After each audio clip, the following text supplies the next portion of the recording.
Since I was born, but now I am getting old. I'm gonna motan wakuna koga book. Sunday,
And there it is right there. There it is. Oh, it's so dark. I've got all the lightings on, but sometimes you get that sort of it's the UK. What do you expect? It's the weather.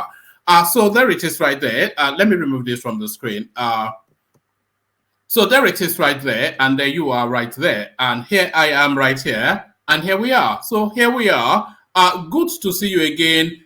Good to have you again. A real delight in your company. So it's been I had to skip yesterday for reasons for domestic reasons. But we're back ever stronger with the bank.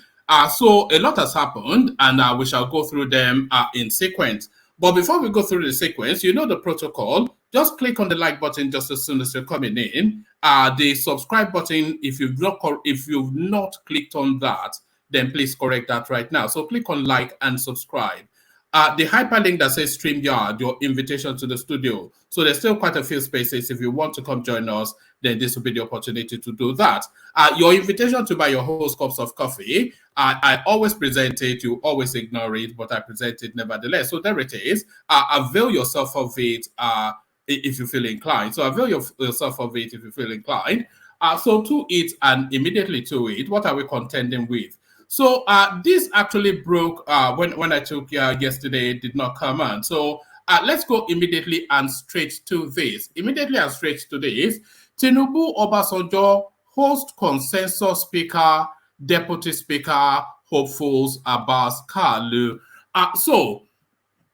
Tinubu hosting the incoming probably speaker of the House of Representatives, that not essentially news by itself. But hosting that person then in the company of Obasanjo, that is big news. So that is big news. Actually, let me bring you it from this space because it probably makes more sense from this space. So that is big news. If he's hosting the incoming in the presence of Obasanjo, then that is big news. Because Obasanjo, of course, as you all know, one of the primary champions of the Peter Obi narrative. So if he has a switch, because that's essentially a switch side, isn't it? Him having a parlay with the incoming Speaker of the House of Representatives is an endorsement of the incoming administration. So what does this then mean for the Obi narrative? So this is what we're looking to discuss. What Tinubu Obasanjo told Abbas Kalu over Reps Speaker race. So that's quite a seismic move right there within the political trajectory. So a seismic move within the political trajectory, but everything really in the politics of it is going just as normally as you would expect. So nothing has really varied in politics, and everything is sequencing in the order that it should. What am I talking about? So this is what I'm talking about. Handover process. Buhari moves into glass house ahead of May the 29th. So the incoming, the outgoing, the never the twins shall meet. So as Buhari moves into a guest house within the Aso Rock compound, the actual villa itself being spruced up now for the incoming administration. We also saw that clip, of course, of Aisha Buhari introducing Remi Tinubu to the lay of the land. So for all of the hula baloo and brouhaha that is going on in the cheap seats, the sequence of events are flowing as they should normally. Handover process, Buhari moves into Glass House ahead of May the 29th. So there it is right there. Everything changes, but really it remains the same. Everything changes, but really it remains the same. We've always had the anticipation that this guy will cut and run. And cut and run, it looks like that is what it's just about to do. Who am I talking about? The looter in CBN.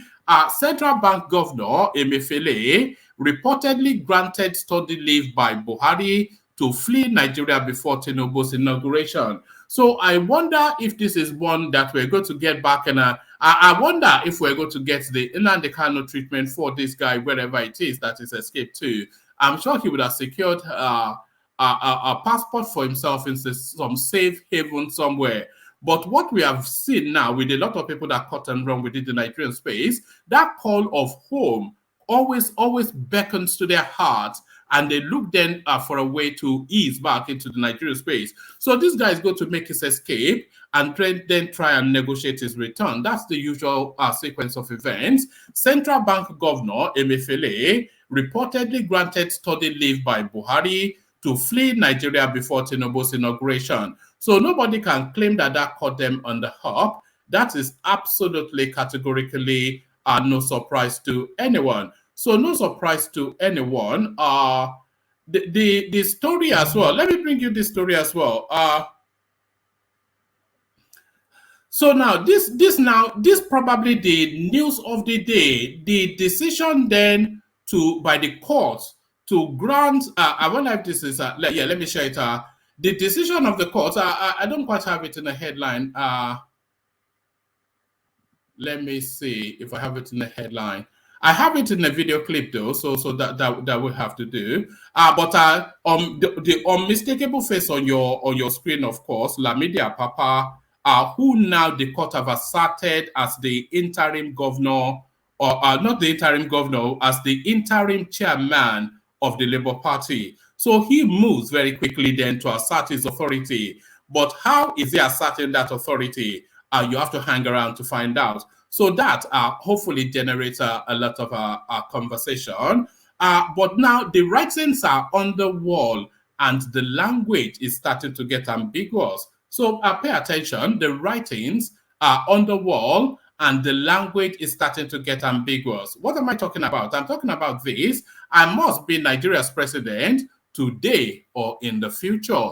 So embedded then the language of stepping down. So this is what we're hearing from Peter Obi now, who has now seen clearly now that there is no pathway and all of the noise making has reached its natural crescendo. I must be Nigeria's president today or in the future. So I must be Nigeria's president today or in the future. Let me bring you one more. Let me bring you this one. This one is hold on, I had it lined up. Where is it?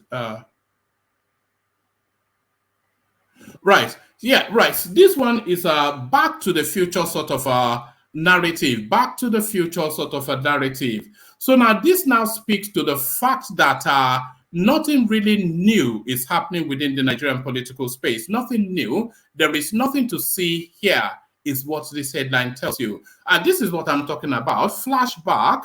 What court said when Buhari tried to stop Obasanjo's inauguration in 2003. So all of these narratives now that somebody has gone to the High Court to try and prevent the swearing in of Tinubu is nothing new, especially to the Nigerian political landscape. We've been here before and we have danced this dance before. This is what that tells you. What court said when Buhari tried to stop Obasanjo's inauguration in 2003. So rinse and repeat and deja vu. So rinse and repeat and deja vu. So there it is, and there it is. So So lean back, kick back, take it easy, relax into it. It's a rich mix, a potpourri. So lean back, kick back, take it easy, relax into it. The usual protocol, click on the like button just as you're coming in. Subscribe if you haven't done that already. The hyperlink that says StreamYard, your invitation to join us on the screen, and your invitation to buy your host cups of coffee that is ever ready. So do all those. As you do all those, let me take a micro little musical intermission before we get straight into the conversation. You know where we're going, of course. The K guys, Egbe Lemon. Only water, where they see ma. Water, only water, where they see ma.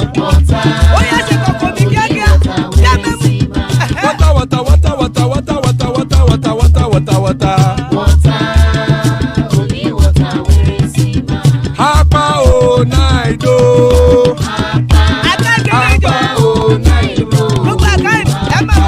Hapa you don't come o.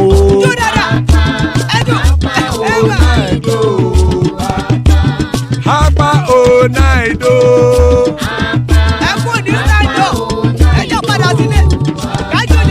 Oro keke elemu ye o.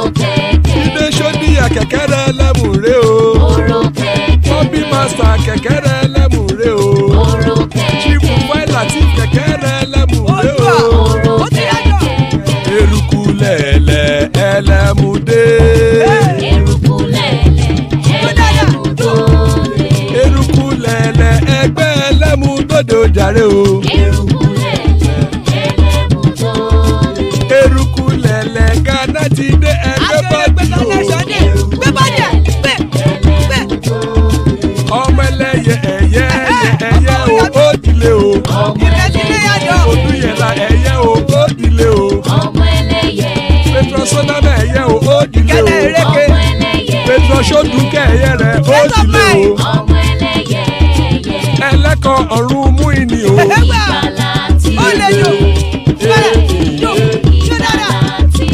Àkùkọ ọ̀run mẹ́kọ̀.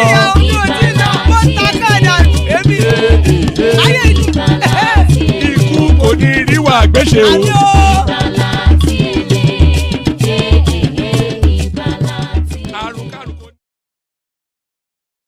And there it is right there. Iku koniru agbeshe, may death have nothing to do with us. So I was going to kick it off with this readout, but let me kick it off actually with this micro little clip. So now this now speaks to probably the most seismic thing that has happened within the landscape today. So watch and listen to this. I suspect you've heard it already.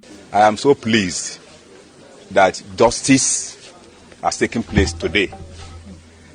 Because under normal circumstances, we begin to doubt. But today, we are happy that the judge has acted promptly and reasonably. There's no doubt that I am now in charge. It has now been confirmed by the court that I have the right to be in charge until another order is taking place. As of today, I'm the acting chairman of the party, and anybody who parades himself, apart from myself, is acting legally. Yes. And I want to tell the whole world that come next Friday, the real suit will start, when the issue of a forgery, conspiracy, and so on and so forth will commence. And from there, we know if actually that offense has been committed or not. I want to use this opportunity again to tell the whole world that the tribunal that is going on, I want to invite all the lawyers that are in charge, that are representing Labour Party, that they should come for briefing. They should come and give me updates of what is happening in that tribunal within the next 48 hours. Because right now, I'm the person on the driver's seat and I'm fully in charge. I'm giving this opportunity for them to know that this is the order. The acting national chairman of the party was in court, Lamidi Apapa, Lamidi. And the court today pronounced very clearly that when a political party is in peace, they do not need the intervention of court. But once there is a crisis in the political party, a crack that makes it impossible, that makes the center no longer to hold, that invitation by any of the interested party for the court to intervene will be entertained by court. So contrary to their position that the court lacks jurisdiction to entertain the matter, contrary to their position that the matter is not justiciable, my Lord in its infinite wisdom today said no.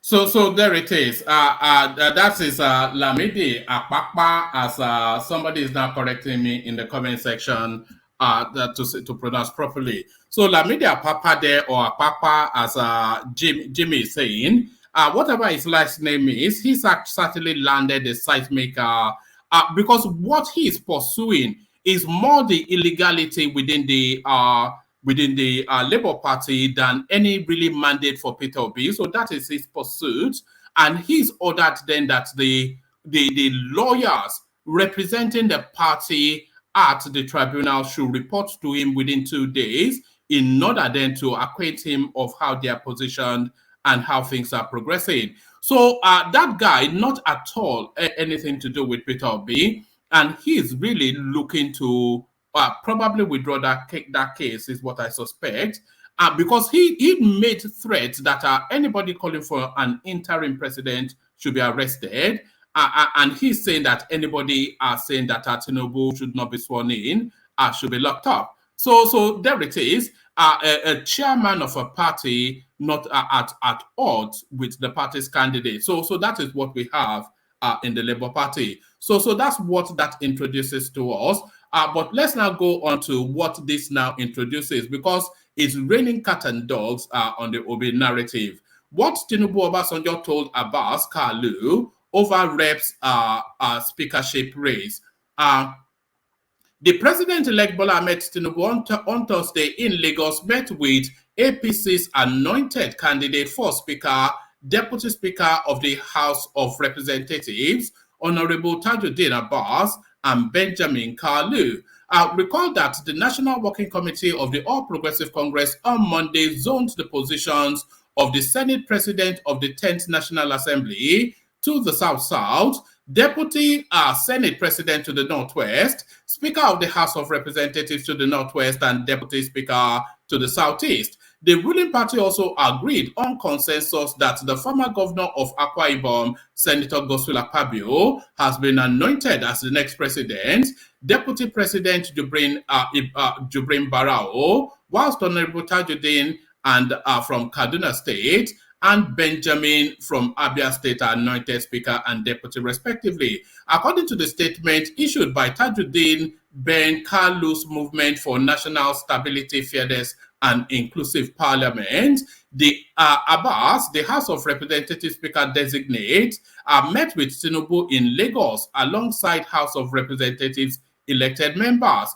The statement reads, At the meeting, the president-elect promised to work harmoniously with the duo if elected to ensure he achieves the objective of his renewed hope agenda. Also, and this is the pertinent bit, also former President Olusegun Obasanjo met with Speaker, Deputy Speaker designate Abbas. Obasanjo described both leaders as promising with a noteworthy track record to man the affairs of the House. The Deputy Speaker designate Benjamin Kalu had taken to his official Twitter handle to announce the meeting with both leaders. The lawmaker also on his official account wrote, Today I joined other candidates nominated by our party APC for the leadership of the 10th House of Representatives in a meeting with the president-elect. In another tweet, Kalu wrote, a moment of respect and shared vision as the former president and commander-in-chief of the armed forces, Chief Olusegun Obasanjo, warmly received the nominated candidates for the leadership of the 10th House of Representatives. Both consensus candidates have since returned to Abuja to continue their campaigns and consultations. So there it is, and there it is. So unmistakably, then the two faces that is the Abbas fellow and that is the Kalu fellow, and sandwiched in between them are the majesty that is Olusegun Obasanjo. So now there was nobody that propelled the Obi narrative more than Obasanjo. So now this meeting now binding them over to good conduct and vesting confidence in their capacity by Obasanjo.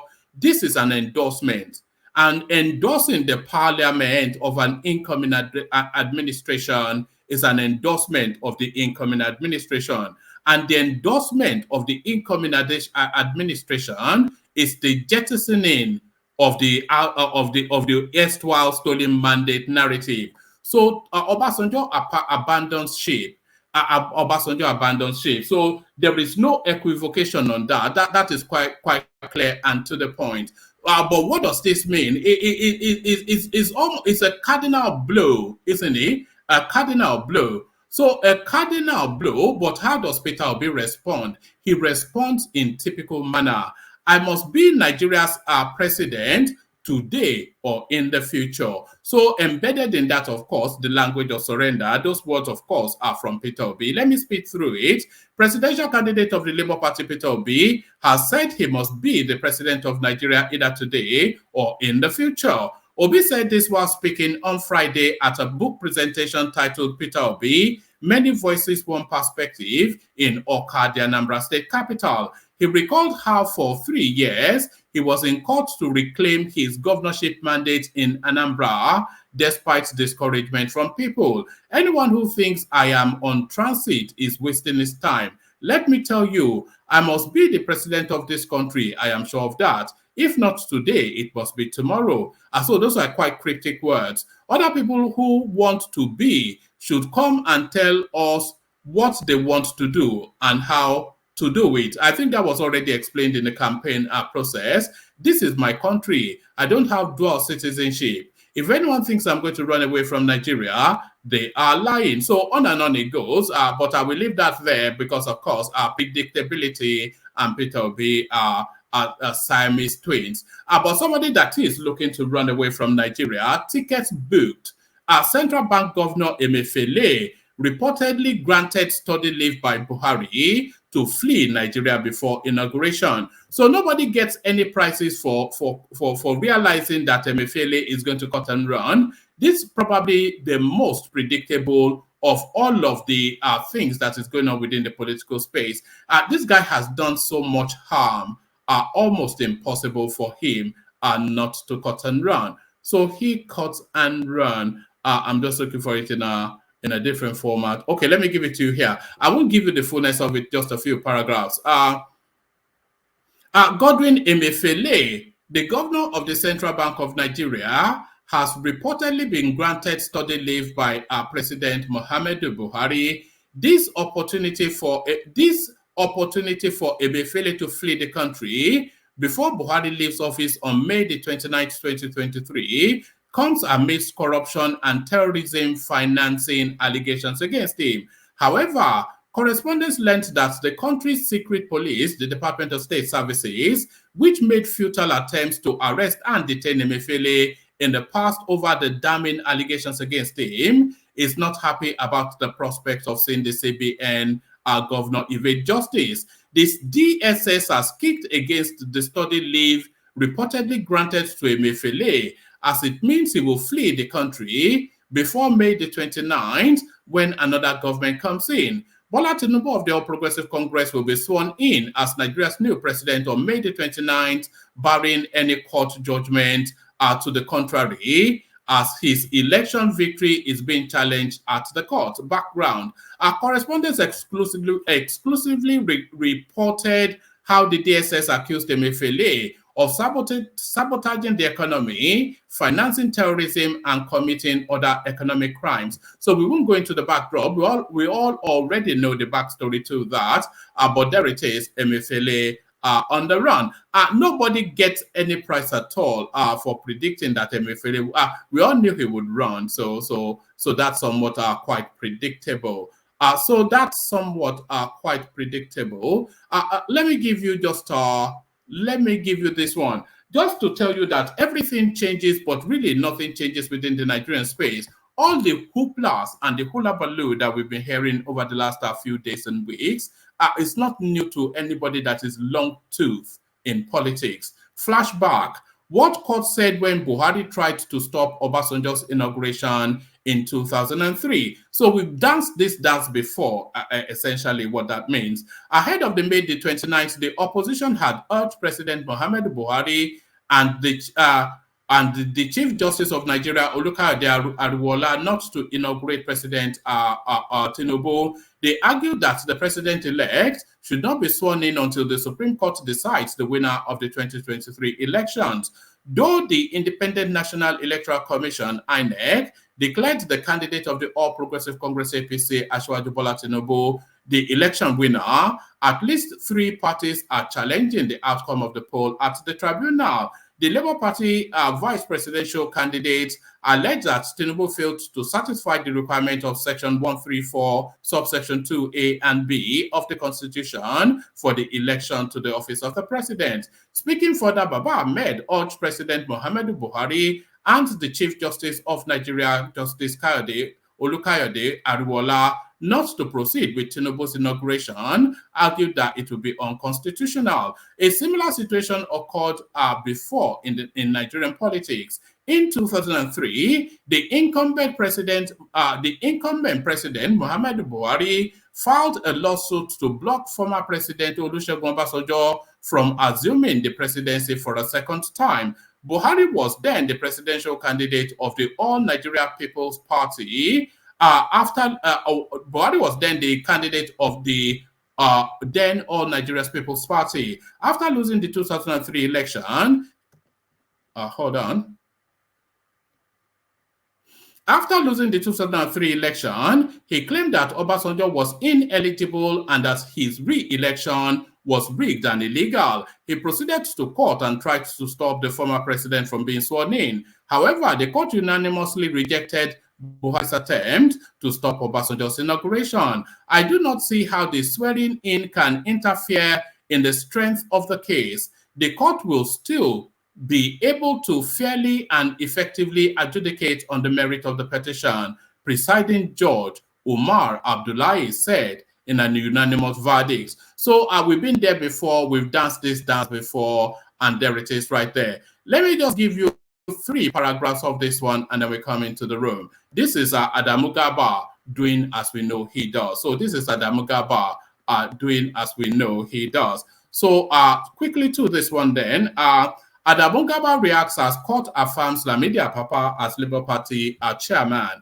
A chieftain of the All Progressive Congress APC has congratulated Lamidi Apapa on his alleged affirmation as the authentic national chairman of the Labour Party. According to reports, a federal high court sitting in Abuja on Friday affirmed Apapa as the acting national chairman of the party, pending any other court order. In a fresh ruling, the court asked Julius Abere to stop parading himself as the national chairman of the party and immediately vacate the office. In a tweet via his Twitter handle, Garba hailed Apapa for his confirmation as the Labour Party national chairman and described his affirmation as a victory for democracy. He also urged the Labour Party presidential candidate, Peter Obi, and his supporters to hasten and queue behind Apapa as the new national chairman and wait for further instructions. He wrote, "Congratulations to Alhaji Lamidi Apapa, the authentic chairman of the Labour Party. I urge Peter Obi and his obedient supporters to hasten and queue behind the new national chairman and wait for the instructions. This is a victory for democracy." So predictability and Adamu Garba Siamese twins. So predictability and Adamu Garba Siamese twins. With us then the majestic Hassan, the Ikemba of Abeokuta, the first lady of wherever she is, the majestic Zita. World Peace joins us from Japan, and Anna Bishop is here as well. So good to have you. Good to have you, everyone. Let's kick it off then with you, Zita, to get the conversation going. Zita, are you ready to go? Zita. Can nobody hear me? Can anyone hear me? We can hear you. I can hear you. Anyway.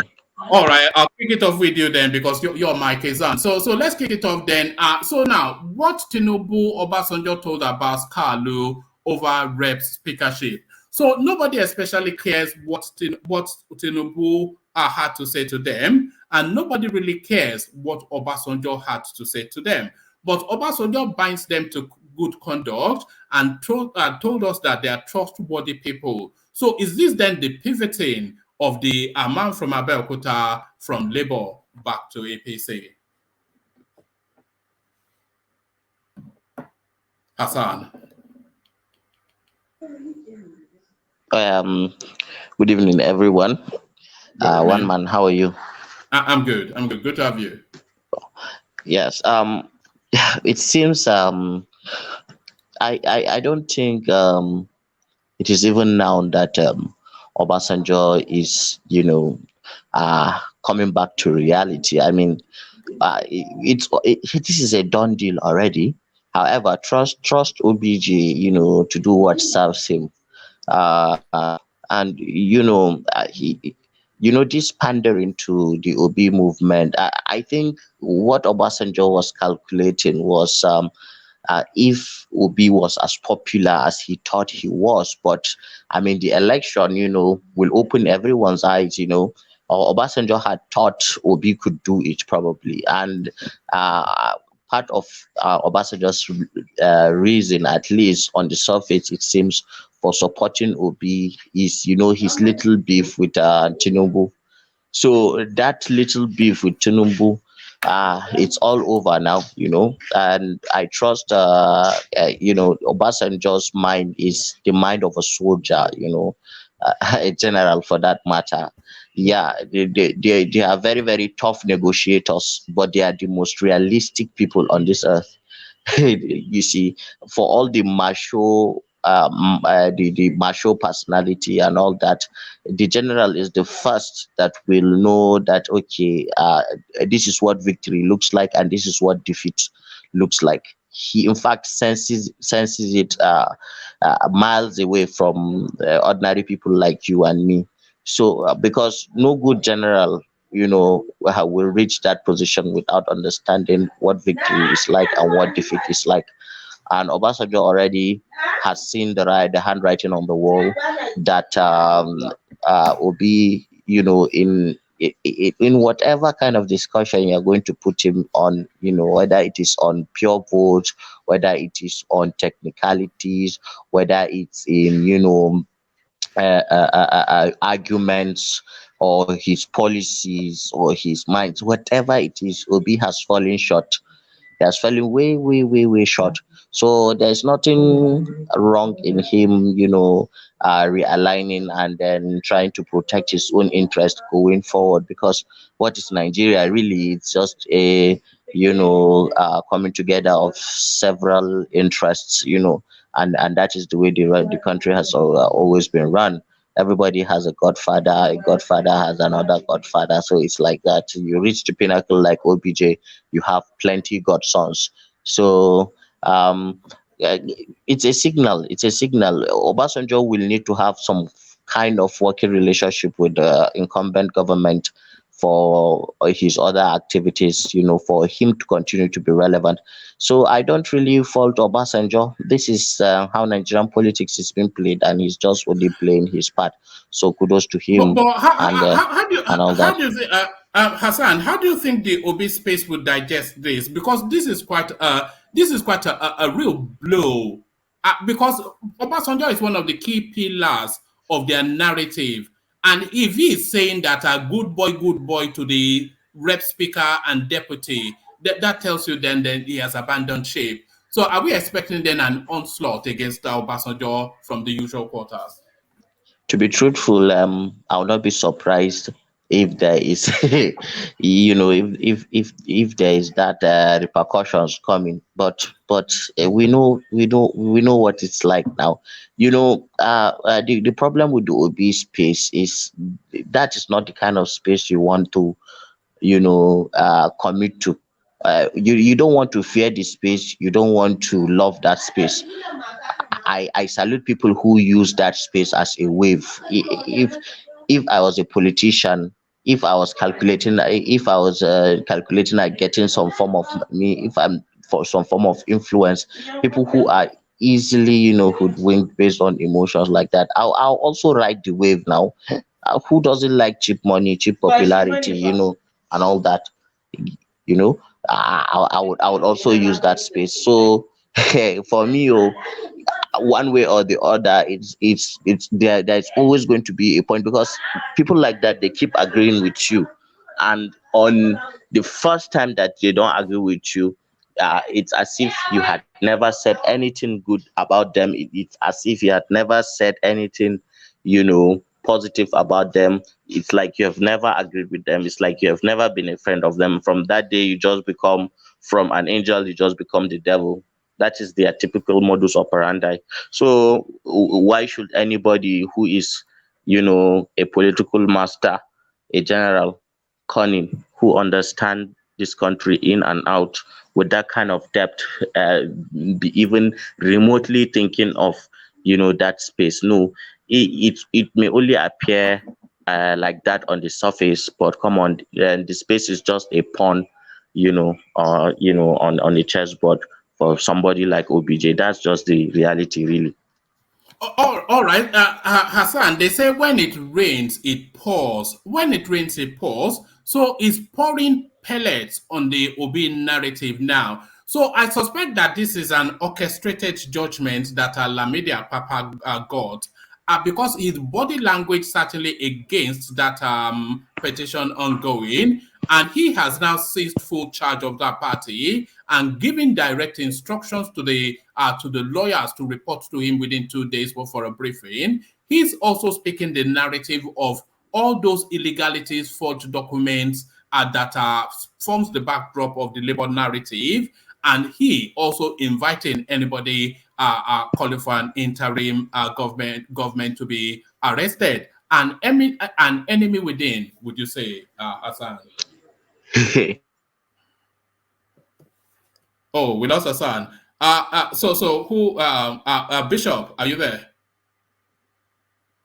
That was connection issues there. So yeah, Bishop, come in. Hassan lost connection somewhat. So from that build up, pick it up. Yeah. Well, you are very spot on, even though it's very difficult to predict. Sorry, my manners. Good evening, everyone, wherever you're listening to us. Please remember to remember to click the like button and share. And if you have not subscribed, please kindly do so. Thank you once again. So as I was saying, it's difficult to predict Obasanjo. Most times it has always been easier to predict him on the negative side of history. I won't hold his meeting with those people. I won't treat it with any degree of importance. It's just one of those things. Play safe. Sometimes he wants to be a father. Everybody that comes to him, they get his blessings. But I won't want to read anything extra into Obasanjo meeting with Kalu and the likes. Even though for any discerning person, I think it's pretty clear where the pendulum is likely to swing in the coming days and weeks. So a smart person will want to kind of the balance, don't tilt onto one side too much, so that you not end up with eggs in your face. So for me, but I won't take anything past OBJ. It's just plain, it's normal, So. All right. Hold your thought on that space. I still want to push you a little bit on that. But Hassan rejoins us, connection problems. Okay. These are some of the things that we're hopeful that Tinubu will fix. But Hassan, yes, from that build-up, then an enemy within, Hassan. Yes, ever since all this brouhaha started about going to court and things like that, I think this is the most interesting thing for me. This just speaks of this is APC's hand. This is APC. This is Tinubu in action. This is the master political strategist.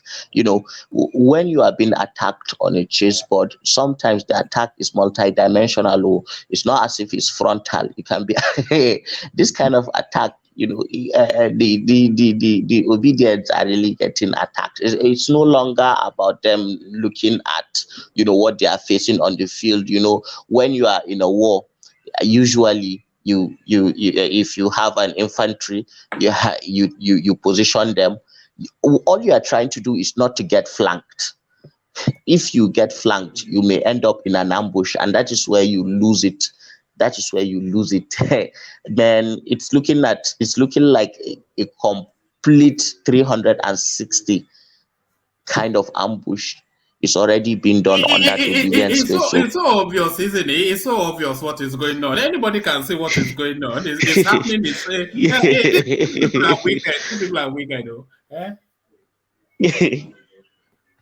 Wallahi, this is good to see, man. I like the undertone, the dramatic undertone. Just sweeping the carpet off of their feet from within. An enemy from within. That is what is happening to the obedience space, because this order that all the lawyers in that tribunal need to report to him within the 48 hours. There are implications for them not reporting to him, and them not even carrying out the directions that he wants them to carry in that tribunal. Of course, he's talking about forgery and things like that. I think the game is over. It's been over for long, but if they push it from here, it's just going to be embarrassment after embarrassment after embarrassment. There are two parties in this lawsuit. There is Peter Obi, of course, and then there is the Labour Party as well. So it is not beyond the realms of imagination. It's not beyond the realms of imagination that if they don't report to him within 48 hours as he instructed, because Labour Party is the primary party in the suit, if they don't report to him very quickly, then he can withdraw the case. He can withdraw the case, Yes, he can sack the lawyers, because you cannot go as a lawyer and be representing Labour Party without the endorsement of the chairman. If he sends another lawyer to the court and seeks the praise that the court sack all other lawyers, you have to go now. You have to go. You cannot represent a legal entity illegally, so you have to go. And the instructions, mind you, that the person who is coming in will be completely different. And he is talking about forgery and things like that. We already know that there are problematic things about some of the forms that St. Obi submitted, and there are problems about the timing of his interest in running for president within the Labour Party space. And we know that because we've had complaints from the original Labour Party members about some people being twisted into creating a space for Obi to come and run. A lot of the things that were done behind closed doors,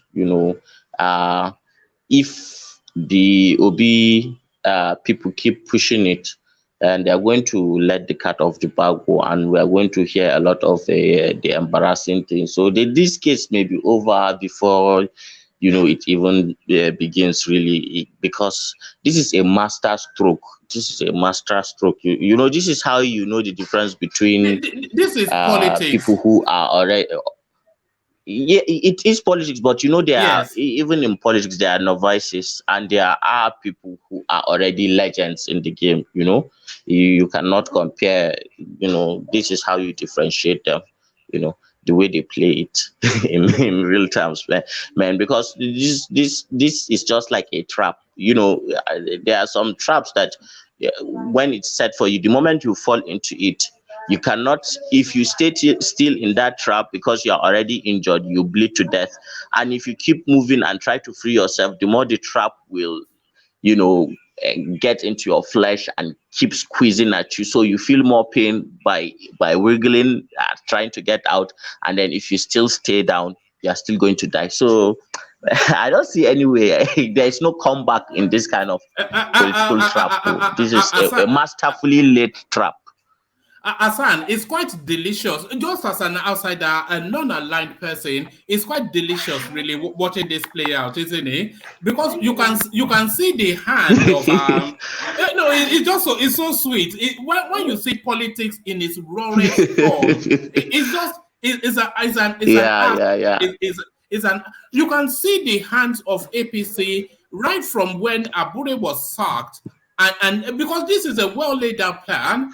And that case might not, it won't get a hearing. But I wanted to get a hearing, though, just to remove all the noise. I don't want him to withdraw the case, do you? It will depend on how, but I think the morale has already fizzled out from the OB space. You listen to the people that even have confidence, to come and talk on the Labour Party and their chances of making any impact even on the tribunal, and you get the sense of that these people are not confident people. They try to show some form of bravado, but their body language betrays them. And that they already know deep down inside that this game is over, or this game is over. And that is the problem with when you overpromise. Because when you overpromise and then you fail to deliver, the kind of failure that you represent forever, it's a task that is a sign you're going to carry on your forehead for the rest of your life. Because anytime people see you, they will know that, okay, this is the guy that lied to us about so. And the problem is, okay, I don't know why. Anyway, let me just say that if you've seen, because I'm a fight fan, if you've seen fights between novices, say an amateur who is just starting, and a pro boxer, or say a pro Muay Thai, or a pro, the difference is clear by their endurance, by technique, by strategy.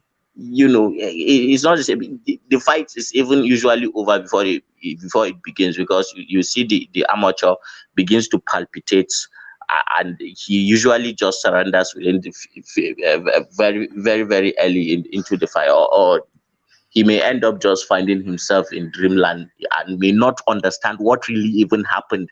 When you are hit on the temple and lights out and you go to sleep, you don't know what really happened. You don't know what kind of technique your opponent used to finish you. You just go to sleep, to dreamland, and then you wake up and start asking, hey, what happened? So I believe that this is the stage that that OB space is in now, that confusion of not really understanding what is going on. They are going to wake up soon after the inauguration, and they will still ask us what happened. How did this happen? Don't worry, we'll be here to explain everything in detail, all the moves that were done. I just like the way it is happening, man. It's really this drama and excitement, and I was not expecting that it will turn out this way, but I really like that it did. All right, brilliant. Well put. So the ugly stench of defeat, or just hopelessness, the ugly stench of hopelessness. So stay with us, Hassan, just for as long as you can. I want to hear your thoughts on the window that Buhari has opened for Emefiele to make his escape, and then the sense of deja vu about what is going on. I want to hear from you on all that. But as the room starts to populate, Hassan, I want to form the habit of quickly documenting everybody's, just so that people are not kept hanging. But hang around. I want to hear more from you. I want to go next to Ogbeni, who after a period of hibernation, he resurfaces only at the most dramatic moment within this now political journey. So, Ogbeni, did you see this coming? This is the end of Solomon Grundy, is it not, Ogbeni? Good to see you. Good evening, everyone. Good evening, everybody. I seem not to get the exact gist of what is happening now. Can you just brief me 1 minute of okay, the court today have affirmed Lamidi Apapa as the substantive interim chairman of the Labour Party. And he has moved very quickly to hold a press conference inviting all of the lawyers participating at the Presidential Tribunal to report to his office with immediate effect. It's giving them no longer an 48-hour window.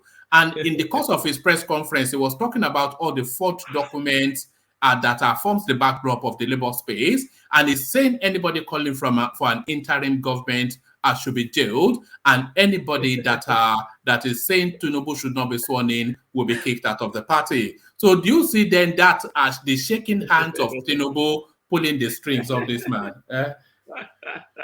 Baba, we know well. Like the last speaker talked about, there's a very great difference between when a veteran is playing his game and an amateur is just entering the game playing. So I can't say that I saw this coming. I cannot say so, but I know that even apart from, do you know the way everybody think, oh, maybe Tinubu's hand is in what is happening in labor and all this. Do you know I don't see it so? I don't see it so. You are not naive now. Okay, come on. Go ahead. No. Let me tell you why. I think I've said it before in this on this platform. I was privileged to handle some cases during the reign of Oshiomhole. And sometimes you think, oh, there was somebody actually sponsoring this kind of case.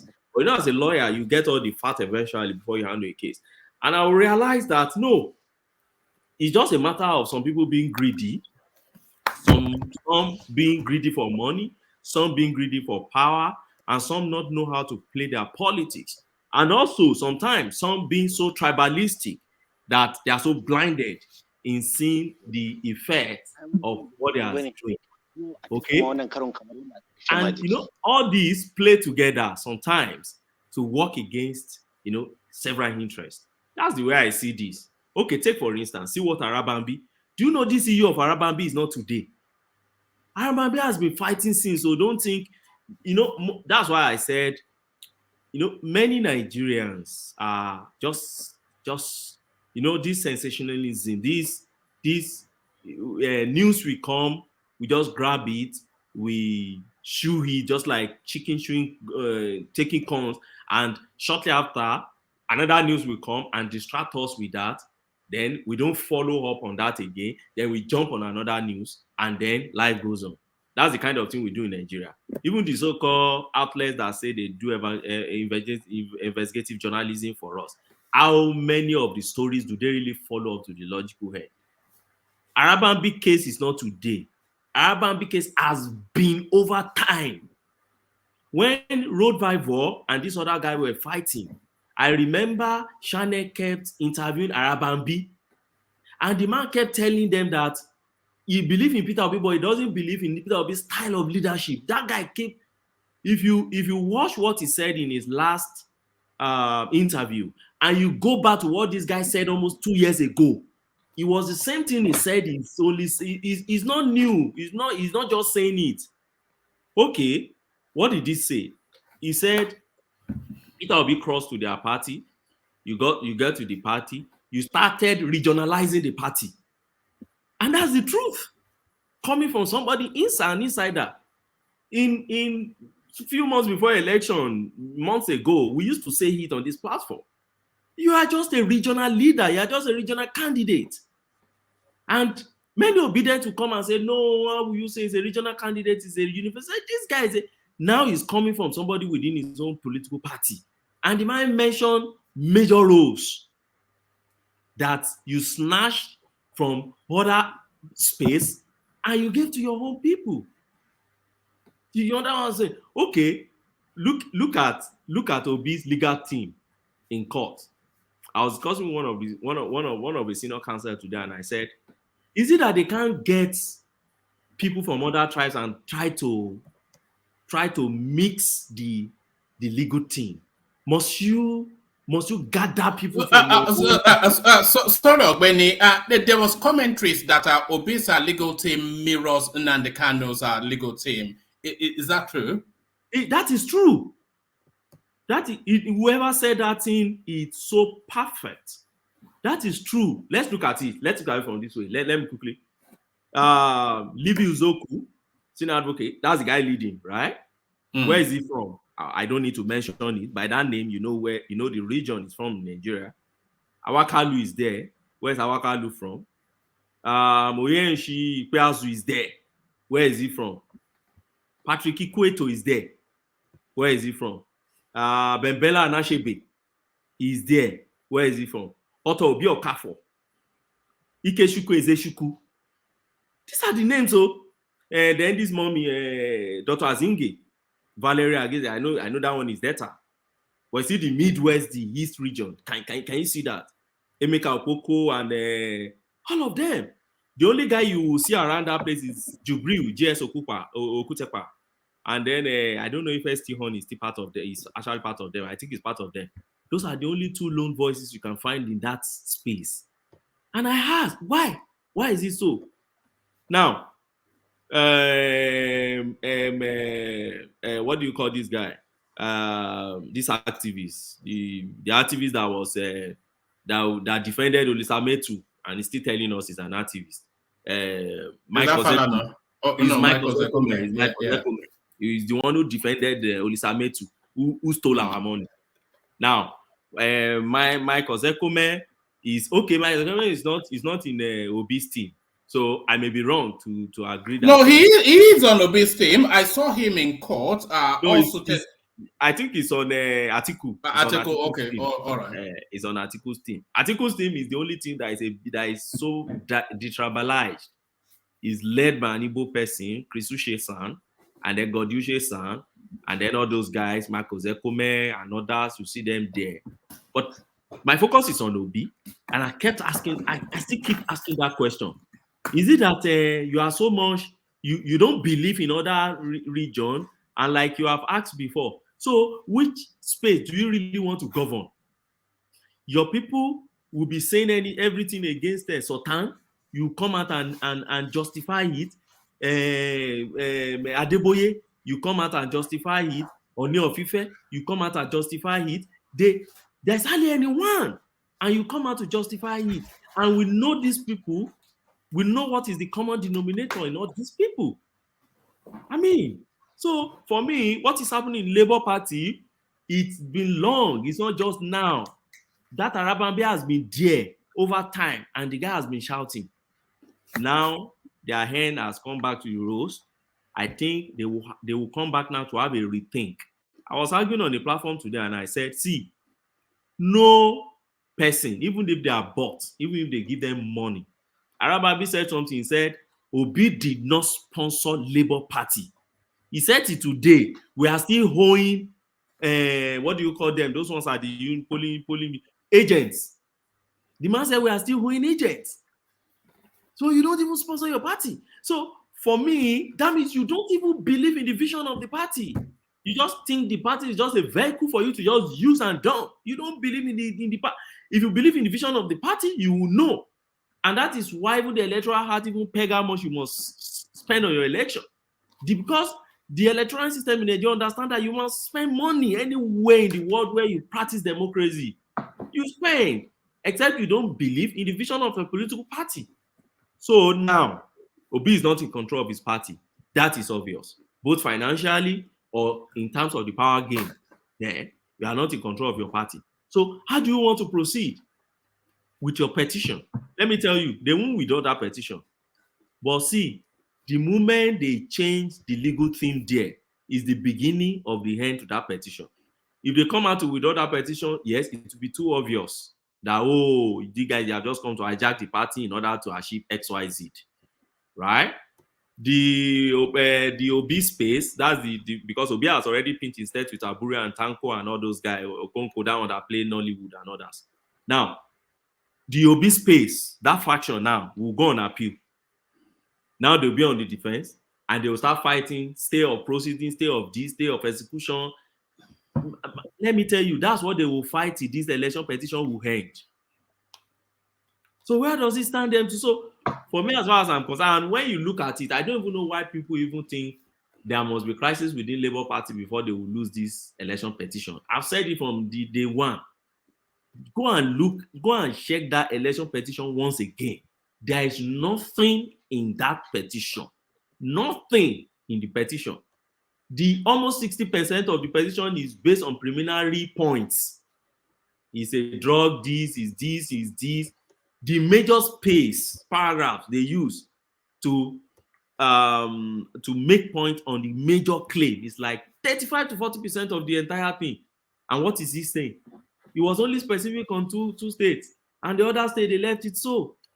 So how do you achieve that? So for me, what is happening in Labour Party is good, but I think they should tread with caution. The obedient guys are still outside there, and they are washing. So they should be very careful in whatever they are doing in that party. But I believe they should take over their party back from the hijackers who have come to hijack their party and regionalize it. They should take over their party and nationalize their party back to what it was before Obi came to pollute that party. All right, brilliant. Let me take you to the space of when it looks as though everything is collapsing around the Obi petition and the alleged stolen mandate. What Tinubu Obasanjo told Abbas Kalu over rep speakership race. So there it is. So it's almost unbelievable, really, the way this politics is playing out. Because this is a sort of abandonment. It says also former President Olusegun Obasanjo met with the Speaker, Deputy Speaker designate Abbas and Kalu. Obasanjo described both leaders as promising, with a noteworthy track record to man the affairs of the House. So, what does that mean? You tell me, because it's unbelievable what we're saying now. You know, people realigning is what I am saying. What would you say to that? Obasanjo endorsing then Tinubu's choice for the House. You know, Obasanjo now in Yoruba, they call people like Obasanjo Asheburuku Shere. Is it's something you have in your mouth that you can't swallow and you can't spit it out. That's Baba Obasanjo for you. So yeah, for me, Obasanjo has tried to push. He has realized that his candidate carries no weight. And let no one forget that this is not the first time, that was not the first time Obasanjo would try to push. Obasanjo was the one who started this third force thing in Nigeria. And it wasn't in 2023. Remember, Obasanjo started his third force in 2015. He collapsed it and supported Buhari in 2015. In 2019 again, Obasanjo raised that third force thing. When he couldn't work, he endorsed Atiku Abubakar. It failed. In 2023, he believed the third force now will be Obi. But now that the third force has failed, in his normal way, Obasanjo will go back to his normal sense. And what is Obasanjo's normal sense? Wherever it's raining, Obasanjo will try to align. If with time, he discovered that he's not working, Obasanjo will start writing letter and then be watching what will happen. So I'm not surprised at all. This is not the first time. Obasanjo will always come out, go back to his shell and re-strategize. So it's part of him re-strategizing. And maybe he's taking clue from do you think he's trying to realign himself back into, because we all know where things are going, and he better than anyone would know. Do you think he's trying to realign himself back into relevance, one, and do you think it's too late for him? Because I don't think Tinubu will have any time for his open letters and whatever. I don't think it's too late for Obasanjo. Don't forget, before Tinubu even before Tinubu even started going around for his campaign, Obasanjo was one of those guys he went to meet. You can't disregard Obasanjo in Nigerian political space. He has his weight, both at the national level and international level. Obasanjo may not be able to pull weight in terms of the electoral system in Nigeria and who becomes the Nigerian president. But in terms of your success as the president of Nigeria, if Obasanjo is somebody you can avoid, try to avoid him. If it's somebody that if you satisfy, it will not affect your political ambition, then try to satisfy Obasanjo, because Obasanjo is a figure. You can't disregard Obasanjo. You disregard Obasanjo to your own detriment when you are serving as a leader in Nigeria. Jonathan did so, and we all saw where Jonathan ended. So for me, I don't see Tinubu disregarding Obasanjo. Don't forget, even throughout Tinubu's 8 years in office, when he had it with Obasanjo, he never disregarded Obasanjo. He kept fighting in court. Don't forget. I remember those days, Obasanjo would be going to Abeokuta and he would fly down to Lagos, or Tinubu would still go and meet him in Lagos. Sometimes Tinubu would see him off to Abeokuta and then went back to Lagos. Despite the fact that they were in court and they were fighting, Obasanjo seized the local government revenue and others. He still gave Obasanjo his respect, So Obasanjo is a few. Obasanjo, yes, he's realigning gradually, and he has understood that the third force didn't work this time around. He will try later. God spare his life. All right, brilliant. Stay with us, Ogbeni, because I still want to hear from you regarding Emefiele's window that Buhari opened, and then the sense of deja vu to the politics that is going on now. But as I said to Hassan, I want to make sure that every voice is heard. So let me move the conversation on then and take it to Zita, who joins us. So Zita, are you ready? Madam Zita asked the... all right, let's go to War Peace then. I think Zita needs a moment. War Peace, are you there? Yeah, man, I'm here.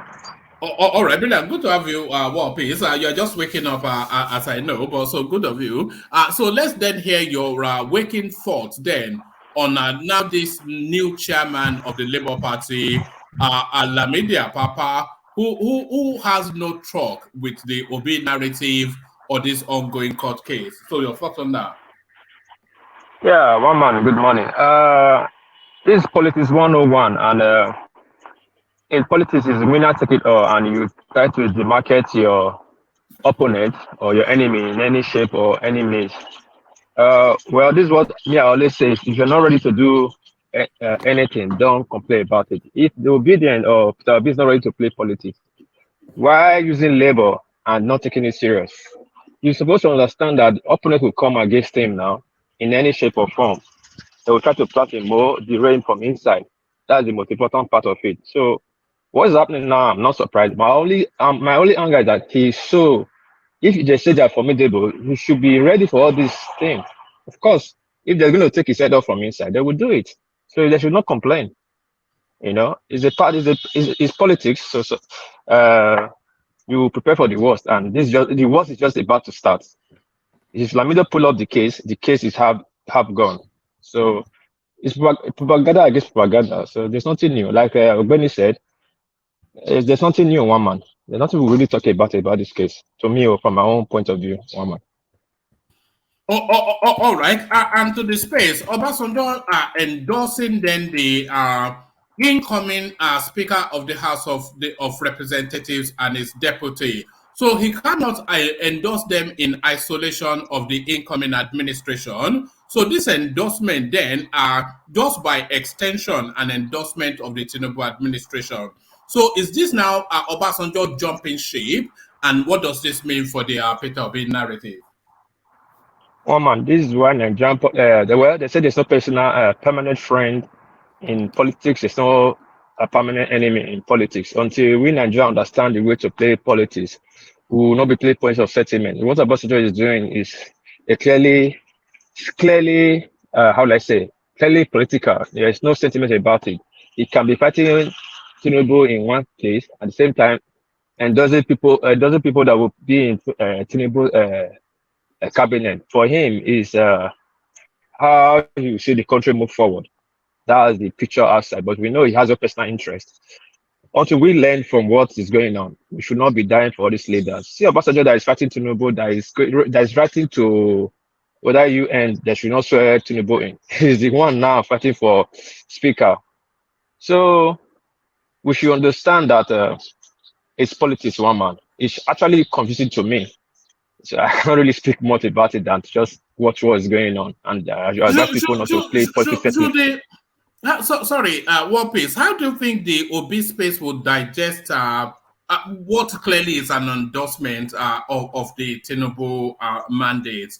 How do you think they will digest it? How Obasanjo fought so hard for Peter Obi, and now the picture tells you the story. So how do you think that space will? Because they are becoming increasingly isolated, and the language is sounding more gibberish by the moment. Yeah, I think those of them that don't have heart will have heart attacks. First of all, that's why I said that I cannot play politics because you don't know who is your true friend, who is your true enemy. I hope they don't go on rampage against insulting Obasanjo on this. If they do, they will lose their last stand. They should understand it's politics. Like it or not, we now take it all. The game is not for the weak. The game is for the strongest. Either crook or hook, you win it. That's just it. Till people understand it, it's just game. Obasanjo just endorsing who is endorsing right now. It's for his own political gain, under the interest of his Nigerian interest. We are supposed to understand this. We should stop this bitterness of politics. Like the other day, if this energy they have, they stand behind Kalu. I think Kalu will be getting the president. Rather, they are saying they don't need him there. You don't need him there. That you want people to stand by you. Do the needful. Fight for what is close to you, not what is so far from you. So what should I say? Should I start insulting Obasanjo or what? If it's my brother that is Abba, they say I will not fight for him to even though I'm from Labour.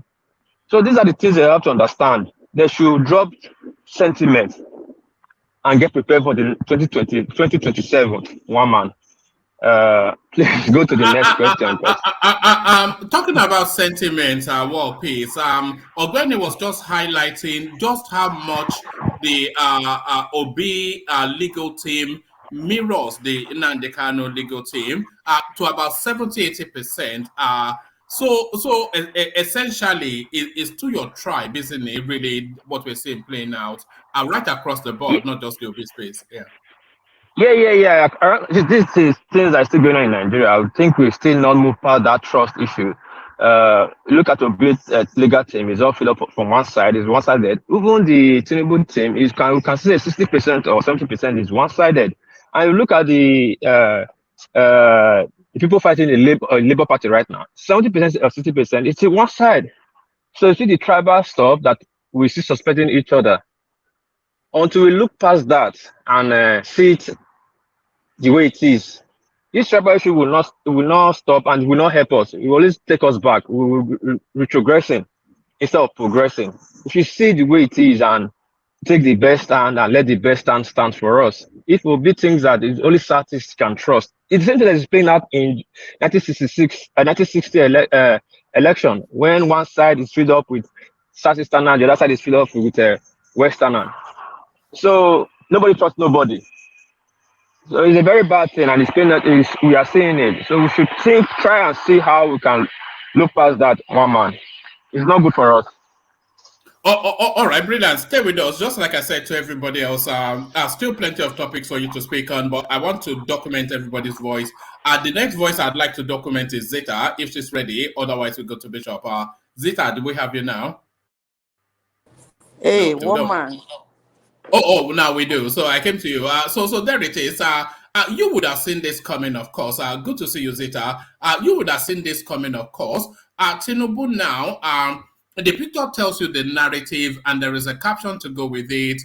He speaks in glowing terms about the consensus House of Representatives leader, Tajuddin Abbas, and the incoming Kalu as his deputy. He is telling us, recommending to us that they are worthy men. So this was Obasanjo, of course, that fought tooth and nail for Peter Obi. Has he seen the writing on the wall, and is he going with the winning team? The former Baba Yabo. One man. Yes. Good day, everyone. Before I register my voice on your hooks, I would like to take a monologue on something that caught my attention within the week. Do you mind? Carry on. Okay. And another thing I want to say is that I notice that most times when I want to speak, I get interjection. Sometimes I will be asked for evidence. Sometimes it lowers my thought, and sometimes I see it as a kind of shishing, and I don't like it. Can I do my monologue as a soliloquy?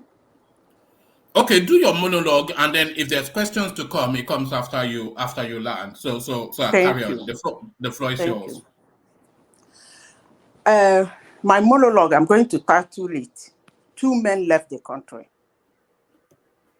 It's something that caught my attention some days ago, about 2 men that left the country.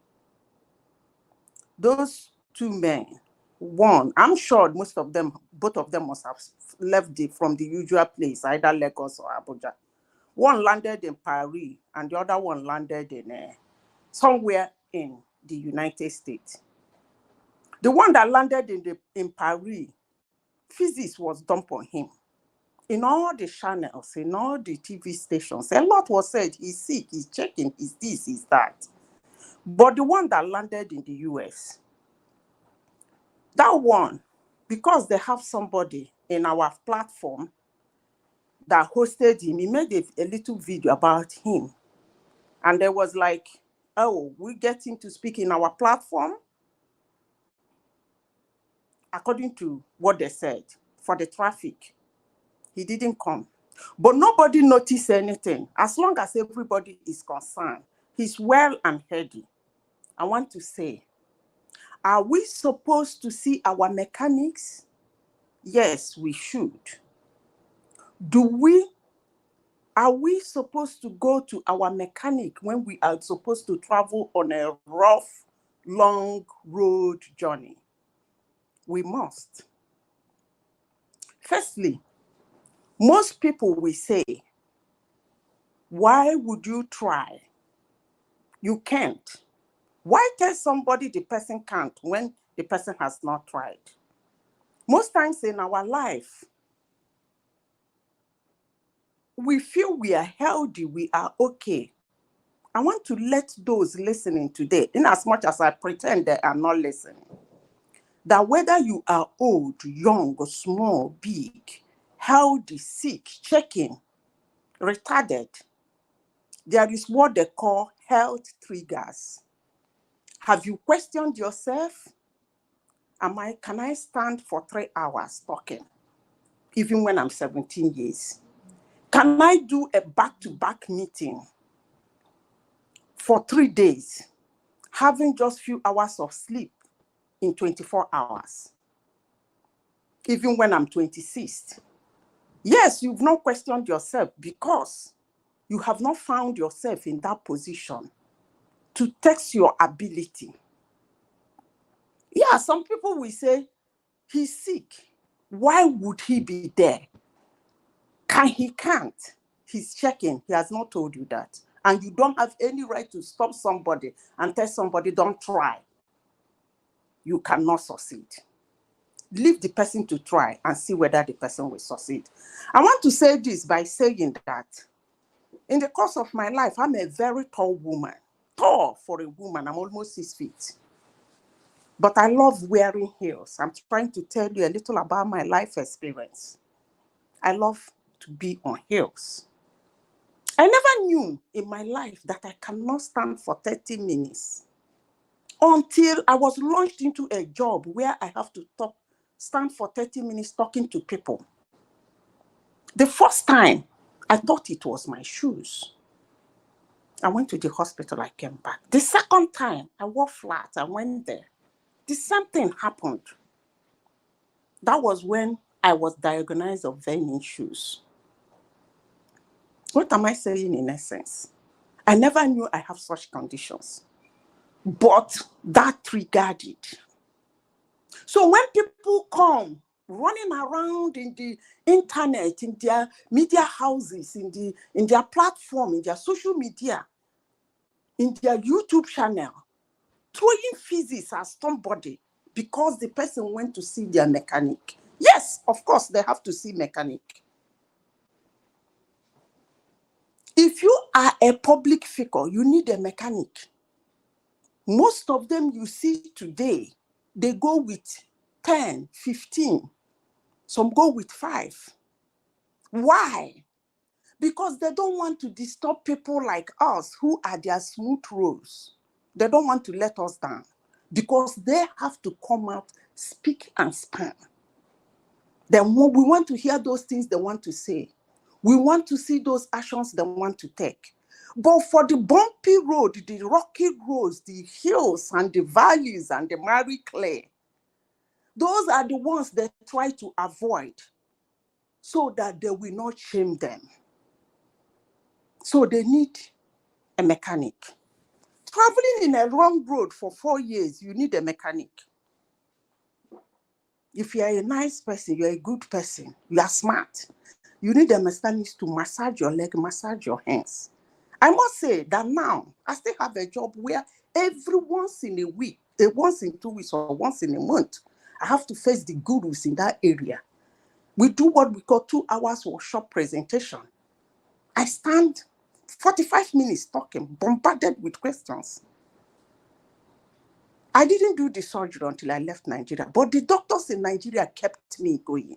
All the time I was in Nigeria, perfect. Ranging from the time I went for tonsillitis to the time I have that issue, Nigerian medical system has improved dramatically. They were the people that diagnosed it anyway. And those doctors were the doctors that kept handling it till I decided to do the surgery.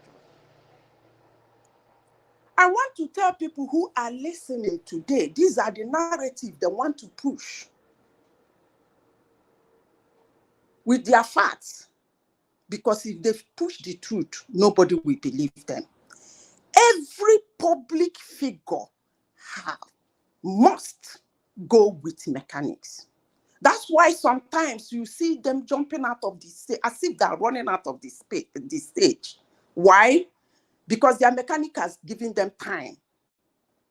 Otherwise, they get embarrassed. They embarrass their fans, they embarrass their supporters, they embarrass people that are leading. I remember some time ago, a president in Africa sadly messed himself up in a parade. Maybe he did not use a mechanic. Because if he had used a mechanic, they will package him well. We need a mechanic. But I will say, why do we question others without questioning ourselves? Truth works.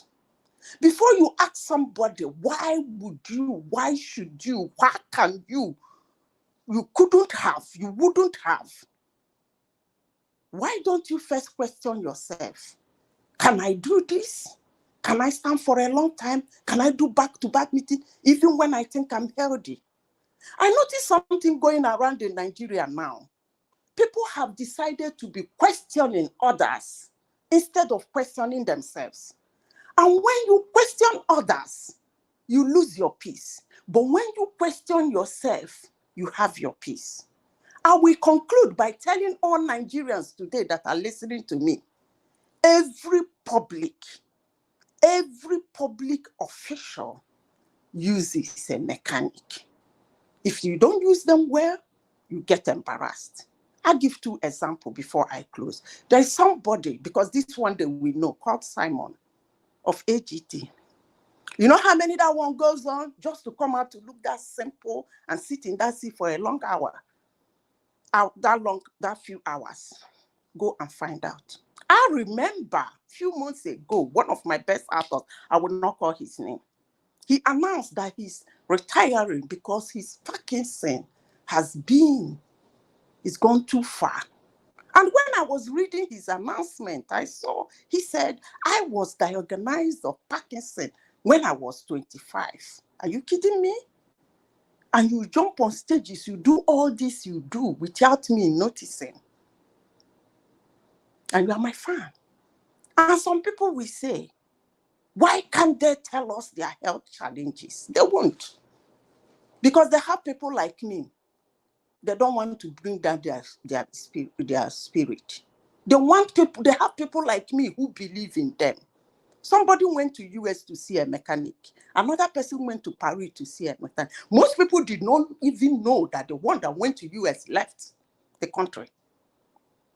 And even if you tell them that he went to see a mechanic, nobody will believe you. But the one that went to Paris, because we did not have anybody in the platform that can give us a little clip of him shaking hands with somebody in the parliament in France or having dinner by one family in Nigeria that are so rich in Paris. What do? We throw physics at them. I end by saying, please question yourself. Stop questioning others so that you will have your peace. Thank you.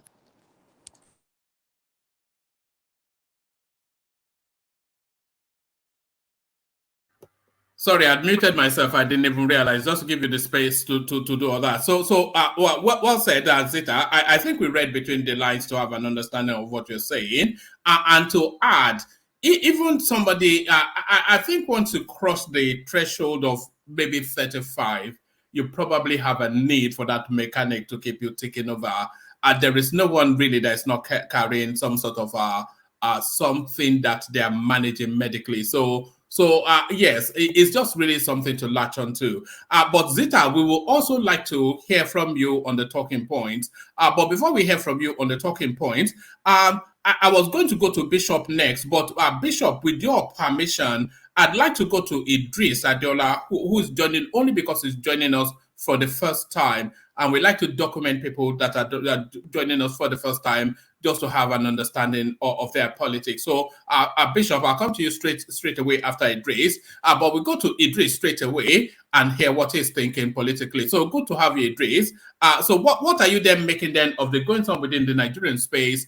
Unmute yourself, by the way. Unmute yourself so we can hear you. So what are you then making then of the goings on within the Nigerian space, especially now this movement that we're seeing from the Labour Party, where Lamidi Apapa has seized charge of that party, and he's not at all pro Peter Obi in any guise.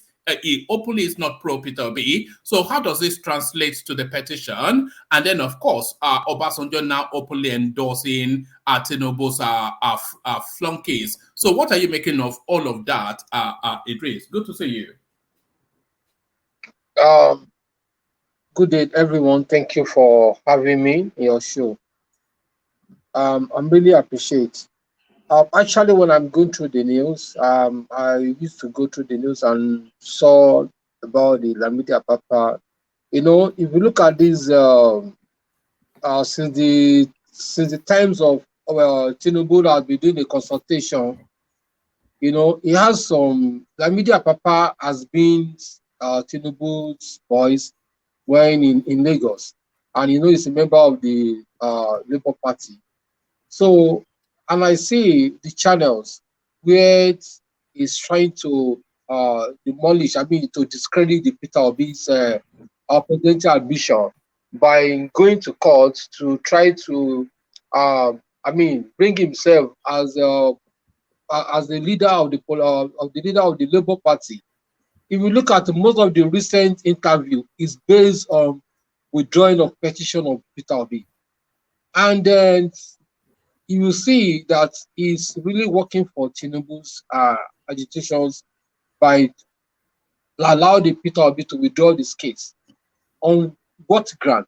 During the campaigns of Peter Obi all around, we couldn't see Apapa as being functioning everywhere. We didn't see him. All of a sudden, and he's trying to come around and try to demolish the entire work of Peter Obi's presidential campaign. And we look at the court case and look at what is going on. In the issue of Nigeria, I've never seen where the courts have suspended the president, even it's come through backdoor or whatever. Right from the Obasanjo regime, all the court cases, it has been just going on adjourn. Only the governorship election that I can see that tribunal that I went to a Supreme Court, that the Supreme Court stopped giving it a judgment based on the court ruling. But I've never seen whereby Supreme Court have stopped or maybe condemned or tried to cancel the election of the presidential election, which I've never done, and it have never happened since 1999. So what I'm saying now, Tinubu will be assuring, and that's what they're trying to do, because they don't want to have a vacuum. On the 29th, whether they like it or not, they want to be there must be a sworn-in based on the law. But right now, Buhari is trying to do that extension. Just to pause you for a moment. In extenuating circumstances, there can be a window for the swearing in to be deferred for 3 months and to hold Buhari in situation. Somebody was explaining that the law facilitates for that. Yeah. When let's see how it goes. It's good to go. But the most important is about the Lamidi Apapa, and the Labour Party have to do their work very well. And I don't know the camp of Lamidi and the camp of the other side, and they really need to know, because people are really wondering, and the majority have seen the Labour Party as that only avenue whereby the youths can able to show their interest, and people are tired of APC, they're tired of PDP. But right now, the issue of this Lamidi Apapa, and they need to work on that, and let's see what's going to happen before the May 29th. So thank you so much for having me in your show, and I'm quite appreciate for giving me the audience to. How long have you been following the platform? Actually, I used to be following your platform. I don't used to come into the live, but normally I used to listen to your program like more than 6 months, I think so. Yeah, we even went talking doing the kind of your program at this Yoruba Nation and all those stuff. So. Okay, are you a Yoruba nationalist? Are you sound like a Yoruba nationalist? No. I'm just being neutral. No. All right. Well, I'm not. I'm somewhat Yoruba nation anyway. I don't object to Yoruba nation. But give us brief thoughts on Obasanjo meeting with the consensus candidate for the House of Representatives of the APC, and giving him and his deputy his blessing. What does that signal to the politics? It's a very strong signal to the politics, because they knew Obasanjo have it's a stakeholders, and it's someone that everybody have respect for. So I knew that this was going to happen, because they knew they need the Obasanjo influence in APC. And what happened is that Tinubu has a kind of a program that he doesn't want to expose to the public space, and he has it, and that's the reason. It's just unfortunate that he has an election challenges. But Obasanjo has been supporting Peter Obi directly or indirectly, which everybody knew. And all of a sudden, when I saw the news that the APC caucus are trying to meet up with Obasanjo, because Tajuddin, the guy from the emerged as of right, he has been Obasanjo's camp before. He's one of the Obasanjo's boys. So they are the people that are hold on. I never knew he was an Obasanjo boy. So do you think that they purposely selected him to pull Obasanjo back in? Do you think it's some Machiavellian move? No, he cannot. He can't. He cannot. I'm not seeing it so, because he's been a PDP before. During the 1999 election, they are the one that are the campaign during the the Saraki's enter at that time. They moved these are the people that are moved from PDP to join APC. So they have been a PDP, and have been working for Obasanjo during the time of 1999, 2000, 2001, Obasanjo's regime.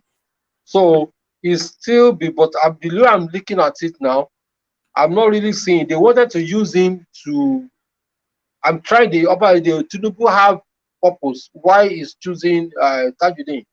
So he knew that they wanted to him to stop the Obasanjo influence, and that's the reason why I think they wanted to use him, because he knows that he can be able to meet with Obasanjo and try to explain to Obasanjo the purpose of it. Because when I saw it, I was very annoyed that why Obasanjo could now come in at this point of time and try to endorse the candidacy of, the APC at the crucial time.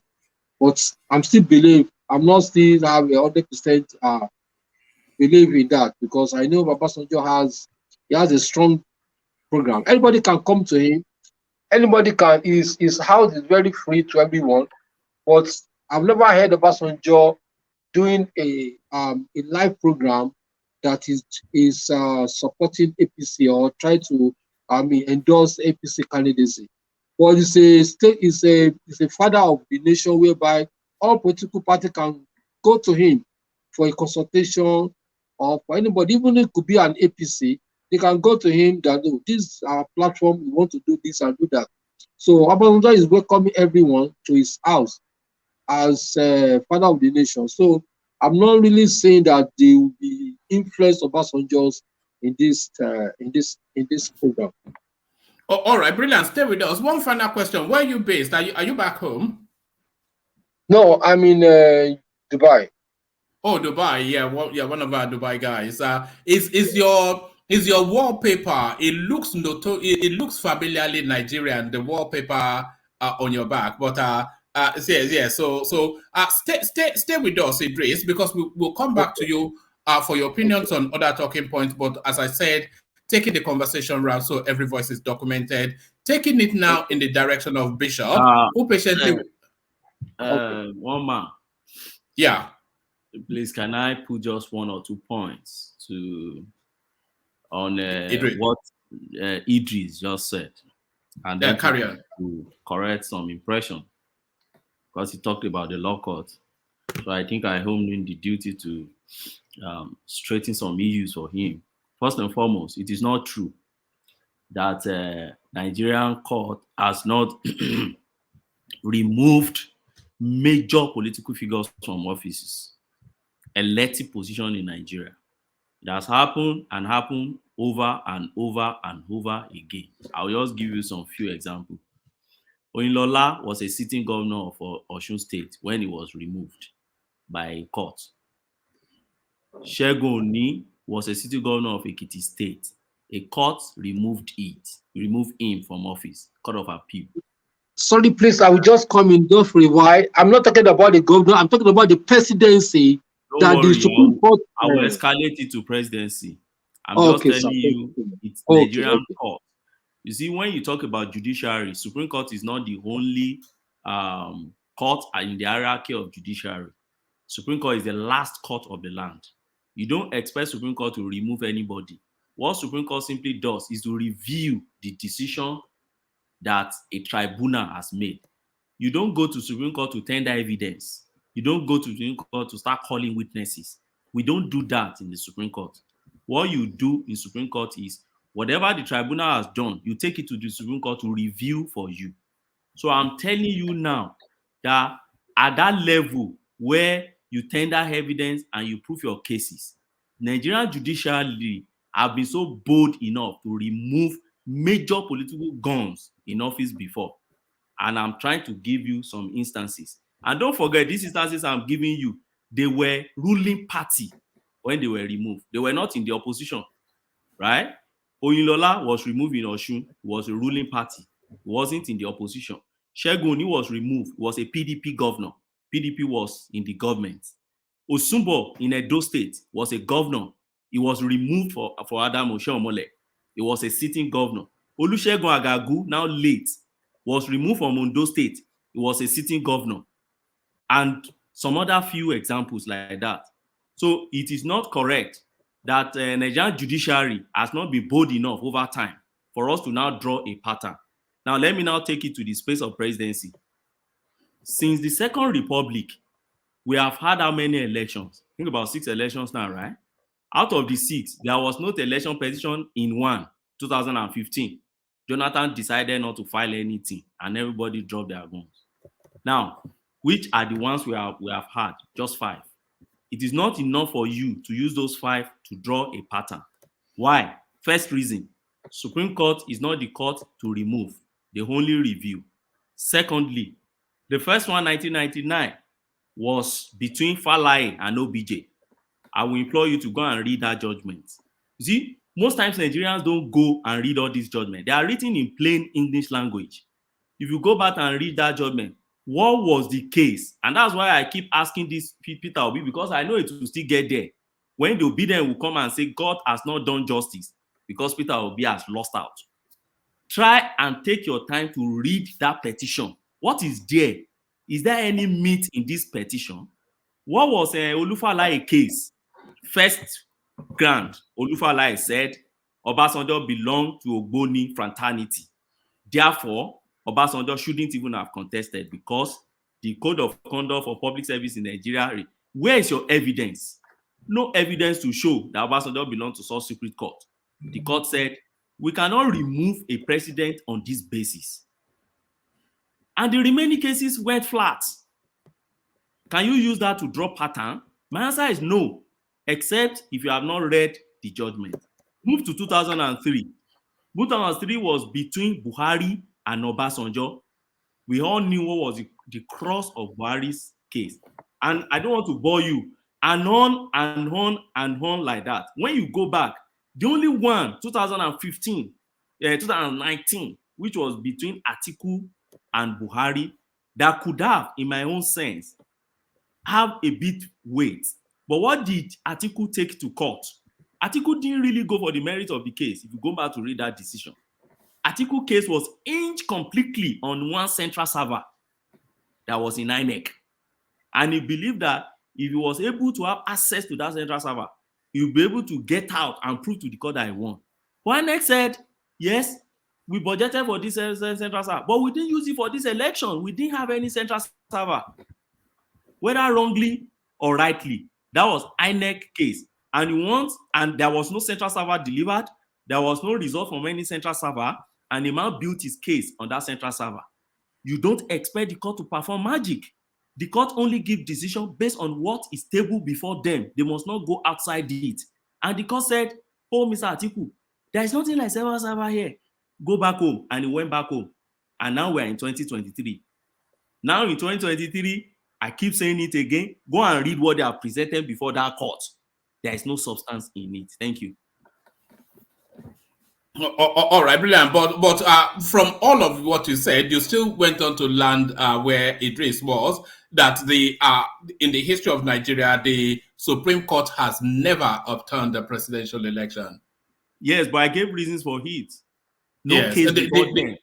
No case before them. It's not it's not to draw pattern and say, oh, this is what they do. But go and look at what they presented before them. And it is your opinion, it is your submission that in this instance as well, there's really no case before them. Yeah, that's my opinion on this case. And we have dissected it here before. We pull out the petition, we started looking at it paragraph by paragraph. We have done it here before. All right, brilliant. So that's our SAN, Ogbeni, putting the legal angle on things. So our SAN, Ogbeni, to our Jack of all trades, master of everything, Bishop. So Bishop, you're up next for your opening monologue. Bishop, are you there? Bishop. Yes, I'm just trying to hang on. We heard ourselves back. All right, take us through the talking points. Kick it off with Apapa or Apapa, as somebody corrected me, who has now ceased charge of the Labour Party and is speaking a tune that does not fit with the dance moves of Peter Obi. So is this the orchestration of the shaky hands of Tinubu yet at play again, Bishop? Well, yeah, once again, good evening, everyone. I don't really think so. Sorry, Bishop. Before you carry on, Yes. mute the YouTube. No. Because we're hearing back. Yeah. Mute yourself. You're on two devices. No. So mute one. Give me a second. I don't think I'm on two devices. All right, carry on. I'll just keep quiet. Yeah, I'm not. All right, carry on. So I don't want to believe so. There is no evidence to believe so. I think they did quite a few things wrong in Labour Party.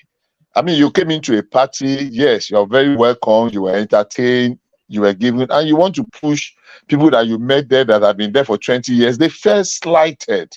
A lot of people in Labour Party that have been holding the fort for years really felt slighted by the way they were pushed around, aside. They were just kind of rough, how do they say it now?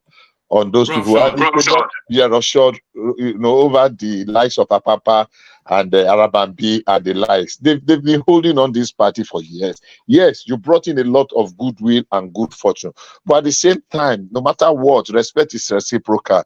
Give them some bit of respect. I don't like the fact that some of them kind of are fighting dirty in vengeance. Because, okay, you think we are nothing. And immediately this thing started, look at the utterances of a lot of the Peter Obi backers. I mean, they're making it about Peter Obi. It's no longer the party.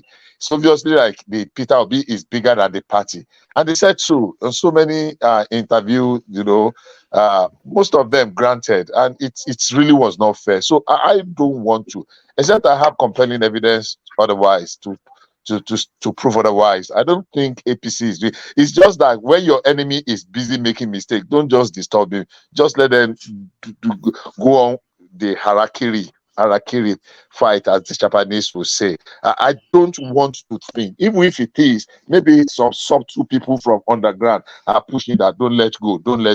But like APC and Tinubu sat down and planned and they're scheming, I don't want to believe so until I see compelling evidence to the otherwise. Unfortunately, they've not played it well in Labour Party. When Obi came to Labour Party, like I said a minute ago or thereabout ago, he brought in a lot of goodwill, but you should at least respect the people that you met there or you are meeting there. Show them some kind of respect, And a lot of the fights are not necessary.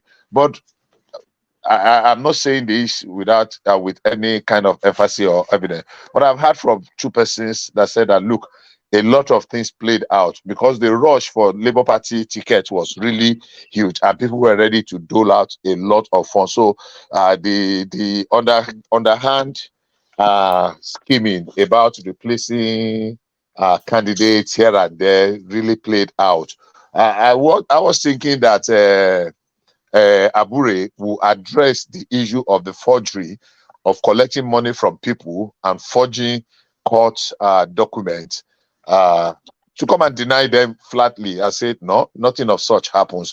Because I would not like, if Tinubu's hand is in deliberately destabilizing opposition, I will lose a lot of respect for him. So I still want to give him the benefit of the doubt that no, it's just that it's just politics. When it happens in APC or PDP, we say, oh, implosion, blah, blah, blah, blah. But they are the same. We are the same people, the same Nigerians that are playing the dirty politics in PDP. They are the ones playing it in APC that played Oshiomhole out. They are the same people that played our seconders from Rivers out. They are the same people that rose up against Ayu in just the recent past. So why is that of APC Labour Party different?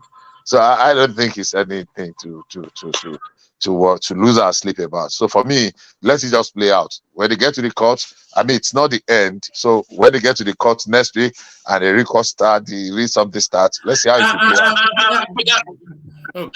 Bishop, feedback. I don't know where you're getting feedback. I don't have any device on. If you scroll back, you'll hear it. So I've muted you for a moment only to ask the question. So do you not see?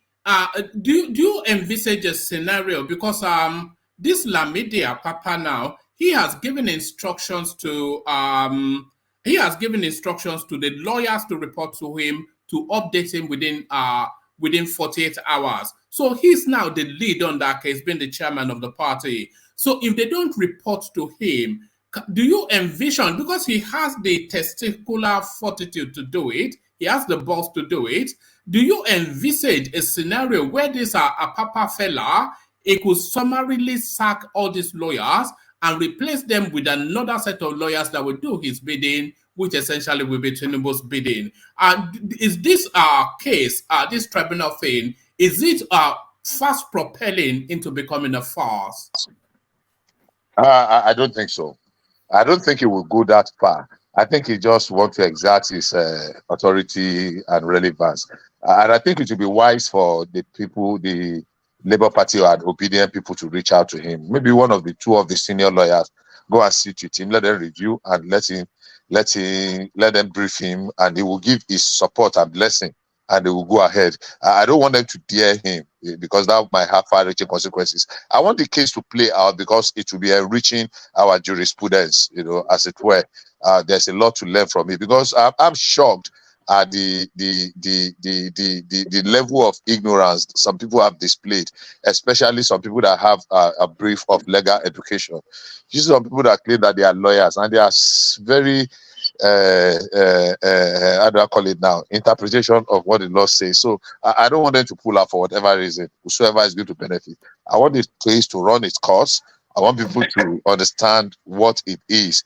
So I think it's better. It should be in the interest of everybody, both the Labour Party, even though I know the case has no merit. So I don't want them to go and be saying, it was because they bribed Apapa. No. Let Apapa get his blessing. Let them go and meet him. Let them resolve it amicably. Okay. Pending the time that the substantive issue is resolved, we recognize you as the chairman. So what's the way forward? And he will give his blessing. Let them go and fight the case as they fight the case on its merit, forgetting all these shenanigans people are playing out. Let's see how it will eventually, what will be the outcome. And that will be to the benefit of everybody, both people in the Labour Party, people in the opposition. And, because we will not start talking about 25% in Abuja in the next election. Everybody, that will have been laid to rest.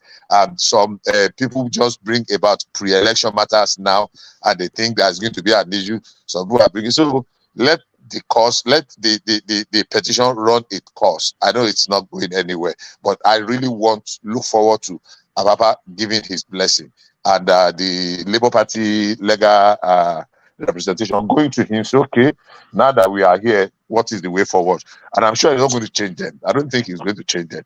He just wanted to exert his authority. That, look, you cannot just come after we have built a party for 20 years and think you can just take it away from us. I think it's just an ego class kind of a thing. So for me, sorry. Go ahead. Yeah, I was going to come in, so I muted you just really because of the feedback. So the one good thing that should come out of the petition running its course is to answer now that once and for all that vexatious question around the Abuja space, 25% or not. But give us brief thoughts on this now. With what Tinubu Obasanjo told Abbas Kalu over Rep's speakership race. So Obasanjo now, glowing terms, noteworthy people was how he described the anointed incoming House of Representatives member as endorsed by Tinubu. So he cannot endorse the House of Representatives Speaker that Tinubu has a consensus without endorsing then the party that consensus is him. So that then somewhat of a tacit endorsement then of the Tinubu administration. Now, one of the most potent voices of the Obi narrative hitherto was Obasanjo. So are we now seeing now the military man take off is one agbada to wear another, Bishop? Sorry. Okay. Yeah. Like I really want to believe that the person of former President Obasanjo would have enough people around him, whether in the law profession, or people that can just good analysts that can analyze the present situation and tell him look, it's a lost battle, or the chances that look, don't bet on it. Don't. So just stress out. If they have given him that advice, I think he's just trying to tread softly. That okay, maybe, don't let me throw away the baby with the bathwater. Let's see how things will go. So I think it's just beginning to soften up a little bit, having the benefit of foresight, how things are likely to swing, because nothing is cast in stone yet. I mean, the odds actually favor Tinubu in the recent of the world, except somebody was just to play some game. Because I've listened to some people, except some people that are thinking with their heart, not their head. They think that there's going to be a miracle from somewhere, and they are throwing everything in. So I don't think Obasanjo is doing anything other than what any rational, underline the word, any rational thinking human being will do, knowing that look, this battle could swing either way, and the chances that it's going to swing this way is far greater than swinging the other way. And there's always a limit. There's a limit it can cross. I mean, if Obasanjo could have been to prison once as a retired general, he can go to prison again. So I'm sure he's trying to to tread carefully, softly, and with some wisdom. So it's not like he likes Tinubu, or he's changing Agbada to support Tinubu as it were, but just trying to work with wisdom, and that's my reading of it. All right, brilliant. And do you think the obedient space will give Obasanjo the Wole Soyinka treatment? Are we to wait for that to stream through tomorrow as the abuse starts to come in the direction of the general? I don't think. It will not be surprised if they do. I mean, nothing is beyond them. Just some rabble-rousers will just come up with some. But I don't think they would do that, because Obi himself is beginning from one of your readouts that if I don't become, I must become president. If not today, then maybe in the future. I mean, he made a mistake. His choice of word is instead of trying to calm down the situation, kind of add some more. Why would you say you must? Who the hell are you? Permit me for that, using that word. That you must. Who are you? You must. Even your house, your family come and say, you cannot say you must become the head of the family or your village or your state. Talk less of you say you must be. So maybe that's a fox pass. That's a mistake. That's a wrong choice of word by him. But it shows largely that it's a kind of surrendering tempo, kind of, okay, maybe he who fights and run away live to fight another day. Even if I don't get it today, one day I will come back and I will get it and I will become the president. But I think it's really beginning to dawn on him that, hey, sorry, Richard. Sorry, I'm muted you really only for the feedback. Just to put this question, if Peter Obi is saying, if not today, sometime in the future, do you see that future? Is this window a one-shot deal for Peter Obi? And if he's not going to be the president now, which is now looking unlikely that he will be, that window will never open for him again. Is there a future for Peter Obi at the presidential space? So very briefly on that, and then I'll go on to Ajanle Koko. Okay. Good evening, Ajanle Koko. It's been a while. I did not hear you 2 days ago. That's by the way. I think realistically speaking. Thank you. Yes, sir. Realistically speaking, I think it's over for Peter Obi politics, very objectively. Because the kind of thing that happened in this last election is not likely to happen again. I mean, I have a word. I have a statement I made in 2017 or 2018, and I made it my pin word on my Twitter space, that Buhari, the demystification of hitherto some, people, some powerful. Buhari has unfortunately demystified the church leadership in Nigeria. And the last election has shown that you cannot, they roar and roar and roar and back and back and back. And when it was time for them to bite, they couldn't bite. And that was exactly where the strength or the large support of Peter Obi came from. So the next election, he might succeed in having the ethnic support, but he's not going to garner that kind of religion tsunami that happened. That's not going to happen again. So for a Peter Obi, it's over. I mean, I stand to be corrected, but my view, honestly speaking, if Peter Obi comes next election, he will be lucky to get half of the votes he gets now. He got in the last election. So for me, politics-wise, this is the best Peter Obi can throw up. It's a flash in the pan, a very bright one at that. But this is the best he will ever get in getting close to the presidency of Nigeria. I really want to. I can put a bet on that. Buhari demystified a lot of people, including some of our. Sorry, Bishop, I muted you for the echo. But is it Buhari that demystified the church, or is it Peter Obi that demystified the church? Because Peter Obi played the church politics to the nth degree, the most that the church politics could have been played. He played it, and we've now seen now what the church contributes to politics. So is it really Buhari that demystified the church, or was it P to B? It was not Peter Obi, definitely. Peter Obi took advantage of the church. He used the church, and it was going to play out either one way or the other. Unfortunately, so we will not say it's either you fail or you pass. So the way it played out, obviously it did not pass. So some people will say, "Oh, but he got system." But was it enough to get him the victory? No, because largely he didn't get the spread. So I won't say.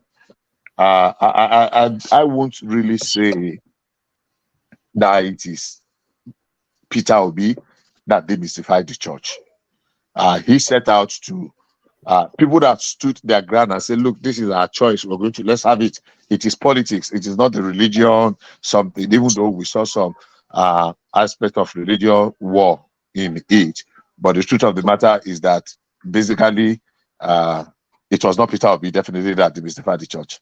I think the people that stood their ground and said, "Look, whatever they have noticed, this is my choice of candidates, and this is how I'm going to do it." Those are these people, despite all the threat, all the noise, all the curses, all the prayers, all the night vigils, and the rest that went with it.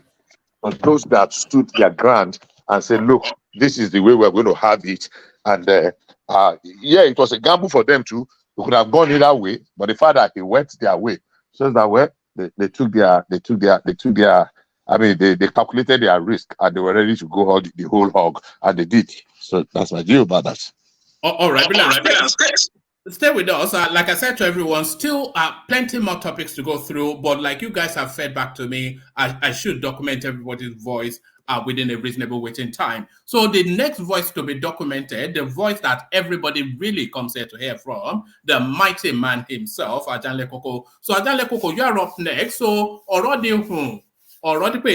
so is this where we are now? Any and everybody, especially the conspiracy theorists, they will have it that this is the puppet master hand of Tinubu pulling the strings. Maybe not directly him, but certainly his political space. So now, confirmed now as the substantive interim chairman of the Labour Party, Lamidi Apapa, who, by all of his body language and his public pronouncements, is not at all on board this Peter Obi train. So is this politics now at its most brutal? Was this a Machiavellian move by the Tinubu space? So Lamidi Apapa now comes to the fore and is asking the lawyers to report to him within 48 hours. What says you, Ajanle Koko? Thank you, Waman. Greetings to our listeners around the world. Click on the like button, share and subscribe if you haven't done so. Yes, as the chairman of the party, the operation of the party have to be directed by him. And all the power that be within the party must submit themselves to him, and whatever order that he gives surely will prevail over any other person's directive, whatever directive rather that he gives will surely prevail.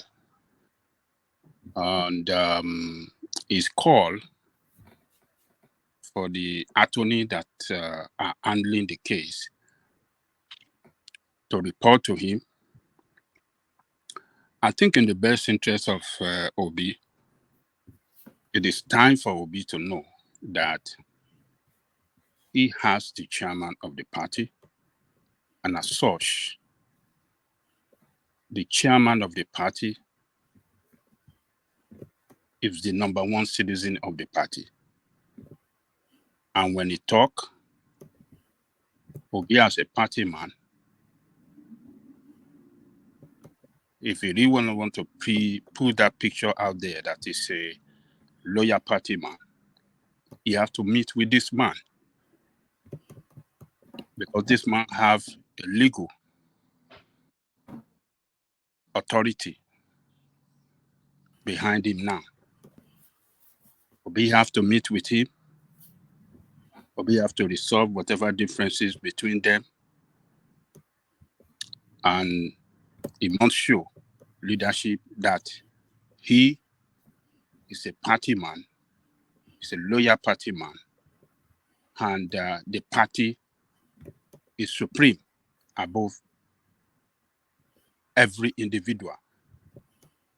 Obi must show that he's a law-abiding Nigerian.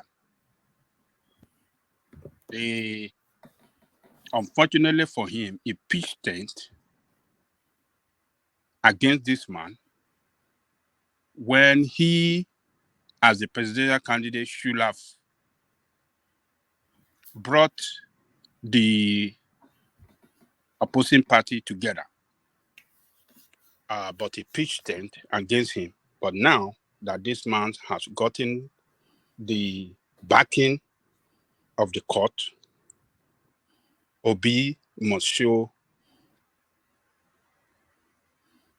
leadership that respect the law by meeting with him, having all members sit down, the leadership sit down to x-ray their petition with this chairman. They should bring him on board and they should do the job together. There's no other way he can do it. The party. Do you think this man? Do you think this man is in Peter Obi's camp? Do you think he favors the narrative that Obi is pursuing? Lamidi Apapa. I believe so. A lot of people are saying it's working for Tinubu, but it's not working for. It's working for his ambition to lead the party. He has been in the party before the OB. They are the core party members and leadership of the party before OB came in. But OB came in through, one means or the other, and these people were sidelined.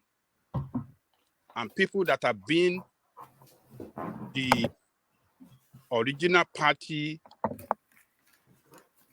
leaders before Obi came in felt that, look, we have to fight back. This is our party. We built this party. And we can't allow some people with, what do you call it? Obi phenomenon to take over the party from them. and sweep them under the carpet. No, it's never done. There's no way it is. There's nowhere it is done. People will fight. Even if you look at the problem that is rocking the APC now concerning the principal position in APC, it's because some leaders within the party thought they can impose some people over the others. It is power tussle game. One man. This man is engaging in power tussle game, which is normal in a political party administration. It is normal. It's not working for Tinubu. It's working for his own, political career. Political career. So what he's doing is normal. Obi has to show leadership. He has to meet with him. They have to go through the. Sorry, Adele Koko. How can Obi rebuild bridges with this guy when Obi he came out to tell us that he didn't even know the guy, and the only person that he recognizes is Abure, who the court have now told us must not by law parade himself as the chairman of the party. Look, the law recognizes this man now, and the law is the law. When the law favor one person above you, you have to respect the law. Obi must respect the law. How do you want to lead a country when you don't want to respect the law? He must respect the law. You have to meet with this man and settle all the differences. He has to let his team, the people that in opposing camp with this man, know, look, let us respect the law. This is what the law says. Let us meet with him. Let us bring everybody together, and we can go, frontally and strongly in fighting this petition against APC. That is what he's supposed to do. This man is not working for Tinubu. All this shenanigans they are talking is just the way politicians carry out propaganda against. Okay. Hold on. You say it's not working for Tinubu, but is his politics? Does it favor Tinubu? Is politics the politics that he is the politics that he is playing to assert himself in and on Labour Party? Whether it's working for Tinubu or not, does it favor Tinubu? I won't say that it favors Tinubu. Look, I have said it. He's fighting for his political career, and by the backing of the law, he has emerged as the chairman of the party, and all, the authority of the party lies with him now. And every other person within the party must align with him. If they don't want to, if Obi doesn't want to align with him, Obi is the one that is going to destroy his own petition. Obi will destroy his own petition because, as the chairman of the party, the law recognizes him as the authority of the party, and whatever he writes to the INEC, whatever he writes to the court, is what they will accept as official position of the party. So Obi must not hurt his chances. Obi must not destroy his chances and everything he has deployed into this petition to fight against Tinubu victory. He must not destroy it by himself by trying to engage in by not respecting the law and the authority of this man. He is the chairman. He is the chairman with the backing of the law, and you cannot go against the law. You go against the law will crush you, and that is where this man stands now. Anybody that go against him in that party, he can crush that person because the authority of the party lies with him.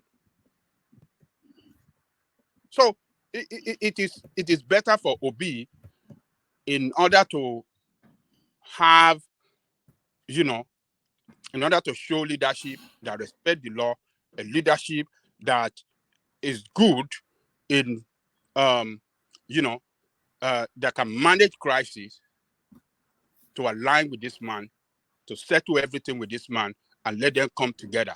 Because I don't see how you want to be leader of a country when your party is going through a serious crisis and you cannot settle the crisis within your party. The party is just a small section of the population of the country, and you cannot settle the crisis within, and you want to be president of Nigeria. It doesn't make sense. So Obi should show leadership, meet with this man, let them resolve all the differences, let everybody come together. Let what is the name of that man wearing that colonial cap, the former chairman? Abure. Yeah, this colonial master cap all the time. He should let him know, look, forget about the past. You have been the chairman. The chairman the law has taken it away from you. Ajan Lekoko, when we look at the antecedents of the Nigerian political landscape, when they use some obscure something to remove a chairman from a party, it's very rare. I cannot recall an instance that he makes his way back. We saw it with Secondos, we saw it with Oshomole, we've seen it with RU. We've seen it with everyone. So this is the end of Abure, and now this guy will be confirmed as the substantive. What's it? They didn't forget Abure. Abure is gone. The law has kicked him out. Look, any party in that country, Nigeria, that is aspiring to be big party and to control Nigerian state must surely go through crisis. Crisis and leadership tussle for position among members and leaders. And that is what APC, and that is what Labour Party is going through. So Obi should he has been coming a long way in politics. He should know that this party is going through crisis that must be well managed so that they can, continue to grow as a party. So they are going to. Do you think Peter Obi is somewhat placed in the middle of the road in the going on within the Labour Party? Because to all intents and purposes, he's not really a member of that party. The party, as universally known, is just a special purpose vehicle that he is straddling to run an ambition. But is not really invested in the inner workings of that party, and nobody really sees that party as his permanent home. Once this tribunal phase is out, we don't envisage that Peter Obi will be a member of the Labour Party by the end of this year. So is he sufficiently even invested in that party to really care about these internal squabblings? Look, Obi has never shown commitment to any party if we would really want to go by his antecedent. He was in APGA, PDP force before he moved to APGA. He was in APGA. He promised Ojukwu that I would never leave this party for any other party. What did he do? He left that party back to PDP. He was in PDP. He enjoyed all the good things in PDP, and maybe economic advisor to Jonathan. I don't know the position he held then. And what happened? He left PDP. National Deputy Director for his campaign council. Oh, okay. He left the PDP now to Labour. I am not I won't be surprised if this guy leave Labour for another party tomorrow or to somewhere else. I won't be surprised, because even if you have watched many of his interview on the TV, he has never show any commitment. No, don't let me say he doesn't show commitment. You can see him the way he pandered the obedient. He has even said it several times that the obedient, some that are obedient are not really party member, and they are not really party member. They are just supporting him. He is a real committed party man. He should be able to speak to the obedient, to register, to be party member, to be member of Labour Party.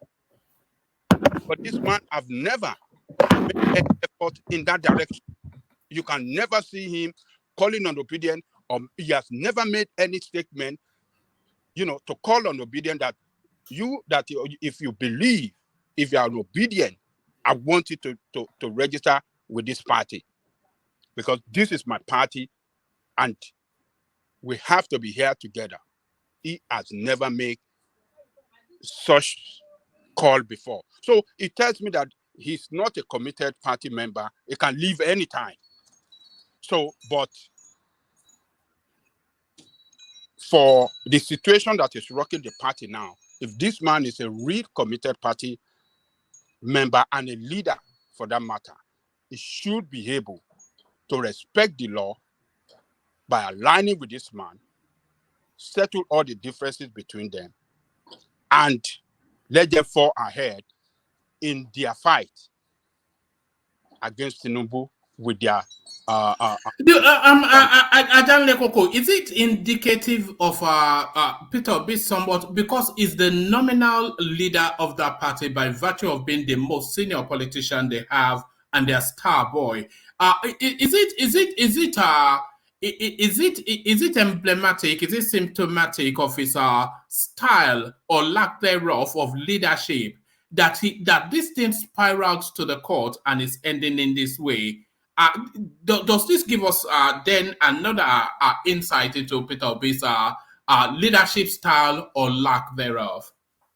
Look, this is a time, whatever action does this man take, either by submitting himself to this chairman or against this chairman, will tell us who this man is politically. But I don't want to say, I want to give him benefit of doubt now. I want to see what is going to, the action is going to take in respect to the situation now. I want to see if we align with this man or do it the other way around. And that is when we'll be able to know who this man is. And that this is what is going to determine his political future and membership of that party. If Obi refuses to align with this man, that will definitely tell us that this man will be leaving this party in not too long time. But if you align with him and work out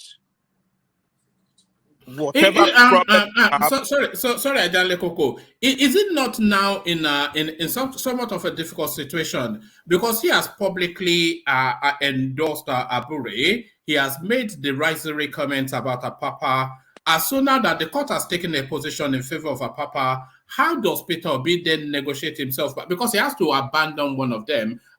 This Apapa guy or Apapa guy, he doesn't strike me as anybody that takes prisoners. And for Peter Obi to come back in, he would demand the head of Abure. So is it not in somewhat of a precarious position? It's not in a precarious position. You see, when a political leader have found himself in this challenging situation, that is when he should show leadership. You see, that is when he should show leadership. And aligning with Apapa doesn't mean that he's abandoning Abure. He just want to bring Abure and him together and let Abure and all the team that he aligned with at the moment know that, look, we have to work with him because the law is backing this guy. He has all the power with him now as the chairman of the party. So, look, every political party will face one form of problem or the other. You just have to manage it. Even in the advanced world where we live, you see problem. You see the way that, the party is rocked with problem, but it is the management of that crisis to come out with to bring out a meaningful result for the party that really matter. So Obi this time must show leadership. He must bring them. This is the last chance for him. This is the last chance for him to resolve the problem between the two opposing parties. Now that the law, the court have declared this Apapa as the man, Obi must work with him. He must tell Abure, look, don't worry. You are not the chairman today. Does not mean you can't be chairman another time. So, but this time around, let us work together as one party and show example to other parties that yes, and to Nigerians that yes, they are a party that Nigerians should see as a reliable party that can manage the state well. They have to show to Nigerian people that yes, this is a problem, a small problem. It look big to you people outside, but look at the way we have resolved it, and we are ready to take take on the governance of the state if you give us the chance, and that can really even help them in their the petition matter they have. They have to go together in unison, to fight this petition and not divided against each other. That will not go well with Toby in his fight against Tinubu in his petition matter. That will not go down well with it. But Apapa is the chairman. He must align with him so that they can work together for the benefit of their party and the obedient, particularly as well. They should not see this man as the enemy. Nobody should see him as a person working for Tinubu. He's not working for Tinubu. He's working for political career. Every politician does that. You can't come into the party, take over the machinery of the party from me, and you think I will go home and go and sit down, sit down looking at you to just go ahead and be running the party the way you like. No, not done. All right.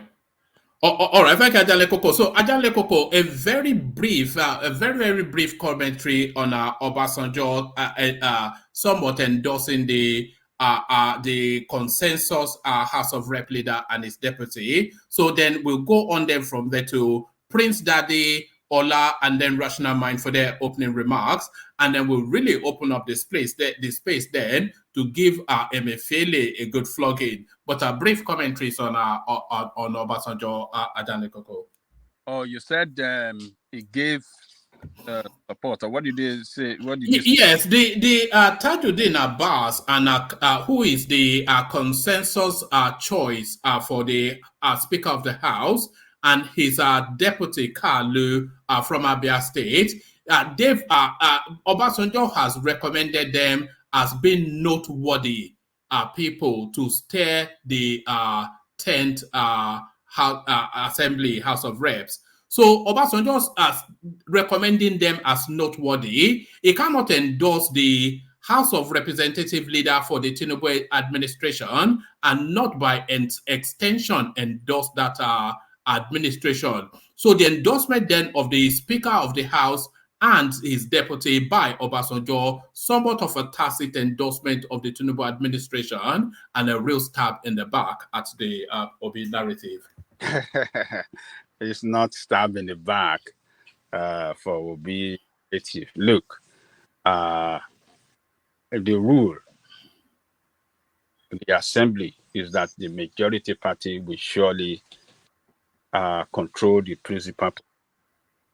So when these two men went to Tinubu, for his blessing, went to Obasanjo for his blessing, but Obasanjo have no other choice as a elderly statement. He has to bless them. And this is not going to be the end. Some other people will still go to Obasanjo for their blessing, and he will bless them. So this blessing of this guy should not get as if he's giving support. As if he has abandoned Obi and he has declared his support for Tinubu. No, that's a wrong interpretation right there. I'm not subscribing to that. But Tinubu Obasanjo at one point will declare support for Tinubu, and if he do it, it's shocking. You know the way he does his own thing. He will sit down in front of the camera in his library. He will read out a statement or write a very gigantic open letter.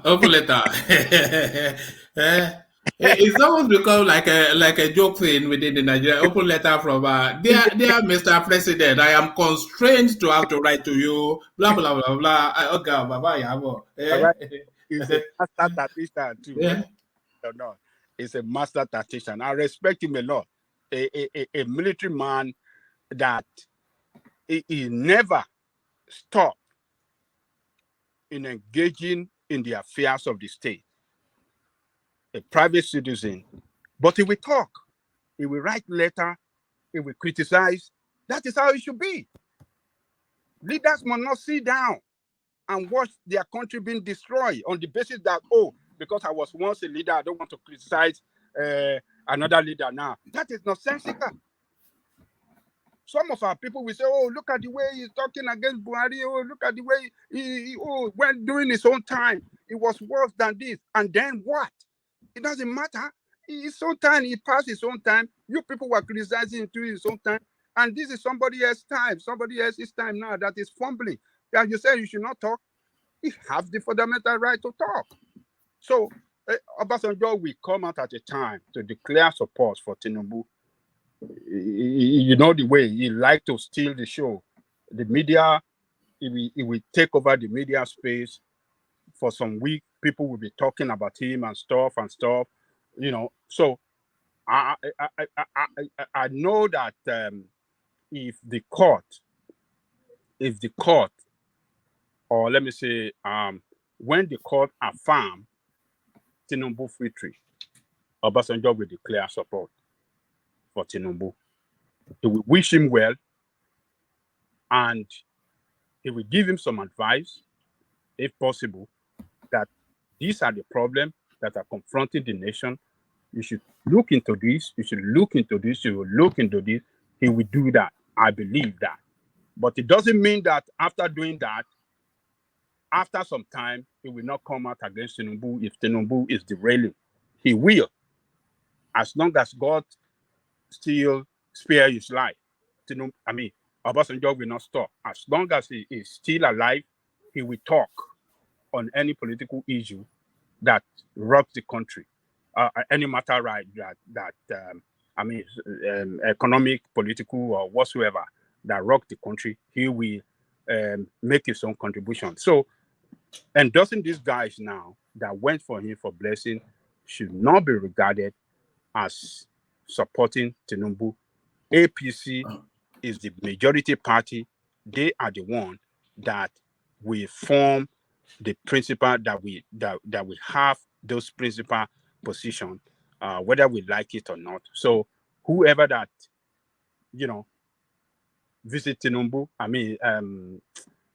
Obasanjo for blessing, he will bless them. He will bless them. So one man, it is now left for APC to manage the crisis within their party, because even this guy, Abbas, is not the majority choice.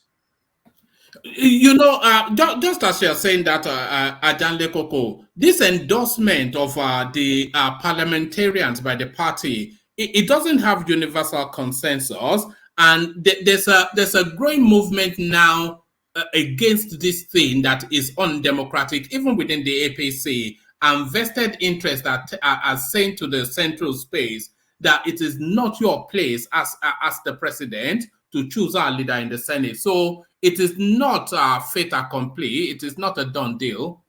It's not a done deal at all. Because the other party, the opposition parties combined together have majority than APC.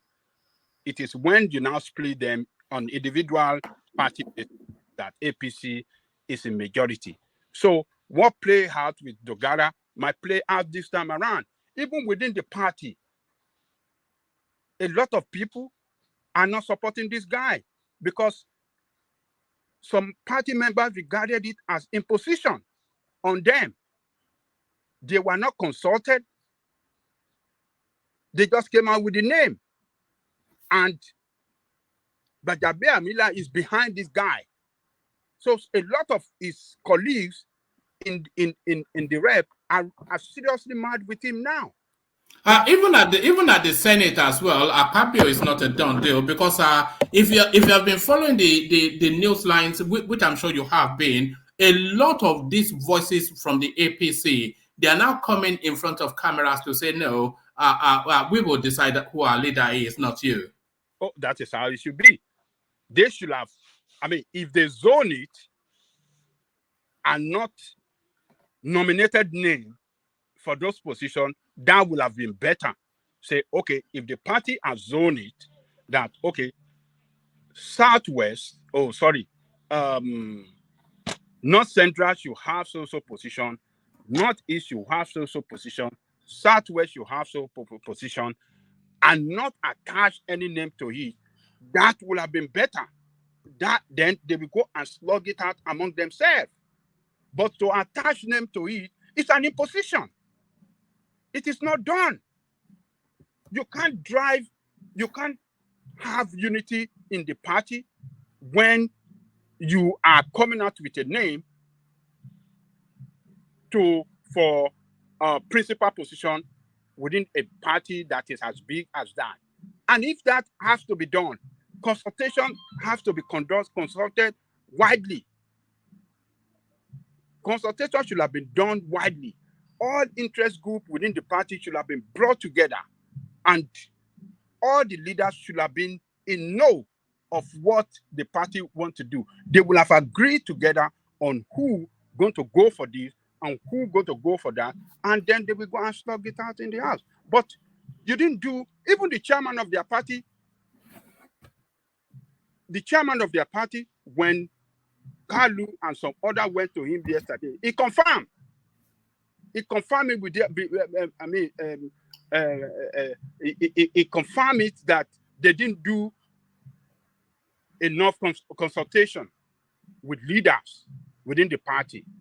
That is what is responsible for this crisis within that party now, because enough consultation was not done, and then you are coming out with names for so position, saying that, oh, this is what is going to happen. Everybody, they are all equal members in that House and Senate, they are all equal member. It is until when some of them are elected as leaders in one position or the other, that is when you will see some of them above the other because of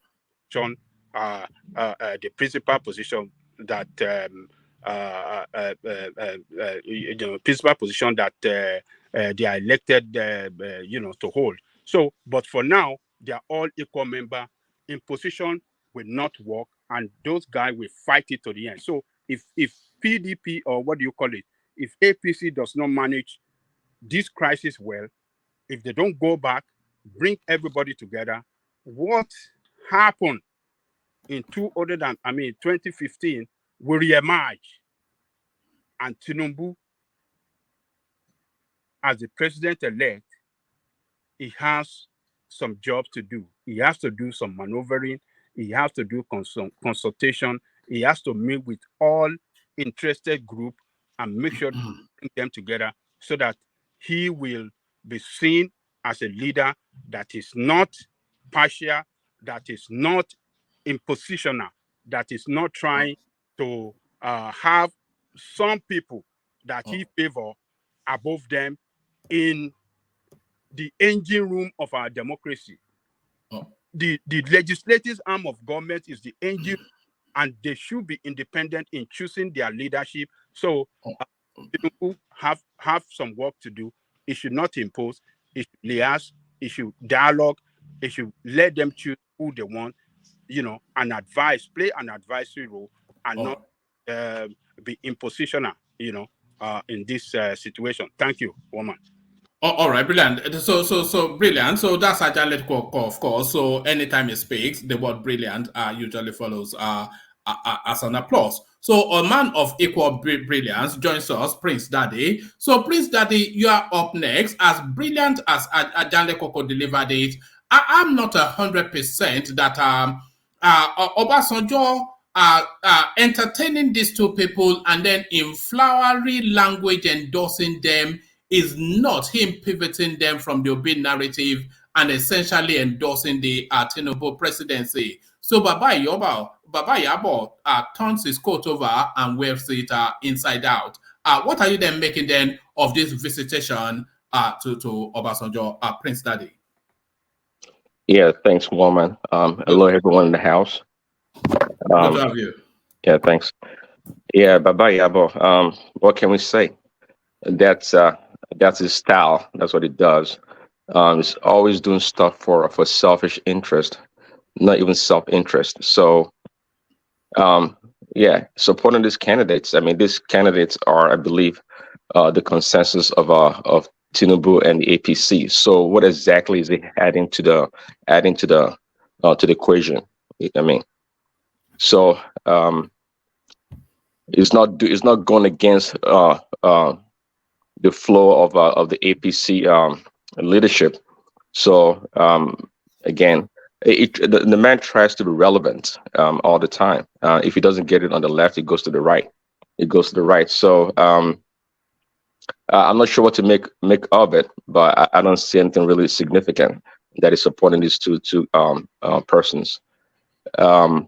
Again, in regards to the obedient followers of people, I don't know. I think Obasanjo is seeing the writing on the wall. What the court is going to do in the final determination of the election. So again, trying to be relevant. I was just trying to go back. Perhaps you guys know, somebody knows on the platform, what any significant proposition as Obasanjo made over this past 10, 12 years that made a difference to the Nigerian space. Every time he's been opposed, he never had his way. It's only been nuisance value all the way through, nuisance value. Well, exactly to the point. Yeah, I accept that. So, I mean, I like the man, of course, being an elderly man, ex-president, a state man. I like him at his age being active. Really, it's to me it's great as is active. His letter writing, to see his prowess in writing, it's all good. It's good for the fun, but the man is shown he doesn't have any political capital at all. He's not able to influence or sway people the other way, right? So yeah, so that's a messenger for you. All right, brilliant, Prince. So now, Prince, there's a certain code amongst warriors, especially in a hard-fought battle. So the code amongst warriors is when you capture them after a hard-fought battle and the opposing warrior, your blade should be sharp and your cut should be swift. So your blade should be sharp and your cut should be swift. So is this now the beheading then of the Peter Obi petition with this Machiavellian move by Tinubu? So Lamidi Apapa seizes charge of the Labour Party, and we all know what his politics is. Yeah, I know. Someone was saying earlier, what is going on in the Labour Party? It's something you would expect from a quote unquote a newly formed group. But Labour Party has been around for quite a while, but new in the sense of Peter B's dynamic in the party. What is going on is expected. You form a group with the formation till you get to the point of normalization of the group, right? The in between those two. And but the interesting thing though, Peter B is not the individual or the person that we can expect to, of course, to stick around. I've been saying this for the past couple of months or so. Perhaps in your show that, hey, I expect Peter B to jackbar, to go to a different party pretty soon. It's quite clear he doesn't have the foundation and the roots in the Labour Party. And just like any other party, right? There's always money exchange. Party vehicles are opportunity for a lot of people to line their pockets and get rich, right? It's no different in the West. I mean, in fact, I heard one of the two major parties in America, for example, they, for every dollar that commoners like myself donate, over 70%, 70 cents goes to the fundraising organization that are linked to the some candidates, some politicians. So it's politics is about making money. It's about making money. It's about, but Peter B told us clearly he doesn't pay shishi. So this guy's, see, in the Nigerian space, there hasn't been somebody that actually captured Peter B, what it stands for. I've been trying to wrap my head around it until Shehu Kuti came about, and called him an opportunist. I think I have to go back to the dictionary and look at the word in all the different forms and meaning. And wow, that really encapsulates Peter B, what it stands for. He's an opportunist. He's not a builder. I've said it before. He's not a builder. He's smart and crafty and cunning. That I give him. But he's not a builder. He doesn't have the skills or ability to resolve issues. He's always running from one place to another. We've seen this pattern. So I'm not saying anything bad about him. I'm not making any jest or fun poking at him, but that's just Peter B for you. Now, given what is going on right now, this Apapa guy is trying to take leadership, right? But this guy always seems to be missing in the picture. Doing Okupe guy, I think that guy is super corrupt. Because it was the guy that acquiesced for Peter B to take the leadership of the mantle of the Labour Party. That guy, to me, it took a lot of money. It got paid. I know Peter B doesn't pay shishi, but he set himself big time along the way, and sneaked in Peter B to take the mantle for the Labour Party. So and these guys now are trying. They were sidelined. They were sidelined. This Apapa guy, and I guess quote unquote maybe the Yoruba faction. They were sidelined, and Peter B brought some of the Southeasterners into the party, and they took control. And in fact, you can see how they talk about these people like they know persons. One of my second favorite guy, apart from Tony Umes in Hollywood, because he's married to my classmate, but this guy Okonkwo, I like him a lot. One of my favorite guy in Hollywood. But every time he comes on television, he's always mocking these guys as non-persons, that they have no value, and even talked about they don't even recognize these people. Even at the selection of the what do you call the party meeting to select Peter B officially. I think Okupe, not Okupe, rather this guy Papa and some other guy, I guess you call them chieftains of the party, were there. And this Okonkwo said no, they were not there. These people are not person. They don't even recognize these people. So what is going on right now? It's maybe it's almost expected. Initially, thanks to Arise Television and perhaps some other ones, they made it sound like, oh, it was PDP only that has issues with Weekend and G5 and APC too. They have their own issues, this and that. But Labour Party is just a great vehicle. Why? Because Peter Obi is a great leader. So they don't have any problem. Of course they do. Everything was just swept under the carpet. It was just a matter of time, and things are coming out right now. So conclusion, I don't see Peter Obi. Do you think this has come at the most inopportune moment? If this was going to happen, you would rather either post the petition or several weeks, if not months, pre the petition, so that they can clean house and come at it with a united front. But right in the middle of the opening phase of the petition, the party starts to implode. Do you think it's just bad luck, or do you think there are shadowy hands? Yeah, I think I heard your inference that perhaps Tinubu or APC has something to do with it.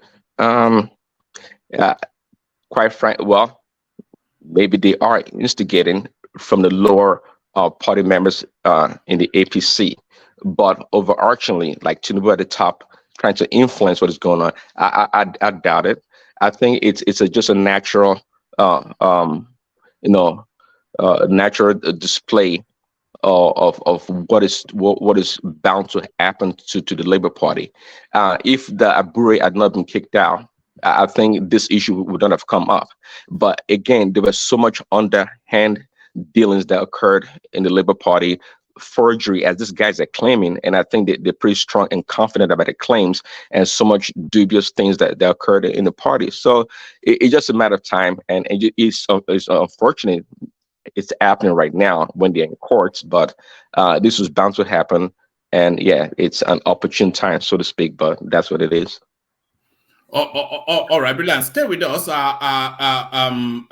Prince. I especially want to hear your views on the narratives around Emefiele, who is about to bail over the fence and maybe it's going to go via this Libya route and trek through the desert. We want to know. So we want to hear from, taking the conversation around everyone and landing now with Ola, who joins us. So Ola, you're up next. So to the two spaces really, but especially what is on the screen, this seems to be the thing that will impact more than anything else on how things will pan out over the next few weeks. So Lamidi Apapa, he has instructed then the legal team to give him an update report within 48 hours because he now has the power of leverage over that party. What does this mean for Peter Obi's petition, Ola? Hello, everyone.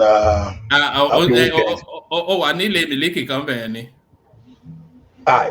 Okay, so the thing is coming up. Wait, may I stop you? May I not go flash you? You know one bit that talo I know we just play synchro system. I just so maybe just synchro system. Look at that. You're old school, though. Who listens to synchro system now? Look at that. Synchro system. School, every school now school. Every school now school. Yeah, to it. Let's hear from you.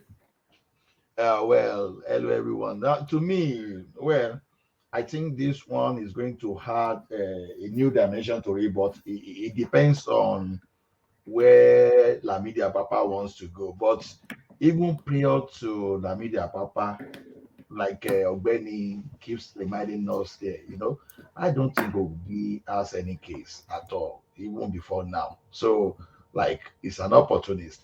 Maybe Lamidi Apapa can just revisit the fact that, okay, was this man even supposed to represent us in the first instance, considering the time he joined us? So there's every possibility that a new leadership may want to, may want to do the thing the right way. So if you want to do the thing the right way, so the issue of Obi may just be one of those things to do the things the right way. Maybe he was not even qualified to represent them in the first instance. So to me, let's watch out. I don't think this guy, I just for opinion, I don't think this guy will want to waste his energy on what never happened, because I've seen so many people that were just talking of stolen mandate.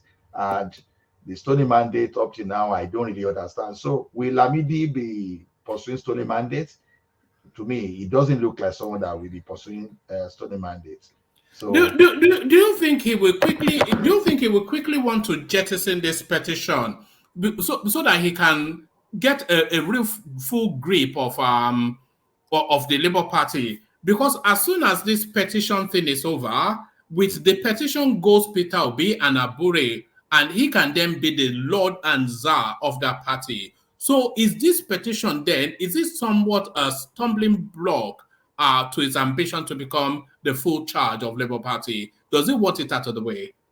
I cannot say specifically, because these guys are politicians, right? But to me, is Obi bringing the right attention to Labour Party? Will Obi help Labour Party build that momentum? Even though he may not be pursuing, he may not be running after the battle he cannot win, right? So, but it doesn't mean, I'm not sure, it doesn't mean he cannot leverage Obi's momentum and use that to promote the party. So maybe it's not in a hurry, but it may be calculative not to waste in resources to claim whatever happened. Like I said, to me, I really want. He might just be the type of person that will be a realist, that will not be chasing the shadow around. So that's the thing I see there. So to me, I'm not sure if we want to get rid of Obi as fast, but I think we will find a balance in between. So to me, I don't know. I'm not sure. I don't think it benefits anything from trying to send Obi away in a hurry. I don't think so.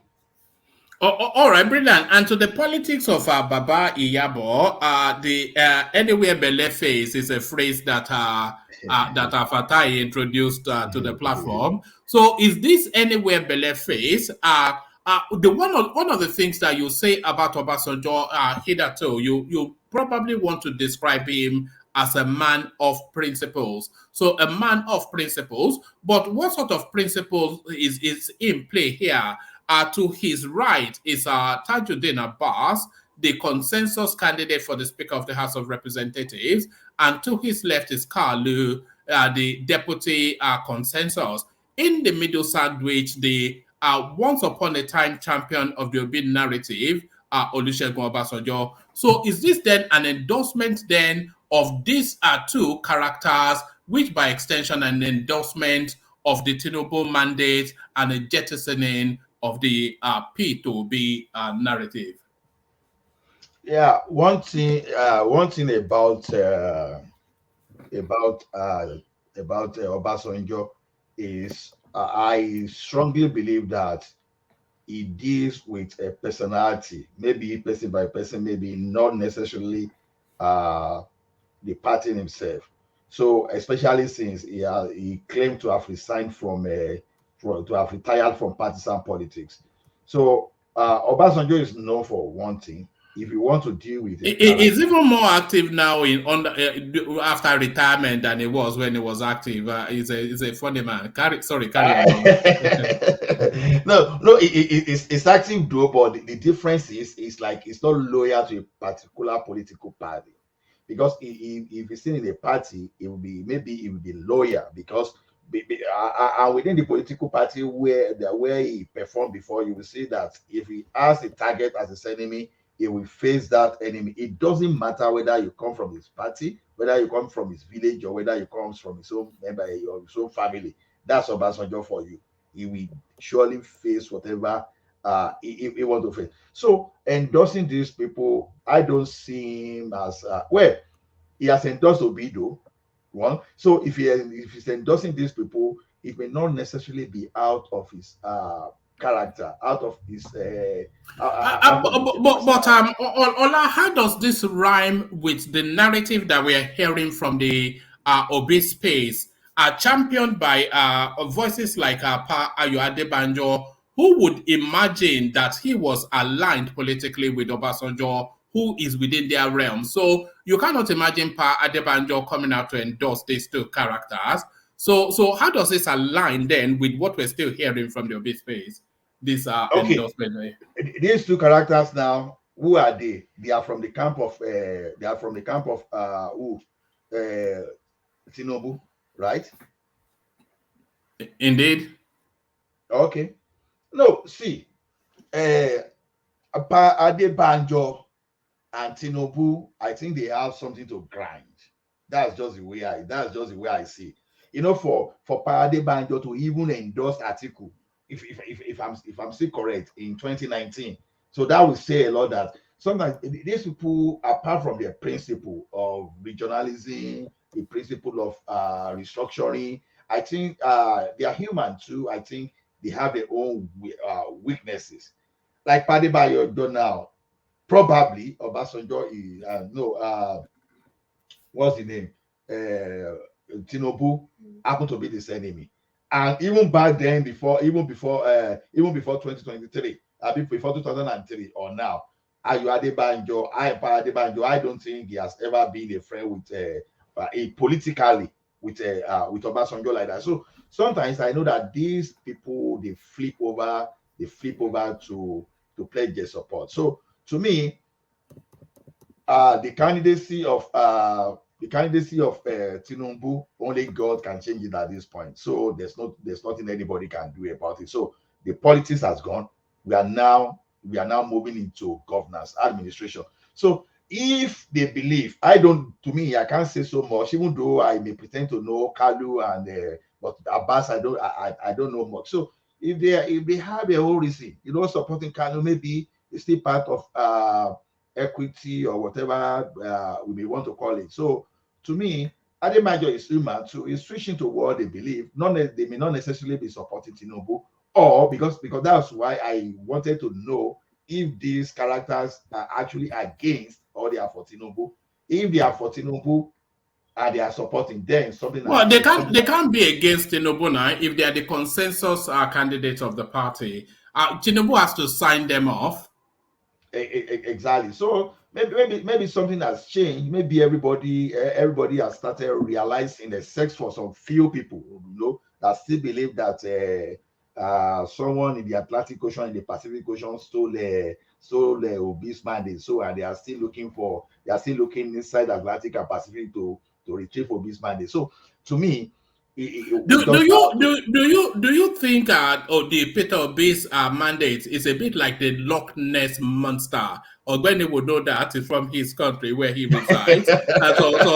Some fables, some creature somewhere that everybody has seen but nobody can identify. Is Peter Obi's mandate the Loch Ness monster of the Nigerian political space? One man, that grammar is.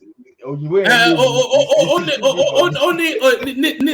in Scotland, only monster Kotomakweni, Ogweni would know this. Only monster Kotomakweni Loch. There's a place in Scotland called Loch Ness, and everybody and anybody claims that they see some 7-8 foot creature that looks human, gorilla-like.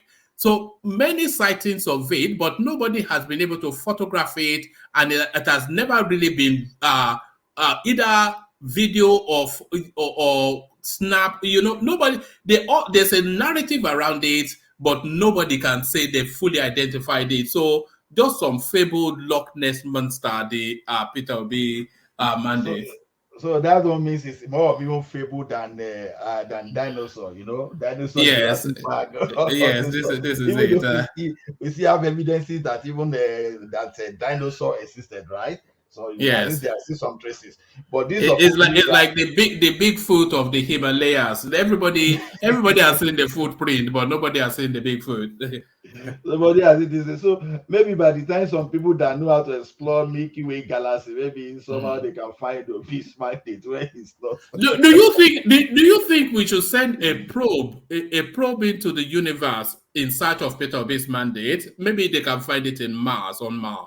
I'm telling you, anywhere they can find it, inside the stars, on the surface of the sun, Jupiter, and then so Pluto everywhere. I think they decide for that. That will be. You see, someone this afternoon was telling people, say, look, there is nothing like there's nothing that can be your enemy like when you are deceiving yourself. That's self-deceit.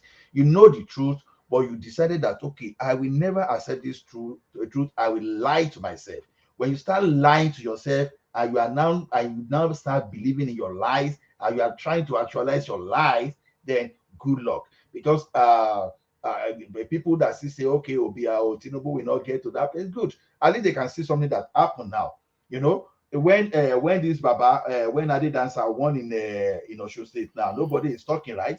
Because they could, like when I read what Kiamu said about that, say, okay, that thing that they look at that thing carefully. When you look at that document carefully now, it's going to be difficult for even the likes of Obi now to just come from nowhere and say, oh, I will form, because you don't have evidence.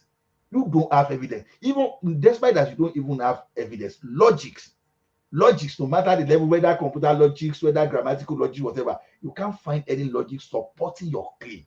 All that, because all those, I believe if there's something like a lie detector, you connect it to read Obi's brain and even Dati's brain. Honestly, within themselves, they believe that they never won that election. But and they know now. Of course, they know. They are just they are playing it to the bitter end. It's just I don't know. They don't quite know yet what to make of what they've created. So they've kept it at a high octane level to see then how it's just a. Do you think the police should put out a missing persons notice for Peter Obi's mandate? If you see this mandate, do not approach it. It's armed and dangerous. Report to the nearest officer. The mandate that has lost into eternity, right? So because to them, I think their case is like maybe someone that never studied medicine, or someone that never studied medicine that is hoping that it could secure that license to become a surgeon, or maybe someone that never attended law school, that, okay, I want to become a son. So that's just the way it is. See, there's miracle, right? There's magic. So we wait for obedience magic, and wait for that is magic. So to me, I think there's something happening within the judiciary these days, because I've always believed that even if the executive within that space, if the executive is corrupt, if the legislative arm is corrupt, I think since the day I'm able to understand what is happening, I think our judiciary, those people there, at least I can rate them fairly that they are not that compromised as some people want us to believe. Even though some people are writing script for them now, some people want them to some people are wanting prayer. They want them to feel like they are selling the country, even when they don't even have any evidence to back it up. But you know what? I think judiciary will do the right thing. Although I know that if they find things to tell you how strongly I believe in our judiciary, people may be saying it has never happened before. I believe that if they really have anything against Tinubu, don't be surprised. It might happen for the first time in the history of the country. The judiciary will talk about it. But as for the Nollywood artists, all these Nollywood actors that carry themselves as obedient, honestly, those people that know how to write movie very well, I think honestly, there's no way they can ever lose. This obedient movement and the type of belief, honestly, we said that Titanic. I can guarantee that. That's just the way I've said it as it is now. So I rest my case within that realm. Thank you. All right, brilliant.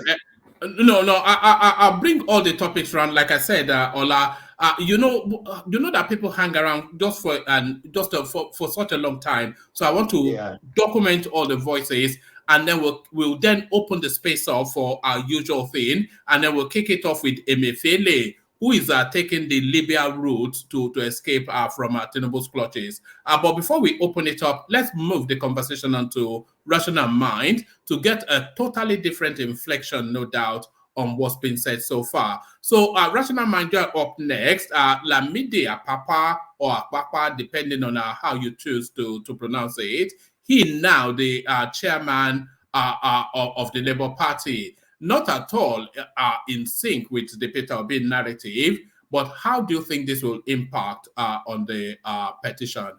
Rational Mind. Well, thank you, Waldman, for allowing me again. I was just here, just laughing. Oh, true. I was just laughing at everything you've been saying, you and other people, especially the last speaker, Ola. You people were just some kind of comedian.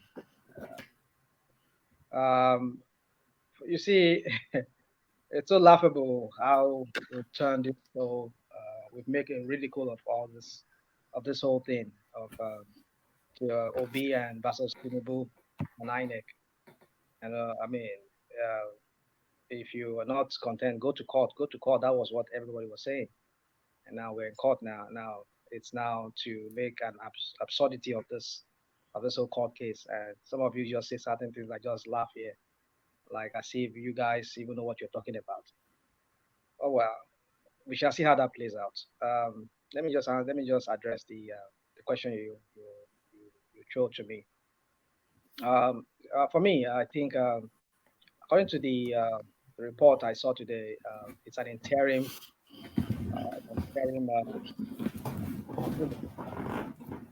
which means is an interim. It's at least for now. It's just the court's appointed leader of the Labour Party. I listened to Bishop earlier when he was making a submission as to trying to like probe into why, or trying to like explain to us why they were doing what they were doing. It is glaring that they were not doing this for any interest of anybody of the party.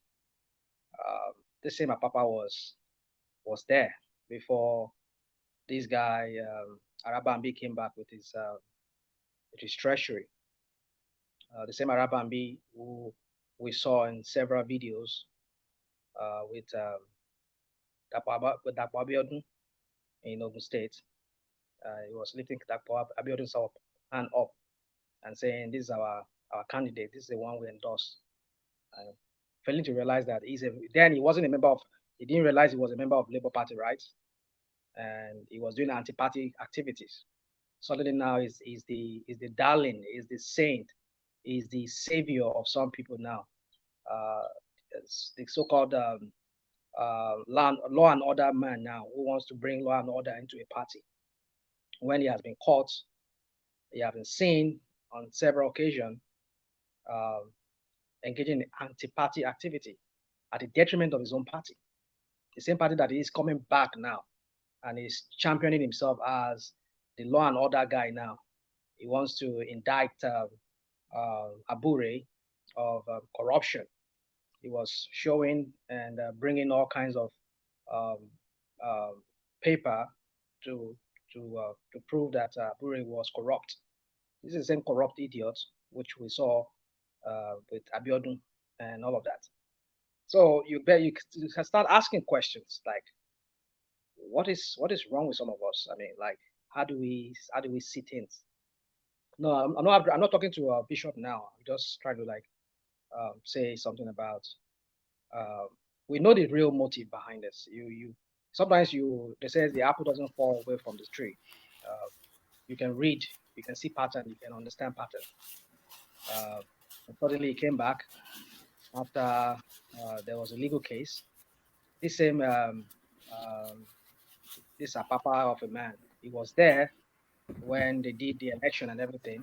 He never saw that otherwise Abure was there.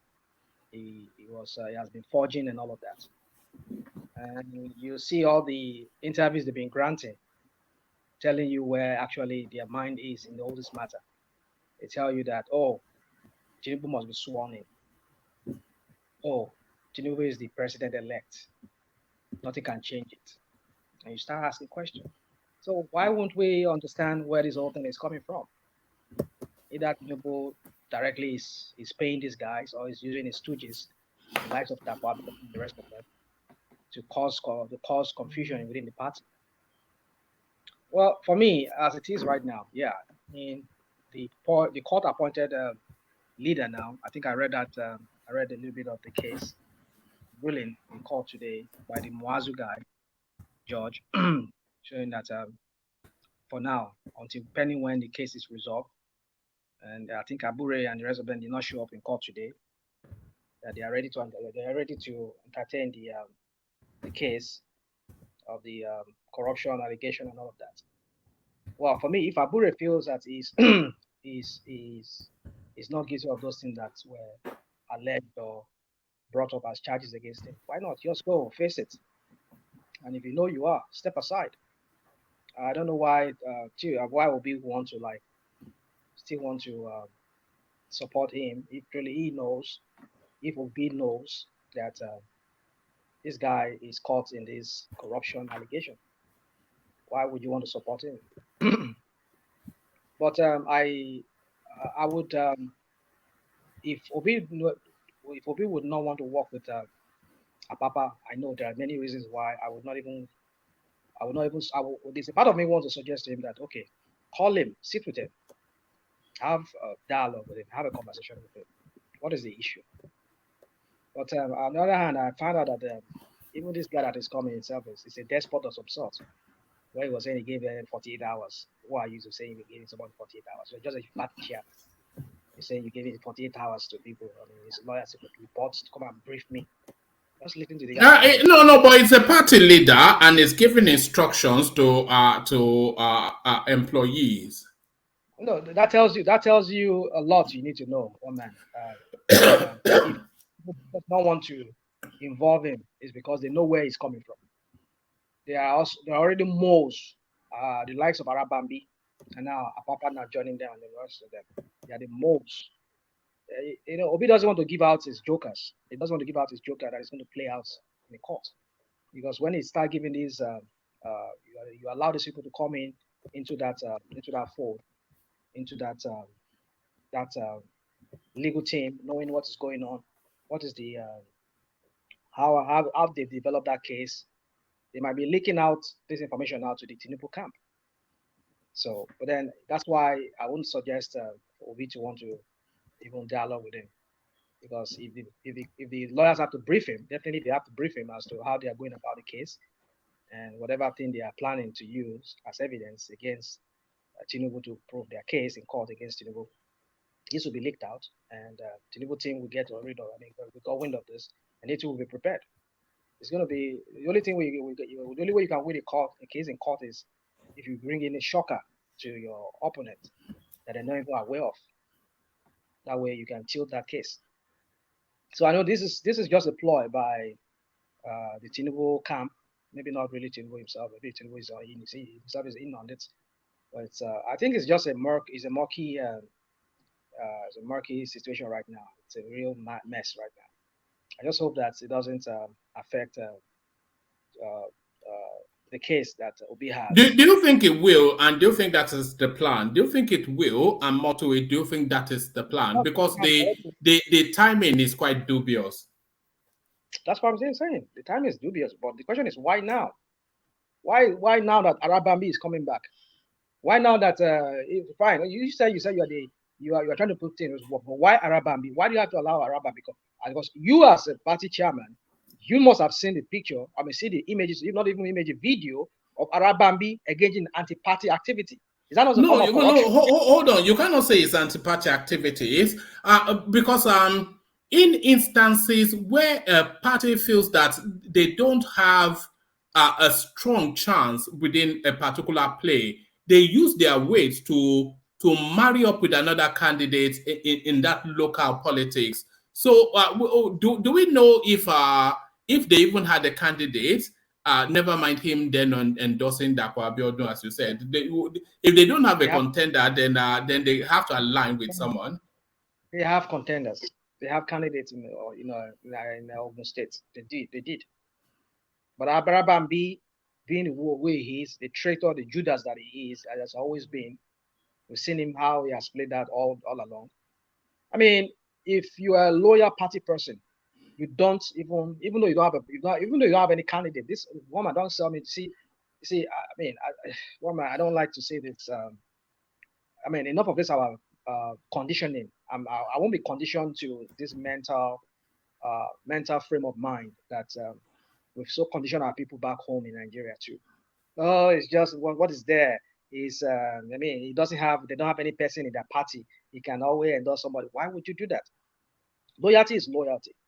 If you don't have a party man, it's politics, isn't it? It's universally the case that you align with people who if you don't have strength, then you use your weight to align with somebody with a better chance, but aligns along the lines of your outlook.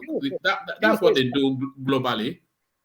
Oh wow! You will say it's party, right? Yeah. You can say, I say party politics, right? Yeah. You can say politics, but that's why I'm saying this is the kind of conditioning we're conditioning our people to think the way they think, and we just let things go like that, and and when all sorts of nonsense comes out of it, and then we start wondering why there is this lawlessness that we see. Yeah. So, but then for me, you see, one man. Well, we just have to see how this case is going to play out. But it's obvious to everybody, any right-thinking person, to know that what is playing out in Labour Party is a grand design by the opposition. I suspect APC more than PDP. I'm not leaving PDP out of it too, but I suspect APC more because of what I've seen. Because Apapa, left over Apapa won't have got himself involved in this mess. It was Arabambi that came back and provided those evidence that Arabambi was able to, within that party, there were still moles, and they had to look for one thing to bring down Abure, and they were able to get those paperwork. They falsified whatever they said. They falsified signature and stamps of the court that got them to exchange. to change some candidate's name with the Labour Party, because this Abraham that is suspended. If you are suspended, you don't have anything to do. It's like more like you're excommunicated from some kind of religious or cult-like or organization. You don't have any. You might just be hearing stories, but you don't know how work is anymore of that party. But for the fact that he does have, he can get hold of those paper, those evidence or whatever evidence he said he has. It means that he still has some moles within the APC, within the Labour Party. So Arabambi brought this thing, and he had to bring Apapa into the bandwagon. And Apapa now saw that as an opportunity for him because, like he usually say, I'm the oldest in the party. I'm the oldest in the party. You are the oldest. Somebody who just became a chairman on top of you. You are the oldest. You are the oldest. I mean, what kind of crap are you talking about? And then you were there all this while during the campaign and everything. Even you yourself with your own mouth, you said it, that when they were supposed to go to Ibadan, they said the plane that was supposed to carry everybody was not enough. You went back, and suddenly now this same Peter Obina is somebody you don't even see as woman. You see, we know the games they are playing. It's only the gullible, and those people who wants to remain gullible, who just maybe because of ethnic affiliation to this man called Tinubu, or whatever affinity they have to him, that want to rationalize it in any way they want to rationalize it. But it is clear to everybody that there's something going on. They saw it because you people say go to court, go to court. I mean, why are you so threatened? Why are you so? When I use the word jittery, you say maybe I'm just using the word jittery. Why this so paranoia about? You said people to go to court. Let them be. Who was that person earlier this afternoon was saying that was it the bishop? He said maybe we should allow this court case. Let it take its course. If Tinubu wins the case, fine and good. But let it cause case. I mean, I can't even talk. Let it court case. Let it take its let it take its course, so that we know truly, so that we have this matter settled, the 25% settled, the double nomination of this guy what's his name, Shetima. That is so that if this precedence is there, then we know if anybody does that next week, I can be double nominated. I can vie for what's it called, Senate, any other political position with no consequence to it, even though the electoral act says that you cannot do that. One man, So, rational man. What is the meaning of double nomination? Did they vote for me? The people voted for him for the second position that you are referring to? Did he get some vote? The point is Did this. he get some vote? Did he get some vote? Wow, the electoral act does not say you have to get a vote. It says you cannot contest. It did not. And you think that INEC, being the election umpire, haven't submitted his name for vice president, we as well accepted his name for contest for another position at the same time? But Adelekoko, we saw Apabio, we saw. Don't follow. Look, let us use our common sense. Hold on now. Not follow the trend, the lies, the propaganda of some people. Look, INEC is not an organization that you can fool with name of nominee. You can't present somebody for vice presidential position and at the same time his name on the Senate seat, and INEC will allow that to go through. And as somebody that is notable for that matter, I mean, don't follow this Adale Koko, we saw that with Ahmed Lawan, who was who had bought the ticket for senatorial north, whatever his state is, as well as the presidential ticket. So we saw that with Ahmed Lawan. No. That when you are talking of, primary within the party, it's not in the hand of INEC. But when it comes to general election that is conducted by INEC, it cannot happen.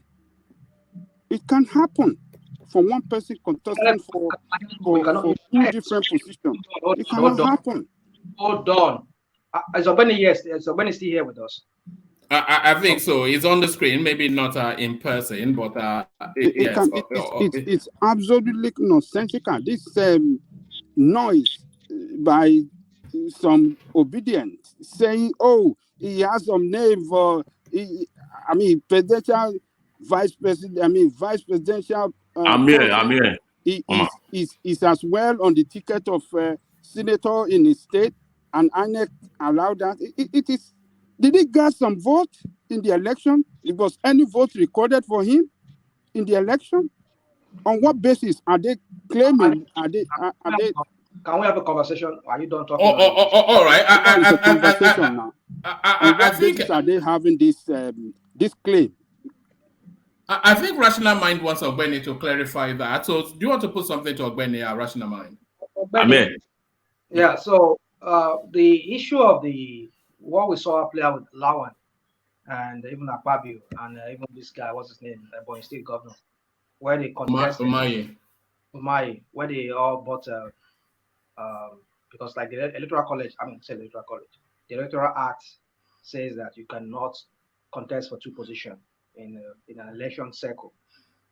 And then we saw that Shetima, who was nominated for, I think he won his senatorial position of of the state, but never removed himself, and was also double nominated again as the vice president.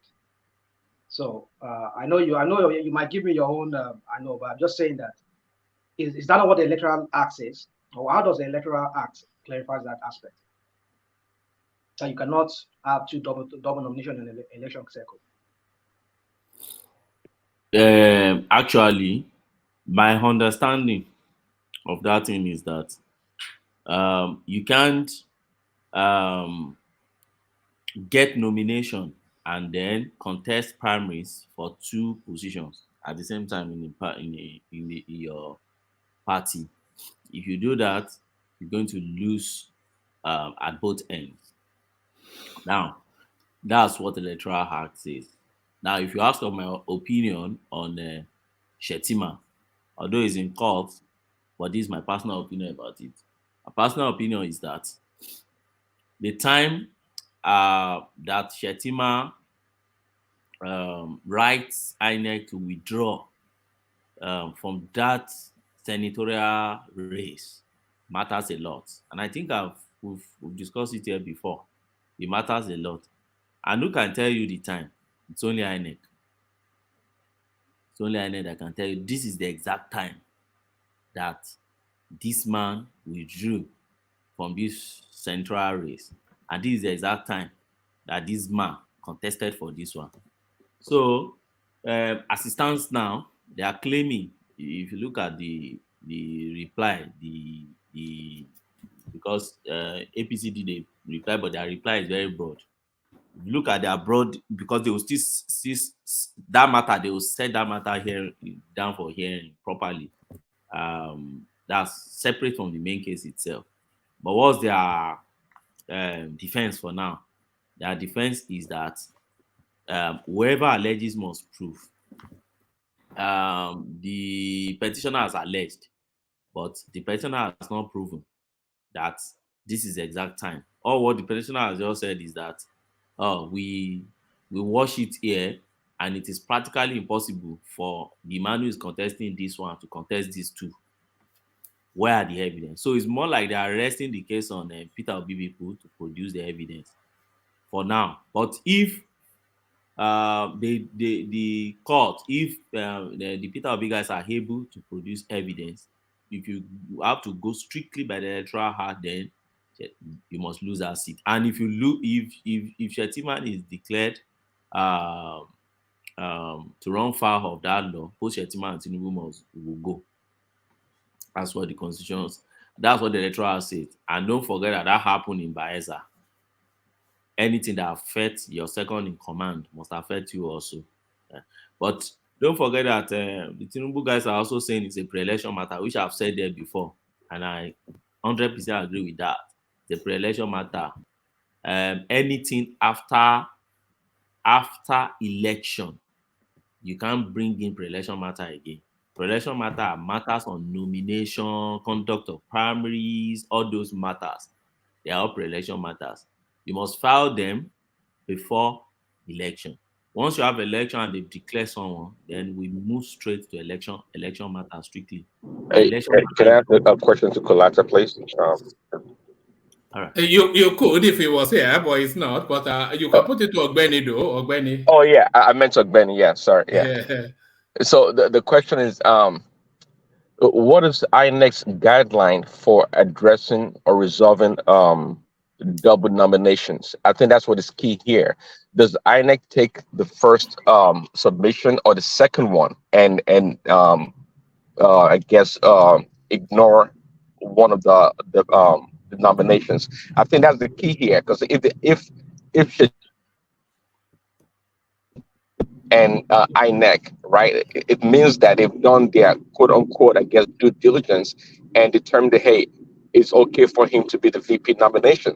So again, this is like pre-election matters, just like Ogbeni said, and it kind of behooves me that all this so-called Leonard Silk that they're representing Peter Obi don't know that, or they just want to collect the money. I think they know anyway. It doesn't matter. I think they just want to collect money. So again, what is INEC's guideline for dealing with double nomination? I think that's key here.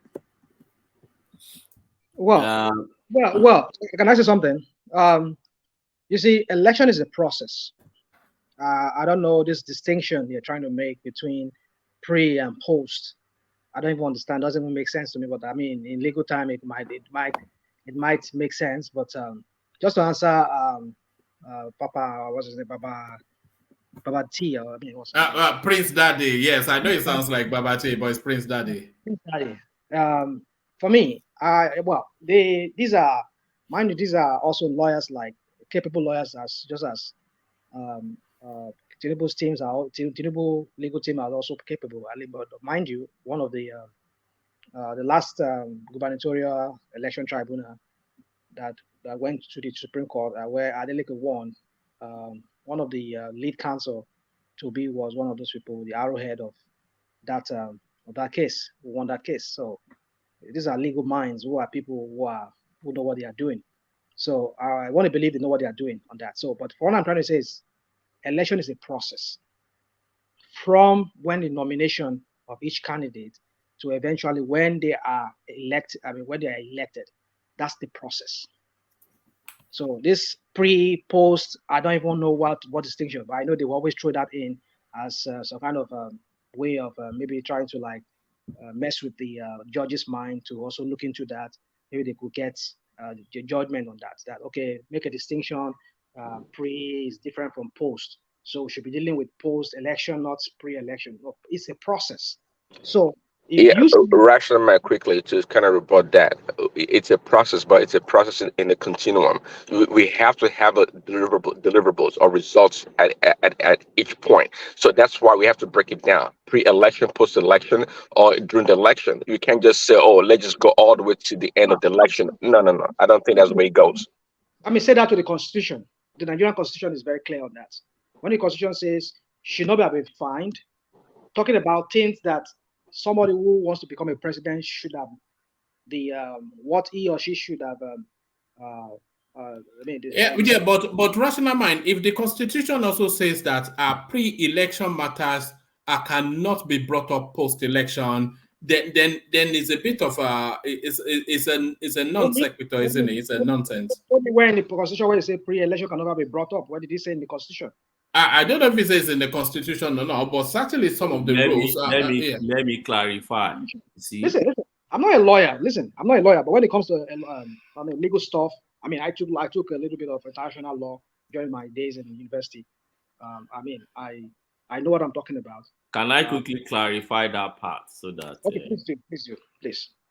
Okay, now you see, when they say pre-election matters, and then you have your normal election petition, as a principle in law, there must be an end to litigation. You don't continue rolling something and then you don't find an end to it. There must be a point where we say, okay, whatever happened at this point, then let it end at this point. If not, you are dealing with politicians here and bad losers. Politicians are generally bad losers. There are people that must find every means to go back to court and find something to say by all means, right? And that is why you have this principle of law that says when you have a matter that has to do with any matter before election that have to do about factual infringement of the Electoral Act, then you must bring it before that election. You can't wake up after election and start talking about it. Let me give you an instance. We are talking of Shettima Home. Did the Labour Party just wake up since the primaries of APC? Did they just wake up and just realize for the first time that Shettima contested 2 positions? That's one question you ask yourself. And that is the sanity that this particular principle is bringing to fore. Did they just wake up? Secondly, if they had won that election, would they be raising this issue? These are the reasons for the dichotomy between pre-election matter and election matter.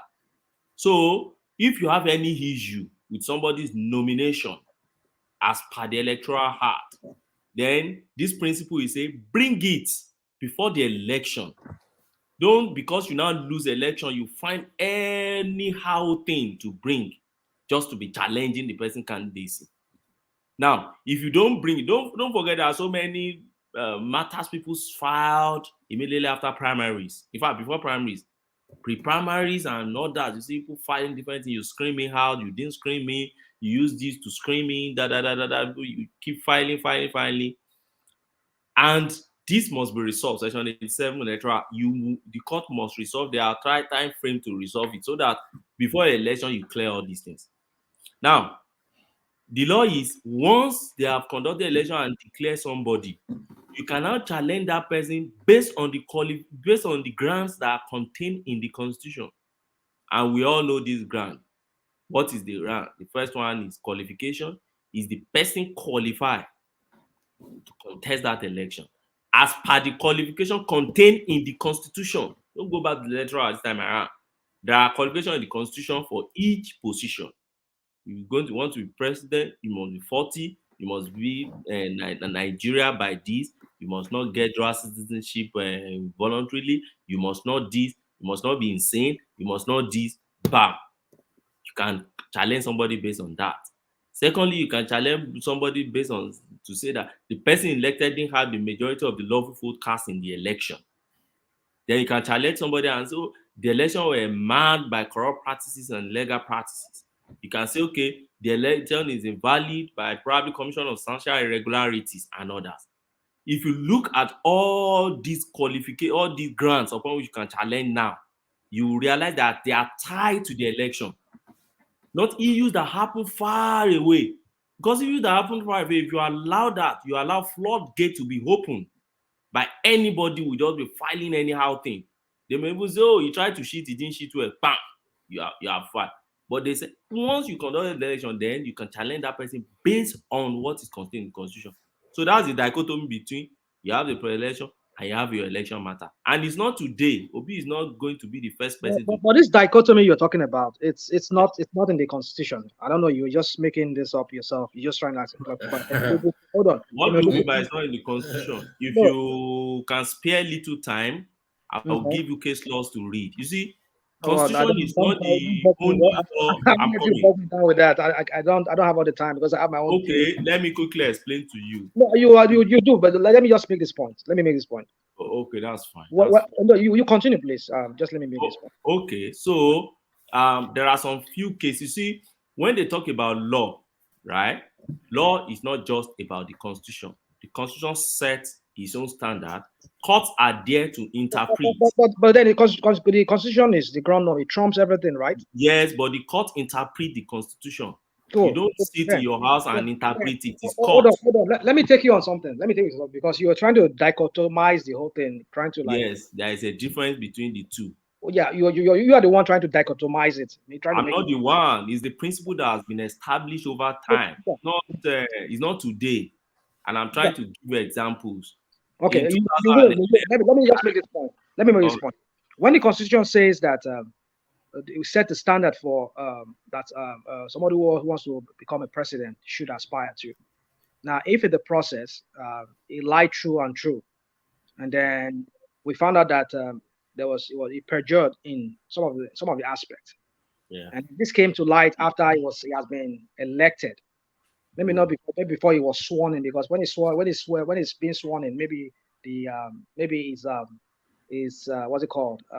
Immunity might shield him from this. But before they swear him in.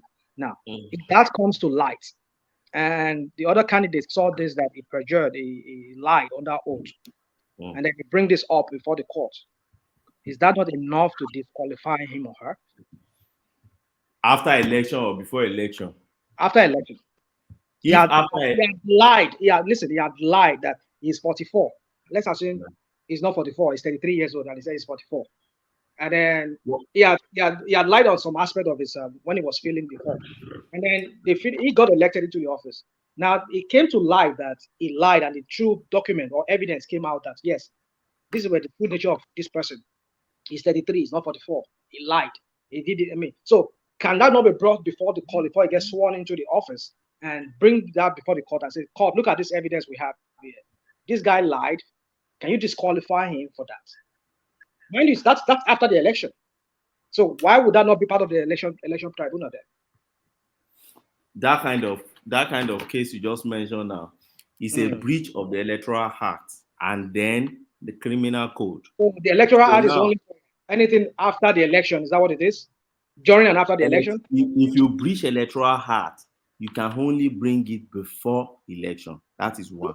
Now, mind you, we never knew. Nobody knew about this line on. Well, the lawyers know. The lawyers know. That's why we are. If you never knew, look at it this way. That's why they said there must be an end to litigation. Do you know in law we have what we call law of limitation, statute of limitation. Let me give you an instance. For instance, if somebody is owing you money, okay, and you don't ask for that money for 6 years, right? You can no longer file any case to recover that money from that person for life. You are caught by the limitation law. That is the law. Because you are caught by it, you didn't remind the person. There's no limitation in the Constitution or in the Electoral Act. That's what I'm saying. Yeah, but That's what I'm saying. I said it's the a limitation. preamble. Yeah, go on. The limitation now is that once there is an election, once you have conducted an election, every pre-election, all those matters must go. Then we face only election matter. And it's not today. The court has interpreted the since. Go and read Lado and CPC. That's what happened in Katsina 2011. Read Silva. You remember Silva case? Go and read Silva case. What happened in Silva? It's the same thing. They said no, don't bring it your Silva case was even on a screening. Said my political party screaming out. Don't forget Silva didn't do that second time. They screened him out. And they said no. We have conducted this election. Why are you bringing this issue now? There are issue of pre-election matter. Don't bring it now. Go home. And a lot of other cases like that, if you take time and read. So it's not today. It's not Peter Oda that is going to change that principle. The principle has been there. We don't change it because of a single man. It has been established. We shall see how this all plays out in the courts, because I know you're only giving your opinion. You only go train opinion. Yes, they're all opinion anyway. And then don't think those lawyers, they understand what they are doing. And sometimes when lawyers are dealing with politicians and they make a case, don't think it's because they don't know what they are doing. I don't think because they believe in all the points they are throwing. Sometimes they throw some point to satisfy politicians, and then to satisfy people like maybe me and you that are outside there. But they understand where exactly the meat of their case is. I'll leave it at that.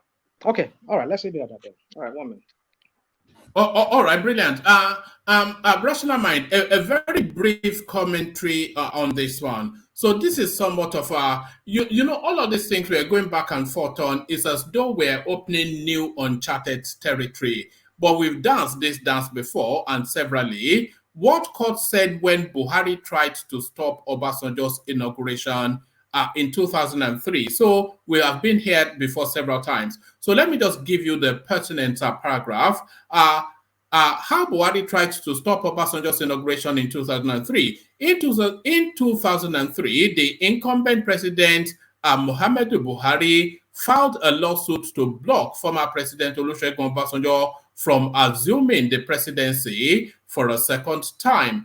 Buhari was then the presidential candidate of the All Nigeria People's Party, ANPP. After losing the 2003 election, he claimed that Obasanjo was ineligible and that his re-election was rigged and illegal. He proceeded to court and tried to stop the former president from being sworn in. However, the court unanimously rejected Buhari's attempt to stop Obasanjo's inauguration.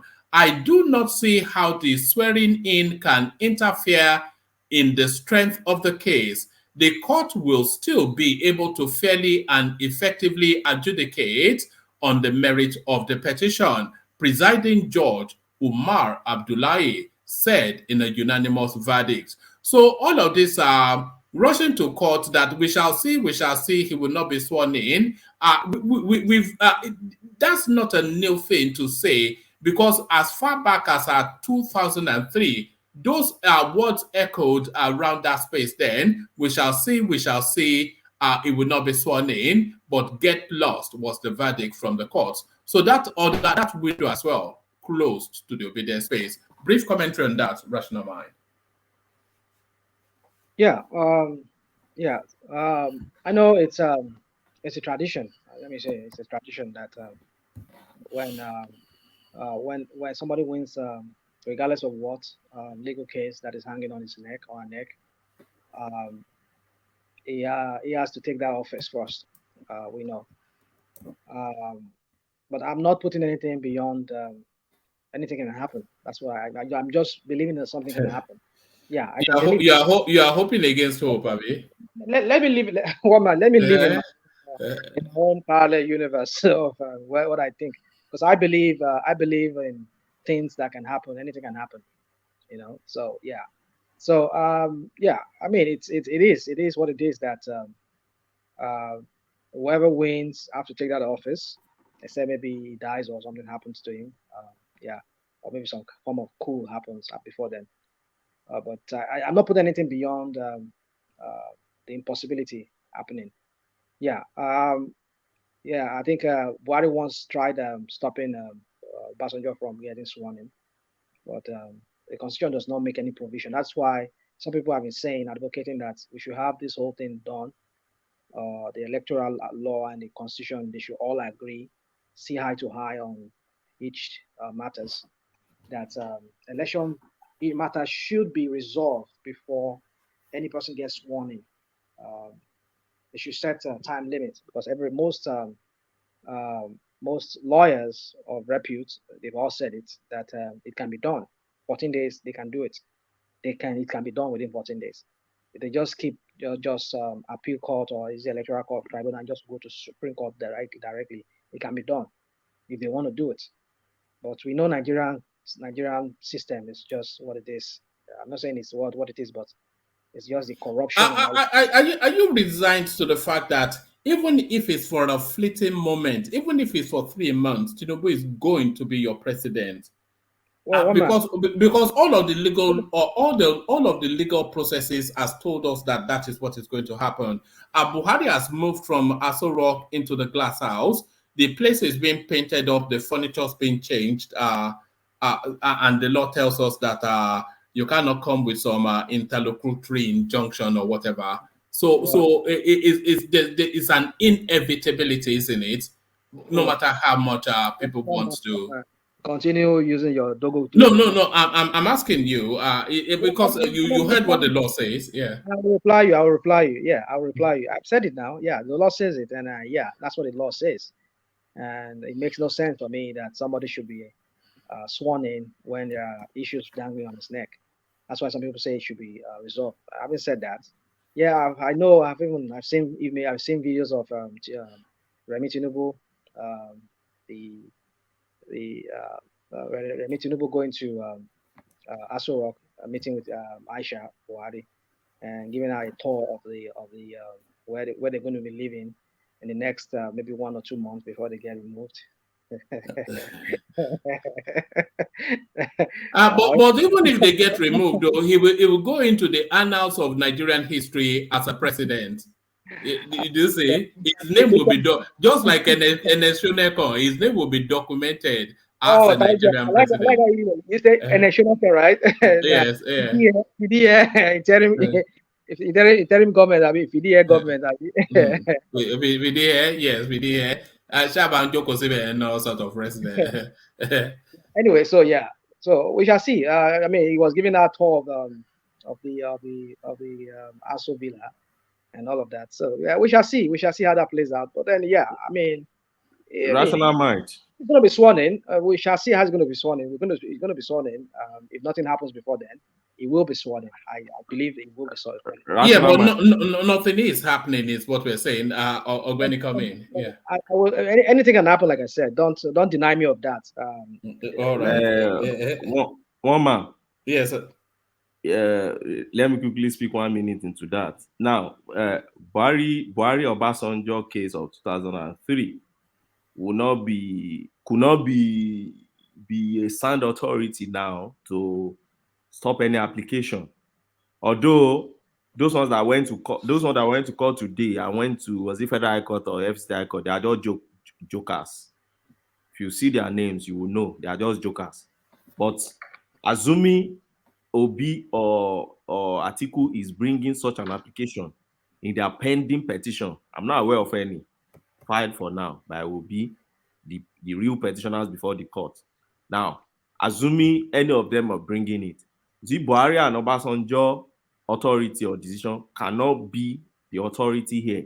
The reason is this: in Buhari and Obasanjo, what happened was that as at the time the court wanted to take the application, they've already done the swearing for Obasanjo.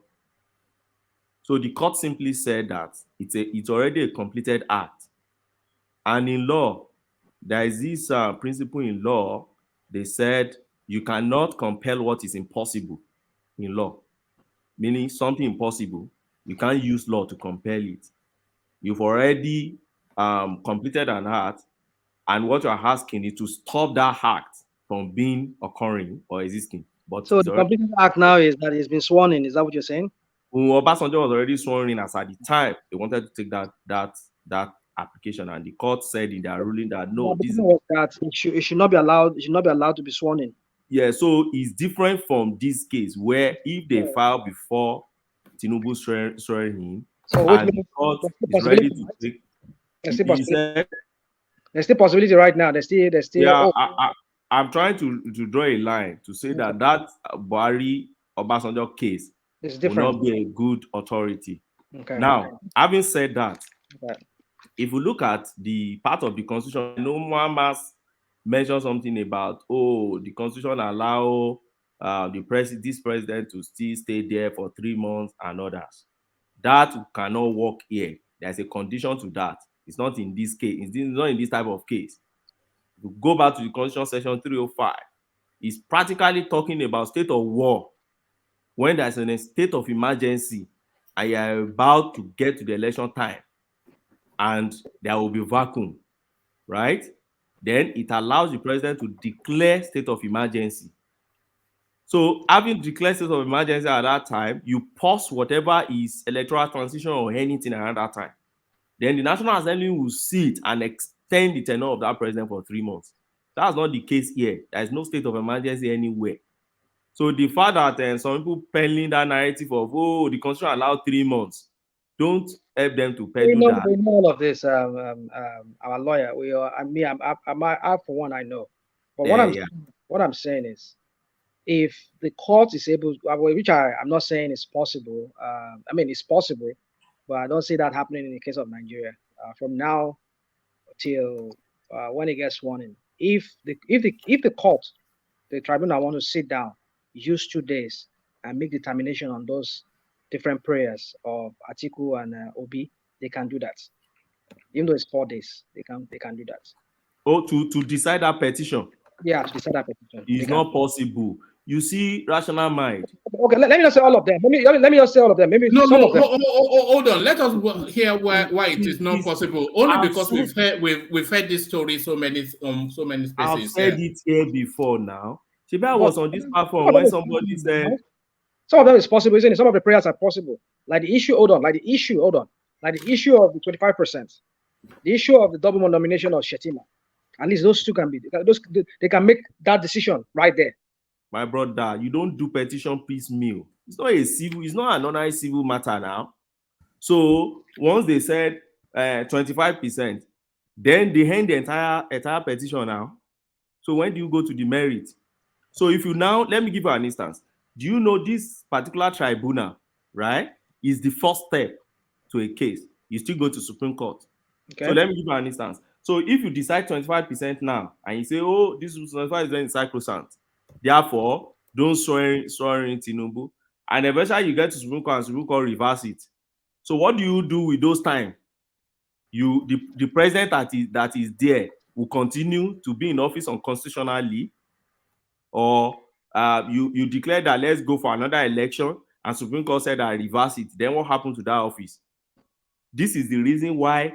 You are the one who said, hold on. You are the same people that says that the Supreme Court will only rule on based on what the appeal court or the tribunal has said. The Supreme Court will review. Hold on. If the tribunal says that 25% is according to what they've seen from the constitution, it's required that anybody who wants to be sworn in for that office has to have 25% from that place. But since that Tinubu did not make it, then we are saying that Tinubu did not satisfy that requirements, and so therefore it should not be sworn in. Yeah. Now take it to, they already is in front of. Now they take it to the Supreme Court. Yes. Now the Supreme Court look at that ruling. Yes. They will make their decision based on that ruling that they are saying in front of them. Yes. So are they going to are they going to say something different from what the ruling says? Of course. In anywhere in the world, even in the US, the subordinate court can say this, and you get it to Apex Court, and Apex Court will reverse it and say, no, this is a wrong interpretation of the law. They must give their reason for that, right? They can't just say now. They will tell you, this is our own opinion on this interpretation. Don't forget that it's constitution you are interpreting here. You have interpreted this constitution wrongly. This is our own understanding of this constitution. Don't forget that at the Court of Appeal, you have 5 men sitting, and at your Supreme Court, you have 7 men sitting. Okay, don't forget that. And there is a reason in law why we have more people at the Supreme Court sitting. Okay. But this what you're saying right now. This is the same thing with the Batified or the Baptists themselves said it, that the Supreme Court cannot differ from what the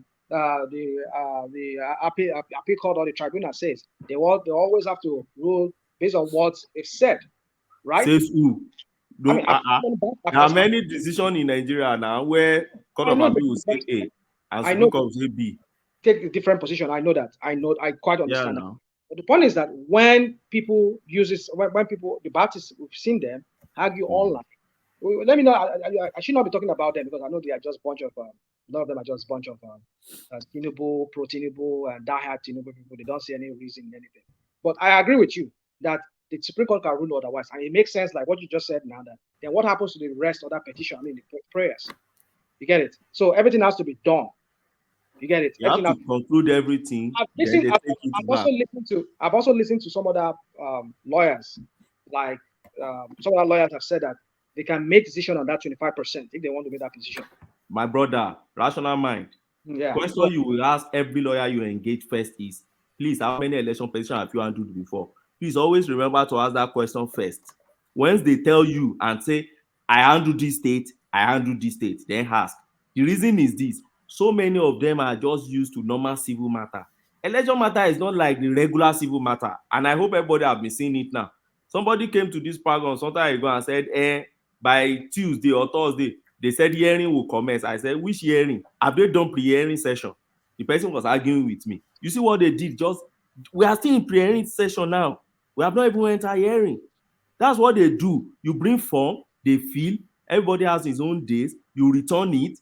Then the court will now make, after that inaugural sitting and everything, they will now make decision on how many witnesses do you want to call, how many minutes do you need, how many minutes do you need at cross-examination. These are the minutes I need, these are the minutes I need. What are the application we take together, these are these.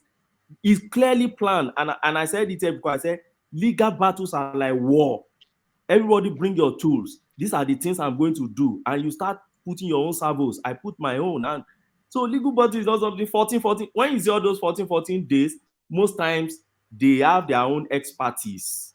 Maybe in civil matters, some they are criminal lawyers, some they are, and that's why I love the Western world that they have specialized. When you're a lawyer, you say this is my specialty. You say this is my. But in Nigeria, we just do all things together, and then we think, oh, lawyers is lawyer. Some lawyer in their life have never even cross-examined one witness before. It's only they just go to court and do election. Some is just magistrate court they are going to. Some is just banking matter. So somebody who is doing matters in insurance, banking, and all these areas, and you are asking election petition, they won't know it. They just think it's normal civil service. Within 14 days. What will you conclude in 14 days? Do you know the gamut of document they are bringing to prove their case? And you want to conclude within 14 days? It's not possible, my brother.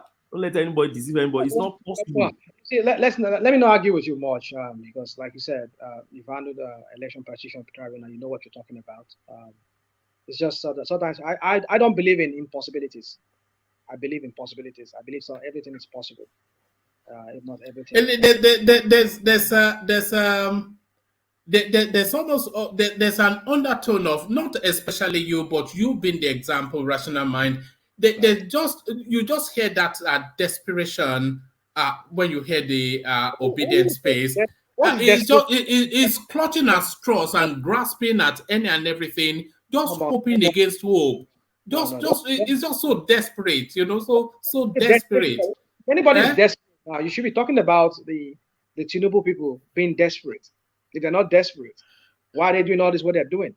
I mean, if we are talking about this and we're expressing this view, I'm expressing this view that I don't want this guy sworn in, and I wish he doesn't get sworn in. Don't label me. Don't tag me with that kind of word, like say calling me desperate. That's not desperation. No, not you especially. But look. Okay, let me tell you why I said that. Rational mind.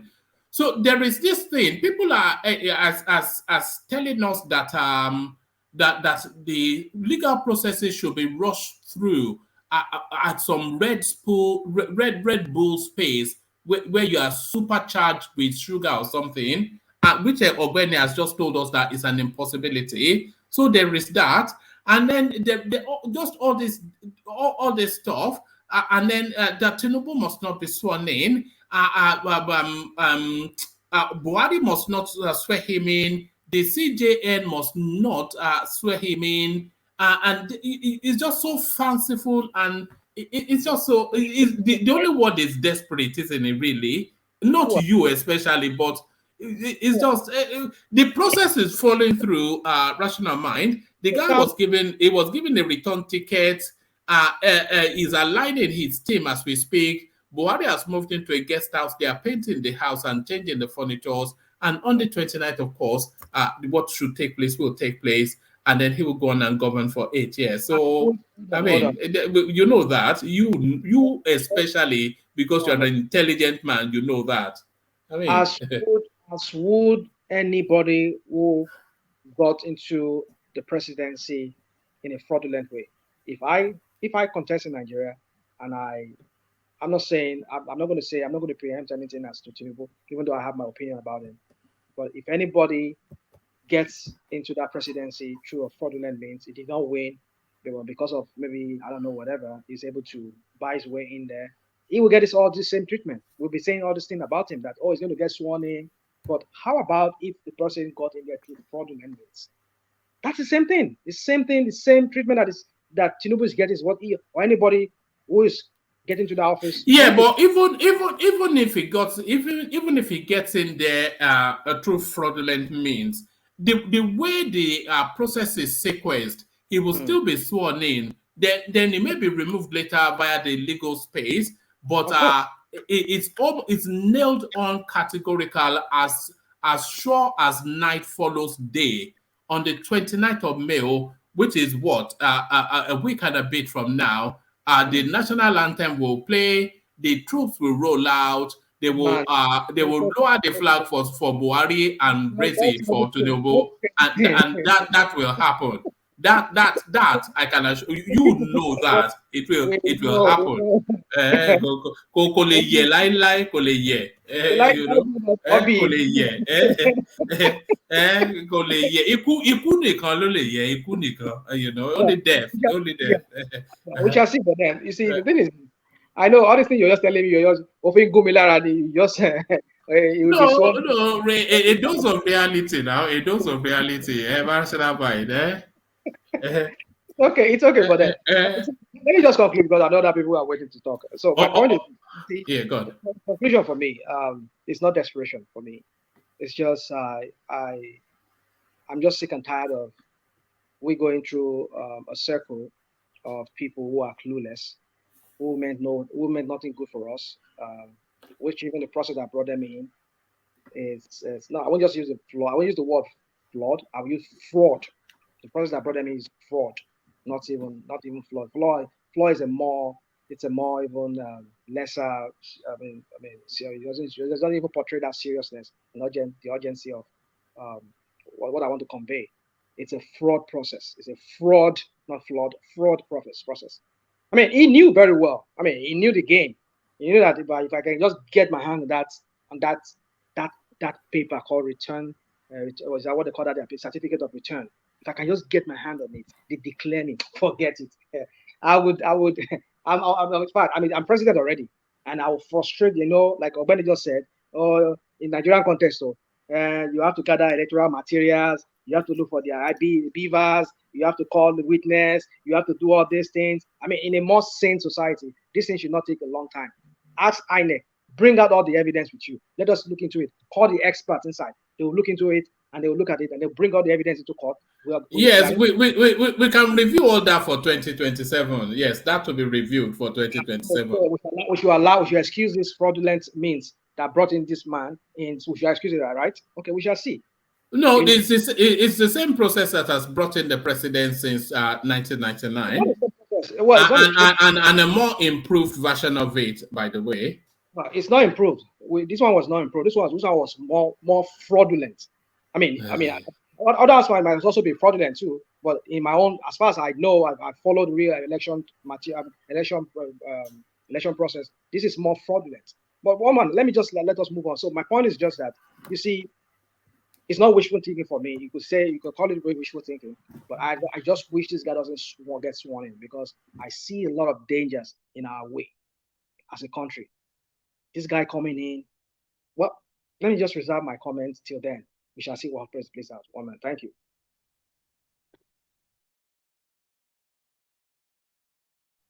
Sorry, I was talking. I didn't know I was muted. So yeah, thank you, Rational Mind. So thank you, Rational Mind. So as I promised, and so he delivered the contrarian view to the thrust of the conversation. So of course, we always need people like Rational Mind just for the balance of the conversation, and that is really the purpose he serves excellently. So from the balance of the conversation, let's now move the conversation to a wider space and take it then onto. Let's take it on to this now headline. So I don't think anybody on this platform or anybody in Nigeria will even will pretend like they were caught off guard by this headline.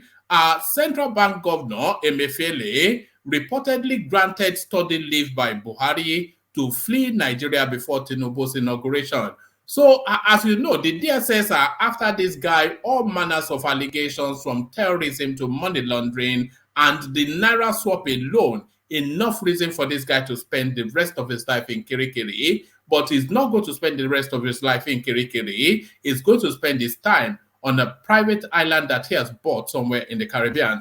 So what are you then making of the escape of Emefiele? Let's kick that off with Simba, who joins us. Simba. Or let's kick it off with Zeta. Okay. Oh, are you there, Simba? Yeah. Good morning. Oh, good morning to you. Good morning to you. Yeah. Good morning, the co-panelist. The Emefiele thing, and you see, you can see, but I don't know the details of the story. So because I just wake up now, because it's early morning here in Saudi Arabia, so I don't have a preview. But if you look at what people have been speculating before, all those theories about this Naira redesign, targeting election, targeting Tinubu as a major candidate in the election. And look at it now, the way you painted it, that okay, it's Buhari that's now granting him leave to leave so that he will escape before the inauguration of Tinubu, is also confirming the assertion that people are making that okay, it was actually targeted. Because if you look at it generally, look at the amount of money they claim they spend on this Naira redesign, and all of a sudden we are not even seeing the new Naira. We are not seeing anything again. The only one that people are now spending still this old Naira. It shows you that some people can go to any length to achieve whatever they wanted to achieve, and then you still see some people painting some narrative that was, you can see even before the thing, everything failed. Some people are still defending it was a good measure and everything. Now you can see how everything is now playing out. Wanted to escape before the inauguration. I don't think if he even stayed, I don't think Tinubu is that kind of person that will imprison Emefiele. But if it is the best thing for him to escape, I think there are powers even stronger than Tinubu that are for this guy. If you remember, there was a warrant out for his arrest. Remember when he went on leave and he couldn't come back because the DSS were after him, the DSS are still after him now. Because the DSS are somewhat they're displeased by this leave of absence. The question I want to ask is tenure, when is tenure supposed to end? If his tenure is not ending now, then what kind of leave is he now granting him to escape from the country? Study leave. So he'll be on a flight before the end of this week anyway, certainly. Never to be seen again. If you look at the kind of damage that thing has caused to Nigeria economy, even people, that thing has made most Nigerians poorer. Most of the business has collapsed, And in fact, some of them might not even be able to come up again. And then the only thing that you see now is that he's trying to escape, and he will escape. And you know, the way it happens in Nigeria, even after some time, you will be asking. Look at this former petroleum minister now is asking for pardon and wanted to come back to Nigeria, Desiani. So he will just escape for a while, and after some time will be pardoned, like the way this old man was pardoned, the one that went to Obasanjo in prison, Bode George.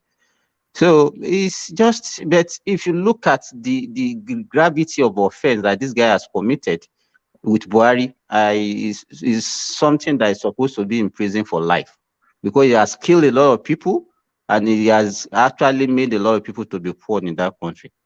So, but I don't know if he escape, he might still. I don't understand what is actually happening. If Buhari is actually conspire with this guy to do that such a thing, in fact, that thing has already rubbish whatever we claim that Buhari has achieved during his 8 year tenures in power.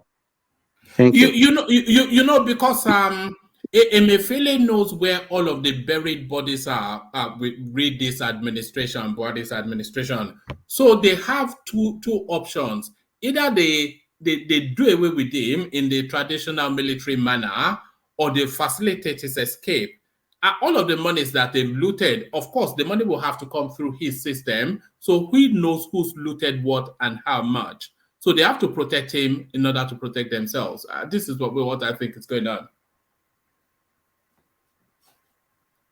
Yes, you are right. You know, it's just like rub my hand and let me rub your back.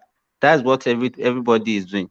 And he knows their secret, they know his secret. So the two of them are working together. So for all of them to have a clean slate, then he has to escape, so that at least they will be able to cover most of their secrets. And then it's just business as usual. What can we say? What can we do? All right, brilliant. Give us brief thoughts on the Lamidi Apapa narrative. You came in earlier, just now, but what's your take on that space? He has now been confirmed as the interim chairperson of the Labour Party, and he started to throw his weight around. So, what's your reading of that space? I think he has gotten what is actually his actual the right. I mean, he was the chairman. He was pushed aside by some power that be, and then now he went to court. He was able to at least win the court case, and is now the rightful chairman of the party.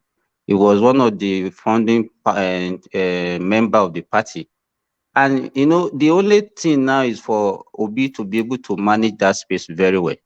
But he has not been doing well, because you remember there was a time he mentioned that he didn't know the guy, he did not recognize the guy, he has never talked to the guy.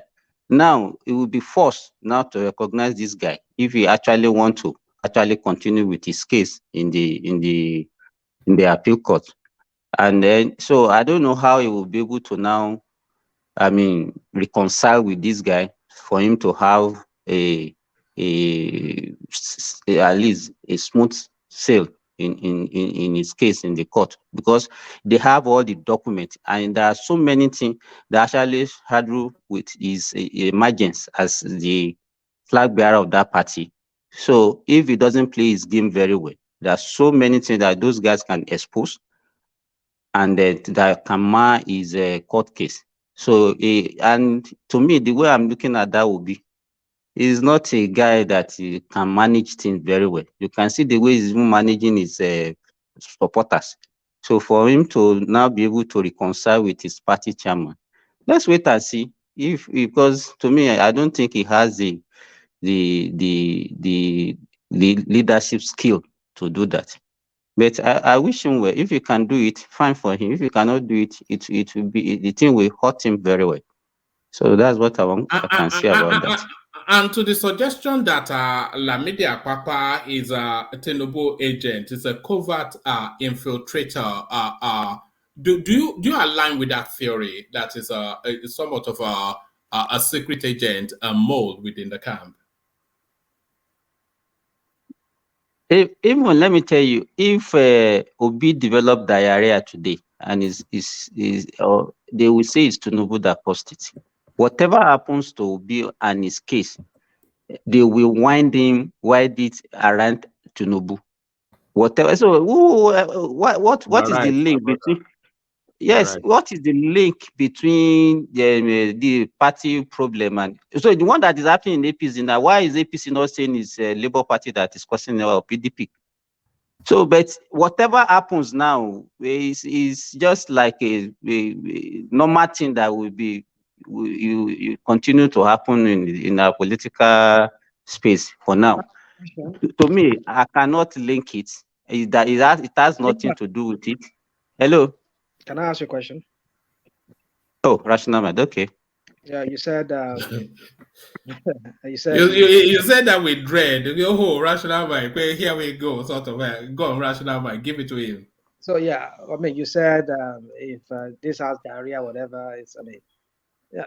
How many of the APC people have you seen? I mean, with all this problem going on in the APC, how many of them have you seen saying that you're saying that has done anti-party activity like holding up any of the Labour Party, or even canvassing that let Obi go to court. He has a case. All that kind of, how many have you had? But you see a so-called Labour Party man who is talking in behalf of another candidate of another party, and you're telling me that there's no you can't read between the line here. I mean. No, excuse me. Which anti-party activity are you saying that Apapa has? I don't understand, because you are referring to what happened in the Ogun State for endorsing Dapo Abiodun. Is that one? Yeah. The question I want to ask you is that did Labour Party has a gubernatorial aspirant in the Ogun State? I mean, that's not even a matter. No. Because if Labour Party did not have, they did not. So if they did not, no rational mind. Sometimes when we are discussing issue, we should not be mixing things up.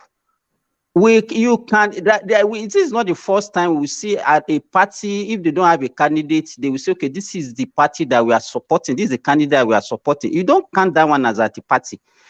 It's only when they have another, if they have their own and is not supporting their own candidate and is supporting another party candidate, that is what you count as an anti-party. Another party can adopt another person. So that one is not an anti-party.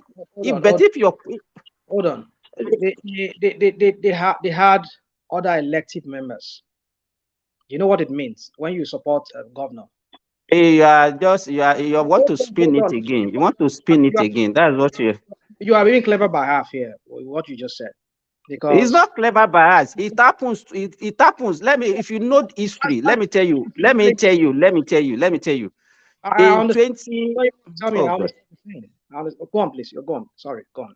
It has happened in the history of this country before. You remember in even 1999, we have 3 major parties. We have the APP, we have the PDP, and we have the AD. The AD and the APP matched together to present Falai. And as they are, so, and it's not as if the two parties does not. So, and they are still existing. Okay, that's a different thing. Rational mind is going too far to even pick example. In this last election in Kwara State, Labour Party collapsed their structure for APC in Kwara State. Yes, I agree with you. Yes, I'm aware of that. In the political terrain, people do it. They do it, and it's normal for political parties. Hold on. You people are talking about. You people say, "Well, I just don't want to die. I don't want to take your time." When you say things like this, when you say like the APP you talk about and the AD. No, don't go to the APP. The one that I gave you now. In Kwara State also, they did not have. I will address it. I will address it. Okay. In the instance we gave back then in 1999, that one is understandable. You know why it's understandable? Because it's the national party that collapsed the whole structure into AD. But when you have some delinquents, so renegades, in the person of Arabambi in Ogun State, involving from day one, he has been on this guy's case. What's his name?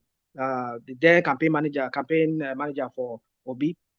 That was not enough. The issue he was talking about was that Doyo Okukwe. He was talking about money not being given to them, some corruption and all of that.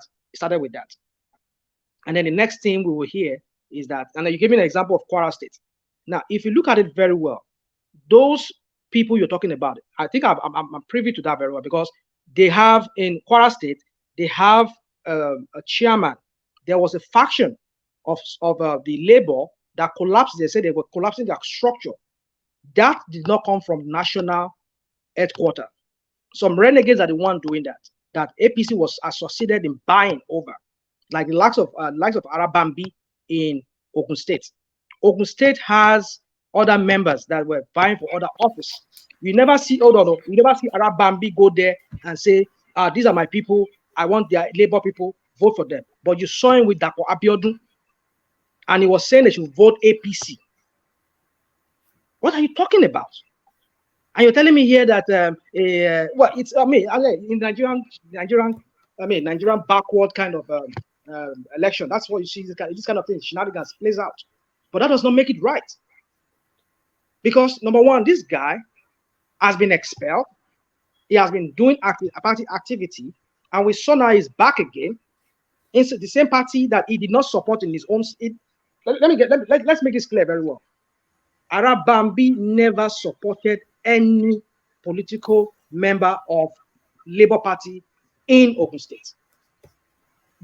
Let's assume they do not have gubernatorial. Now, give me evidence of any other person that is supported that is Labour Party in Ogun State. None. Can you also give us evidence of any that he did not support them? Do you have evidence to that? Wow, you can ask me that. There is none. It's the same thing now. Because you two, you are rationalizing. So I'm rationalizing for you also. I'm giving you to you now because he was expelled. So there's no need for him to have anything. But my problem is this: that he is now coming back to the same party that he dies. That he said that they don't have all this. They don't have the rational man. What you are saying, you don't have proof for it. You don't have proof for what you are saying. You are just speculating. You see, this is what we do. When I give you a proof of what he did, you spin it around. Which proof? You are talking. I'm not spinning it. You are just talking. You don't have proof. What proof? What proof are you asking me? What proof am I? You said he did not support other candidates, other party members that contested. How did you know? There is none. He supported none. Because number one, like I said to you, he has been expelled. He supported none. But he went and supported Dapo Abiodun, which is that's his own. Maybe then he was no longer a member of the party. Can I have a 1 minute interjection? Rational man. Yeah. If I can remember very clearly, I can't remember how many states, but Peter Obi himself supported at least 2 other gubernatorial candidates in some of the states of the federation. I'm trying to imagine. We saw it famously in hold on. I don't know what is called. Yeah, we saw it famously in Rivers State when he went to meet Yemsen Wike and he said, "Give me the presidency and I'll give you the state." And the lady that was the candidate for Labour Party then, she came out furious.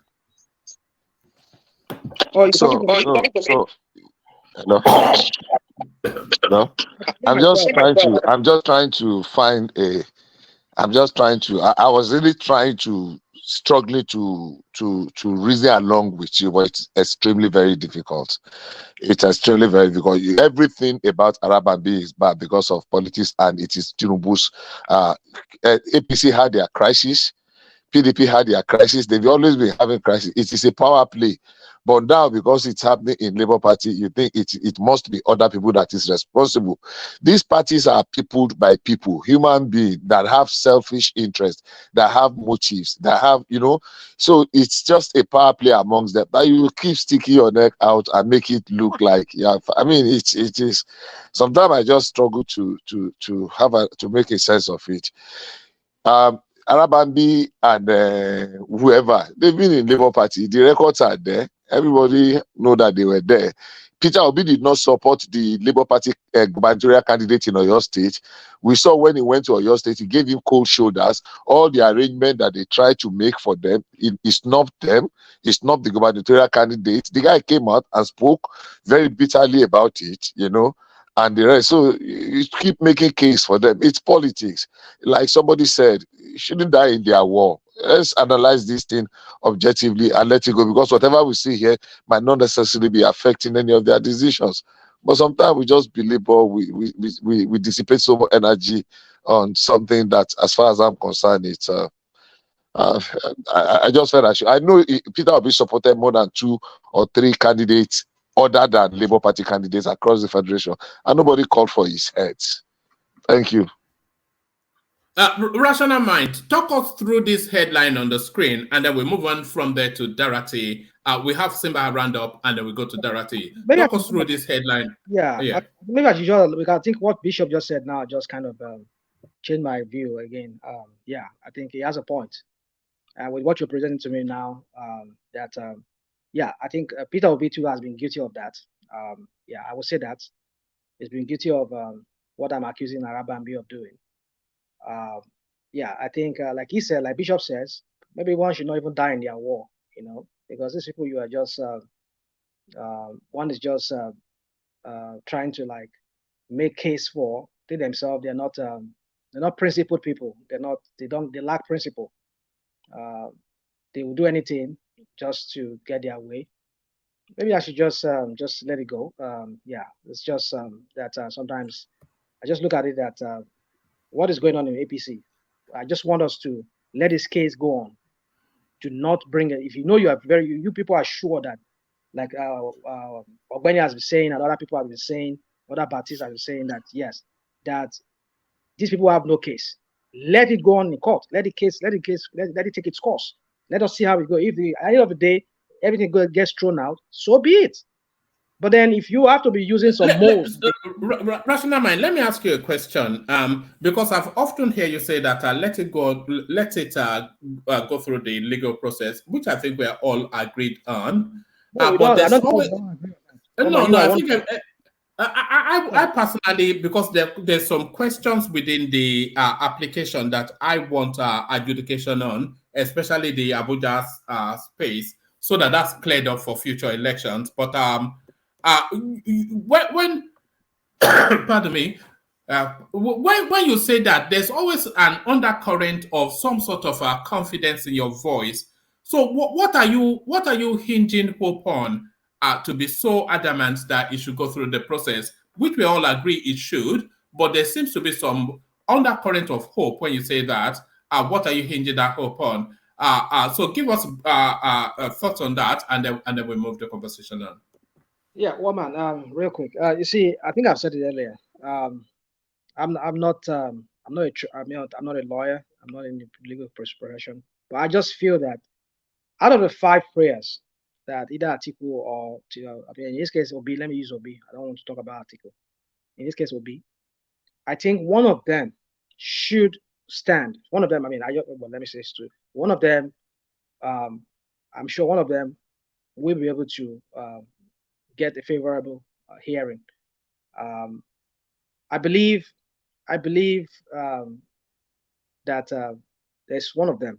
If not a fine, the issue of the narcotics, the drug case that he had, or the 25%, or the which, like Ogbeni said, these are pre-election issues. But then I don't know, the Constitution does never address that as such. It says you must not be fined. So if you're not been fined, and then INEC or whoever during the vetting period did not do their work, that does not mean one cannot bring it up. So they should be able to bring it up. And this dichotomizing of pre and post election thing, I don't know Well, it makes sense, like he said, that I mean, I see reason what don't get me wrong, Benny. What you said, it makes sense that whatever should be done should be. I mean, let bygone be bygone of the pre-election. If you cannot talk about that case before then we should not bring it, because the election matter should be anything that happened during the election. That is the election on that very day of the 25th or 26th of February. That somebody overvoted or did not allowed to vote, or my vote was stolen. That should be the matter. Should not be like, okay, he was a drug dealer, or he has this thing, he has double nomination. That should not come in play. It makes sense to believe that. But this is election. I believe anything should be brought, anything, I mean, everything should be educated in this matter. So I just believe just to answer your question, I believe one of them should stick. If not every one of them, 4 of them should stick. Well, at least one of them should stick. If not the 25%, I believe that Shetima matter issue should stick. One of them should stick. So yeah, that's where I'm hinging my hope on. That's It says should. Well, should. That's my opinion. Yeah, because he's asking for my opinion, right? So I'm giving my opinion. Should stick. Yeah, that's what I said. I know you will respond to what I'm saying with the law is the law, but it is highly unlikely that an election will be upturned just off the back of some obscure technicality. If the court deems that the elections represent the generally broadly the will of the people, the most that they will get out of it is just a need to improve points, and then don't pin your hope on it. Don't pin your hope on it. Is what I'm saying. Oh man, I'm managing my expectation. Like some people would say, I'm not really like I said, I have my hopes measured. If it happens, it happens. If it doesn't happen, it doesn't happen. So I mean, if I speak the way I speak, doesn't mean that like you use the word desperate. I mean, I'm not desperate. I'm just speaking because I just want the right thing done. But if it doesn't get done, so be it. I'll have to accept it and then move on. I mean, I will move on. I'll move on my life. I'm not going to be the one to suffer it. I live here in America. I'm well done. I mean, I have my kids, everybody here. We're all doing well. I will eat every day. I will sleep. I'll not be afraid of one person coming to steal my money or one coming to kill me at my house. I won't. So whoever's going to feel that there will be people back home. So I'm only just concerned about our people back home. But then if the court says no, but I believe, like you're asking me, I believe that one of them should stick. One of them should stick. If not the 25%, should be double nomination of Shetima. So that's what I'm hinging my hope on. But like I said, hope. If it doesn't go the way you are hopeful that it should go, would you invest your efforts in the success of the Tinubu administration? Would you invest your effort in that? If it doesn't go the way you think it should go? Well, you see, I just have to wait. I mean, Nigeria is still my country. I still carry a Nigerian passport. So my point is that being that Nigeria, I have people there. I have my siblings and everybody's still there. Some of them are still there. I would still want to invest if he brings economic policies that benefits the ordinary man on the street. Why not? Sure, I would. But you see, like I said, I've said it before. I said you cannot give what you don't have. I don't believe Tinubu can do this. I just believe he cannot do it. I just believe he cannot do it. He will only do certain things that only benefits the top 1% or top 2%. But then forget it. The majority of Nigerians will just still face the same thing they've always been facing all these years. But then if good and if he does well, better and good. But I'm not expecting anything from Tinubu. Yeah. But I hope he does better. I hope he, like I've said before, I hope he proves me wrong that yes, enter Yoruba, as they say in Yoruba, and then he's performing. Yeah, sure and good. Why not? Don't think me the way I speak about Tinubu means that I hate him. I just know if he does better, fine and good. But I'm only speaking just based on what I know of his antecedents, and I believe when people are just what they are, it's very hard that you see that change. That's a real change that they will ever change. But well, who knows? Yeah, woman. Yeah, who knows? All right, brilliant. Brilliant. So thank you, Rational Mind. Let's move the conversation on, and we were going to go to Dorothy, who seems to have lost connection for a moment. But whilst we wait, Dorothy, let's listen some more to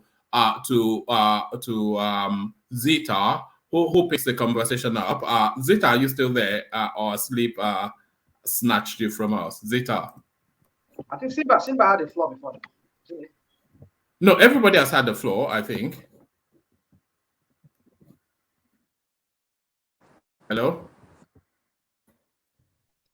Well, I can hear you. Is it that you don't sleep? I heard you on mute just then. Zita, are you ready, or do you want me to? Okay. Let's kick it off with Ogbeni then, as Zita seems to be preoccupied at the moment. So, Ogbeni then, is this the language of surrender? Obi, I must be Nigerian president. It might be today or in the future. So, somewhat of a cryptic messaging. But what are we understanding from this headline, Ogbeni? One man. You know, I don't really follow headlines because I've learned my lesson. What is contained in that news may not be what is in this headline now. So I don't believe in headline. Sorry to say, except we read and know what is inside. What exactly did Obi? At the end of the day, it may be just one paragraph where they will just quote one very unclear. All right. Do you want me to speed through it? It's a short piece. You can speed through it. Let's see what Obi thought was. Yes. Peter Obi, presidential candidate of the Labour Party, says he must be president of Nigeria either now or in the future. Speaking on Friday at a book presentation titled Peter Obi, Many Voices, One Perspective in Awka, the Anambra State capital, Obi said it might be today or in the future, but he was sure that he will be the president of Nigeria. Anyone who thinks I am on transit is wasting his time. Let me tell you, I must be the president of this country. I am sure of that. If it is not today, it will be tomorrow. Obi was quoted as saying, other people who want to be should come and tell us what they want to do and how to do it. This is my country. I don't have dual citizenship. If anyone thinks I am going to run away from Nigeria, they are lying. I have 3 engagements in Anambra and Lagos today. I am speaking in Lagos tonight. We will not leave Nigeria. I am not in a hurry to become the president, but I know it must happen. For 3 years, I was in court in Anambra to reclaim my governorship just to challenge the process. Many people tried to discourage me, but I said even if the entire 4 years tenure elapsed, for us to prove a point and correct the process, I will be fulfilled. My argument is that let's do what is right. I always tell everyone that I will not give people money to do the wrong thing. I have been the chairman of a committee, a TET Fund Committee, and Professor Mahmood was my member. We know ourselves. But when he became INEC chairman, I have never met him. I told him, you are an umpire. Just do what is right. If you have the chance to do the right thing and you insist on perpetrating anarchy, then it will consume everybody one day. I insist that we must do the right thing. The right thing. I was in an event yesterday in Abuja, and it was World Food Organization. I listened to the report that stated Nigeria will face intense hunger in years to come. It is Nigeria that will face hunger, not Peter Obi. The report listed Borno, Adamawa, and Yobe as the states that will be worst hit. But those 3 states put together are 5 times larger in land mass than Israel, yet Egypt exports food to Nigeria, but Nigeria cannot feed itself. But we must cultivate a habit of doing the right thing. If we don't do the right thing, it will consume us. I must be the president of this country. If not today, it will be next time.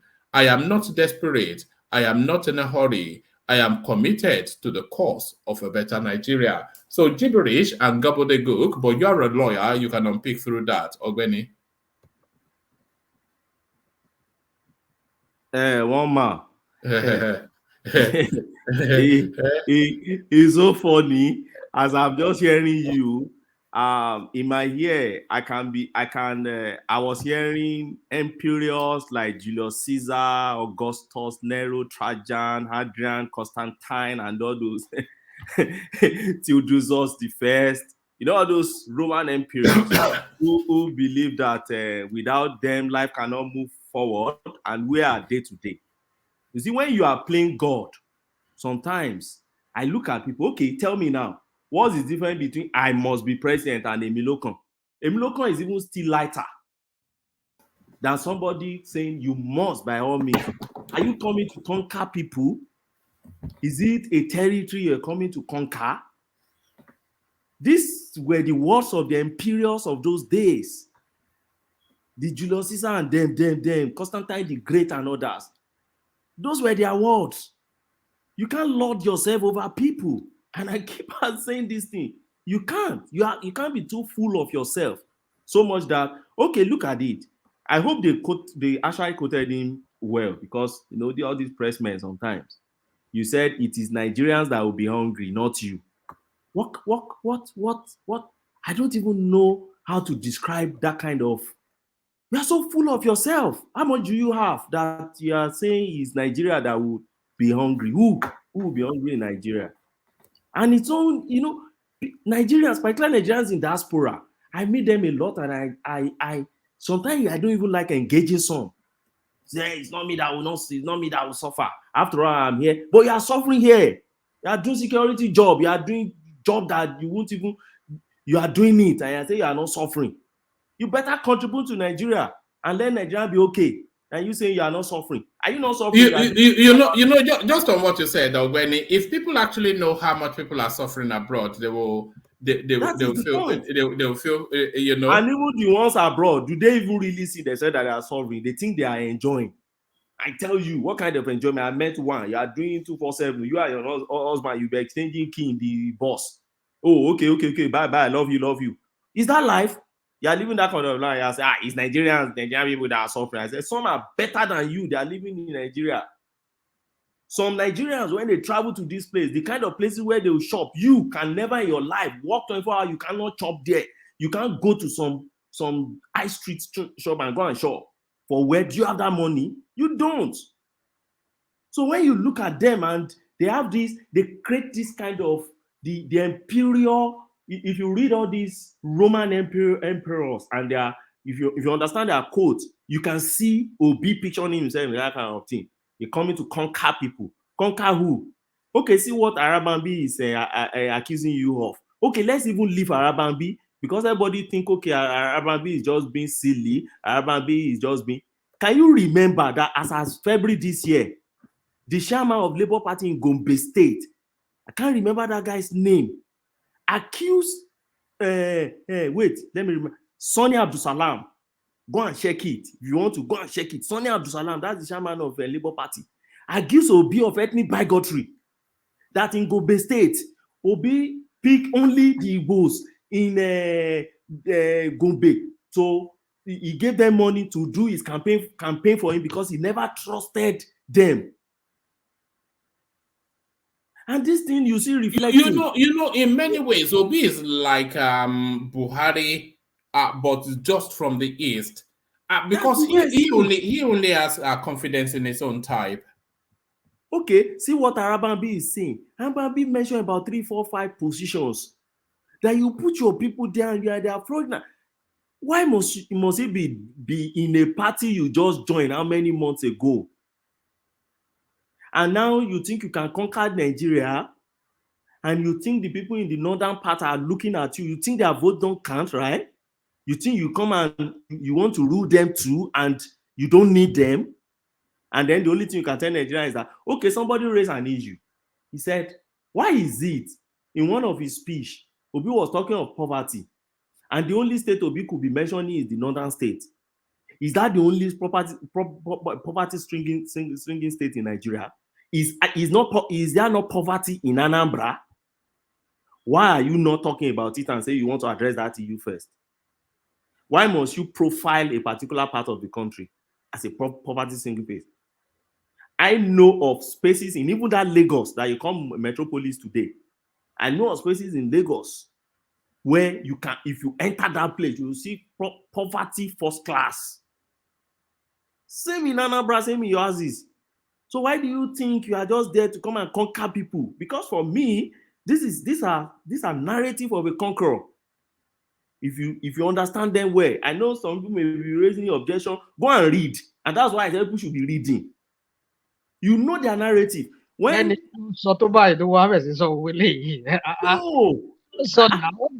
must be the must it be a no? It's okay. When Omilokon came, I was one of those who condemned Omilokon. Why must you say did you actually condemn it? You say?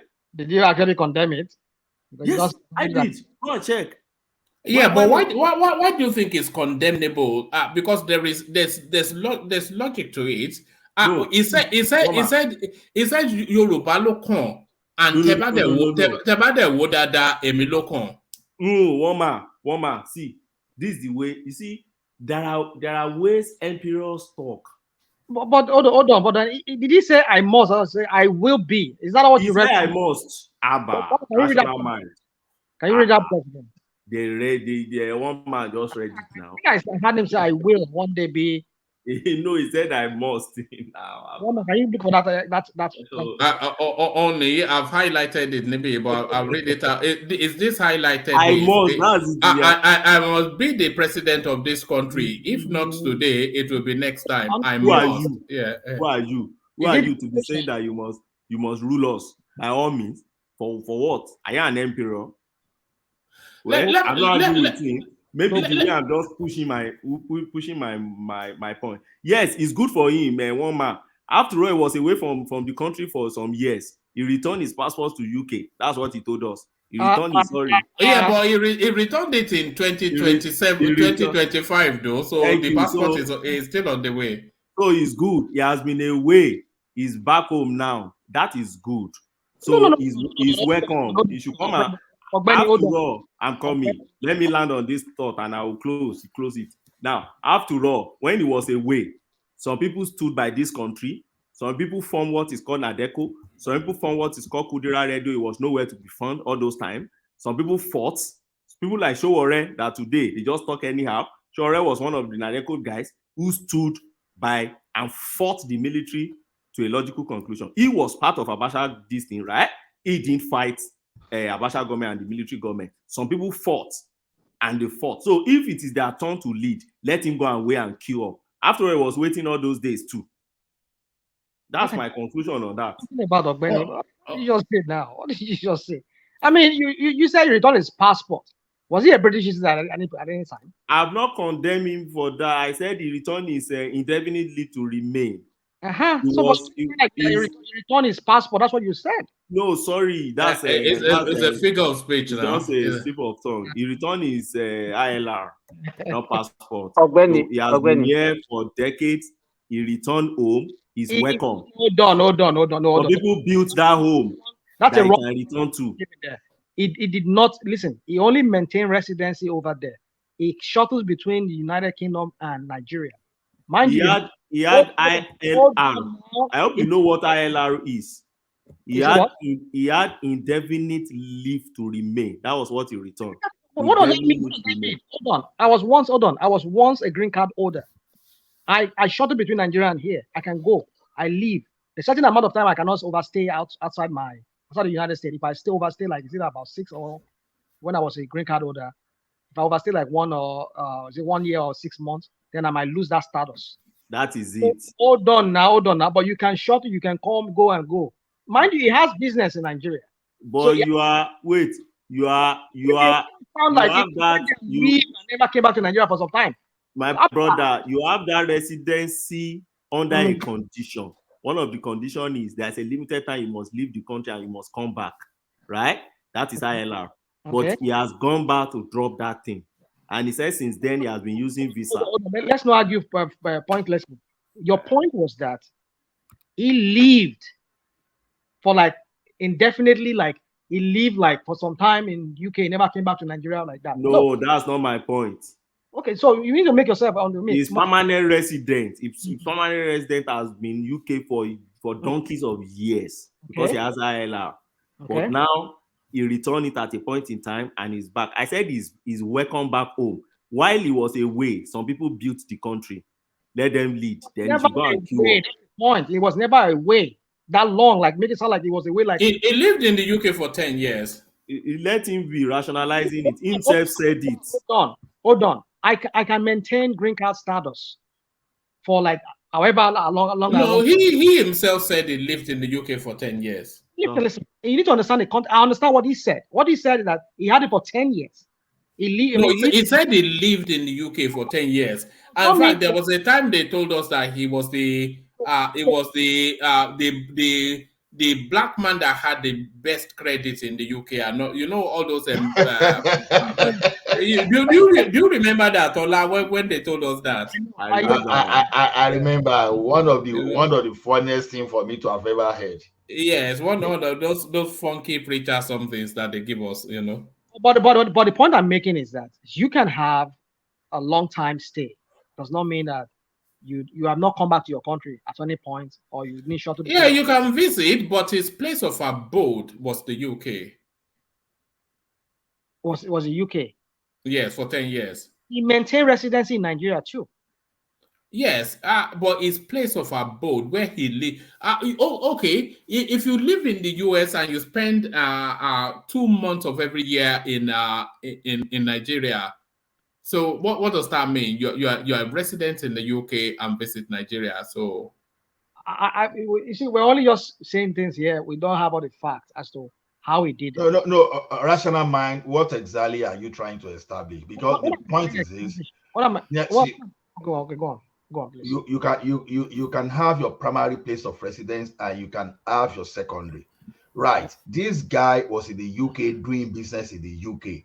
Okay. For you to have that type of status in the UK simply means that he's living there. He's doing a lot of things. He file his tax returns there.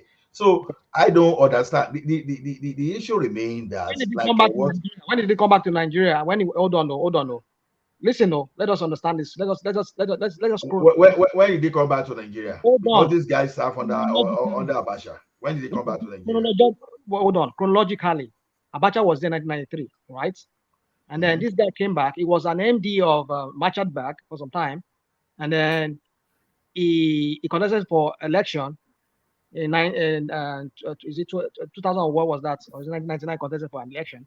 So mind you, it was a bank. It was a CEO of a bank in Nigeria, which means he has to maintain residency in Nigeria, even though you have to live in London at the same time. So now let us look at that timeline. You can understand that these 10 years you're talking about does not mean that it's permanently sitting in the UK. It shuttles between the UK and Nigeria. That's what I'm trying to make you understand. It was an MD of a bank. He was a CEO of a bank. No. What I'm asking now is that to what purpose is the argument? Okay, let's assume he's not away in UK for that time. So what's the purpose of the arguments? I'm trying to figure out. The purpose is this: that Obeni said that it make it sound like he just sat down in the UK like 10 years. He never came to Nigeria, and Obeni said the UK was his primary residence, which I don't think you disagree with, or do you? I know I did not. I don't disagree with that. Oh, well, you see, Ogbeni put context in it. He said, while he was away, some people were fighting for democracy. That's a contest. You understand? Why people were fighting Abacha, and this guy was not in the political field for his benefit. He was working for Abacha. He was working for Abacha. Exactly. What did you say? So sorry, let Patrick come in. He's a new voice to this space. Good to see you, Patrick. Let's hear from you. Sorry, is fighting Abacha a must-have in your resume? I don't know. That's not the point. Look at it this way. You were doing something against democracy, because if Abacha was a dictator, and you are supporting a dictator, that number one, instead of someone that was supposed to restore June 12th, you didn't, but you even carried you even locked the guy that won it up. You started chasing those people that were fighting for democracy around, with Sergeant Roger and Mustafa. So everything you were doing was against democracy. And now you are now bringing yourself as a Democrat. So when we say it was not fighting for democracy, this is a contest. Now, what have you contributed to the democracy, to development of democratic institution in Nigeria? That's the problem now. See, sorry, let me just jump in here. I've listened to this. I had to just come in. I see a lot of us are doing. You couldn't bear it anymore. You couldn't bear it anymore. A lot of us are doing armchair lawyer here. I heard. No, we have a proper lawyer. We have a senior lawyer as well in our midst. So, but carry on. Because I've heard things that people say that you cannot decide the cases in 3 days, in 7 days. But I mean, we've heard somebody now asked, any lawyer that says they can do it in 7 days is a liar. But we've heard constitutional lawyers that say this can be done if they want to do it. We've had constitutional lawyers who said this can be done within this specific time period of time if they want to do it.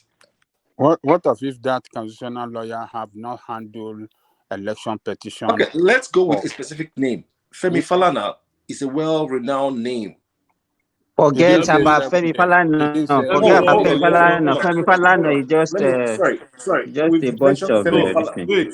Tell me one election petition that Femi Falana. But I know he's a constitutional lawyer. You don't have to handle it. You don't have to go. So you think constitutional law and election petition? Do you think they fall in the same category?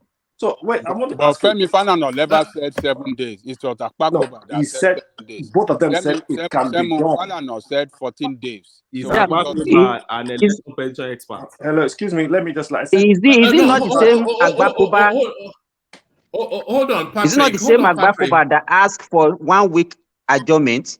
Now, that somebody that is saying we can do it in 1 week. He was the one that asked for 1 week adjournment now. So what are we talking about? Let me make my point. All right. Hold on, Patrick. Before you make that point, I'm going to introduce you after you made that point to a lawyer that knows that space better than Femi Falana. But make the point, then I'll introduce you to a lawyer that knows that space better. The point I'm trying. Thank you for giving me the opportunity to make the point. The point I'm trying to make is that they all said if we want to do it, we can. Okay, they are also saying that Kenya, that is not as as superior as we are, can do it. So the point I'm saying that I'm sure we can do it if we want to. But all of us here sitting down here, we're just going to sit down and watch and see what happens.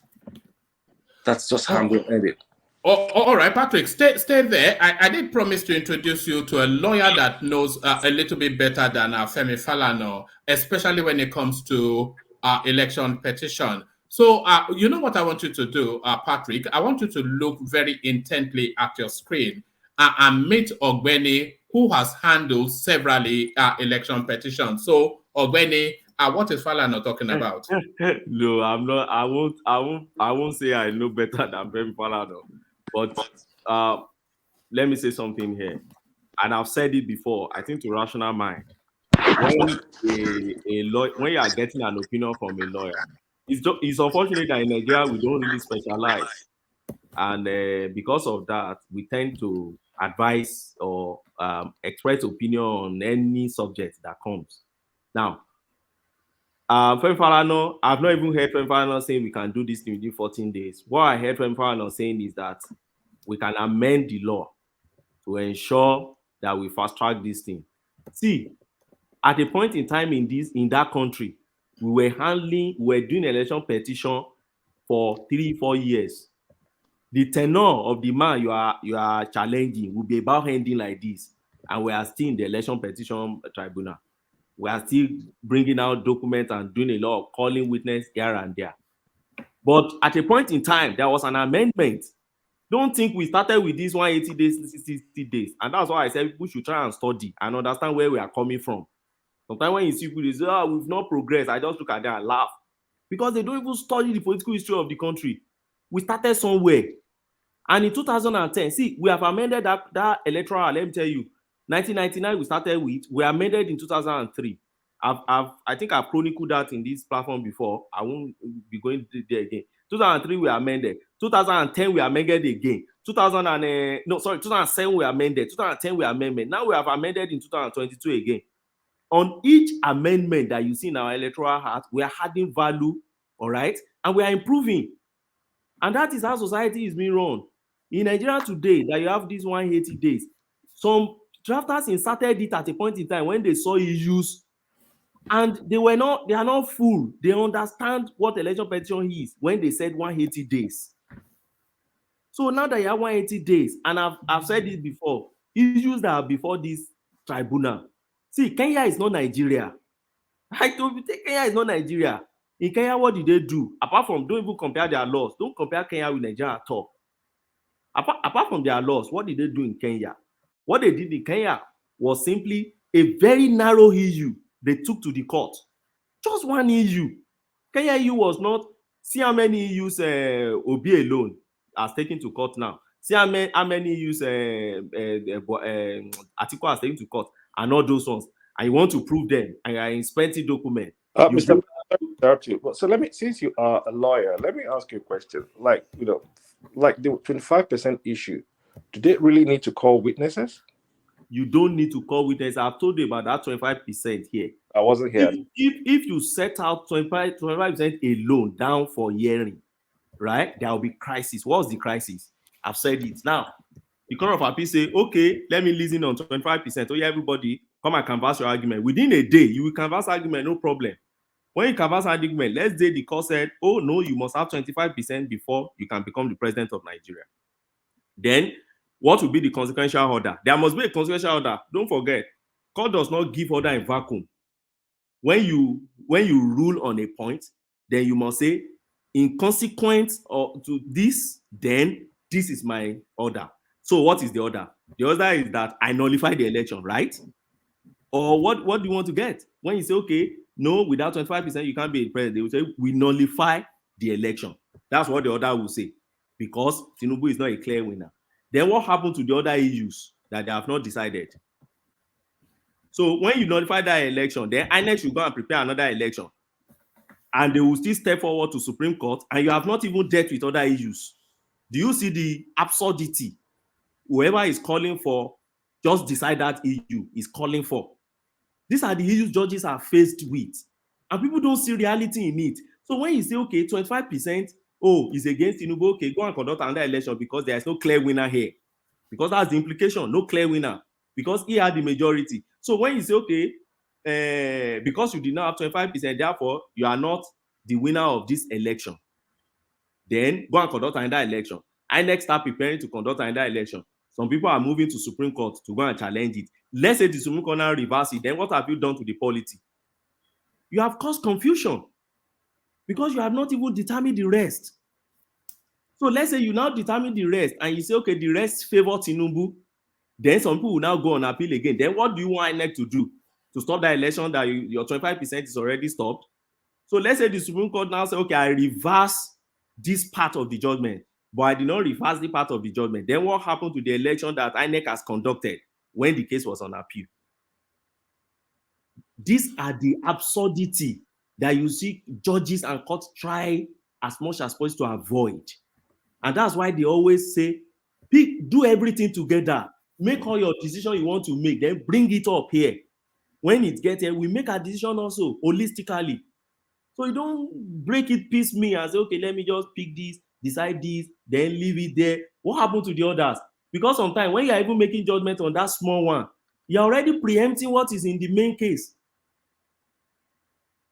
You know, so it's just one of so many reasons why the court will not break things down in piecemeal. All right, hold on, Ola. I want to introduce Patrick to. I did promise Patrick, a lawyer that knows better than Femi Falana. But because I like you so much, Patrick, I'm going to introduce you to two lawyers that know better than Femi Falana. So, Enigmatic Hondy, what Patrick is proposing, according to what he heard from Falano, is that they can wrap up this whole petition within 7 hours. Have you ever heard such a thing? Please, if they want to wrap up this whole thing on time, I think they can. All right, enigmatic on day. Thank you so much, Roman. First of all, Femi Falana Nababa, so let me just give him doff my hat for him. But let's this first I think Ogbeni, I believe he hit it right on the head, as in the absurdity of this is absolutely unquantifiable. And then when you see some senior lawyers, especially those ones in the SIP, trying to genuflect and probably confuse a certain sector of the Nigerian populace, you tend to ask some certain questions. First of all, let me correct the impression the guy made about Femi Falana-San. Falana had never advocated for the ridiculous, the irritating, and the unattainable 7 days or 14 days. It's never possible. What he said was, if there's a way that the constitution can be amended, right? He basically made it very clear that it's still going to be like 7 months or 8 months, as against what used to be 3 years, 4 years. Remember this Peter Obi that is crying up and down now, riling up all his obedience and everything, right? He was in court for over 3 years before he regained his mandate. The second time when he was impeached, he was in court more than. So when you come from 4 years or 3 years of tribunal litigation down to 6 months, maximum of 8 months up to Supreme Court, that's an achievement. That's a gain. But what we've come to see in this electioneering cycle is because suddenly, quote and unquote, right, the yes daddy Jesus, from wherever it's coming from, his goons want everything to change all of a sudden because of him. It's not going to change like that. And I'm so disappointed to see a lot of senior lawyers. Liberos Oshoma, I believe Ogbeni will know him. He's a very neutral guy. He has made some certain pronouncement. When you look at Olisa Agbakoba-San, they are basically emotional with their comments, probably because of their antecedents and relationship with a certain candidate. And when you look at all the proponents of these 7 days, 14 days, go and look at where they belong. So they are modeling their, professional calling with ethnic and emotional feelings, which is wrong. There's no way under the sun, one man, where you will have tribunal in 7 days, in 14 days. Are you aware of the fact, as we speak, that these obedience that are even crying, they want to go to court, they are the one actually, requesting for adjournment now? Can I ask the enigmatic one question? Hold on, Baba. They are the one asking for adjournment now because they already seen the what Ogbeni said, the meat in the case. They already seen, what is in front of them. And I believe Oyetola versus Adedansa's, Supreme Court judgment probably is already a flash in the point to see what they are about to see. You're right. Look, it's quite unfortunate that when we see ourselves as Nigerians, but we just want to counter our teeth by our tongue by saying we are Nigerians. I've always said it on this platform, we have a lot of unpatriotic Nigerians. Why you have this agitation here and there about this election is because of only one man, because it is Tinubu. And I keep saying it. I sent you a video, one man. When you have time, play the video. Yeah, I'll play it in a moment. Yeah. If Atiku had won this election, you wouldn't be seeing this agitation. Because this agitation about 20, I've said from day one, 25% is technically 37th state. This case is one of the easiest tribunal cases I will see in my life. Everything will be trashed out, 25% trashed out. Kashim Shettima's double registration. Sorry, double sorry to interrupt you again, sir. You said this whole thing is because of one man, Tinubu. Yes. I wouldn't agree with that. Okay? It's okay. It's okay. I wouldn't agree with that. My reason. Fair enough. No, let him give you let him give you that reason, and then you can wrap it up in your narration. Give us that reason, Patrick. My reason is, at a certain time, maybe people woke up. People woke up from their slumber and felt enough is enough. So let me ask you a question here. If after the whole 18 people contested the election, I don't know the rest of the 18 people or the rest of them, if they had gone to choose maybe the alliance person that probably won just a state and call him the winner, what do you think would have happened? Nothing? Your question is it's illogical to me. I don't get the point of your question. Okay, so, there were 18 contestants, right? Right. Okay. So let's after the whole election, maybe they did not call Tinubu, they did not call Peter Obi, they did not call Atiku. They called one of the people that you and I probably didn't know, and said this is the winner. And probably that person won less states. What do you think that would have happened? Are you going to say people are just going to sit down like that and say, okay, it's as usual? They wouldn't do that. Let me answer the question. They wouldn't just call the person as the winner if he had not won the election. The only body that is constitutionally authorized to do their job is INEC, presided over by Mahmoud, the guy Yakub Mahmoud. He knows what to do. He knows the rules and regulations, and whoever's else is God, right? There are certain processes. To address their issues. So nobody will pronounce a president-elect if the president-elect hasn't met certain conditions of the electioneering expectation. So if for instance Shiwore has been pronounced president-elect, Shiwore wouldn't have been pronounced president-elect in a vacuum. He would have been pronounced by virtue of the fact that he has met certain conditions. So one of those conditions would have been probably majority of the vote, and then having a spread across the nation, right?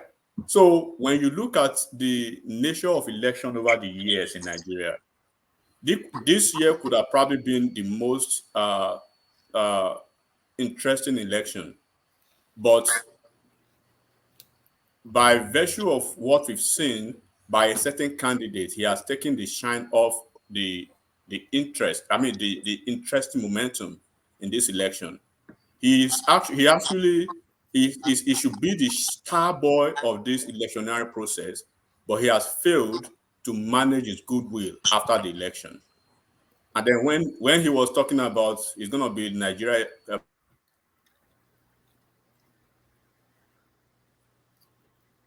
Have we lost you? Basically telling you guys. You are dipping out.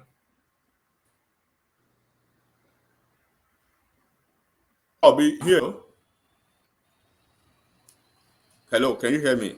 We can now. Yeah, carry on. Okay. Look, Peter Obi, right, is not an idiot. Is not a juvenile. Are you sure? Are you sure? Man, he's tricky, and he knows the political terrain just like every other politician, right? He knows that he has lost this election. He knew he never won this election, and he knows he needs to keep the mob shining. He needs to keep them on the leash. That's what he's doing. He's just using the Trump tactics in Nigeria. Nothing more, nothing less. Atiku, who is his political father, is walking easily because Atiku knows the terrain and he knows nothing is there.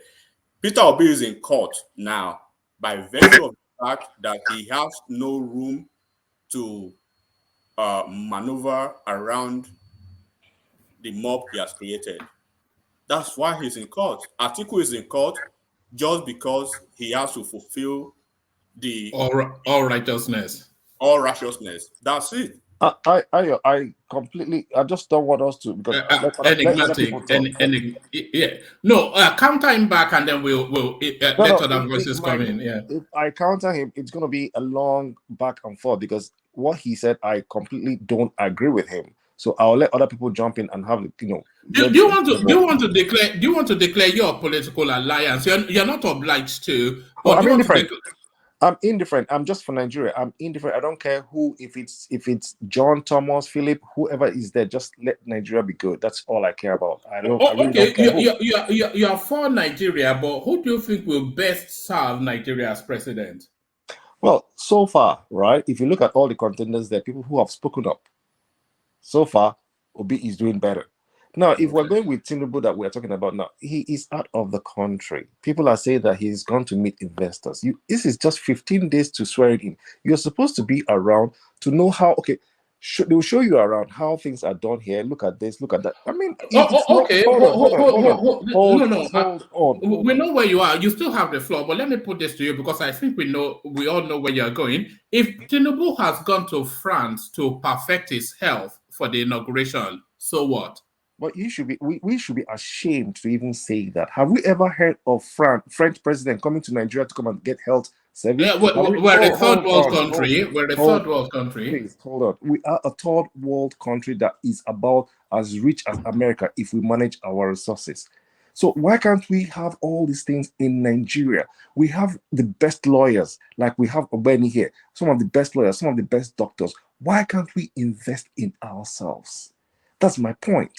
It doesn't sound good. I should be ashamed to say my president is going to France to get health.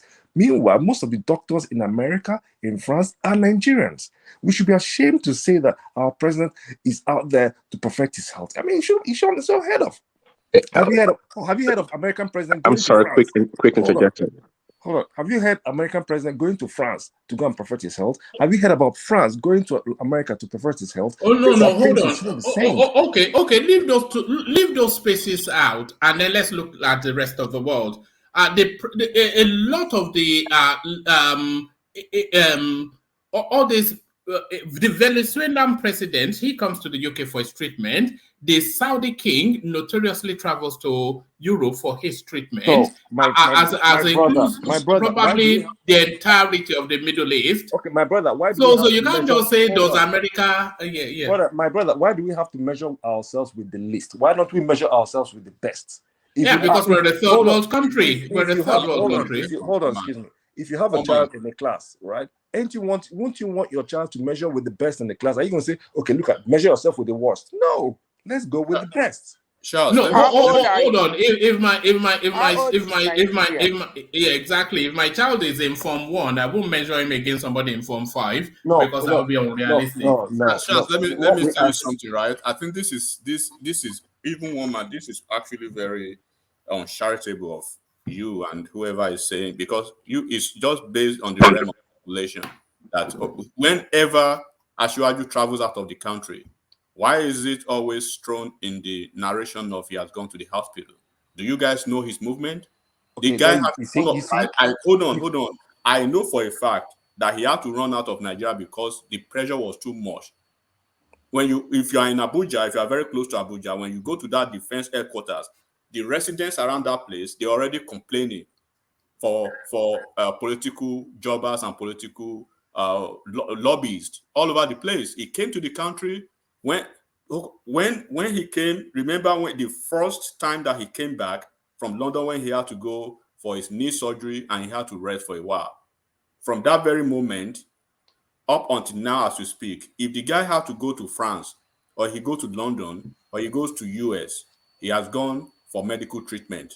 Obi goes to US, he goes to London, he was in Dallas, he was in Houston, he was all over the places. Same as Kwakwanso. I think Kwakwanso is Ayo, I won't let you run away with this. Ayo, sorry. Hold on. I won't let you run away with it. No, you're going too far. I won't let you run away. I'm not going too far. When I started, when I started, what I said was that 15 days to the inauguration, he should be and so around. what is it? Hold on. We have a sitting president. We should have a The standard. problem you guys are having is that, first of all, we can never have two presidents at once. Even the sitting president is out of the country as we speak. One thing you guys do not know, right? One thing that these people do not know, they see things from the optics, from the general point of view. Are you aware of the fact that sometime, right? I don't know if anybody from Ondo State or from Ekiti is here. When I think was it Ajabo, when fully represented. Allah is here now. Yeah, most of them are Ogbeni as well. Until they were sworn in into office, they were living outside of Ondo, Ondo and Ekiti State. Most time Ekiti. So like Fayose now, before Fayose was sworn in, he was living in Lagos. They will run out. So they will always move out of the state for the incumbent governor, so that there will be no clash. One thing you guys need to know: 15 days is here already. If the guy does not bring himself to the podium to get sworn in on the 29th of May, then that becomes his problem. But you cannot have a guy who ran a tumultuous, right, campaign that even the cabal never wanted him in office, right? And he knows he's not a small boy. For the fact that he travels out of the country, Ms. Teresa was saying somebody was in Houston, which I know. The guy who's enigmatic. If you can just give me like a minute. All right. Sorry, Ola. Let Prince come in first. Apologies to you, Ola, but he was pushing to come in, but he was overwhelmed by the voices. Prince, come in. I even wanted to say something about that. All right. Say that, and then let Prince come in, and then we get back to enigmatic. Yeah. Now, Okay, go on. Let's do it. Yeah. You see this earth we are talking about, that we should be ashamed of ourselves. See, let us put this thing straightforward. Oshibajo had his own medical in Nigeria. That's the choice. It's not as if Nigeria, I know we can do better. It's not as if Nigeria is so terrible that sometimes they cannot stay. Sometimes for security reasons and for other reasons, you may decide to have your health care outside the country. But the fact that it's going on, that we should be ashamed just because it's going to that place. Now, assuming we even have that problem, is it not supposed to come there and supposed to solve the problem? How come we are now pushing this thing on him, now pinning the thing on him just because he traveled? That's what I wanted to say before. I don't see reason why we should use that as an excuse against him. Okay, let me say what I said earlier was that what they are saying is that he went outside to meet investors, and then one man said he went for medical, and I said, okay, we should be ashamed of saying that medical thing. The point I'm making here is this: you have said something about for security reasons. Where should you feel safer? Where should you feel safer? Is it with your people or outside? I mean, let us look at you want to ask Abacha family about that. You want to ask Abacha family about that. Sorry, let Prince come in. Prince, come in. Prince. Oh yeah, thanks, Wellman. The person just spoke, laying all this claim. This is legitimate concerns, really. But somebody before him said, well, the man is not even the president yet. He hasn't done anything for Nigeria. We're just a governor of Lagos State. Now, if he comes into power and after 4 years or 8 years, no improvement and everything remains the same, then you can blame him. But you can't be putting all the blame of Nigeria on him when Obasanjo was there. Yadra was there, Goodluck was there, and of course Buhari was there. These are issues that have been around for quite a while. So I know it's more like animosity towards Tinubu, really, not because the guy's done anything. And Warman, you put it right. Now we are a third world country, and apart from that, you can't. We're not all in the same category. As strong as Russia is may be in a military, right? Russia is not in the same class level as America when it comes to the economy, okay, and other parts of different sectors. You know, you can almost put Russia in a second class country when it comes to that. So we all have our different classes. So let's stop this, like people don't travel. Somebody told me, I think also on this platform, that mentioned that, look, back in the days, the Saudi Arabian, maybe their prince or whatever, used to come to Nigeria for their medical treatment. So things do change. We can hope for the best, but let's not make it an issue about Tinubu not doing anything when the man actually said it rightly when he was in Port Harcourt with Wicked, that hey, we can't do nothing for him until he gets the power. We're gonna judge him based on his decisions and what he does as the president. Thanks. Let me say this one before Enigmatic will continue. In addition, right? Enigmatic, Ajale Koko was you know now, you know the rules. I don't understand this defense for Tinubu. I mean, you guys are defending him that there's too much pressure on him. That's why he's running out. He's running out of the country. I mean, if he cannot withstand this pressure now, would he be able to withstand that pressure when you start governing the state? How will it cope? Because by then, because already there's too much problem for him to face, and there's going to be pressure from various quarters around the country on him when he assumed that position. So I don't get this defense and this lie that these people are lying, and you people are, supporting them to lie that it went out to meet some investors. Who is the investors?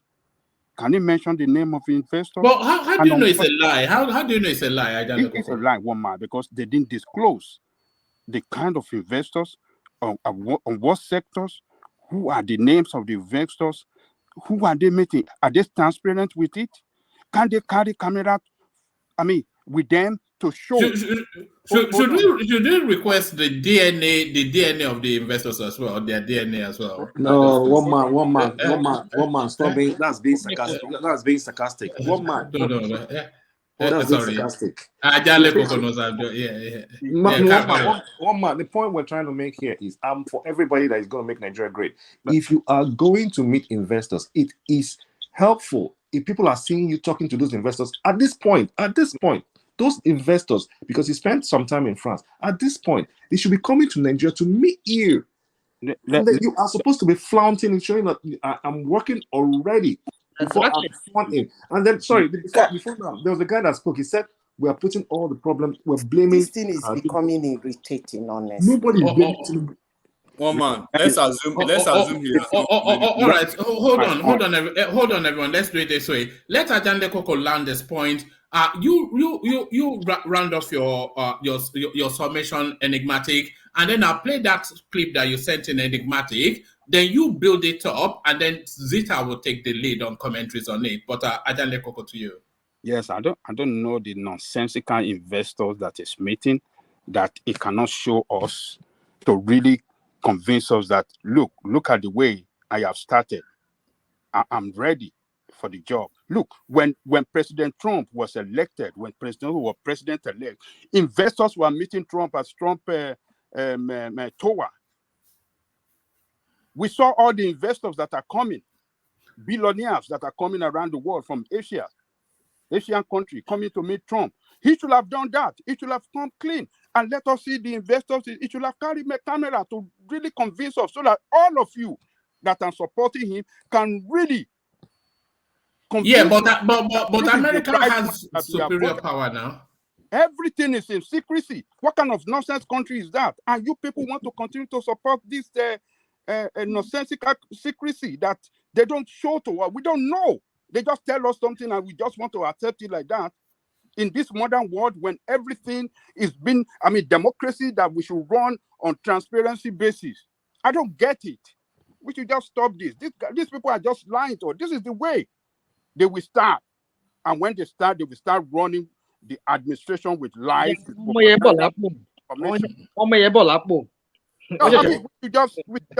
Some of you, when Tinubu will be sleeping with his wife, he should come and show you people. What are you talking about? Do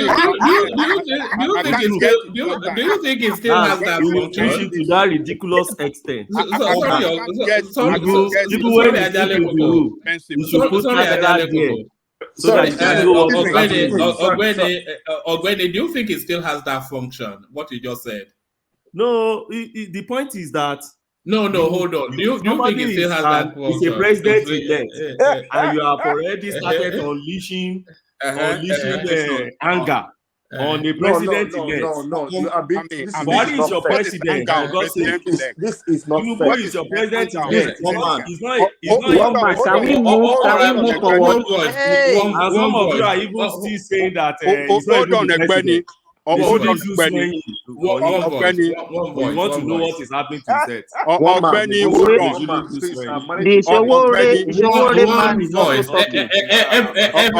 Everybody, let me make this point. On whose expenses is he running as president-elect? On his own. Hold on. No. Whose expenses? Hold on. By which budget? He's living in government house now. He's living in defense house. He's not living in your government house. Look. They already. Hold on. The only thing that man is enjoying from the now. Hold on. You people like to defend lies. Goodness. Man, since he became president-elect, yes, they have allocated to him security. That is protection. Hold on. That protection under whose expense? That's protection now. Hold on. So because of that protection, then he doesn't have his privacy again. Hold on, Benny. Let us have conversation here. Okay. They said he moved into which is it? Defense house. It's defense house. Okay, hold on. The defense house, who own it? Military, Nigeria, of course. Hold on. Okay, military. Yes. And he's living there. Everything he eats there, drink, and everything he does there is at the expense of the state. This man already is government property. It's already government property. And when you are not your president, we own you. We own your president. We not your president. This man is the president. So I'm about to ask you a question. Before I jump out. Is he your president? Sorry, before I jump out. I mean, why are you asking? Is it the president? We can't have two presidents no, at the same time. Since you know that. Hold on now. Don't be. Hold on, Benny. You know what I'm talking about. This man is moving around since he assumed the position of president-elect. He has been he has been running all expenses at the expense of the state. So not himself. You don't have. That's a lie. What you are saying, you don't have proof for it. You are just insinuating. He traveled in his private jets. What you don't know, go and find out. Go and find out. If they can give him security free of charge, then you should know a lot of things are attached to him as free of charge at the expense of the state. And it is our own money. Who is yet to be sworn in. Let me ask you one man before I jump out, please. Before I jump out, you guys are already demanding his head already. Who is to be? I tell you, they will soon tell us that what is happening is real. Do you know how many? All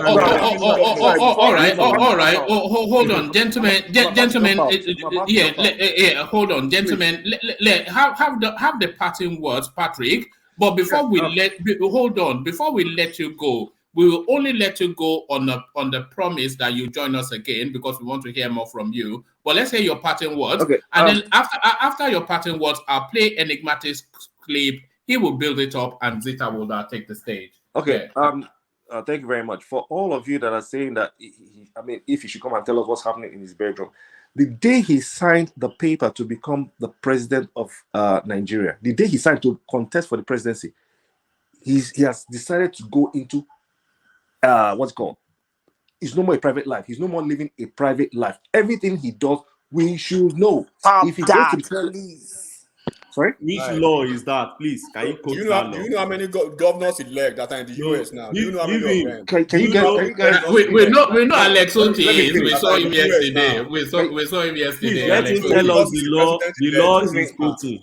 Tell us the law. Excuse me. You see, this what you guys are saying now, what you guys are encouraging is what is killing Nigeria by Please everybody. tell us the law. It's not the one that killed Nigeria. Your country's There law. presidents. Can you just let me finish? Can you Can just you tell people us are the being law that emotional? support this assertion that you just make now? Hold on, you guys are Can being just tell us the emotional. You law guys are. that Can you that just? Did we not see his medical doctors at Memorial Hospital in Dallas? What are you guys talking about? What I am saying is, being a president, if you want to be, since he's now a president-elect, you cannot be leaving the country, going to go and meet people, and we don't even know where you are. Why do you want to know? Based on what? Based on which law?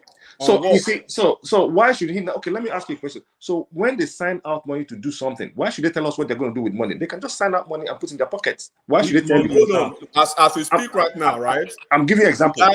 Example. On this trip, he did not travel with the Air Force One or any of Nigeria's national flight. Okay, can I ask who is the president? Who is the president? He traveled as a private citizen. He travels with his on his own budget, right? So let's assume he has come for medical checkup, and so what? Who is the president elect, my brother? Who is the president elect? I'm asking you, if he has come for medical checkup, and so how many of us here that has parents that come for medical checkup on yearly basis, quarterly basis, and so what? Our parents are not president. How many governors elect are in the US now? Checking up themselves before they resume. We are talking about on the 29th. president. We are saying the same thing. Excuse me. So what? Now you are getting emotional, and you are now going to twist. You guys don't even care about. It's not that you get. It's not that you care about him. Hold on. Saying that his wife is praising him today from the obedience camp. What not that you guys care, but you just want to troll him do everything he does. Whenever he goes out of the country, he has gone to check his medical. And okay, let's assume that's what he does. And so what? Is it the president yet? We still have an incumbent president, and you know the nature of Nigeria's politics. They read minutes to everything. Within 2 weeks that he's been in Nigeria, there's been one thing or the other. Everybody can see it. Some people actually that does not even know this man. They sold them a dummy that this guy may probably fall through the campaign. He was the only one who ran 100% campaign, the whole of the federation. If he dies as a president, that means God as it means it is that's as God has willed it that way for him. But for the fact that he travels out of the country, if he has gone to see investors, if he has gone to see his family, if he has gone to seek for medical whatever, nobody knows. It's still in the realm of speculation. Can I ask a question? Let me play this clip so that people can hear Zita's voice. Let me play this Rational Mind, and then Enigmatic will build it up. He's entertained, and then Zita will take charge of it, and everybody can chime in. But let's watch this together. You're supposed to see. One thing is that I was happy to know what they did. Now Shitima they want to be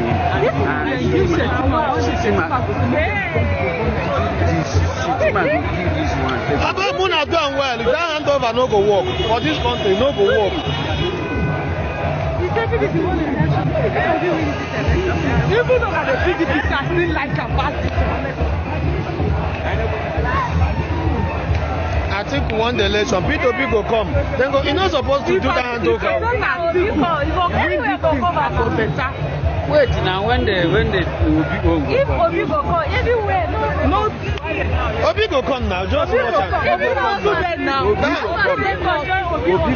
Obi still dey go round. That handover, the whole fact dey his hand. That handover, the whole fact dey his hand. And give them to come outside and fight for it. I said, if they want to do it well, every polling unit should come out.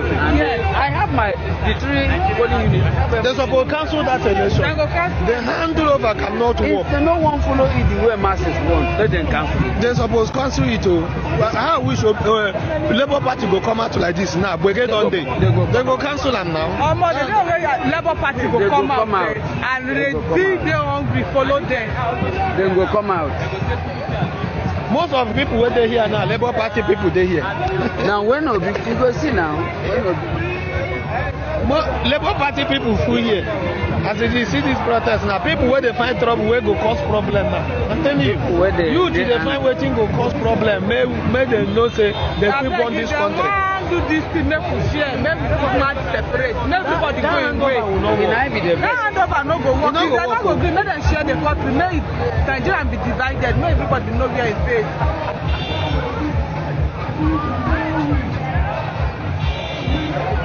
If you say Atiku win back, I swear to God I for no vex.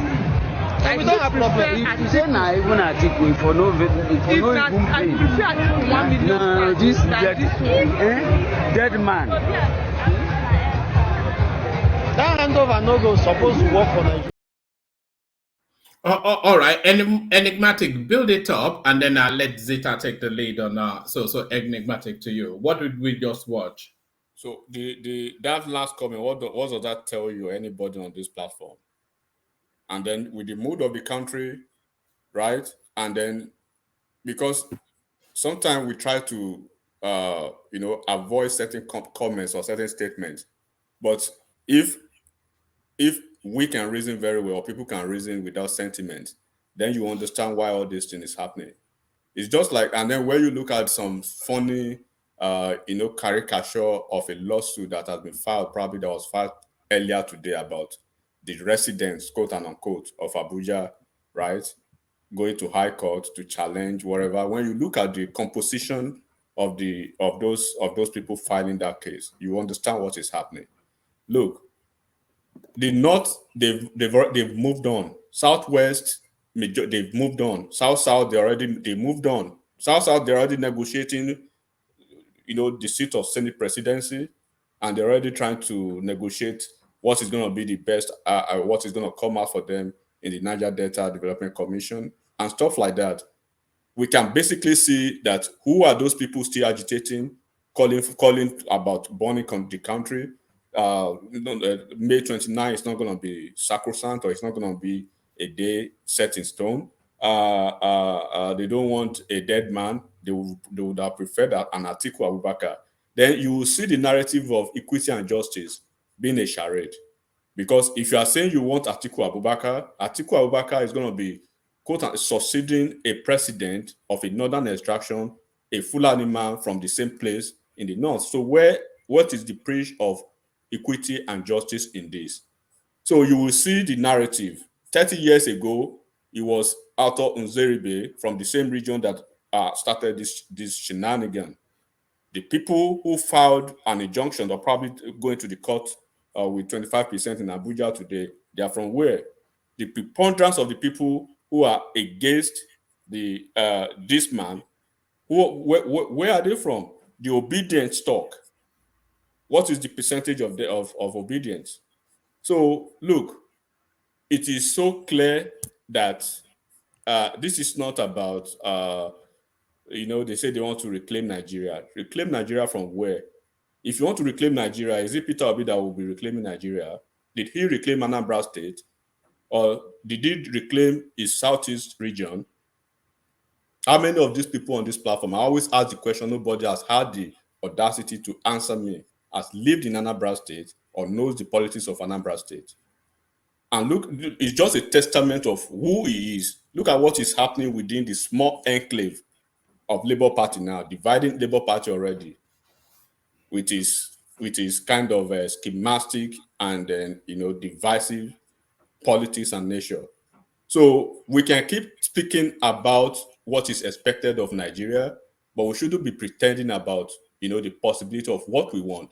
Do not say you want one Nigeria where you believe Nigeria should burn because a certain region or a certain man is going to be the president on the May 29th of this month. And then I want everybody to know, and those who are actually old on this platform and those who are listening, that should know better than the youthful exuberance of the obedient groups, that there is no interim government in Nigeria's constitution, no provision for that. One, there is no a country cannot be in a vacuum.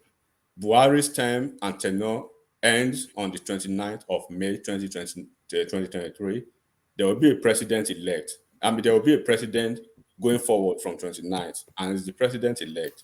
And the case that is in court is going to be discharged with those who can see without some legal amnesia They will understand how this case will pan out. They know how the case will pan out. So I just want people to see this video and look at the comments in the video and see where the danger is coming from. But when we actually want to go into the meat, like Ogbeni will say it of this discussion, it will bring some tribal connotation to it. But I'm trying to avoid that. But we already know what it is.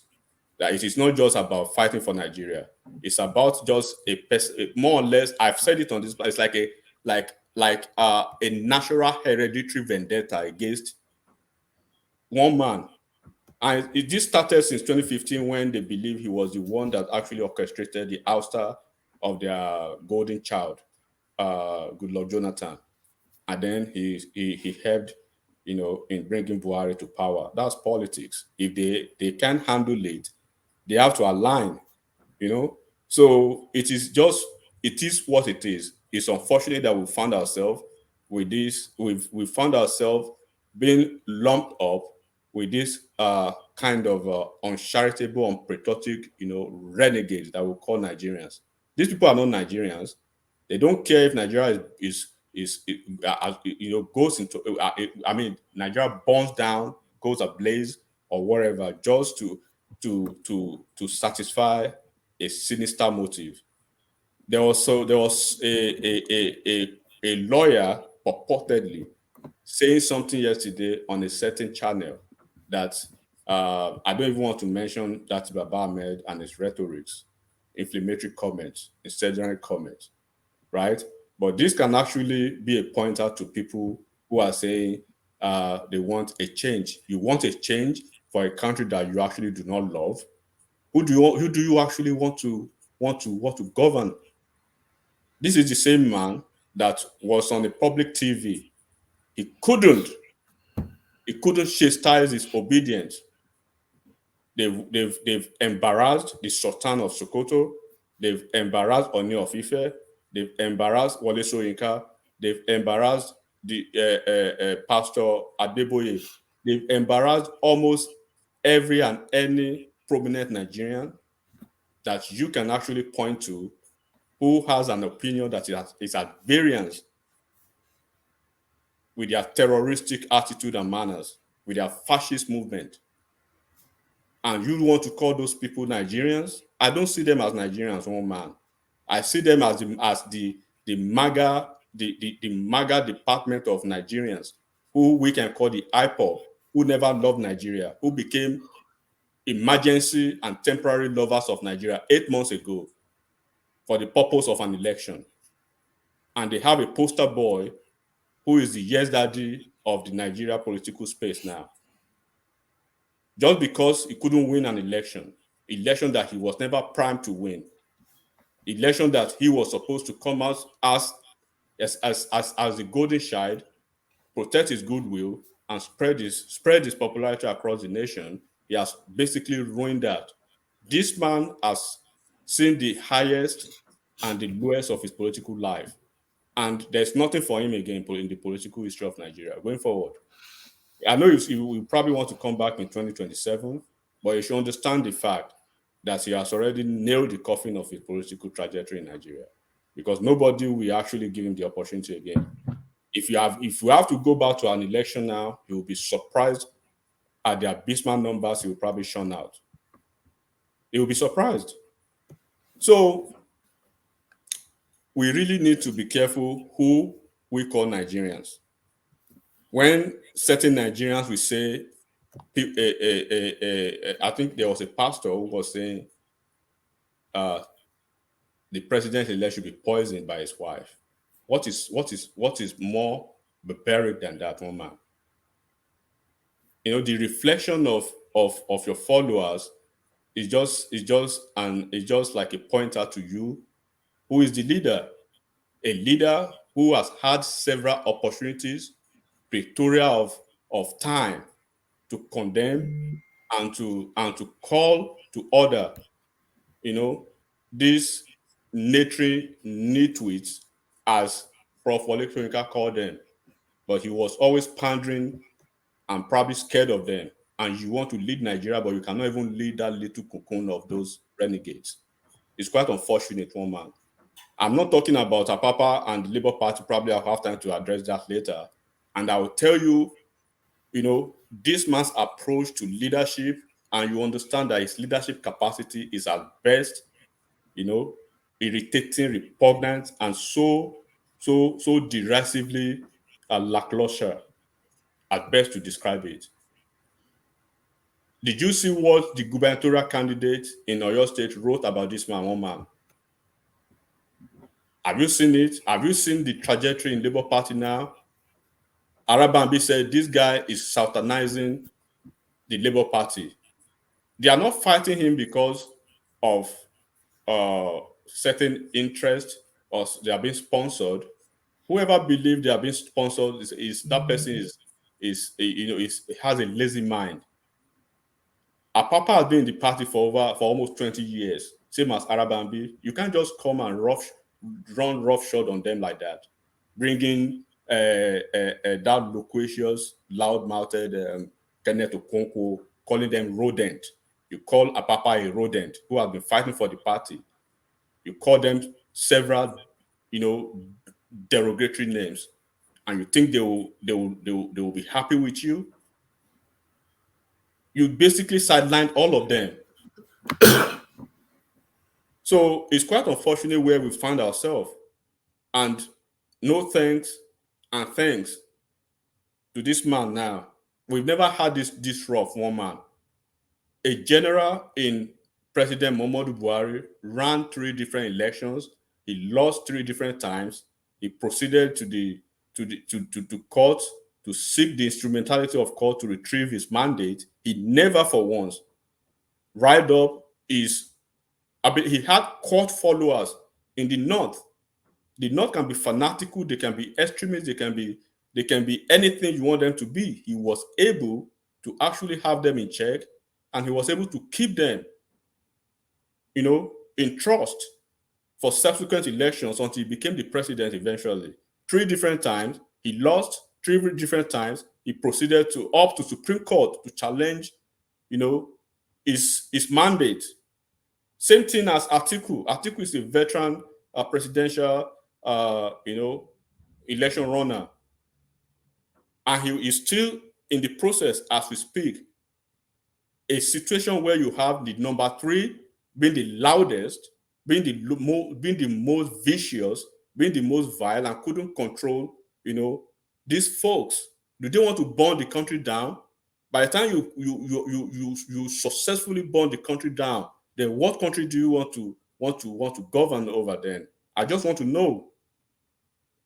Because you have issues with almost all the regional apparatchiks of the country now. The regional architecture of the country, they are not with you, just only one place. And it's almost cascading almost everywhere. Can you imagine that statement that the youth does not care to burn down the country? A dead man, they don't want him, but they want a person from the North after 8 years to be succeeded by another northern person? What has this man done to them? What is actually his offense? I keep asking every time. What is actually his offense?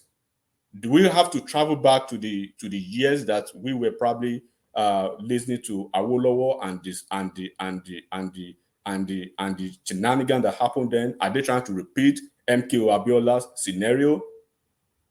Even when you look at all this trajectory, one man, you will see it's like they are trying to replay, the video all over again. The same thing that actually played out is probably happening now. But the difference now is that a president has been declared.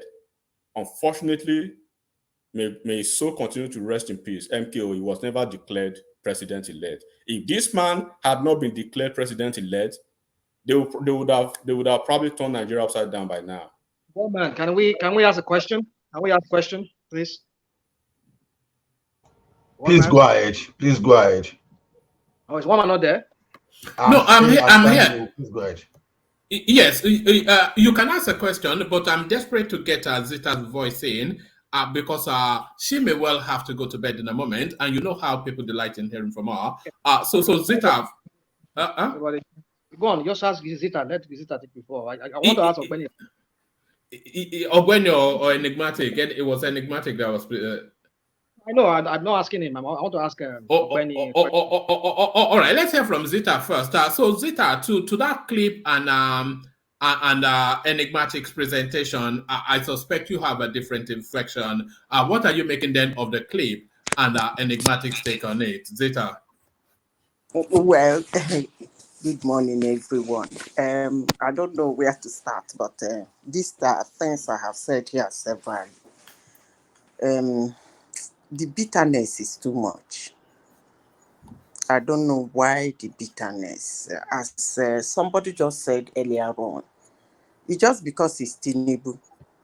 I think if it's another person, I don't think they would have minded anyway.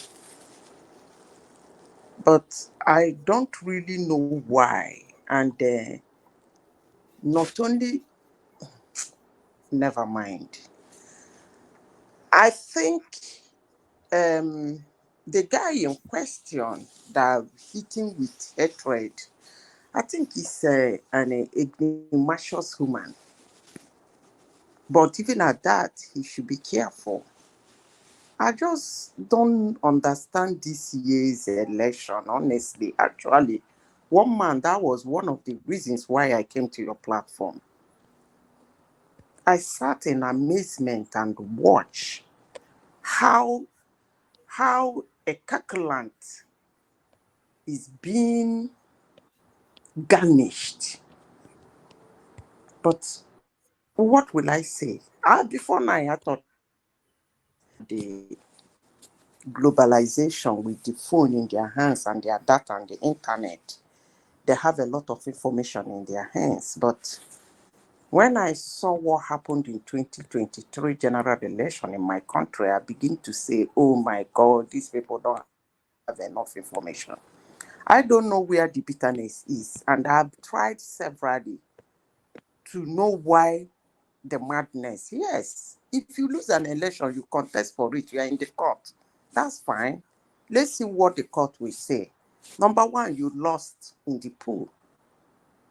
The body that is supposed to declare the election has declared it. That chapter is closed down.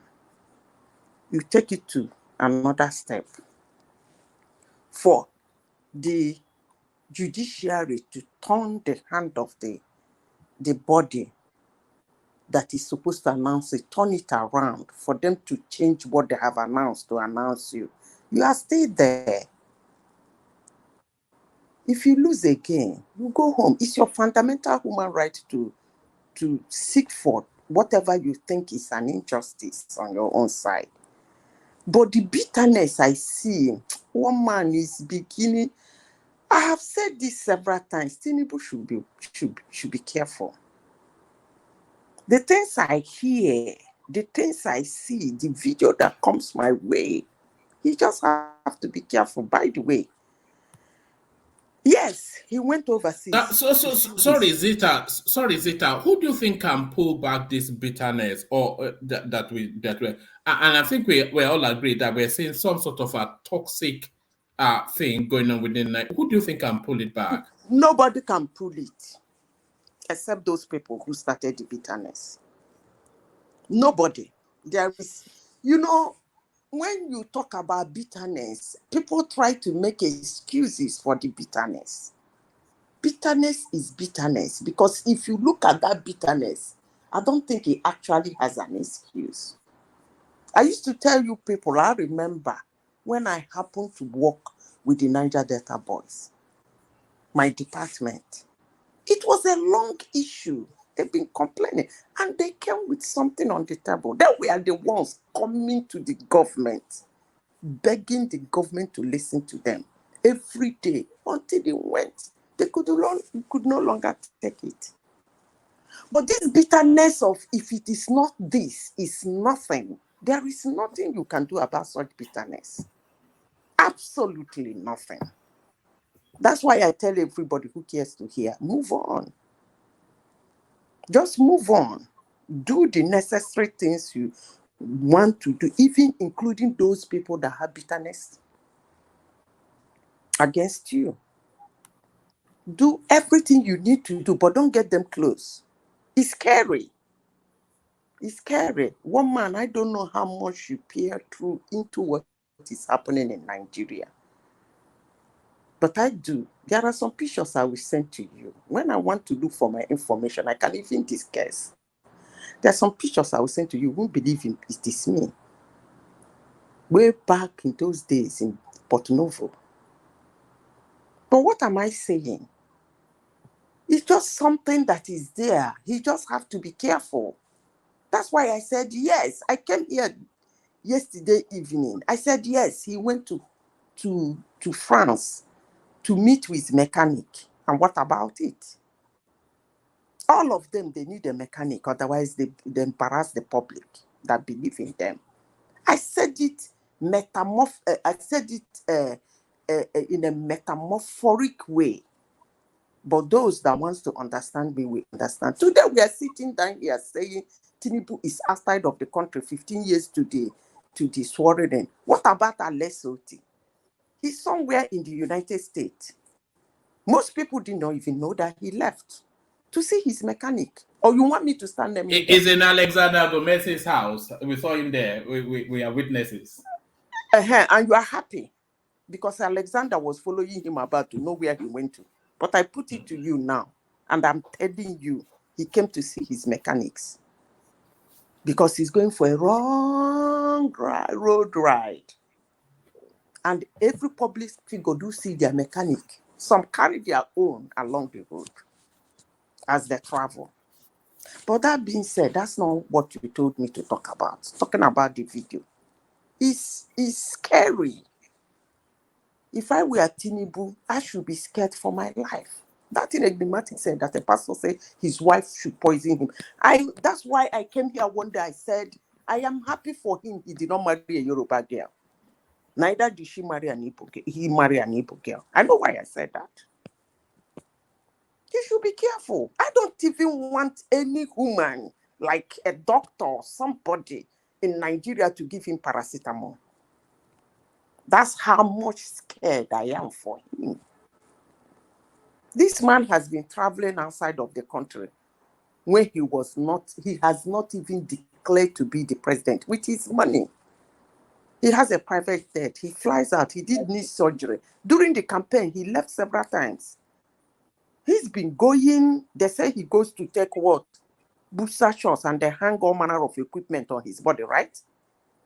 That was even before he became elected. But today, he traveled again for his mechanic.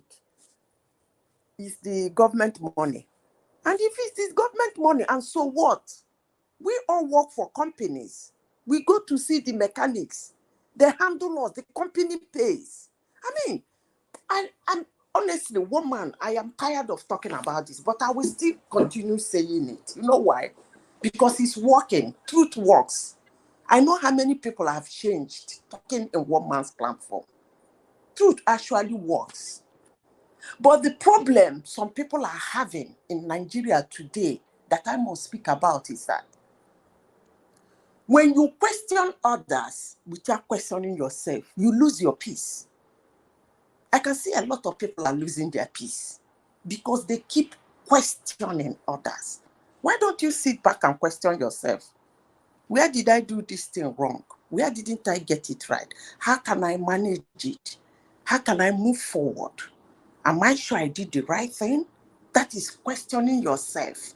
And when you question yourself, you ask yourself those few questions. Can I ask Ms. Caesar a question? Yeah, go ahead. Okay. Do you believe that when the moment somebody applies for public office, elective office, his privacy at that moment, he loses it? Do you believe that? Okay, I will just tell you what happened a few seconds ago. And in particular, somebody that already been elected. Wait, I will just do you tell you believe what that happens. he loses his privacy? He doesn't have no privacy anymore? Okay, hold on now. Hi, Ajadi Koko, you are my person. Cool down.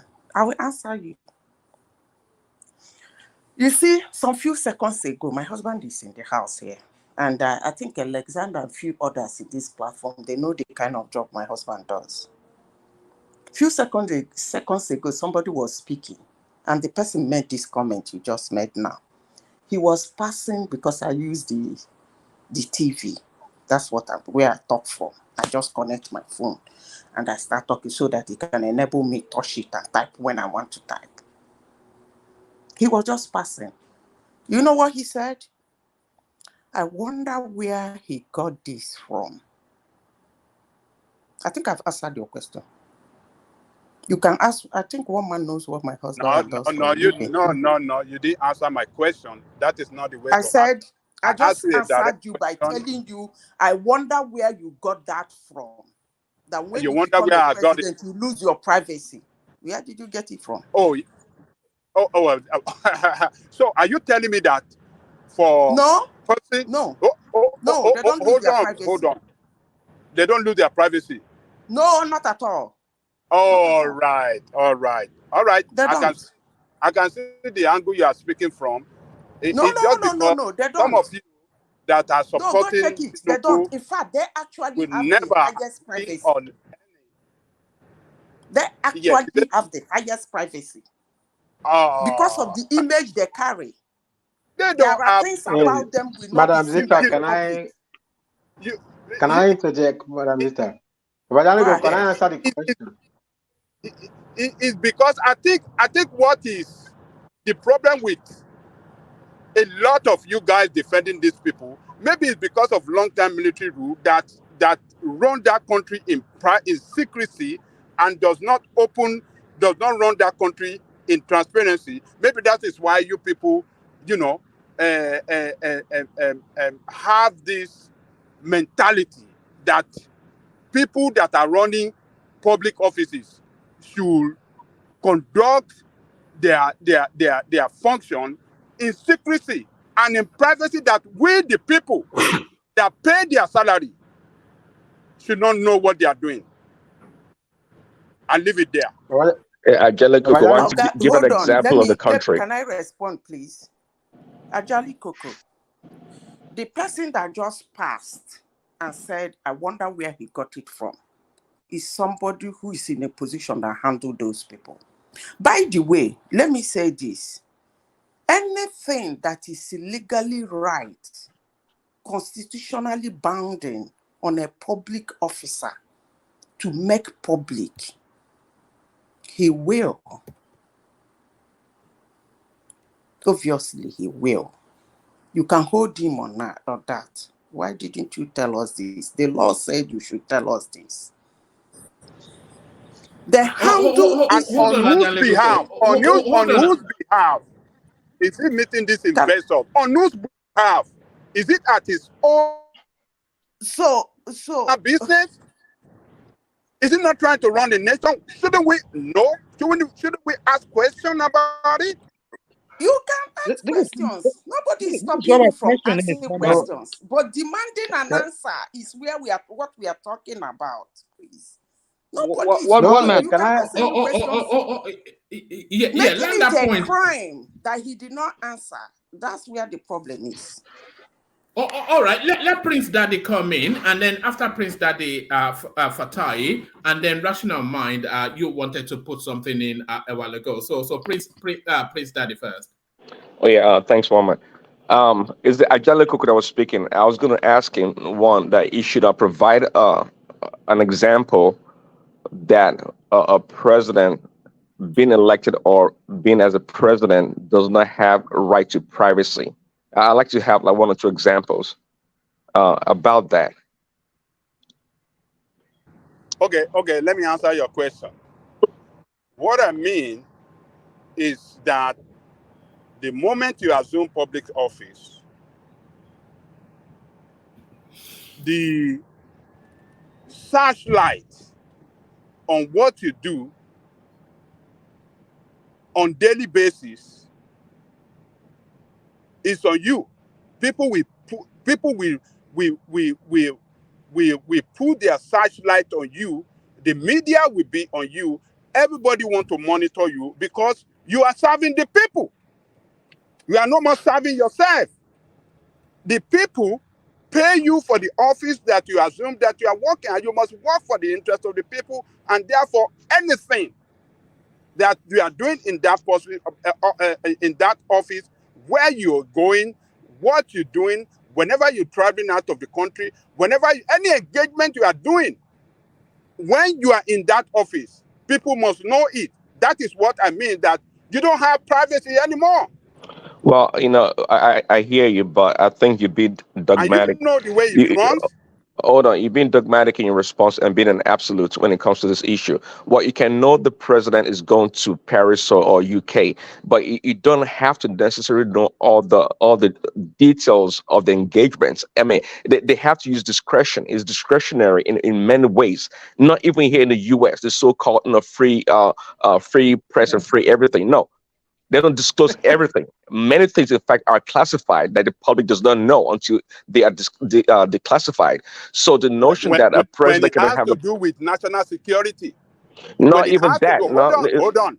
When it has to do with national security, it can be classified for people, for the public not to know, just to protect the national security of the country. But when it comes to daily activity, as per the way to run the country, and what you the president, what you do, what you eat, and what you drink, people monitor it. People know Well, it. it's okay for people to So inquire what and are to you be. talking Hold on. about? It's okay for people to inquire and be inquisitive. That's perfectly okay. They can't stop people, the media, the press, or the common people from trying to find out what is going on with the president. That's not a problem. But again, I submit to you that it's at discretion. Well, it could even a business deal does not have to be announced immediately if it's going to hamper or not make the deal the best possible. They can withhold information for some time before they divulge to the public. So the notion that everything he does as a president should be known all the time, like almost real time. It's I don't believe that, and nobody does that. By the way, I think you're just being extremely dogmatic about it and just trying to make something. You are not sincere to yourself. No, I am If being a sincere because president, hold on, man. If a president-elect is telling you that he's engaging with foreign investors, who are those people? Why can't we know? I mean, well, don't you people know how a state is run? what Must a I can. state be run in secrecy? Angelico, I'll submit this to you that Tinubu's presidency would absolutely be the most transparent presidency Nigeria ever had. I guarantee you that. That's not a problem. That would not be an issue. And you people want to come out that one president at a time. If that argument is that what is you true. guys That is believe true. That is true. Hold on. What are you If one president at a time, then why must we be meeting foreign investors? When there is one president at a time, does he have the capacity to meet it's called foreign preparation. investors now? No, Angelico, you know that it's I mean, not they gonna. lie to you It's not people, gonna. and No, you no, no. people It's just not gonna accept start. lies It's not gonna easily. start from. Yes, It's not gonna Daddy. start from day one. Allow me. It's not gonna Yes, start from day yes. one. And you guys To are do the work. well-educated people. You just Prince accept lies Daddy. easily. No. Baba It's Dale Koko. Prince hold on. Daddy, please let me just say this. Baba Dale Koko, you were here when Peter Obi traveled to Egypt to meet investor. What was your reaction back then? You said he can go. I remember. Look. Obi was traveled very to- transparent. Obi was very transparent. He showed us where he go. Hold on. Okay. He showed us where he go. We saw the Egypt. video. We saw the way he met people. So what are you guys talking? If your guy now is doing the Baba same thing Dale that Koko, is wait now. You are setting question for yourself. See, Angelico. See, he I was think transparent. quickly, Angelico. You said We saw Peter where he Obi. met those he met. Peter one B voice. is a showman. Peter One B voice. is a showman. We all know that. When he goes jogging or walking on the street, he has people following him because. That's not even my point. My But point is that he but said, quickly, see, Tinubu operates in a totally different manner, and we know that. We know the man. It's not Hold operating. on. Let Prince land. Prince. Prince. Yeah, thanks. Yeah, we see. Yeah, is a public servant, but each one of these persons, they have their own personality. See, Peter B is more like Nollywood showman. I'm doing this, and I'm going to Egypt. Personality in secrecy. Yeah, hold on, hold on. Calamity is in running the state, It's a big. Hold on. Hold on. Let Prince land. See, Let Prince. see, Let Prince land. Yeah. yeah, Peter B is an internet sensation. It has tapped into into this media fantasy, so to speak, in a lot of ways. Say what you see. Come on, Tinubu is an old man, old school. Peter B wants to play the new game, and he has his supporters and his advisors. You know, they do a good job curating him in that fashion, that manner. But Tinubu is not that way. And the notion that because it went to and by the way, it's being respectful and being careful not to, even though Buhari has 18, 19 days left in his term, he doesn't want to appear to be undermining him in any way possible. So he's taking his time. The notion that he goes to meet with the foreign investors in Europe and he has to disclose everything to the public, I don't believe that. But trust me, if those the meeting was going to serve the Nigerian interest in a much greater way, of course it will be known. It's a plus to his administration, to his government. So he's not going to lie. He's not going to lie or hide such information. But please, Ajale Koko, please, you need to stop trying to make him as a bad person. Can I come in? Sure. It is ridiculous to have a person that wants to be a president of our country and is saying is meeting foreign investors, and we don't know those people is meeting. We don't have their name. We don't know what sector that they represent. We don't know anything. And is this the way that can I intervene again? I mean, we just I mean, it is time for us as people. If you really love this country, it is time to start asking questions for this ridiculous politician that you guys are supporting. Okay. We want Let run. We want a country that can be well run for the interest of Nigerian people. We should not cow to these people, but you guys supporting these people on the basis of everything they just give to you, you just take it and accept it and then promote it. When you don't have hold on, Bishop. Let Fatai go first, and then I think Rational Mind has been pushing to insert something, and then you, Bishop. Fatai first. Yeah, hello, man. Actually, I think we are. I think we are just. You are stressing Babajan Lekoko. Babajan Lekoko is right. It's not Babajan Lekoko is not right. Right.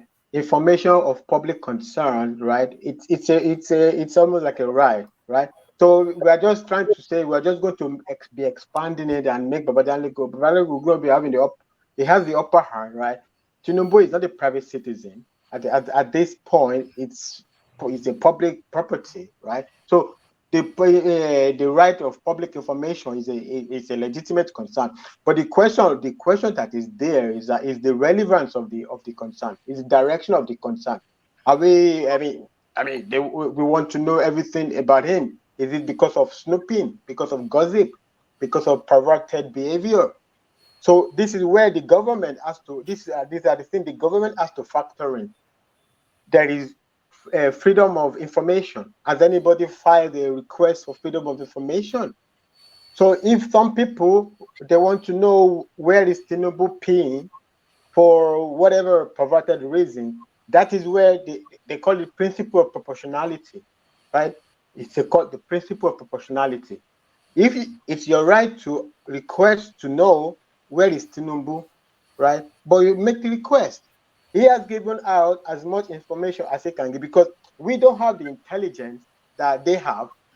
Maybe they operate on intelligence. So if they operate on intelligence and they think that this is the maximum they can give out, of course that's the maximum they can. Now we can push back and say we want more, but I assume there must be channels for that. We have journalists, we have news media. They can write a request, freedom of information, under freedom of information. We would like to know, and then there will be forth and back between them for us to know. So, but if we keep going trying to shut people down that they shouldn't know where he is, or they should know he's a public property. If we really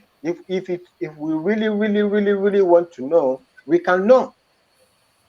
If you really want to know, we can know. That's why even yesterday I was saying, if we are concerned, of course it's good to be concerned, but if you are concerned that Tinubu is going to go meet his forefathers tomorrow, okay, I will be up and say, okay, let's know.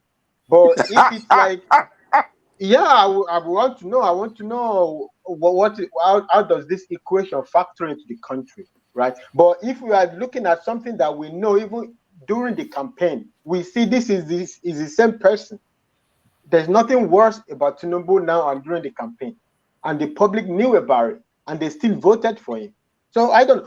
And people saying, I always hear this, but I always just ignore. I just laugh it off. They say he goes abroad. Oh, he goes to meet his forefather. He goes to to Nigeria. Always like to say this. He goes to meet to foreign land. He goes to meet foreign land. Hey, you are in foreign land. I also, as even Madam Zita is saying, especially during the campaign, they will say, "Oh, the ancient of days. Oh, he's lying. He's 75 years old. He said something." I want to see your passport. Is your age on your passport? Some people that you sit abroad there when it was inconvenient for you to be in Nigeria, you went abroad, right? And then you are saying somebody else cannot go abroad because why? You run for public office. Why? What? Because they run for public office now. You now have two heads. He has a half head. He cannot go abroad. You can go abroad. You stay there abroad now. Why you go back now? So why you stay in the colonial in the land of the colonizer? You are there. If you are there, why are you saying somebody else must be denied the right to also go there? He didn't create Nigeria. Some people have been ruling the country for a long time. So it is what it is. We are where we are. And in addition to that, medicine and sickness hospital, whatever. Sometimes people have their doctors they've been using who understand their medical history. You're not going to say because they don't public or you're not going to change a doctor that knows nothing. Even doctors, like when you have a family doctor, you might be sick and you are in Abuja, you will go back to Lagos to go and see your family doctor. It's not because there's no doctor in Abuja there, because you understand the peculiarity of your condition. So what Fatai, is the problem there if you don't mind, Fatai? Yes, brother. Okay, would you be able to tell me the constitutional role of Nigeria's president-elect? Constitutional role of Nigeria's president-elect? Yes. What do you mean? In what regard? I mean, even being the president-elect is a constitutional role. They are already preparing. It means the one government is they are exchanging intelligence. He's a public figure. He's not a private citizen. From they sign him the certificate of return, it's not a private citizen. He might be spending also his money. He doesn't spend all his money. The security assigned to him, they are on public expense. There's space created for him. Fatai, by extension, can you tell me his obligations or obligation as a president-elect? Of course, he would have obligations. Zero. What do you mean? What do you mean? Zero. He doesn't have any. The position is, brother. The position is occupying is in itself an obligation. Even when he goes out and says we have only one president. Under the law now, if he makes any inflammatory statement, he will be treated. That's an obligation. Even that is an obligation. Even that is an obligation. On the 29th of May, 2023. How can he be ordinary citizen now? He's not like me now. Me, I don't have a state. No, Fatai, listen. What we are saying, right? Because there is no reward without obligation. I like to look at things from the legal prism now. Listen carefully. Of course, right? I mentioned something earlier, right? As we speak right now, I can count more than 5 governor-elects, quote and unquote, that are not in Nigeria now. So, no, I agree with you, brother. I agree with you. All these people, they are hypocrites. They are hypocrites. They are hypocrites. Should we just conclude that they've gone to change their brains, or they've gone to change some cells in their system, or should you just conclude that probably they've gone to meet some investors, or they are obligated, right, to then publicize or probably get their itinerary to people around or wherever. You know what I've come to realize? Do you know that anything that surrounds this man, even before the election, before he even becomes the president-elect, it's always sensationalized. Do you know that? No, one Edingmati, you were not here. Mo ti kọrin fún wọn. Aláròkà ni wọn. Wọ́n máa fẹ́ rọ ọmọ ọlọ́mọ ká ní ìyá tí mọ̀ yẹn. Àwọn aláròkà ni wọ́n máa fẹ́ rọ ọmọ náà remind us. Ẹbọ oṣó, ìyẹn ṣe é rú. Ẹbọ àjẹ́, ìyẹn ṣe é rú. Ẹbọ amọ́niṣe ni, àfàìmọ́niṣe ni. Aṣẹ́ni tán bá ní dárò. Ọmọ aráàyè, gbogbo yẹn ṣe é rú. Àmọ́ ṣe rẹ́bọ aláròkà. Èmi ò tí ì rí babaláwo ẹ̀ tó lè rú láyé bí. Kò ṣe é rú, wọ́n máa rọ ọmọ yẹn ká ní. Wọ́n máa rọ ọmọ lọ́wọ́ máa gbé ká ní. Ta ló spray náírà, ta ló spray dollars. Look at that. Wọ́n máa rọ ọmọ lọ́wọ́ ká ní, ẹ fọ́ lọ́mọ lẹ̀. Tinubu is not the first person who's going to become president of Nigeria. When he's in the country, they will talk about him. If he's out of the country, they will talk about him. I don't say here now. When would they actually, even before the election, it was a topical point almost on a daily basis. They hired, right? They hired bloggers, they hired influencers, they did everything. He fought against a whole system. He fought against the whole, and then now the man will be in office in 15 days, even though some people don't want him in office. Even those people actually do not want him in office. Enigmatic brother, sorry, move forward.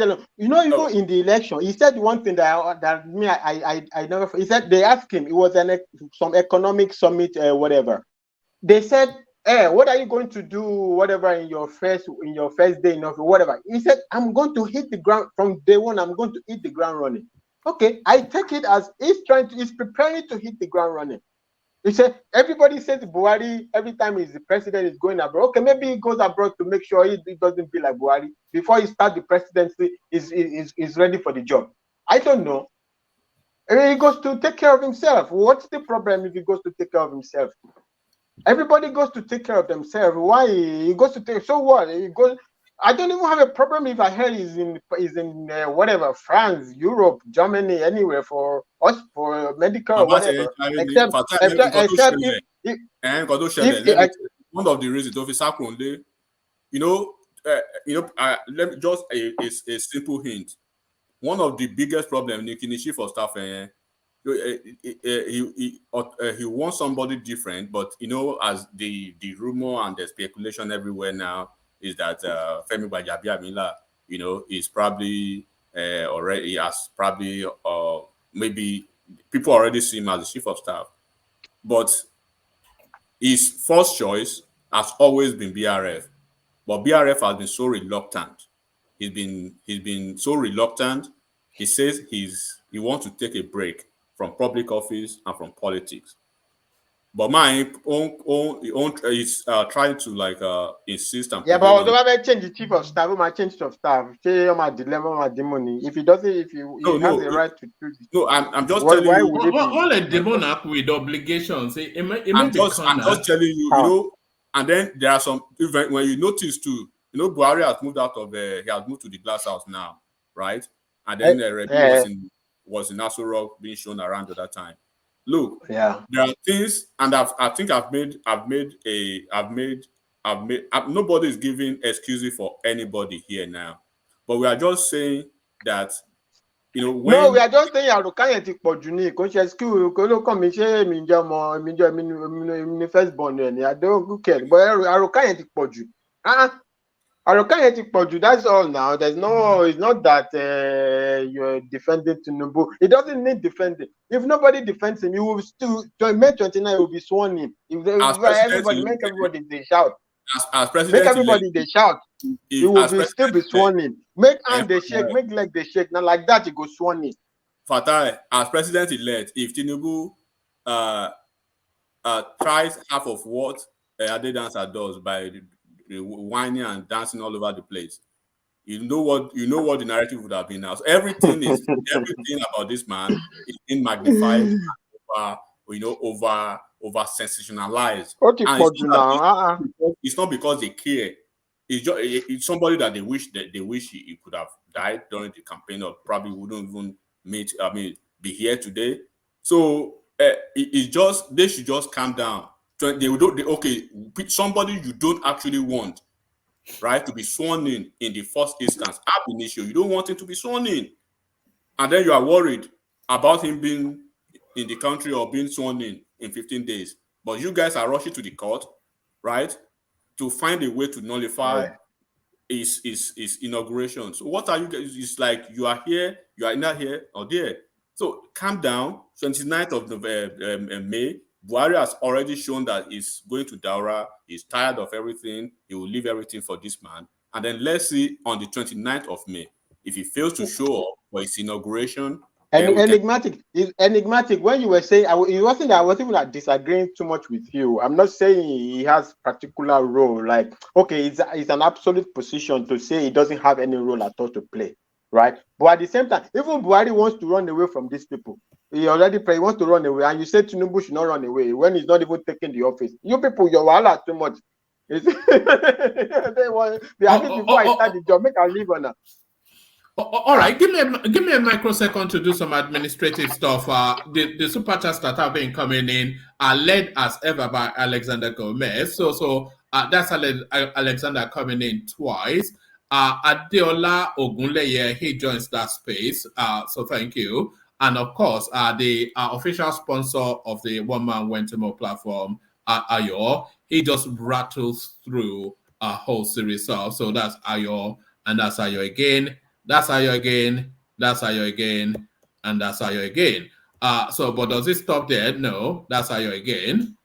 Does it stop there? And this one especially, and not to, enigmatic, when I tell you that your fans are always asking about you, so there it is right there. They are even now paying for your company. So that's Ayo again. And then, of course, still, that's Ayo again. So thank you, Ayo, the official sponsor of the One Man Wentemo platform. Ayo, of course, documents himself in the Buy the Coffee space as well, as he often does as soon as he comes in. So Ayo documents himself on the Buy the Coffee thing, and as does, actually, let me show the screen. Because I wasn't even going to show the screen because only really Ayo ever goes there, but just as well that I did have a check. And there is Ayo, I think, joined in this instance by Prince Darlington. So I suspect that's Prince Daddy. So that's Ayo and Prince Daddy. So thank you to both gentlemen. And then Prince Daddy, in the tone set by Ayo, he doubles up with a super sticker as well. So thank you. They are aforementioned. So that space is not closed for whoever wants to join them still in that space. So thank you for all that. Gentlemen, let me ease myself out. But as I ease myself out, I'll bring rational mind on who has been looking for that window to put a position to somebody. So I ease myself out, hand over to Ola in this instance as we start to vary the moderation. Thank you one and all. Rational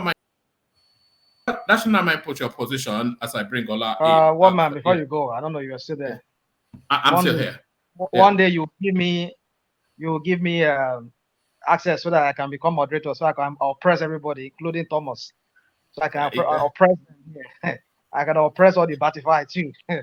Yes, yes, it's a good idea. One man, it's not a good idea. We will not speak. Rational will not let us speak. You see, you know the one thing about rational mind. The one thing about rational mind, Fatai, it will say if you put a cup of water on sealed on top of your head, you will not get wet. And when you say no, if you don't have something. You will get wet. You say, yes, you see, this is the thing with you, Batified. It was the most mundane thing. And then you say, no, yeah, this is the thing with you, Batified. Unbelievable, but there it is. Agbado might people. This is the thing with you, Batified. Rational mind, come in with your question. One man, but I have a rational mind medicine. Now, if rational mind is the host, and I'm coming in, I will bring Dupsy. I don't think you can do. I'll bring Dupsy.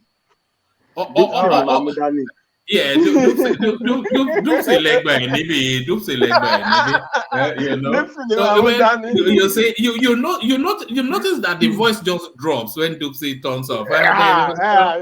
You know what they call it. You know what they call a simp. I'm not quite saying it's a simp, but you know. Man was space, yeah. Man was space. Yeah, But that you would think it's suddenly a gentleman. African. Look at that, Ikwata. National mind. You think we are not? We are watching everything. No, we are watching everything. But rational mind. You want to put a position, but you can either put that position or let Enigmatic have parting words. You make that decision. But I think Enigmatic, he wants to run a commentary on their Papa space, which I'm keen to hear as well. So what would you like us to do? Do you want to go first or let him rattle through? I mean, what is something I've been allowing people come in. Yeah, so anyway, yeah. So Ogbeni, I just want to ask you this question, and by extension, other people here who wants to take the question. We're talking about Tinubu, and I don't know why we don't have to bring Obi in when we're talking about Tinubu's matter. I mean, last time I checked, the INEC declared president was Tinubu, not Obi. I don't know why we always have to compare him with Obi. Now, in this matter now, the Constitution says that anybody elected as that's what I mean. Right now, I'm talking to you guys. I'm looking for, because I had a lawyer yesterday commenting on that, and I've been searching for that video online. I could not find that video anymore. He was making reference to a specific part of the Constitution where anybody who is elected to the office of the president cannot start acting in behalf of the state until he has taken oath of office. I mean, I'm looking for that. That's why I'm here in front of sitting in front of my laptop here. I mean, because the Constitution is so bulky, and I don't know. So anyway, so Tinubu going and talking to foreign investors who are likely to become partners with Nigeria, or maybe they're going to come to Nigeria. I mean, legally speaking, if you look at it, is it not usurping the right of because right now we have an incumbent president, which I don't even understand why he's not even making an issue out of that. I know they're a member of the same party, but then he says, I mean, I'm looking for that part of that Constitution where it says that it's only when you take oath of office, that is when you can start acting as a president. Being that you're a president in waiting, or you won the election, does not make you the president. Can I come in? Hold on. You come in, whoever wants to answer. But I think that I just want the lawyer in the house to talk about it. We all answer it. No problem. You have asked the question. Now, can I make a first at it? Okay, go on. Good. You rational mind, with your network, I don't know where you are, maybe US or UK or wherever, and you've been able to, peradventure, you have had opportunity of meeting none other person than what's this guy, Elon Musk. Personal relationship. Maybe you play golf together, and he's interested in you, and you have his ears, and you go to Nigeria and you contest for the governor of your state. I don't know what state you come from, and because you have told him before the possibility of investing in Nigeria, and he told you some conditions.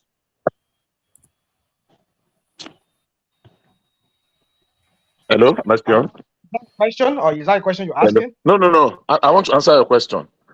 And you now go and contest for election in your state, and you won, and you come back to come and negotiate, take your discussion off from where you left it before, as the governor-elect. Okay, Mr. Elon Musk, I've won the election now.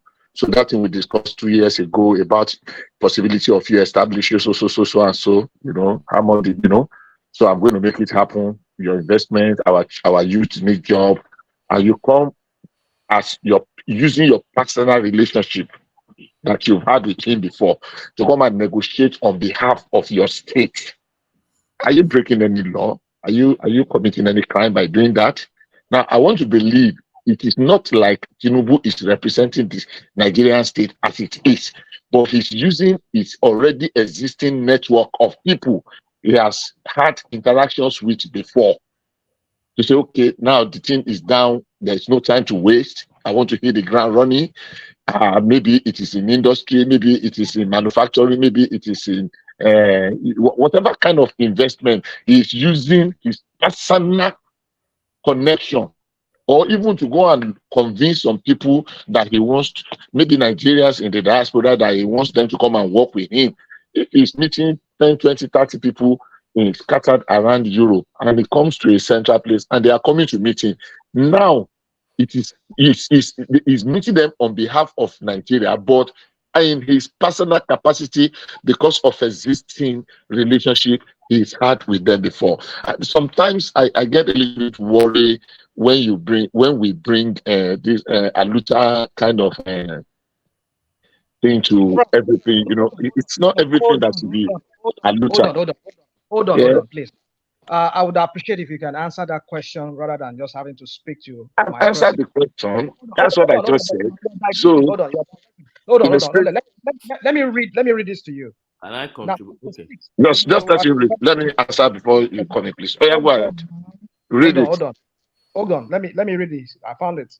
Ogbeni, and this person, person talking before me now. Listen what it says here in chapter 6 of the Constitution, talking about the executive. Subsection 140. I don't know how you say it in your constitution or whatever. Legal jargons.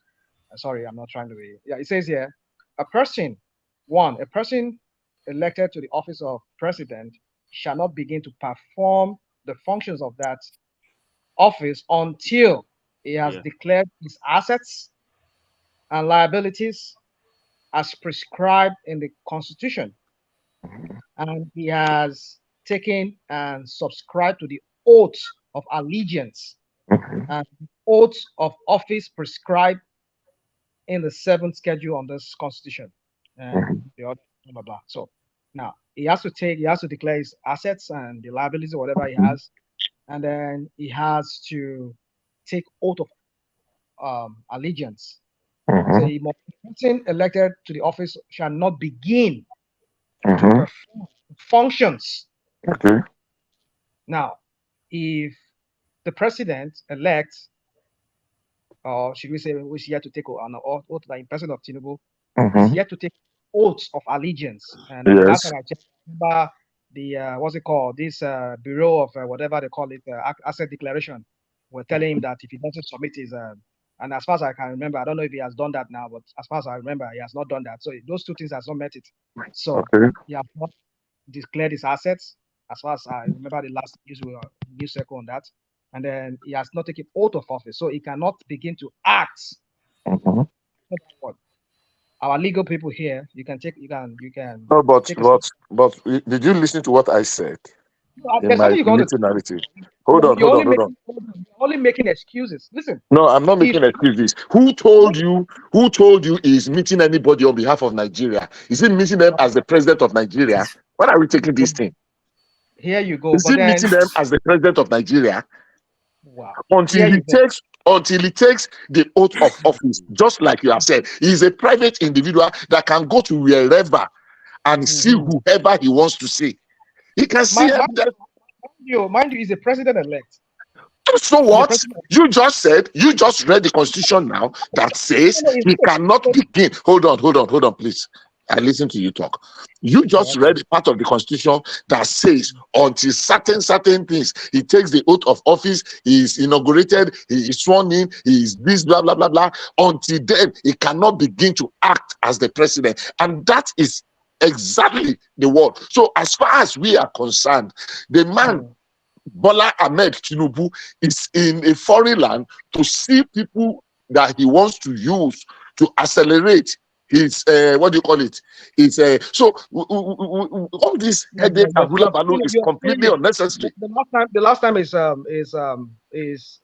spokesperson says, is it Wale or who was that person? Just go ahead. He was meeting potential investors. Yes. Yes. Can I join issues? I will soon leave. Okay, go on, please. Go on. Okay, can we let Ogbeni just contribute? Okay, thank you. Now, you can try to go a bit back to that same constitution. Read section 180. Let's start from there. Function of the president. Let's see what it says. And then let's try to reconcile it with what Tinubu is doing. Then the answer will be very clear or clearer to you. I will quickly read, but I know you'll scroll down there. There shall be for the federation a president. The president shall be the head of state, the chief executive of the federation, and the commander-in-chief of the armed forces of the federation. Tinubu, the moment he becomes a president, is presently president-elect. But the moment he takes that oath of office, which will make him the president, he has three major functions to do. And I'll quickly tell you what these functions entails. He will become the head of state. It means every function attached to head of state, he will be performing them. 2, he will be the chief executive of the federation. What does that mean? There are three major tiers of government, organs of government. The executive, the judiciary, and the legislative. He's going to be the chief executive. That is the head of that particular arm of government. Then thirdly, he's going to be the commander-in-chief of the armed forces of the federation. It means that he will be the Grand Master to command all the service chiefs who would then correspondingly command their battalions, right? Now, what has Tinubu going to do now? And does it fall under any of these three headings? My answer to you, Mr. Rational Mind, is no. First and foremost, what's Tinubu doing? First, Tinubu did not fly out of Nigeria with Air Force One. Tinubu has gone on his own private, and I said it here, and that's why I said, is our Air Force One still in Nigeria? If our Air Force One is still parked in the presidential wing of Nnamdi Azikiwe Airport in Abuja, Tinubu is not on an official trip. Tinubu is on a private trip. Now, there is no way in this constitution you will see president-elect and functions of president-elect. It's not there. What is Tinubu trying to do? And what Tinubu is doing presently, I don't know why it now sounds very strange. It's the same thing they do in America, where some of us here stay, and in the UK here where we stay too, where I stayed at least. There's nothing new about it. Not until what can make you to be performing the function of the president if you first you act as head of state. Is he acting as head of state? The answer is no. Because the symbol of your head of state is still in your country in Nigeria, your Air Force One. He didn't travel with it. Now, with the paraphernalia of office of the president, the answer is no. No, don't use, I mean, Air Force One does not grant you the status of representing Nigeria abroad. If you might be a president and you travel on a private jet, the private plane, you're acting in front of Nigeria. So, are you serious? Can you just imagine somebody telling us that you have to fly Nigeria Air Force One before you start acting? One of the symbols of that office. Do you know the symbol of the Air Force One? Do you don't know? Let's not talk. It's a symbol of that office. You fly Air Force One. Oh my God. Rational mind. That's one of the symbols. See, it's just like when you carry mace in the National Assembly and somebody tell you, it's just one wood like that. It's not an ordinary wood. It's a symbol of authority of that place. Okay? Stop conditioning now. All these kind of things. We are more than that. I'm telling you the reality. Do you think I'm not joking? The constitution you just read now does not attach the function of the head of state, the president, to flying Nigerian Air Force One before. I said no. The only person that fly that Air Force One is the head of state. I just told you he has three major functions. You have the president in place. That's what I'm saying. Yes, he didn't fly. Did he fly your Air Force One out of the country? So it's not functioning as your head of state. That's not the issue.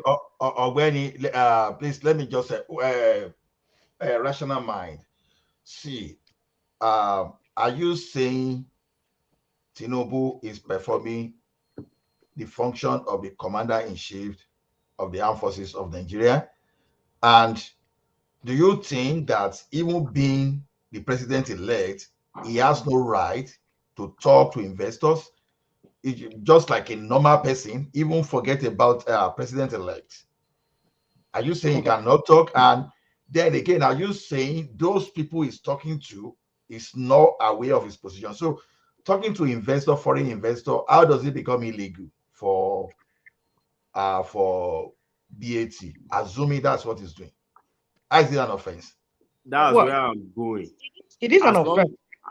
rational mind. See, I mean, before I actually, go, because I'm about to leave now. go on. See, yes, sorry, I'm leaving. Unless Tinubu made any commitment or signed any document on behalf of Nigeria, that is when he's performing the executive duty of the president. Tinubu can start meeting potential, just like Peter Obi did. And I refer to that Peter Obi. Peter Obi went to Egypt to start meeting people. No nonsense about it. You are the Peter Obi. What did Peter Obi do to you? I mean, we're talking about Tinubu here. I said no. It's a comparative. See, I study legal comparative analysis. I'm comparing. I'm telling you, it's not new. It has been done before. Baba Adanle Koko mentioned Trump. That Trump stayed in his tower, and many people were coming to visit Trump even before he was sworn in. That is the US where you live. And look, so many examples. I like going to that America to go and pick it because so many people on this platform live. Benny, let me give you an example real quick. A governor in Nigeria from a northern state is meeting some farmers in Kentucky and Utah as we speak. A governor elect. That is it now. That's how you keep the gun running. You get to the office before you start meeting people. Like you should understand where rational mind is coming from. You want to put, he's trying effortlessly to get a somehow to prevent Tinubu from being sworn. So you want to put a treason offense on him. Azolama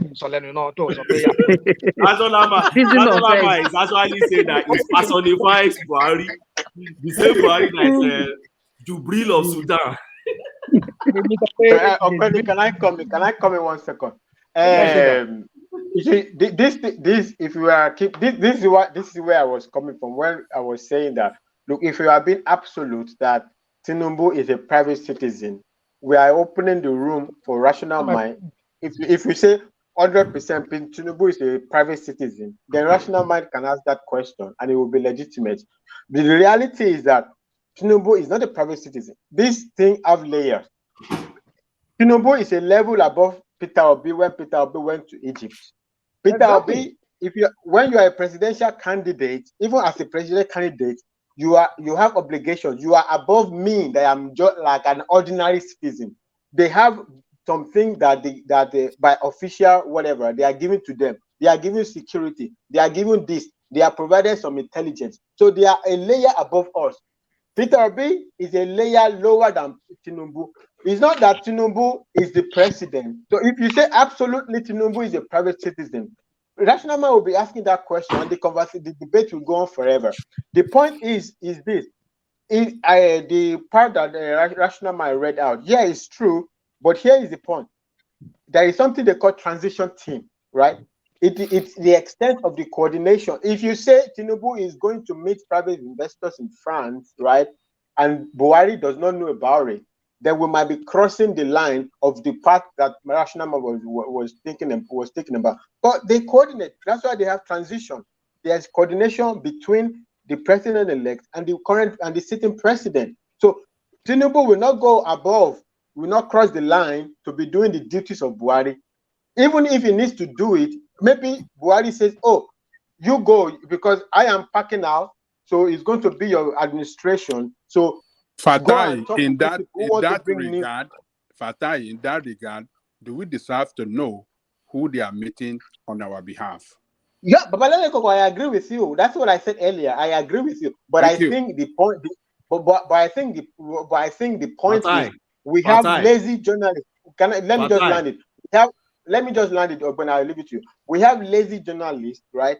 You can make an official request, freedom of information, right? But no, they will sit down there, they'll be picking up rumors from YouTubers and Twitter and social media people, and they'll be blasting on television. No. You do investigative journalism. You write a request, a freedom of information request to the office of the president-elect, or what we want to know, so and so, and there will be a negotiation to the point that it doesn't cause national security problems. And you will know, every politician gives as little information as possible, but it's also the right of the citizens, of the public, to say, okay, we want to know more, and then the negotiation will go forth and back. No, but if we stand on the position that is absolutely private, I mean, the opponent, they're not going to go and sleep and say, okay, fine, thank you very much. You have answered my question. But what you just said now is just it sounds. I'm not trying to make you look like. I mean, it sounds ridiculous in the sense that when I say ridiculous, hold on. You said no, it's fine. If it's ridiculous, it's fine. I don't have a problem. I'm not offended. But if it's not ridiculous, I will reply back in equal measure. Okay, no problem. Anyway, so the point I'm trying to say is this: when I say ridiculous, it's in the sense that you said that he would have gotten permission from Buhari. No, coordination. No, not permission. Coordination is better word. Coordination, whatever it is. The last time I checked this what's it called? Constitution I just read to you now does not empower the president. It would not. That's what the Constitution says. Will not. He would not start acting until he has met those requirements. So the president, when there is coordination, is not the one acting. He's acting on the delegation of the president. So if the president says, "Go and do this for me," or if you say, "Oh no, not go for me," you go and attend to it because it's going to be administration, or you can attend to it. It's not so it's under the umbrella of the current president. It's not under. We try so much hard to defend this guy. It's not so much hard. This is simple academic information. Fatai, let me paint this simple scenario.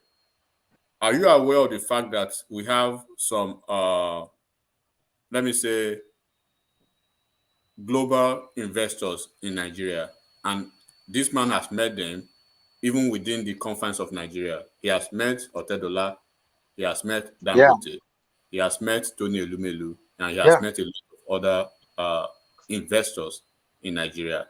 Let's now flip the coin. Let's assume that's what he's doing wherever he is now. Has he done anything wrong? No, he hasn't done it. In fact, the first person that will complain... Fatai, let me respond. 1 minute, please. Okay. Fatai. Okay. I mean, enigmatic mention. He met Elumelu. We saw it on the camera. He met Odetola. We saw it on the camera. We saw the video of all of this. Why must we not see video rolling on those he is meeting abroad? When he these are local, they are local investors. So when you have a template of when he's meeting investors, you have camera with you to show to us that look at what I'm doing. I'm preparing ground so that the moment I assume office, I hit the ground running. So why can't he do the same thing when he's meeting the foreign investors? That is where I'm saying this lie is coming from. This is a lie. It's political. If a politician thinks that a photo op will be good for him, he will do it and release it. If he doesn't want, if he doesn't see any political advantage, every politician is not everything they automatically put on video. So if we put a request, an official request, we want to know. Yeah, it's another story. Then we will debate if they are responding to us or they are not responding to us. Request from who? Who is going to grant your request? Let's even assume that. Journalists. We have journalists. We have everybody. They should do their job. Let's even assume that Tinubu is meeting Elon Musk today, and it's probably that it becomes a subject of a media, media distribution or whatever. These same people, especially disobedient, they will say probably he's already trying to have a way to sell Nigeria, to shut down Twitter, to shut down Twitter when no, they will find out that the only thing that will satisfy these people is when they hear his slums are died. That's the only thing they are enigmatic. But people like us that are not obedient, we won't be asking this question. I mean, no, we Baba are Dale Koko nìkan ni mo ní sympathy fún. Yeah, show We- what Baba Dale yeah, show Koko, what that guy we- now. Baba Dale Koko. we will. Dání pé kò ń ṣe ilẹ̀ ń sọ̀rọ̀ ni a máa gbogbo ara mi máa gbọ̀n sí i, but torí pé ilẹ̀ ń sọ̀rọ̀ ni. Ajani Koko, Ajani Ajani Koko. Koko, you're not Yeah, show saying what it, but you yeah, don't show like what person now. I But mean, Baba Dale Koko, let me say something before I Yeah. go. I tried to look for some links and I posted just few ones in the private chat. You know Trump. Do you know throughout before and throughout Trump's tenure, Trump's happened to be one of the US president that traveled a lot on undisclosed trip, and some trip that he even that's disclosed. not true. That is Okay, not true. you can try and click some. No, that is Yeah. not true. So where did the only trip that he went that Yeah. is not disclosed before he got there was when he went to Afghanistan. Yes, that's what At I the want to moment tell he you. landed there, they disclosed, and that was for security reasons. Yes, So I'm telling you. don't come So and don't I'm tell us giving that you Israel as well. His trip President to of Israel. America left somewhere and they did not disclose it. No, or Baba, his something. trip to What Israel is and anything Poland. about His that, trip to Nessie? Israel and Poland. It was when he traveled to Israel, please, did he disclose it? no, and When Poland. he traveled to Poland, did he disclose it? No. We watch When, everything when on he, TV. I'm I think coming, let me land. When he traveled to North Korea, we saw everything at on what TV. point did he? Kill and No, Son, Baba did he Dale Koko, disclose wait it? now. I'm painting a background here. Trump traveled. Do you know Trump met Putin, and they call it undisclosed meeting? He didn't tell you the details of what he's going to do. When was all of this? When was all of this? When was all of this? The link is in the private chat now. You can click When? and share. When? Was it when he was the president? Yeah, or he when was after? already president. He was already president. Hold on. Ogbeni is painting a wrong No, picture. Rational Mind. Your own point is different from Baba Dale Koko. He went for G7 meeting. Rational Mind. Your And point is different from Baba Dale Koko. He meant that thing is addressing Baba Dale Koko's point. Look, Ogbeni, you are painting a wrong picture. That one you said he met with. That one you said he met with. Yeah, the one you said he met with Vladimir Putin. Yes. They disclosed that meeting before he left. He went for G7. It was when they got there, he met with Putin behind the closed door. Yes. And every transaction, everything they said, people were present because they have interpreter between them and they have people between them when they were. You didn't get my point. Yeah, my point is this. See, there is a level to which you expect privacy.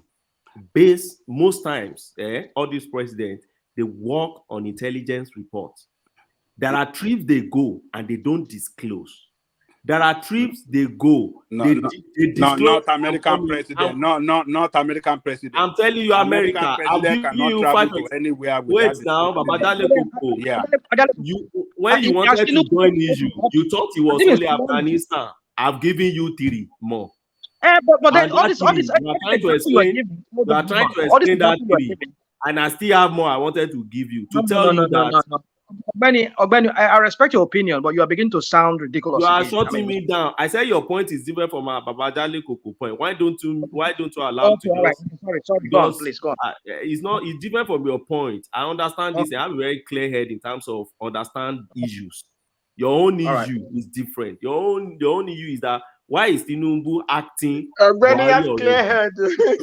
Yeah, I have a very clear head when it comes to issue of transition. But Baba Dale Koko is that why didn't he tell us before going? And even on landing there, why don't we see pictures?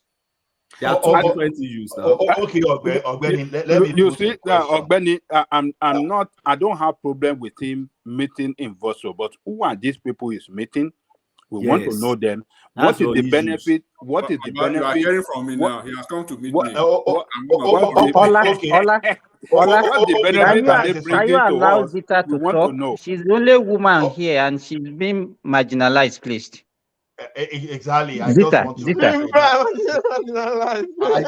want to moderate, please, everyone.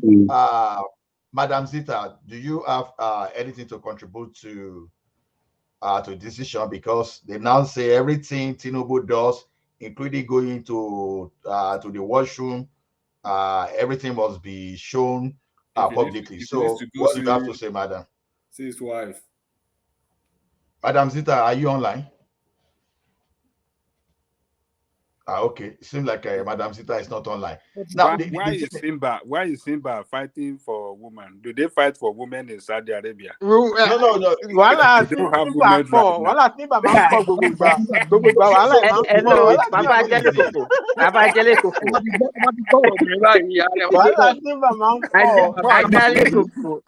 Let me talk. You ask a question now. Yeah. Can I answer? Jasa, Simba Jasa. Yeah. Women here, they have right to. Their right is even more than the right of men. Okay. Ni drive ni last year. I want not right. Hey, last year I couldn't drive. What in drive? No, I know. At least actually to be 5 years. Why? Not the best. Need losses. Wait. Ajale Koko and Simba. Please, let's just keep it at English, please, for the benefit of the audience. So, but can we just make a conclusion on this now, as a public figure, not as officially elected president, as a rational mind ran away? Okay, still on. I'm still here. So can we just rational mind run away? Can we just agree that Tinubu is not officially mandated? That's the word, officially mandated, to start declaring his purpose whenever he travels. And do we agree that this guy, to some extent, should have access to some level of privacy? So that's what that's what it'd be good if we just conclude that, because personally, I think whatever he's doing now, it's not doing that in the official capacity. It's not effective because it's not the president of the country. Whatever he does now at his best is just a shot. It can only become effective after he gets back to the office. Can we just agree on that, please? The only thing I can agree with you is that there should be a level of privacy to his life, but then there's areas that privacy would not be total, would not be absolute. I mean, if he sleeps with his wife, how he does his wife, that's not our business. That's his own private life. Whatever he speaks to his wife in the privacy, that's his. But anything that has to do with state function, that will involve the state, the governance of the state, and I would also call in question his integrity in that office, should not be put into private. It's public. So we should know where to draw that line. Yes, I agree that we should, but where do we draw that line? Yeah, that he sleeps with his wife, whatever he does with his wife, that is his own privacy. We don't have to pry into it. That he goes into toilet, I use the toilet. That's not what. When it comes to his health, we deserve the right to know, because he's ruling us. We want to know how, because like there's a section of the Constitution that talks about the health of whoever is going to govern. I didn't say that. I didn't put it in the Constitution. The framers of the Constitution, they put it there that he should be sane, he should be healthy, he should be this. So I mean, I have the right based on the Constitution to question that. But if it's not telling me, then that shows that I mean, it's not going that. I mean, well, that is still within contention. So rational mind. My point is that. What does being healthy mean? What is healthy? How do you define that? Oh God, dude, I'm not here to do all of this. I don't want to do this again. I'm tired of rabbit. No. Rational mind. It's not a bad question. See, there's no wrong. No, to me, there's no wrong or right answer, because see, whatever we do here to inform the people, some people will benefit from our responses. So the way I see it is that he has asked you a very critical question. It may sound so minor, but I think, in my opinion, I could be wrong, it's a critical question. What does Eddie means to you? What does what? Who asked the question? Maybe the person wants to ask the question again. Yeah, Rashomar said, according to the Nigerian Constitution, right, it has to be sane, I guess. It has to be healthy. So I'm trying to understand if what is is it a narrow definition or broad definition of being healthy? Who determines that? Is it rational mind or who? Okay, all right. Listen, there's a part of the constitution here. I remember I have to go back to it, but I just want to go back to it. I think what the constitution is saying here as to the health is that it's incapacitating to be able to carry out its function. Now, you see, okay, I accept that. So, from your observation, does Tinubu looks incapacitated by any chance? My friend, listen. It's here in the constitution here. I have to look for it now, where it says that whoever is going to be elected to the office of the presidency shall be sane, shall not be. Let me look for that. I mean, there's a place here, but the overall thing there is that what it's saying is that maybe after I'm done, I will look for it. The overall thing is that it will not incapacitate him from able to take the function or that role of the president, that will not be able to use his mind and make sound decisions. That is it. So there are okay. Quick response. I get that. So, yeah, go ahead, Madam Zita. Go ahead. Yes. When it comes to duties and office work assigned to somebody, either elected or employed, when they talk about health, what they actually mean is what is called occupational health. Fit to do the job, nothing more. Even if you have brain tumor and you did a brain surgery, but the doctor said you are fit to do that job. Like most of my colleagues, some of them did open heart surgery, some of them did open brain surgery, but the doctor said they are fit. That's what is called occupational health. It doesn't really mean they are not incapacitated. No, that's not the right word. They can be incapacitated, but the question is, are they fit for the job?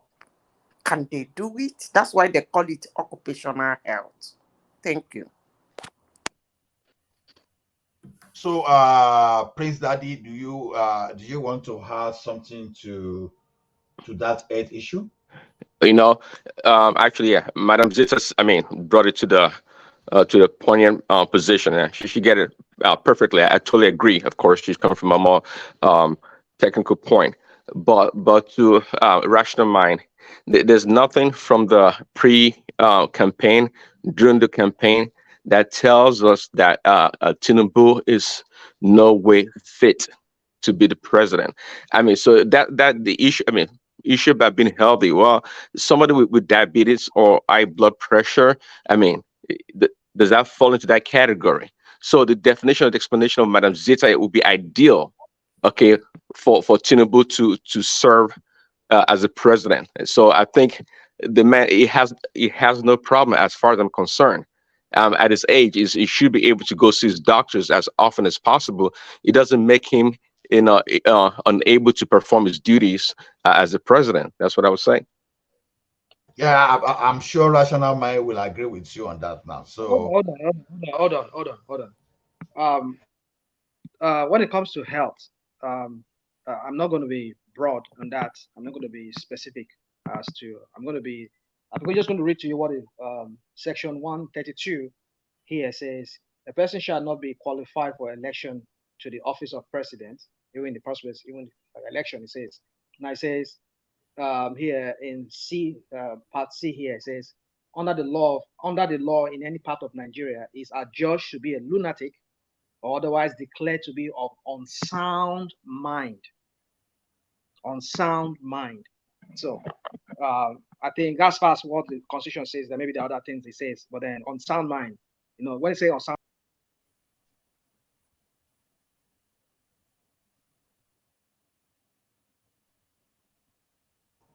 What's up? Can anybody hear me? This is what I can hear you. Yeah. To be able to make sound decision. So if he is incapacitated in that instance, in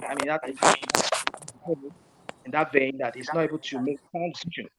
I'm sorry. Did you say he's incapacitated in that regard? Did you just say that? Yeah. Please, can I make that comment? Can you give an example? Example when he's not able to make decisions. No. Hold on. Rational mind, because he pronounced one word wrong. Is that a reason why he said he's incapacitated to do his job because he made a But mistake he in his didn't speech? even pronounce it wrongly. But, He just Let's say he even did that. Is that sufficient to tell Hold on. rational mind? Allow me, I didn't hear you very well. Do you think I said because he misspoke? Then that's how I'm going to Well, no, he didn't say that. But I was just trying to wrap my head around how you came about him being incapacitated to do his job. You say you saw that in him. So I'm trying to determine at what point in time did that happen that the Would you public guys did not know. stop this way of you trying to paint a picture I'm not painting? I'm only trying to tell you that you asked a question. What would be the health? And I'm reading to you what the Constitution says. No, okay. Actually, I'm sorry. No, we're past that. No, please tell us. I'll give you the floor. Please tell us one or two ways he was found incapacitated to do his job. Please tell us. How do you Maybe you should ask him. You should ask him whether he found maybe he found Tinubu incapacitated or not capable using his health. Maybe you should answer that question. talking about? What's going on here? What's going on here? God, goodness sake! What are we doing here? You are the one talking about Okay. Wait, please. Wait, please. What are we doing here? I don't get. What are we talking about? No. Rational mind. Please, just a second. What we are doing is you are saying Tinubu as incapacitated. Did I say that? Have I said that? Okay. Are you saying Tinubu is not incapacitated? Let's just get that point, then we move on. Do you agree that it's not incapacitated? Hold on. I'm not pronouncing. I cannot do that because I'm not a doctor. I'm not a psychiatrist. I'm not any doctor in any way. But I'm saying that if he is adjudged to be adjudged, now who's going to be the one to determine that? We shall find out. Maybe the National Assembly, House of Assembly will be. But that was us seeing the manifestation of it in its true form, in its true way when it gets there. But what I'm saying is that right now he has been exhibiting symptoms or signs of that. But like he said, hold on. Says who? No, Fatai. You can give me, you can laugh, you can comment, you can rise comfortably. That's up to you. But I would give you my own take. Now, this is a guy who you see, I don't want to start going back to, old stuff we've talked about. This is a guy who many times when he filled that form, he tells you that, oh, I wasn't the one who filled it. Somebody filled it out for me. Why can't you fill out something yourself? Why? Why can't you fill it out? And then you have to make an excuse. Because you have secretary, you have PA. I have filled about 15 forms in my life that I didn't fill it out by myself. Let me finish, right? please. Can I beg finish? You, let me move on, please. Okay, go on. Can I finish? Talk. Go on, talk. I beg. Talk. I did not fill it by myself. Not because I don't want to fill it by myself or I cannot fill it by myself. Such forms, you need a lawyer because they know what you are not supposed to put in that form. So most forms that are being handed over to you as an individual, it will do you a lot more good if you sign those forms or fill those forms with a lawyer who is well known in that area standing beside you. All you need to do, they ask you, are you the one that filled the form? No, you were enabled by so person. That's it. That you cannot fill a form does not necessarily mean you cannot fill a form or you don't. Yeah, exactly, Madam Tita. That's the question now. How is filling a form or not filling a form become the definition of incapacitation? How? Please answer rational mind. Which planet is that? In which planet is that? I've not even said anything. You people just jump on. Hold on now. You can laugh now, but you can laugh. But I've not even finished what I'm saying before Vita said he wanted to say something. You see, like I said, I'm not here to diagnose him. I'm not diagnosing him. But I'm saying that somebody start manifesting this symptom of what we call about this cognitive decline and all of these things we see manifest from time to time. And some of us try to justify it like, oh no, it's nothing. Everybody does that mistake. Like, is it that you're telling me now that what are the manifestations? Like what? I mean, I won't tell you. The videos are there for us to see. Hold on. Balablu? Balablu? The videos are there for us to see. Many of them. Is it Agbado? Which one? You mean those Balablu videos is an English word now. It does that his accent entered it. Well, okay. Fatai, tell me the meaning of blah blah blue.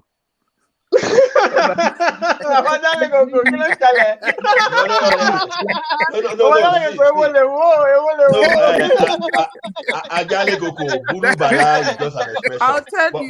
But I can tell you also. Tell me.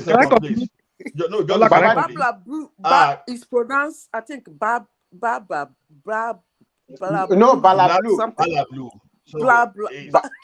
I didn't find you did that. My sister did that. They struggle too. Now let Tinubu can speak that language. Yeah, he means something. The gods. He said, can explain it actually. Can I have your attention, please? I can explain it. Can I explain Balablu? Fatai, can I explain Balablu? Fatai, just a minute, just a second, please. I just want us to take turn so that we can allow Oriola to come in too. So when just let rational mind line them, Madam Zida follow. Then let's say Oriola's opinion. Yeah, Fatai, you can interject as you wish,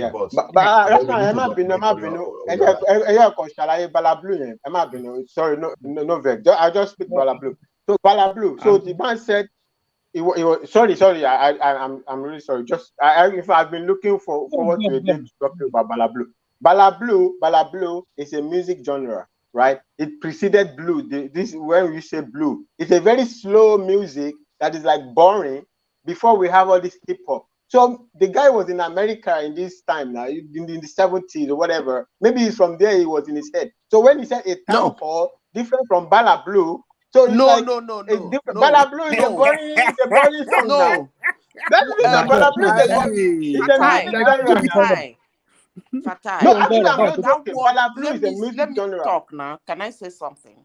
It's an English word. And it means something that is useless, something that is not good. Yeah. So he said, boring. Is this town hall, is that town hall he's doing is better than like going to TV, going on rally. That's what he meant. There was actually a previous town hall. There was a previous town hall by Arise that was dark and everything. It's like so boring, which they were fighting Peter Obi and what is that one? The one that wants to be governor now. That's so boring. But if you see his own town hall by his director that they created, it's more beautiful and it's more catchy to the eyes. And say this is a town hall that is different from that one that looks like a Balablu. That's the useless one. That is what they mean by Balablu. Yeah, different from that useless one. Different from that useless one organized by Arise. I don't even know why they were making fun of it. Are you people done talking? I don't even know. It's perfect expression. Una de try yo. Una de try yo. I like Nigeria. The most recent public outing of Tinubu was at River State, right? River State, yeah. River State. And I believe everybody must have seen the optics and the videos generally and this presentation. The mental alertness, even when he had to the mental alertness. Even the way he attended to Wiki, is that somebody who is incapacitated? Is that mental? Isn't that mental alertness? During the campaigns, you will see a lot of there was this popular video of popular Tinubu's picture they spread all over he looks like a 300-year-old man. So they alter his image, alter most of these things. But the clearer evidence of what you can see is the recent appearance of this man in River State, and since he came back and before he traveled. Was it not the same man that actually came back and they put something under his armpit? I mean, is it armpit or elbow, right? And they said he was coming with some string. So look, until some people see that this man, probably slums, and that's the only thing that will make sure they will really make them happy. At least we saw a video recently this evening, right? People actually they would have preferred Atiku, and then this should actually tell you where they will never stop and when they will stop. But beyond this, I was trying to speak about the Apapa and the Labour Party and Peter Obi's, lack of leadership, capacity to handle and then to steer the leadership of Labour Party. Because if you have to look at the situation in Labour Party now, there's no way you look around and absorb Peter Obi of this. He's the leader of the party now, but he's not actually acting like the leader and the father of the political party. He has taken a position. He came actually publicly to cause disaffection to the party. He said openly that he did not know Lamidi Apapa. And this is the same guy that you already have this kind of, tribal suspect within the party that you don't know. They will announce at the baton for any tongue by Wally. Exactly. But the problem is part of what is angering those people now. You say you don't know vice chairman, that your vice chairman, whatever it is. I don't know him. I never met him. Are you joking me? You want those people to lie down, and say whatever. If I will address this, right, it's quite important to approach, certain discussions about, individuals' leadership capacity with fairness, objectivity, and then some modicum of respect, of course. But however, I would actually want to understand that I want to make this analysis based on fact that is basically, at general public's disposal, because there's nothing that we'll see or that we've seen that is not pointing to the fact that this man is like he thrives on chaos, right? It's like he thrives on dividing a seemingly, united front almost every time. So, but please note my response I will purely base it on, hypothetical and then reflective of varying degrees of subjective, beliefs of actual event that has happened. And like I've said, rational mind. I mean, enigmatic. So I just, it's a typical politician, but I keep trying to let people understand that this mythical appearance is a wash. Peter Obi's leadership capacity, to me, right, I've said it earlier, is at best lackluster, mediocre, bigoted, and it's so sadistic the way I see it. And I strongly believe Patai, I'm out for you. Walk pa Peter Obi lórí I'm out for you. I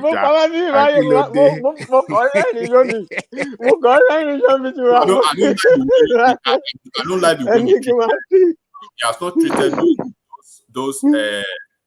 those legacy members of the Labour Party fairly. He hasn't done that. It's Apapa. And then, and the mistake he's having is that he has made an erroneous mistake, taking Apapa for granted. And I believe he does not know Apapa's bona fide and then his political resume. He should go to Oyo State and check out his history, how Apapa dealt heavily, gave as a blow to, what's his name, the ex-wife governor, may so rest in peace, Ajimobi. As Ajimobi, as tough as he was, Apapa showed him pepper in Oyo State. You should go and find out. This is the same guy they're actually thinking, they call him Babalawo, they call him Habalis, they call him...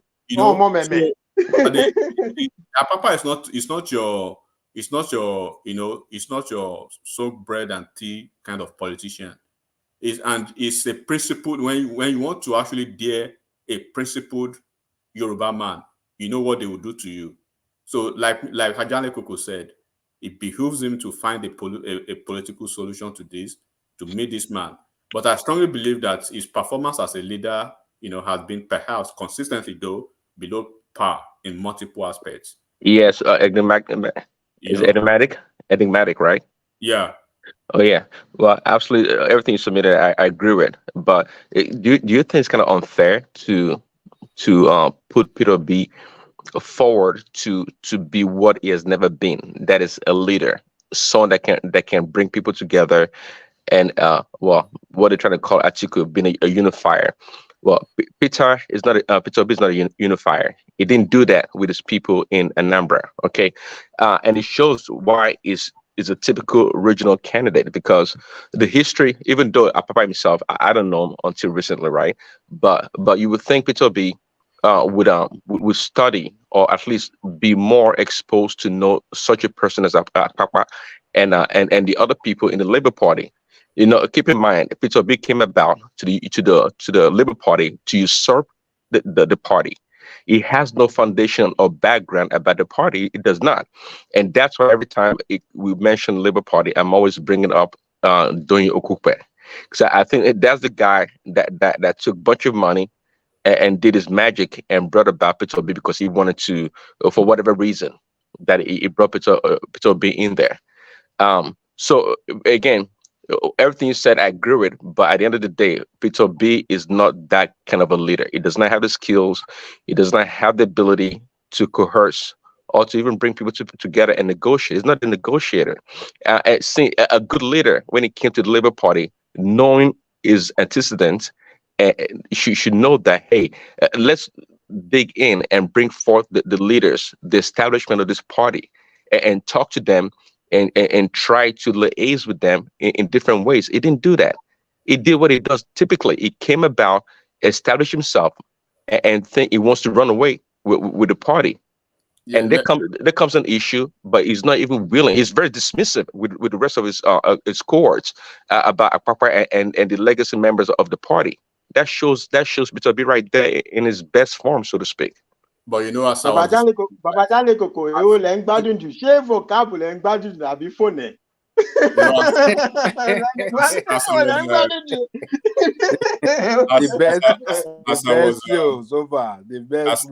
As I was actually describing this dude, right? I said when you check what being lackluster mean, he due to his perceived lack of vision, inspiration, and the basic ability to rally people, around for a common goal. And this has been the hallmark of his political trajectory over the years. Obi has failed woefully to articulate a comprehensive vision, for a developmental progress in this Labour Party. Like I said, he has a goodwill that is already waning, and they're probably throwing the goodwill into the trash already, because of his, his lack of, direction and progressive mindset. So, like the height of this mediocrity is can be suggested in this leadership shortfall too, which I basically explained. So I can conveniently argue to the point that Obi lacks ability to make decisive and impactful decisions, and this has actually been evidenced on several forums where he had the opportunity to either call out these mobs, as Soludo called them, the fleeting frenzy, headless mobs. But he often, appear indecisive most of the time, recalcitrant, and then basically ambivalent most of the time. So this perceived lack of decisiveness, it has really hindered its effective management and the implementation of crucial mitigation tendencies, and then having the capacity to name potential problems in the board. So, and this is compounded by him equally being bigoted. This implying that he holds prejudiced views and then discriminates against certain individuals or groups based on their tribes, religion, and even personal characteristics, as they were calling Apapa Babalawo. They're calling some other people rodents.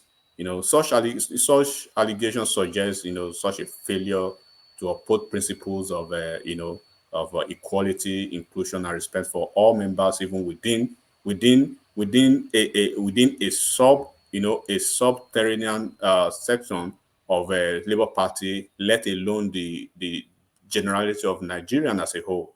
So this is absolutely irritating and so repugnant. And it's so sadistic, as I said earlier, too. And then this implies to his cruel, chameleonic, and then malicious nature as in his leadership capacity. Oh my God!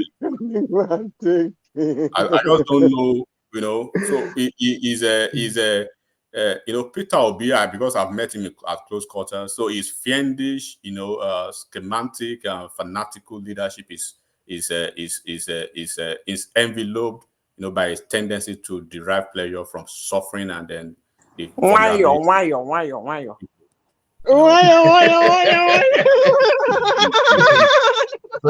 Madam Zita, you are still there. You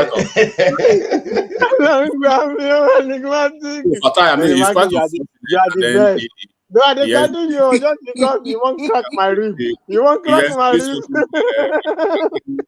And then you'll be saying, he exhibits all this is unnecessary mythical patronage, feigning and then in his actions and decisions. Every time he has had the opportunity, there's one thing in Yoruba language say, le bu minita kuama be mini koro. Bayi baba mi. So he did the same thing to I think there was his YouTube channel where they derisively lampooned almost all these leaders, right? And then you go back behind the scene, behind the camera, trying to placate these leaders, and you think they are stupid. They see all these things, and then it's just quite unfortunate, right? And then when you try to rationalize ideas about these guys, mediocrity, and they will say, "Oh, he's the new order," from a new order from a man who was a two-time governor, who actually started his political, journey from PDP. A lot of people do not even know he was in PDP. He lost the gubernatorial primaries. He jumped to APGA. He promised heaven and earth. He promised everything unthinkable, right? He wouldn't leave APGA. He wouldn't move out. He would build APGA to be a regional party and a tool and a platform to negotiate national politics to Ikemba Finewe, may Soros in peace, Odumego Ojukwu, right? And that man actually had to withdraw his endorsement for a second term because of his shambolic performance as a governor. So we all knew what went through before that man actually had to eventually cave in and endorse him for second term. And eventually even swore and everything was all over the media space, all over the place. So, and this is the same guy that actually moved back to PDP 2014. As soon as he was leaving office, he moved straight to PDP. He was an appointee under Jonathan. He ran as a running mate to Atiku, right? And then they will say, oh, it's consumption to production. The same man that actually elevated poverty in Anambra State by killing production and hoarding state patrimony in his private purse, right? And then drove the poverty rate of the state to double digits from maybe 25% to 57 or 59%. So, and they will say, he says he wants to, this is the man that is trying to be the apostle of poverty eradication in the North, where you can't even... Moses of our time. This is the Moses of our time. And then you say, I didn't campaign with religion. Can you imagine that ridiculous and nebulous, kind of lie, a pathological liar? This is a religious, he was caught on tape. This is a religious war. You know what that means? Much more must be an economic or philosophical mantra. Yes, that then the entire nation into chaos, almost into frenzy, fleeting mob of lunatic in that their asylum cocoon. It's so unfortunate. Why? And then he will say it's not a bigot. How are you not a bigot? You are not a bigot, but only for you to basically, disdainfully and disgustingly treat the gubernatorial candidate in Oyo State. Anybody on this platform should Google what that man said, the Oyo State gubernatorial candidate. That Oyo State gubernatorial candidate, if you see even during the eve of the general election, the gubernatorial general election, these guys tagged and wished all their gubernatorial candidates all over the federation well, except that guy in Oyo State. Do you know why? Go and look at the guy, because probably he appears to be somebody who You know, those kind of Muslims that have some kind of stuff on their forehead and stuff like that. So, you know, it's quite unfortunate. But the only thing is, it's not desperate. I'm not desperate. I'm not this. But you've been flying from one political party to another. You can't stay in one party and be a leader. You know, solve problems and being a solution provider. And then, you know, you went to Rivers State basically to throw your gubernatorial candidate under the bus, on which Wike trying to negotiate your way, you know, by chance to win a presidential game. So that's quite unfortunate.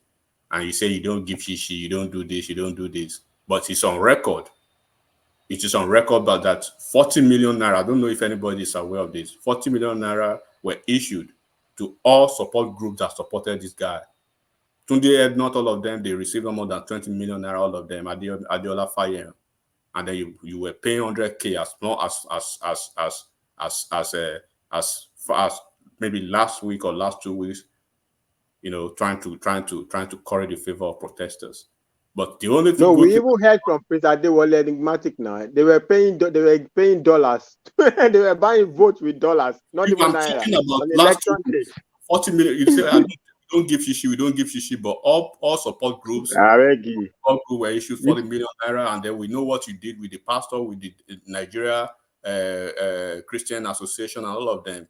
But we know the good thing about all this is that in all of this, we just have to congratulate ourselves, Nigerians, that we escape this, you know, this they call him Ekute, I call him the devil's rock. He should go and sit in his house. Enigmatic, don't let him. Did they obedient catch you? Enigmatic, did they obedient catch you? Now, wow. Did they obedient catch you? Will not be easy.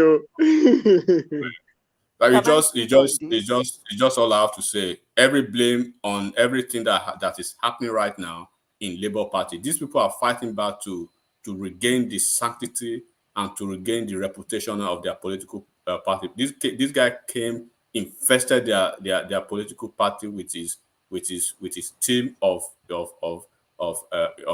economic malfeasance and thieves all over the place. There are a couple of them in the US now. Buying properties from this. Look, it's just like I say every time, it's a guy man, it's a normal politician, and I hope that some people will learn on to really know the kind of guy he is. So that's all I got to say. Wait. With him because don't you think? Can I take back my people statement are after actually 3 behind hours? him? There are some people that are actually pushing him. Not him that is doing it all by himself. I feel like he has some other big people that are actually pushing him. Because for him to be still standing to this point, there's definitely big, powerful people behind him. He's just like the front guy. Like that's the reason why I can't control or say much. I feel like he's not really like the main person. He has like the big guys behind him. We just don't know them. That's what I think. Because I don't think he's that strong of a guy to do exactly what he's doing now. He has powerful people behind him. That's what I think. I think we can say this to tomorrow. There are people behind him. For sure. Ola, can I say something? Can I, Ola? Yes, I was going to say that Rational might please just for a moment, Madam Zita want to say something like she seemed that she will soon leave us for another thing. Yeah. All right. Thank you. Madam Zita, you may go ahead. Okay. I was talking before the whole thing went from interjection to interjection, and then for like 3 hours now we've been on it. Anyway, I actually wanted to talk about the fuse in Labour Party. Yeah, everybody is taking it from every angle, but I want to take it a little bit from a different angle. That angle is the angle I will call do more to question yourself. Because when you question yourself, you have peace. If you keep questioning others, you lose your peace. I think that's what is happening in Labour Party now. And not really Labour Party, they are supporters. I don't really think APC has a hand in what is happening in Labour Party. If you are somebody who has been following the trajectory of politics in Nigeria, the map, you will know that Labour Party, in fact, that Ogun State man, I started hearing about him either, is it 2003 or 2007? That guy is a very troublesome man. Today, when that guy came out to make that speech, their new chairman, most of my friends sent me a text message. They were telling me, you said it from the one when this man came out. You said they should handle him. He's a troublemaker. He will scatter that party. It's a party that has been like that. Maybe probably difficult to bring together, or maybe probably has not seen somebody to bring them together. If I can remember, some people have won governorship on that platform before. They jump out. They jump out after some time. Why?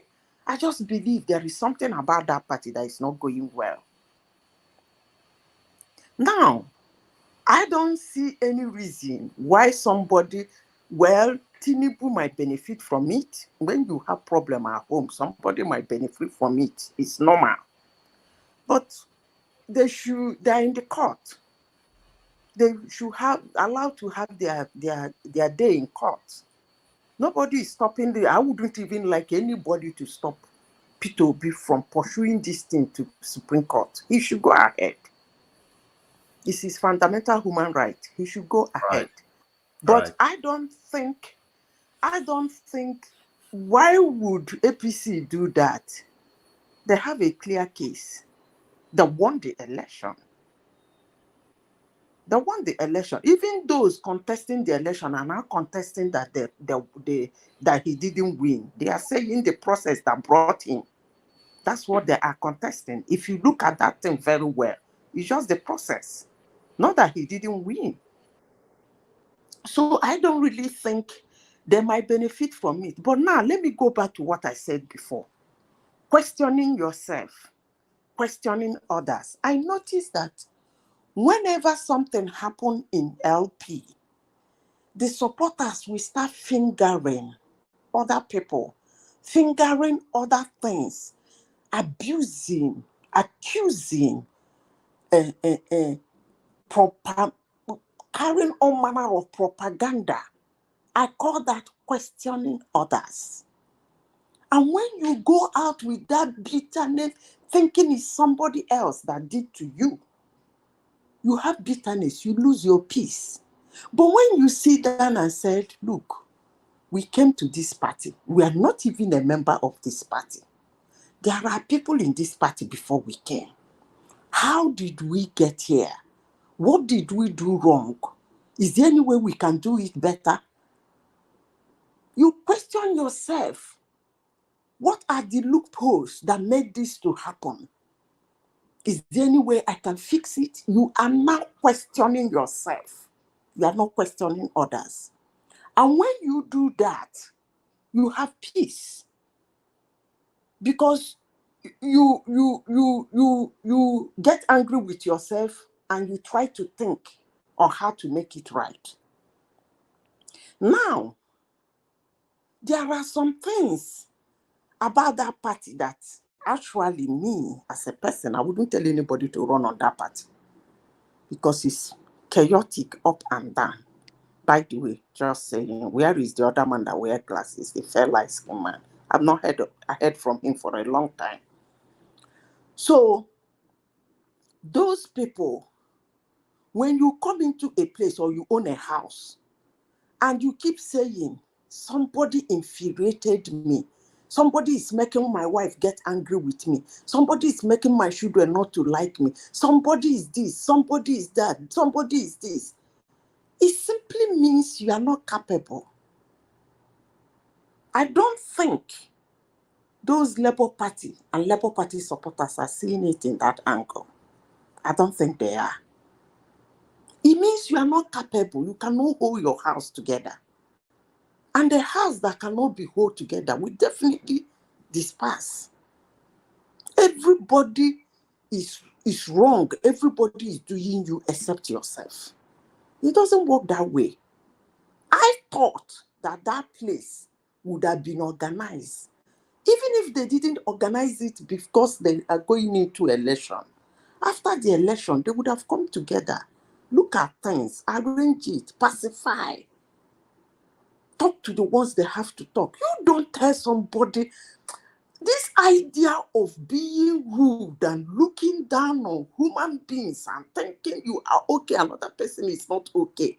Actually, I don't like it. But what can I say? When I say some people will start abusing me, you talk about people so low. That's not right now. That's not good. And these are people you look forward to ruling. But when you want to address, they are suffering, they are hungry, you will lift them out of poverty. I mean, I don't know. But I don't know who takes it, but me, I'm not comfortable with it. But I will always ask LP and their supporters, they should do more to question themselves instead of questioning others. That way, they will not lose their peace. That way, they will have their peace. Let me go to the second thing about what's that man that caused financial crisis in Nigeria. What's his name? Emefiele. Emefiele, you mean? You know, sometimes I feel that man should be tied on a tree till after 29th. I don't actually want that guy to escape. He's going to Because jail. that thing that happened during that election, it was terrible. It was unspeakable. To even think that because of one person, some people supported it. When I remember it, my feet hang in the air. Because of one person, a nation of almost 200 million people should suffer. Why? Because you don't want that person to be president. And people supported it. By the way, these politicians don't help anybody. We all know that. Why don't you collect that money when they come to ask for vote? I'm not saying I'm in support of vote by, but that's somehow we have to collect their money. So why would you rip Nigerians off that little pen they can give them? You rip them that little pen, you make the Nigerians suffer. Is that a fair policy? It's not a fair policy, but some people supported it strongly. And today, that same people are still pointing hands. They have never sat down to say, where did we go wrong? What did we do? What did we say? What actions did we take that led us to not getting this thing? No. Up to this moment, as I speak, they are still screaming, questioning everybody except themselves. And FLA, they shouldn't allow him to leave the country. Honestly, sincerely speaking. I don't know who's pushing him. But Madam Zita, I understand what you were saying, but how easy is it? Because someone may say he is acting in the capacity, in his official capacity. So is it about prosecuting Emefiele himself or making the institution to be stronger and make it difficult for the likes of Emefiele that may be there tomorrow to make it difficult for them to just manipulate to their own benefit? So what do you think is the way forward? I will say a little bit of what I think that happened before I say the way forward. Most times, most people, if you have not worked with chief executive before, you will think they are the busiest people. You will think their job is very tedious. The answer is no. The only chief executive his job is tedious is those who are not able to employ good hands as their subordinate. When you are a chief executive and you have good hands around you, your job becomes to embed your signature. And everywhere will be flying. Your job becomes you just sit down and somebody do a presentation to you. And you say, really? You got it. Good to go. That becomes your job. While you sip your whiskey or brandy or champagne or wine.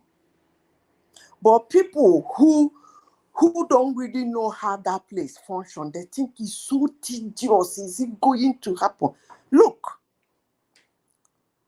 Buhari employed that guy. Why did he employ him? Because you people say he has a bread certificate, bread label, I think. I heard something like that. He didn't go to school. He presented. Remind me, what did Nigerians say that Buhari presented to INEC? They said he didn't go to school. He presented what? Attestation letter. A bread label that is presented. Bread label. NEPA bill. Okay, NEPA bill as certificate. So when somebody like that presented the NEPA bill and then employ somebody like that, if a Nefed or wherever, his job. Actually, it was Jonathan that employed Emefiele. And he kept him. He kept him, yes. Yeah, so when you employ or kept that kind of person, you are his boss, but somehow automatically you take instruction from him technically, because he is a guru in that aspect. You are not. If you throw something to him, even if you suggest something to him, his job is to tell you the pros and cons of your suggestion. How far can we go on this? Because that's why you employed him. And I don't really like this idea of if I tell my boss, what if he didn't agree? You resign or make a public statement. And when you make that public statement, definitely you should be expecting a resignation letter or a sack. What is wrong in being sacked? Because you did not believe in what they want you to do. But you sit on that seat like Osibanjo to the end. Even he's still sitting there. And you come out tomorrow to tell me you are the best. Anyway, I for one is not going to buy that. But let me continue with the NFS. So I will not put the blame on Buhari. I will put the blame on him. Even if it's Buhari that proposed that thing to him. Even if it's Buhari that proposed that thing to him, I will put it on him. Because if Buhari proposed such a thing to you and you are an expert, you will help him analyze and diagnose it. That's why he employed you. So way forward, if they ever employ somebody else to be the CBN governor, I know they are listening. If they tell you that thing, you know that will hurt the country because they will hate you, not them. Resign. If you know that's not going to work, resign. So I will not, even the way Nefele was behaving during that pre-medium election period shows that he's interested in what they told him to do. Even if it's another person, that thing is the most shambolic currency regime I have ever seen in my whole life.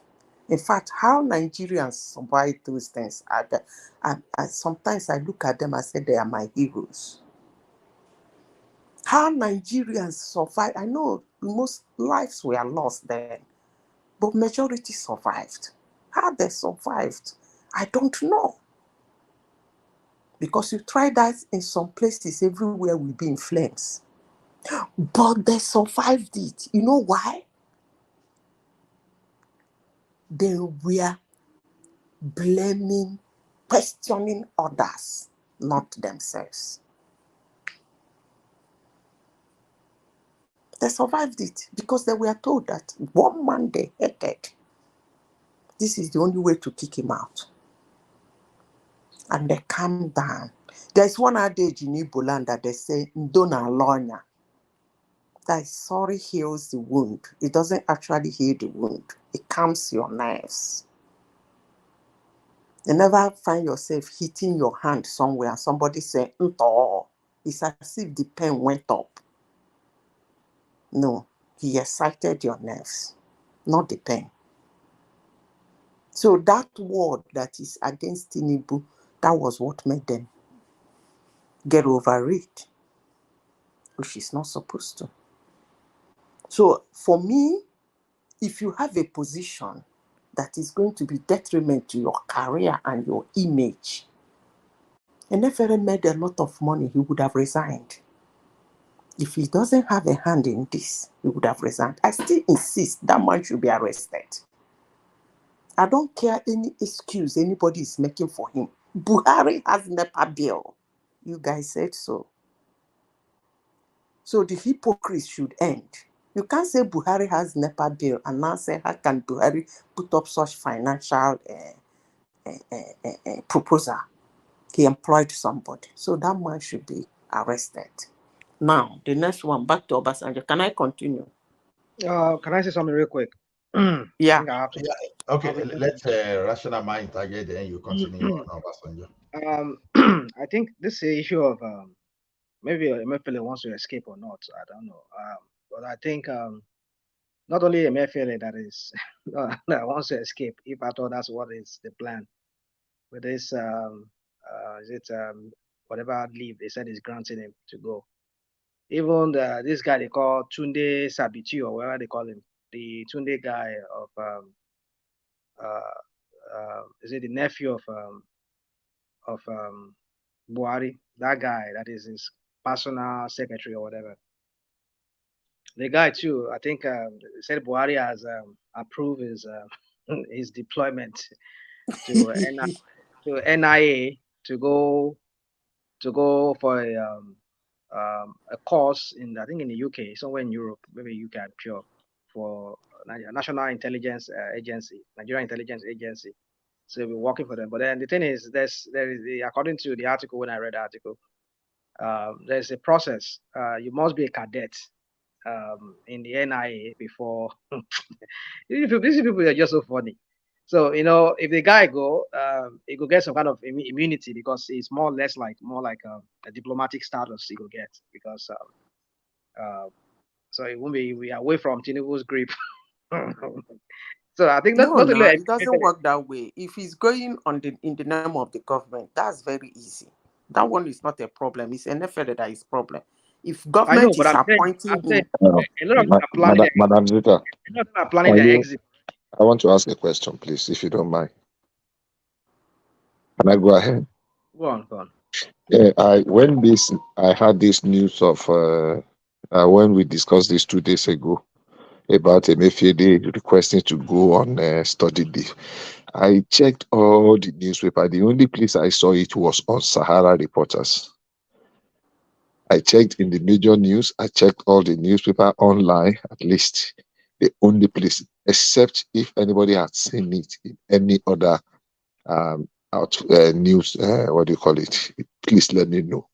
Is it okay? only I don't even read Sahara Reporters anyway, so I'm just hearing it here anyway. One man brings us 2 days ago. If one man brings us news, we'll talk that's about what I'm saying. I had it 2 days ago. I only said I'm waiting to see where it is coming from, the content before I can comment. But I went, yes, please. Yeah, Bishop, you see, one thing about the news in Nigeria is that there are some news that Sahara Reporters break, that some of you won't even see it anywhere, maybe probably. But more than 80% of the time, it's rumors they break. It's just that they don't go back to it. Well, you can say it's that. Rumors and lies. No, it's not that I can say that. It's verified. Go back and check. They're not. For what I know about Sahara Reporters, they're not your regular news outlets in Nigeria. But the thing is that I found out that some of the news that they break sometimes, maybe not actually the way they break it, but there's substance to it. Later you find out that it's being discussed maybe after a year or two, or even months. Well, I just felt like I should point it because I deliberately wanted to go. Because the reason why I looked for it was that it's amazing. It's just that things are just turning upside down. It's amazing when it has now to be the president that will grant the CBN governor. Then you want to go for study leave. Your term expires by June next year. So if you want to abscond, you can just abscond. I mean, you can just travel and not come back. And he will stay away wherever he wants to stay. You have 1 year to go. You want to go on study leave to abandon your. It's a term. Something either you can resign, which is allowed. You can resign on whatever ground, on health or family pressure, or you're not just so interested again. So when I had it 2 days ago, yeah, we contributed. I was thinking I will be able to read from some other new or hear it on any of the major TV stations. I have not had anything of such. So just to point it out, if anybody has, I'll be willing to just read, just point it out, not for anything. I'm not discrediting anything we have said, because I really was very angry with what, even not with Emefiele, even with the president, and I documented it. I documented my thought on some few things I dropped here and there. That something was a complete unnecessary. The kind of um, agony, kind of pain, the kind of troubles, all the suffering they subjected people to was uncalled for. And I did say to some of my brother who know that I really admire Buhari, that on this one he dropped the ball, and that was not the first time he's dropped the ball quite a number of times. But this one was a very sad way to say goodbye. But on this study leave something, I just want to address the fact of the matter. Okay. Actually, I was going to ask Zita before she left. Has any of Nigerian officials resigned on their own before? Do we have any that actually mess up, did something wrong, and just resign? That I can't, because of what I caused, I have to resign. Because I don't think anyone ever did that before. So No, she said some people did. Some people like, did, but like a partner G now when there was a conflict of interest when it was with power. That I think a minister of state, or maybe it was the direct minister. He resigned. Okay. So that would make sense then. Because so Awolowo was another person, but that was that's long. I'm not talking about past. I'm talking about Naji is not your regular kind of politician. Recent. He was a trained engineer, as an engineer here in the United States. Yeah, that's what I was saying. That do we ever have like big officials like that? Like, I did something wrong, let me resign because I'm not fit for that position. So saying Emefiele should resign, I kind of like really. I think Adeosun too resigned when the situation was becoming embarrassing. I was forced now. No, that was somebody with moral. I don't know. I was forced now. It was after she was humiliated. It wasn't forced. The presidency was even eager to retain her, but based on a moral ground, she decided to throw. That was not the story. The story you heard, is the one you see on the pages of newspaper that you go with. She resigned. No, rational mind is it looks like she resigned at least to save her career instead of the person that employed her could also retain her. It doesn't matter. There was pressure now to resign. Which pressure? Which pressure? From the president. She was serving at the pleasure of the Mr. President, and the same president could also retain her. To become a minister does not require you to have a college education. You can be hired by the president. It's just a matter of being, approved by the Senate, and she was approved. What happened was, scandal. Was scandalous enough, but she resigned. The president could also say, you know what, yeah, but this doesn't result into criminal issue. Why must she go? But the government also wants to say fair at the same time, not to be. And Mr. President accepted resignation. Not that she didn't go to school. Like, we quickly forget history. I mean, story. I mean, how quick we forget the whole scenario that played around that that lady's exit. No, it wasn't as the way you're saying it. I remember. Which lady was that, please? You said what? Which lady are we talking about? We're talking about this lady. Former finance minister. Okay, it was NYC certificate and not her educational certificate. It was NYC. Yes, rational mind. Remember that even Buhari himself, his own certificate is even subject to some kind of controversy. So who forced him to resign, right? So to me, anybody this is a personal belief anyway. I'm not sure. I think she resigned to save her career. I think I know she doesn't even have any political career in Nigeria. She was brought in. No, I mean like his career, her career generally, not we can premise that as on the moral. I think what happened in Adeosun's case is a little bit different from what we're saying. Two things, if I may. Number one was that she did not school in Nigeria. She did not serve. She was made because she needed a certificate of exemption. What do you call it? Exemption from service, because she was not in Nigeria. She actually applied for that certificate through her aides, and eventually she submitted the application for the exemption certificate, and they processed it and they brought a certificate to her, which she was using, which she submitted. It turned out that it was those aides that went and arranged for that certificate. They have not processed the application she submitted. So this one that they arranged for her, according to her, without her knowledge, because she submitted, NYC actually acknowledged that she submitted a certificate. I mean, an application. But who now went and forged? And from very reliable sources, it was the same people that arranged the thing for her that went to Bestica to leak the secret, to blackmail her, to leak that thing to the media when she fell out with Amosun in Ogun State. If you remember, she was actually a commissioner under Amosun in Ogun State. So it was from the commissionership she was seconded to the minister. So the problem was not because she did not have NYC certificate. The problem was that they arranged one for her, which turned out to be a forgery. Now, Buhari's case was that he had WAEC. It was through the WAEC he went for the military cadet, whatever. But he said that he lost the original of the WAEC or the WAEC certificate. And there was so much noise about it. He did not have worker.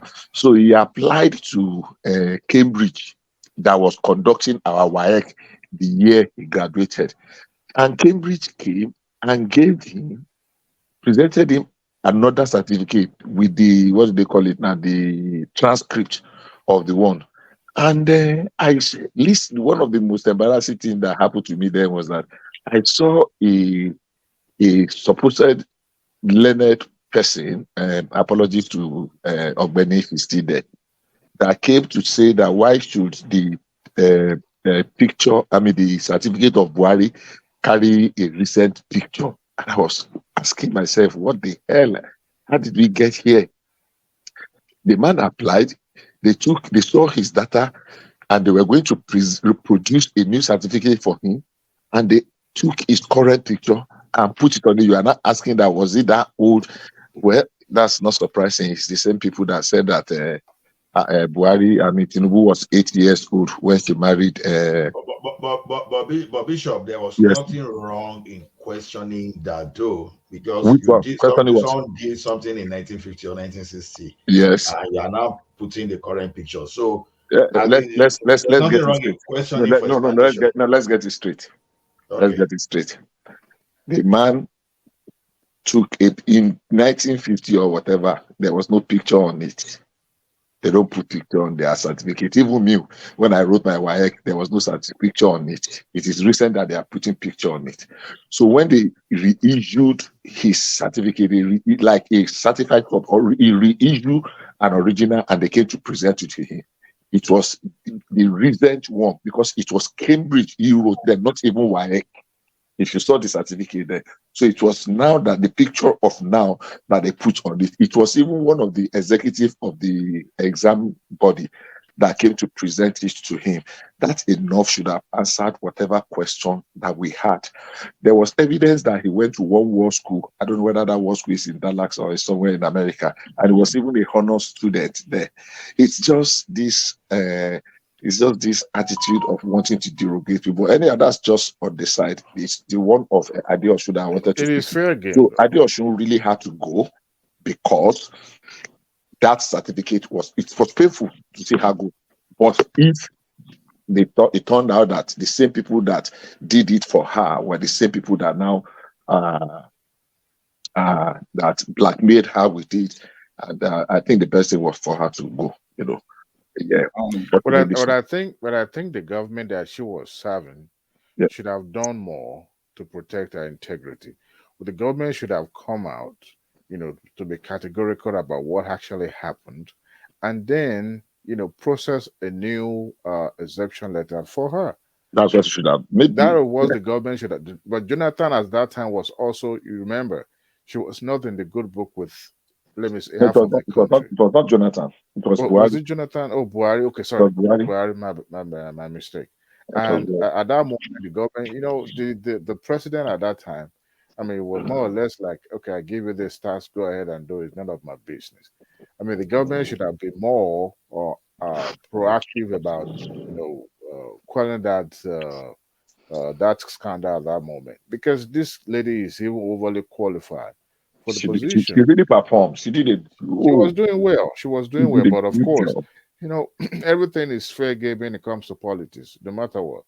They will get you. Adewale, I think anywhere they may have the lady to go, because there are a lot of things around it. For example, the question you would like to ask that time is this: was the woman even qualified for exemption letter as at the time she graduated?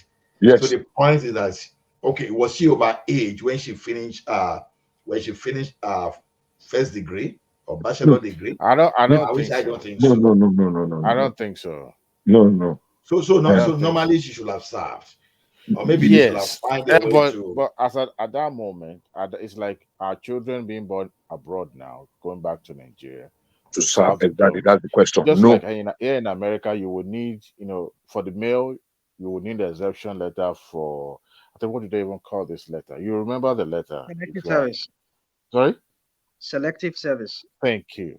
Yes, you would need exemption letter for that. So I think the same thing also apply if you are coming to Nigeria to serve in that capacity. You will need to be exempted and all that. If not, you'll be running foul. I think it has to do with civil service or something like that. So, but the government should have been the one. Unfortunately, you see, the prayer is all Mamowa, and she too. She's not like a Nigerian, a Nigerian to the core. Nigerians knows that. Look, when you are now at this level of your career, there are some things you can't take for granted. She should have done the due diligence and looking, or else you would have been handed up like. It was what's his name that set him up? Yes, Amosu. That guy is mean, man. Wait, question real quick. So you're saying that if you don't have NYSC, you can serve the Nigerian government? To some level, I think so, but I'm not so sure. Can you be a Nigerian president? Huh? Yeah. No, if you don't have NYSC, it's a requirement. I mean, being in the public office is different from serving in certain capacity. If you had elected either one, public office or serving, can you do either? Actually, it's both. It's both elected and unelected.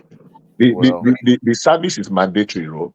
It's 1 year mandatory. Yeah, but the thing is this: I don't think it applies. Even for you to secure like myself, for example. There's some of us that we don't serve, We left so young, so we didn't serve. So we can't go back and do stuff. No, it's that situation you would get exemption letter. I don't think it applies to elective office. The reason why I said this is that not very many of our elective officers actually went to college. So take for example, if you did not go, yes, if you did not go, you are exempted. Yeah, like but you say, okay, if you present that you are a graduate, then you definitely must present your NYC discharge. But it's not that hard to get exemption letter. I mean, with you walk in there, somebody else will help you bribe your way in and if they really want to shed the light on you, the right way. Discover. Yeah, there will always be easy. It's super easy.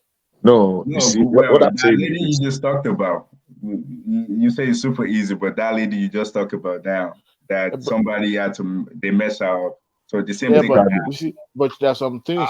This is what I take exemption to. There are some things you cannot delegate. If you are going to delegate, you have to make sure that you are doing the right thing. This has to do with your career. Okay. Right? Let me respond to what you just said.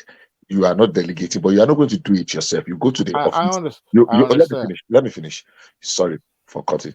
You get to the office. You met, whether it is a messenger or a clerk or somebody, or just name it, that assisted you in completing it, and you finished, and you went away, and the man sees you in another 5 years as a minister or as a governor or as a deputy governor or something, and he wants to come and call you some unnecessary favor, and before you know what we're talking about is turning to something like a blackmail. And the man wants to go and sell you are not giving him the attention he believes he deserves. And somebody somewhere is telling him, look, I'll give you 1 million for that news, for that story. Just tell me this. If I may respond to what you just said, at Yes. the time this lady got this exception letter, Yes. she was not ordinary person. She was already, rolling with the affluence and politicians. He was already coming to serve as a commissioner. Yeah, so you can't tell me that the same way someone like you and I will be, will still be at the gate talking. Adewale, don't be surprised if you do such a thing. Even 20 years ago, they can still dig in. There's no one thing about politics is that if you have any hidden something, they will expose you. Yeah, but what I'm trying to say is that if she had done the right thing, go the best route, instead of delegating and leave it for them to do things for her, she could also use that opportunity of her closeness to the government to do the right thing. I think Buhari was not ready to actually protect her. He was not ready. I think that was what happened. If she were to be someone from the north, who is more closer to the power brokers up in the north, probably maybe I think Buhari was happy for her to leave, and that was why she put the woman that did not perform. Yeah, I'm not even. Good evening, guys. Can I chip in a bit? Good evening, guys. Yeah, please, let's hear your voice. All right. It's just about this Kemi Adeosun, but just to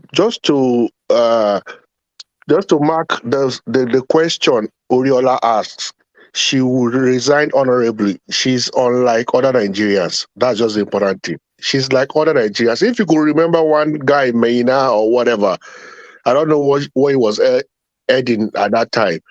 The guy who went to Nigeria and was speaking about some politician who wanted him out because he exposed them. That guy came back and they still reinstated the pension man. Yeah, God bless you. So the thing about now, but he went away and still came back. He had corruption issues on his neck, but he ran away. He came back and they reinstated him to his position back. Can I answer to that? No. Wait. Let me land my point. Let me land my point. No, let me land my point. No, there is a perspective to that. No. It's not about perspective. But as long as something is hanging around your neck, that is the same thing that hung around Adeosun's neck. But she's trying to leave. No, just to answer Oriade's question, that is there any person politician in Nigeria that has ever resigned based on issues? That lady left because of those issues. If she wanted to stay, people will run around. She has loyalists too. She has people who like her. They will just go back and forth with what was. She'll still be there, but she didn't want to be there. She No, no, left no. honorably. No, Yeah, you see, the truth of the matter is that the kind of opposition, and the one we call civil society, and the media, the kind of campaign that they waged against her, any reasonable person would have just bowed out. no, not like And Nigerian politicians, please. They will stay I'm no coming. matter I'm coming. how, No, no, except they no, don't no. want the job. It's not all of them. Oh, But like name let me go one back now. It's to even what you possible said for about minor. Buhari to. It's even possible that Buhari. Let me quickly say something about what you said about minor. I When think you in the name world, two people, please sacking name two people. sacking You the civil disagree with servant. them. Hello? Name two people that respectfully resigned. If you Okay. disagree with what you said, No, but should be when was this Minister of Aviation under Jonathan, when the issue of BMW came up, what's her name? Is it Stella Udwa? Stella, She yes. resigned now. After the scandal, she resigned now. But that's not what I'm saying. What I wanted to say is about the civil servant. Distinguish herself. We remember when they were having a public hearing when she accused the chairman. That was not Stella Udwa. That's Stella Udwa. No, that was what's this woman's name? The Aruna woman in Ote. the SEC. Aruna Ote. Aruna Ote. Okay, I'm messing up. That was Aruna Ote. That was not Stella Udwa. Then what I want to say about the civil service in Nigeria is this: one of the most difficult job. I mean, one of the most secured job that, except you really cross the line, that anybody can sack you is civil service in Nigeria. Especially if you have grown beyond one certain level, to sack you, to dismiss you, it has to be. So what Maynard did was to get an injunction, a court injunction, even after they had declared he wanted that he was supposed to go for a disciplinary. So that court injunction reinstated him back. No, Bishop, how come Kemi Adeosun shouldn't get injunction to go all the way to get? No, wait, these corrupt people they know all the loopholes. Kemi Adeosun can what do they call it? Search for court that will be in her favor. She will get it too. If she didn't go for that, agree that this lady, she's not doing it for do or die. Take it or leave it. Me, I like Kemi Adeosun very well. I really, really like her. So when you see I'm just trying to be objective. Know that these are professionals. It's not very hard. That's what I'm saying. Bishop, Maynard shopped for court.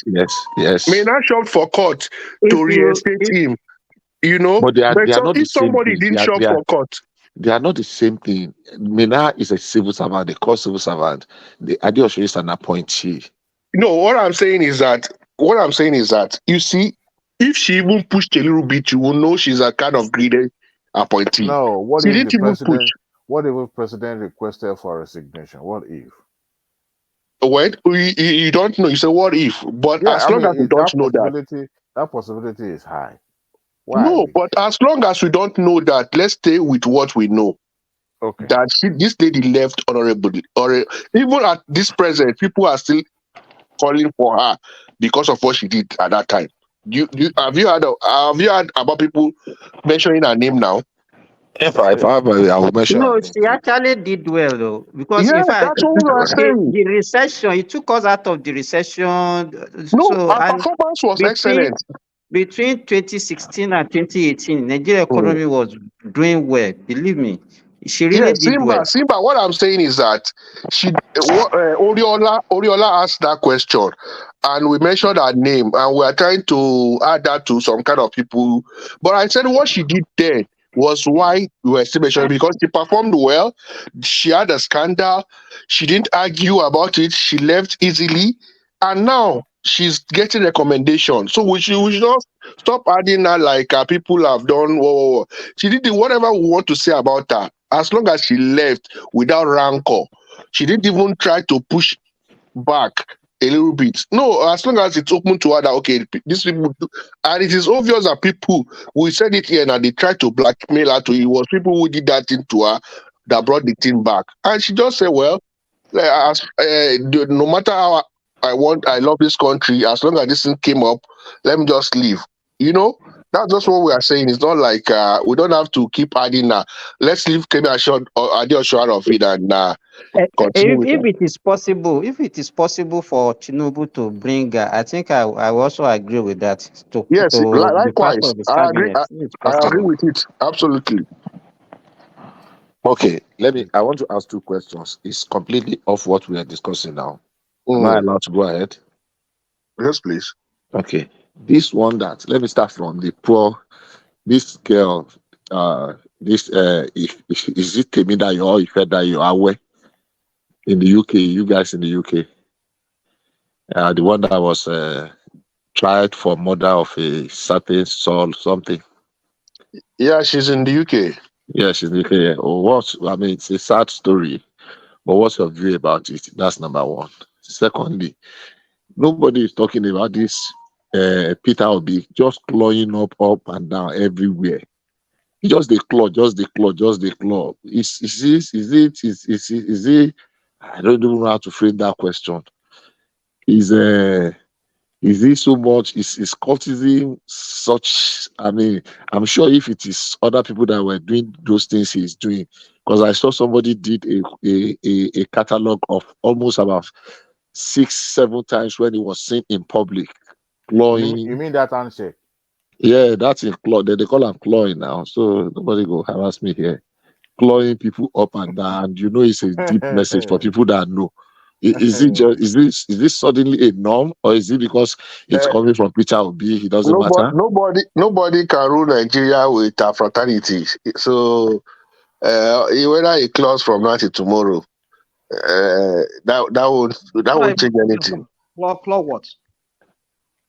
Chlorine as in fraternity, chlorine as in fraternity greetings. That's what he's saying. The picture I saw was when he. Why are you guys making issue out of an handshake? But it happened now. The pictures are everywhere. The pictures are everywhere. We back to B again. The pictures are. He just raised public it. figure now. Can't we discuss him? What do you Yeah, mean? the pictures are everywhere. I'm not a member of any confraternity. Yes, how did you know? Hold on, I shake people like that too. You don't claw people. Come on, rational mind. Come on, you don't claw people. Don't adjourn to. Come on. Don't what? Don't say that. You don't claw people up and down. Ah, God. You don't. I don't know you, but I know you don't. I don't. Yeah. How do you know I don't?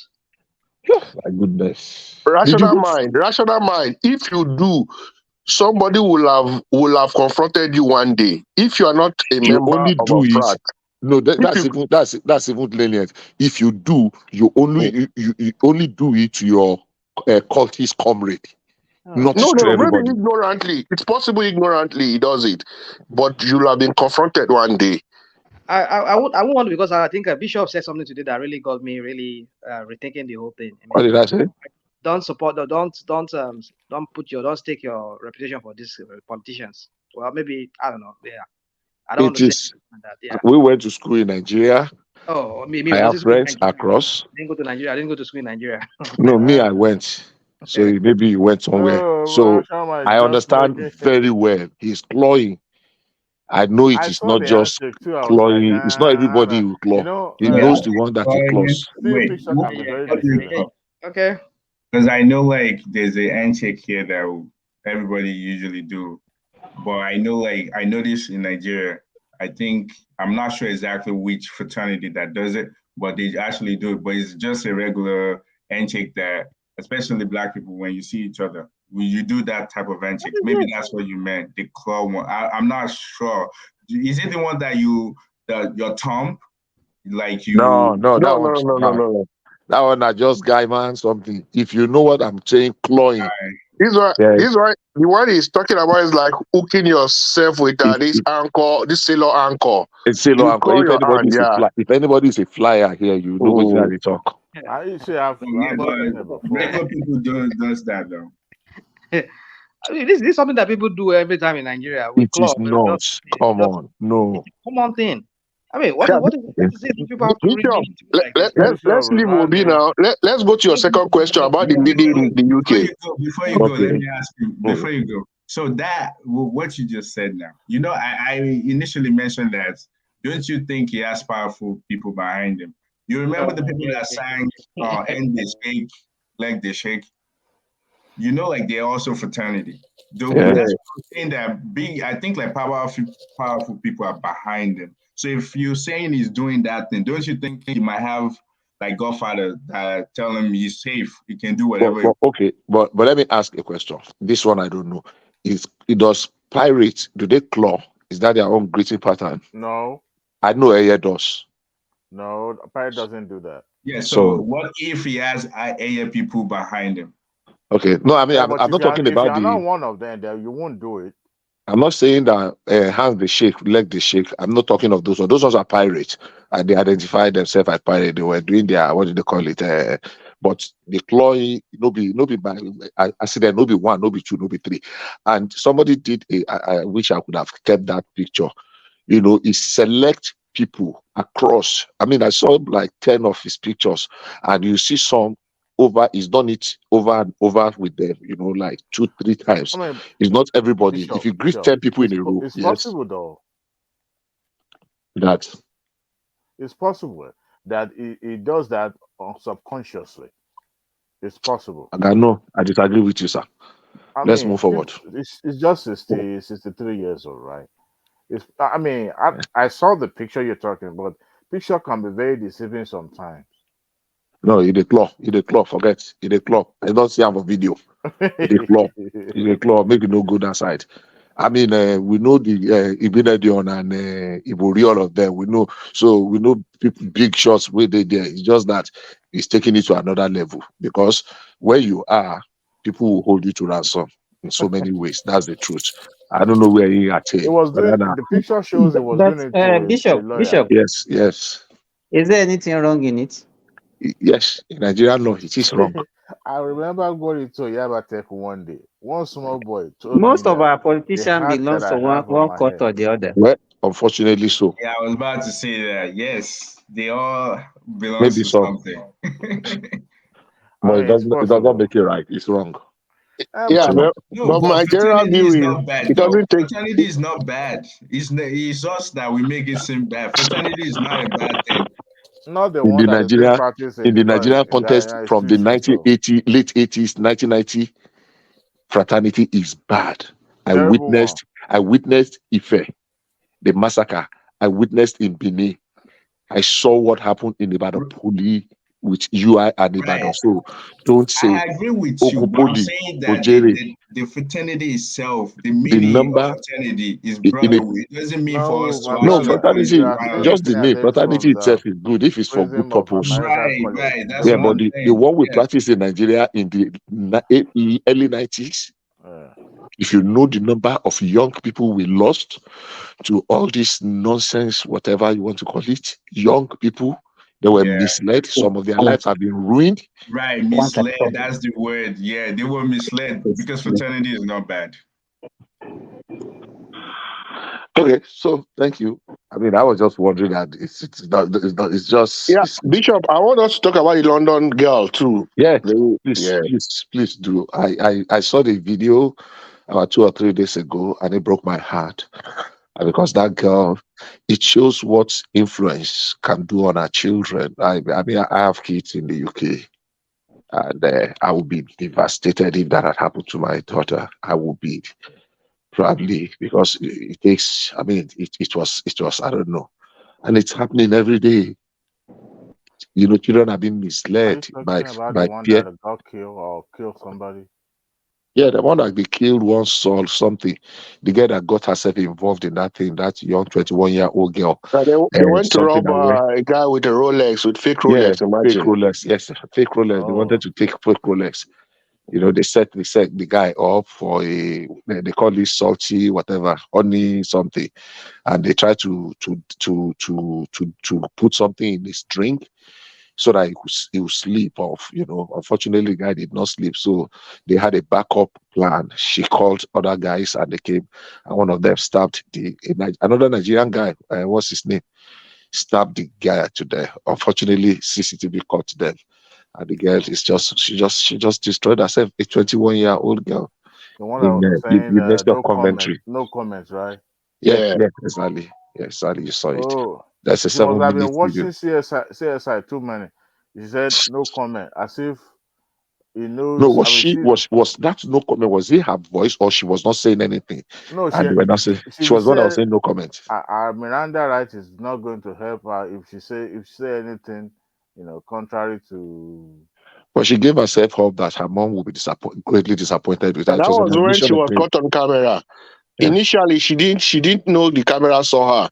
So that was when she was saying no comment, no comment. Oh, But when okay. she finally saw they showed her a picture on camera. Yeah. So that was when she had to she gave up eventually. Yeah, but she shouldn't have gave up like that. She was doing well when she was saying no comment, and that is Yeah, what she's supposed to do. they didn't show her evidence that they know it's her. Even if they show evidence, you still have to deny and deny. Well, a Not 21-year-old girl. Not where these are professionals, and Yeah. not She was when the doing evidence well. is compelling enough. Even if it is compelling more than anything, you still have to deny. Well, she denied. It was just her body language gave her out. And utterance. So Adewale, you said when in doubt, deny. Keep denying, right? Keep denying till Jesus come back. Your lawyer will tell Then you. you get a good lawyer. Your lawyer will speak for you, and your lawyer You're can. 21 years old. What do you know? So let your lawyer do the talking while Yeah, you just sit exactly. down Yeah. there. When I heard her say no mom. comment, I was like, yeah, you are doing well. Even if you kill that person, you are doing well. But when I hear and I heard that she confessed, I was like, Adewale, call on my Jarejo. No, but she can still get a good lawyer now. The lawyer would just say I think she got 7 years. when she was under pressure. That's why she said she was the one who did it. I think she got 7 years. No, I think life can attest to this. She got life. Yeah, you know she got you are No, guilty as it was charged. the guy that got life. The best thing you can do What's his name? is to look to make sure that the case go to mistrial, so that at least you will be one way or the other. The court will stay, because even when you know that you are guilty as anything, still try to go for mistrial, so that at least you can help you maybe go for different route. Lawyer would do all of that. Like Yeah. But why are you saying this? She committed the act now. So why? I am not in position to say somebody She committed did. one thing. No. If you watch the video, the video says it all. I understand. There's a lot of people that do bad stuff and they get a good lawyer and they get. If you have to get 10 years, they get off of it. How you put your case together will help you to reduce it, maybe cut a deal or something that's another like that, way. instead of just agreeing with everything. But why are you saying you want her to get a lesser? She's a Nigerian. No, it doesn't matter. It doesn't matter. She participated in an act that led to the death of another individual. That's horrible, man. She's the masterminder. That's not just a fact. She masterminded everything. I understand. A good defense lawyer will tell you, even though if you are caught with a weapon in your hand, you're still going to deny it and let's go for trial. Okay. Right? The purpose is to get a deal. So you wish she get a better lawyer and she's free, right? No, that's not what he's saying. Not necessarily free. That's not what he's saying. I'm analyzing issue. Not that I can support what she did. Yeah. You understand? But in a criminal case, maybe I watched too many CSI. I'm just curious that somebody who committed that heinous crime. No, I'm not in support. However, you see, justice is not straightforward. Even though she committed that crime, all right, the law will still take its course. But it's just that in certain circumstances she was doing well until she started saying, "Oh, you can be remorseful, but at the same time, a good lawyer will tell you there's some things you can't say." Even when you are caught with the all right, can I give an example real quick? So I'm sure some of you live in UK. So do you know that one of your friends committed rape or sexual assault in New York City? And because of who he is, and they get a good lawyer, like he didn't have to serve any jail term. He can't even come to the United States for now. Yeah, but he didn't have to serve any jail time. He didn't have to. Exactly. That's what I think where you're going to. Like, just because anybody can do anything. Yep. But the thing is, if you have good professional lawyers, yeah, they can work out a deal for you. But I'm not saying what she US did is diplomat, good. I'm not like co-signing what she did. I'm a just US, saying if you have money and a power. US diplomat drove in what country was that? Drunk drive and killed a pedestrian or something here and escaped to the US, and they've not returned her. No, immunity covers. As Yeah, she's the spouse of the diplomat, not the diplomat. No, I said the wife. The She's wife the spouse. of Yeah. the spouse. Yeah, They whisked her But away. just like you but, said. but why did she run away if immunity actually covered her? Look. America will tell you not. There are some things you can do, and America won't return you. America did not return her because she's the wife of a diplomat. What do you expect? What they will pay fine. They will compensate the family. Wait, are you sure they didn't compensate the person that she killed? No, you see, Because they probably work out something. That's why They probably work out something. That's what I'm saying. That's what They probably just work it out, pay some money, and it's like, okay. Just know that maybe status of limitation is 10 years, so a decade. You are not coming to, if you fly in a British airspace, your plane might be grounded because of you. So, I mean, that is the practice. The country is not going to surrender you, just like Amanda Knox, even though eventually she got exonerated. But at the end of the day, it's about responsibility of citizenship. The girl in particular, see, this life, I always pray one prayer. I will say in Yoruba, Kinyamani and Ifesesi. She did it, but what if one day it happens to not also but our enemy? Wait, excuse. She was drunk and driving. That No, I'm not excuse. even You're talking giving about her excuse. Don't give her excuse. No. But we're talking about the Nigerian girl. I'm not talking about it. The Nigerian girl. I'm talking about but the Nigerian do you know, like, they probably forced her to do what she did? Nobody forced her. See, she's an adult. At 21, she's an adult. Oh. That's what you're saying. Even a grown man can be under pressure and do a wrong thing. That lady she doesn't appear like somebody under pressure. Sorry, guy. I'm planning to end the broadcast, but if you still want to chat, I can just leave you behind the screen. So after this, so I just want to close to the public. So you can have a discussion after if you want me to leave you behind the live broadcast. So I can give you like 2 minutes to have the final word for today's broadcast.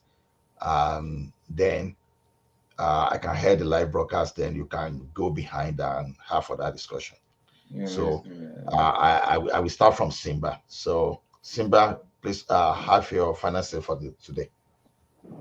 Okay, thank you, Ola.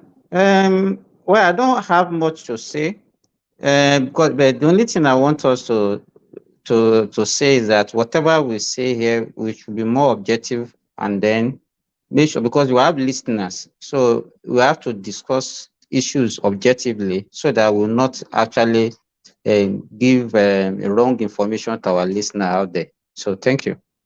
Thank you, Simba. It's been a great play. Fatai, are you still there? I doubt you're still there because it's been so quiet. Patoski, are you there? Okay, I think he's not there too. Then Adewale, what do you have to say before we call it a day? Will cover, but I'll try as much as possible to shorten it. But I've been trying to get in all this while. Speaking of Obasanjo, I didn't actually see the video. I think there's a video concerning the him supporting the I believe the legislative principals officers and all that. Anyway, as far as Emefiele is concerned, when you put somebody's punishment inside cooler and you are warming it up, one day, study leave will be over, right? So suddenly it won't be forever. Maybe after 4 or 8 years, it will come back. Nigeria is still going to meet him at the border. So speaking of Tinubu's traveling abroad this time around for investor, man, that guy needs to be cautioned. It seems this unnecessary traveling. I mean, there's no way we can say that man has gone to take his booster shots. I mean, it's so evident, but let's just say, let's be a devil advocate and say, look, somebody said he cannot be acting a role of president. Getting investor is not a function of president alone. Even you, as ordinary Nigerian, can still go abroad, seek for investor, and bring them in.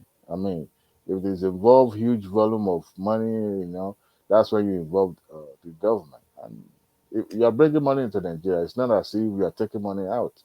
So, I mean, I don't see him acting in that capacity as government functionary. Like I said earlier, we need more foreign money investors in our country because right now Nigeria is broke, like broke. Anyway, so let me just put it that way. We will continue the discussion after the show. Thank you, Ola. Okay, thank you for keeping it brief. Prince Daddy, do you have anything for us to the final word for the audience for today? Prince Daddy, are you there? Can anybody hear me? I can hear you. Yeah, I can hear you. I hear you. Maybe Prince Daddy. Okay. Rational Mind, are you there? Any word for the audience before we? Yeah. Well, I don't have anything to say. I think a lot of things have been said. Just would want us to just keep our fingers crossed and see. Our fingers crossed and see. I'm talking about. I'm looking at pizza here. I wanted to order pizza. The next thing from my mouth is crust. Cross. I mean, is it not crust? Anyway, so Let yeah. me make one for you here, Rational Mind. You want to make pizza for me? Yeah, and I will send it to you. Which one? Which one is your favorite? Is it Domino or Papa John's, or which one is your? I don't like Papa John. I like thick crust. That's why I like Pizza Hut. We have Pizza Hut here in Texas. Okay. I mean, I'm just looking at what's it called? Domino. Anytime I go to Nigeria, I like that Domino with suya. Nigeria, That one, that's a different pizza with that. different pizza with that. Yeah. I used to go to one on is it Bode Thomas there along yeah, I didn't know there. So yeah, anyway, so yeah, yeah, a lot has been said. It's just we just have to keep our fingers crossed and see how this whole thing will play out. Like I said, I just want that court case to play itself, take its course, and let us resolve the 25% and other issues, and from there we go from there and see if Tinubu really deserve to be that president or not, and if he's fit for that office. Well, time will tell. That's all I have to say. Thank you, one man. Thank you, Mr. Ola, for being the anchor after one man. And then I think I'll have to take a leave right now. I just have to go pick up my pizza and chill here and watch it. All right. Thank you, Rational Mind. It's been a pleasure, and we hope to see you later in the day. Play Summer, are you there? Yeah, I'm here. Okay. Thank you for having me. I've been listening since the beginning of the show, and just like Rational Mind mentioned, the 25% now. I've always been wondering why every time they keep talking about 25% in Abuja. It is just as if 25% in Abuja is must, then we don't need to spend 4 billion on the national election. Why don't they say every contestant should come and campaign only in Abuja, and whoever wins Abuja wins the election? That's just how I see it. And let me bring in something else about people who are saying they should rush the court case before 29th of May. Yeah, it is good to say that, but that looks like it is like they are saying in a football match, when it's like extra time, they should change the rules. That's not possible. to change the rules of a football match when they are about to go to extra time. This legislation should come after this government. People should push their legislature to pursue the time limit of the litigation. So that's what I see in that. And I wonder why people are learned lawyers, sons are always arguing it. They didn't argue it in the previous government. They didn't argue before this one, you know. So it's mind blowing sometimes when people try to argue on that level. And on Emefiele is getting a very soft landing, because as far as I'm concerned, I know Emefiele is under DSS radar. He had that issue like 4 or 5 months ago before the election, where DSS took him to court on terrorism charge, and he has been moving with soldiers. So the study leave we got from Buhari is soft landing, because DSS are watching him. And there's one final one again. Okay, about Tinubu going abroad for medical tourism. Well, for me, I don't actually see anything bad in that, but the only thing I'm concerned about is that the president-elect and the commander-in-chief are both out of the country at the same time. So it baffles me. So we shouldn't encourage such thing. At least one of them should be in town, so we know when one disappear, one can take over. Thank you. Yeah, thank you, please, Summer. Yeah, special thanks go to all the audience for your time and for staying tuned with us from the beginning to this time. I'm very sure that you all will agree with me that this is the only forum whereby you come and have a balanced view, and we have super intelligent people on the panel just to share their view and to make us learn better. So our view is balanced. We are not for anybody. We are for all. The only thing is, when you come to the studio, you must be able to say something factual, so you don't just conjure any statement from nowhere. You don't just fill the place with fallacy, something that cannot be defended. So that makes this forum special. And it will be also good for us if we can spread the good news and don't let us be selfish. So in the sense that we try to share and invite many people to come in.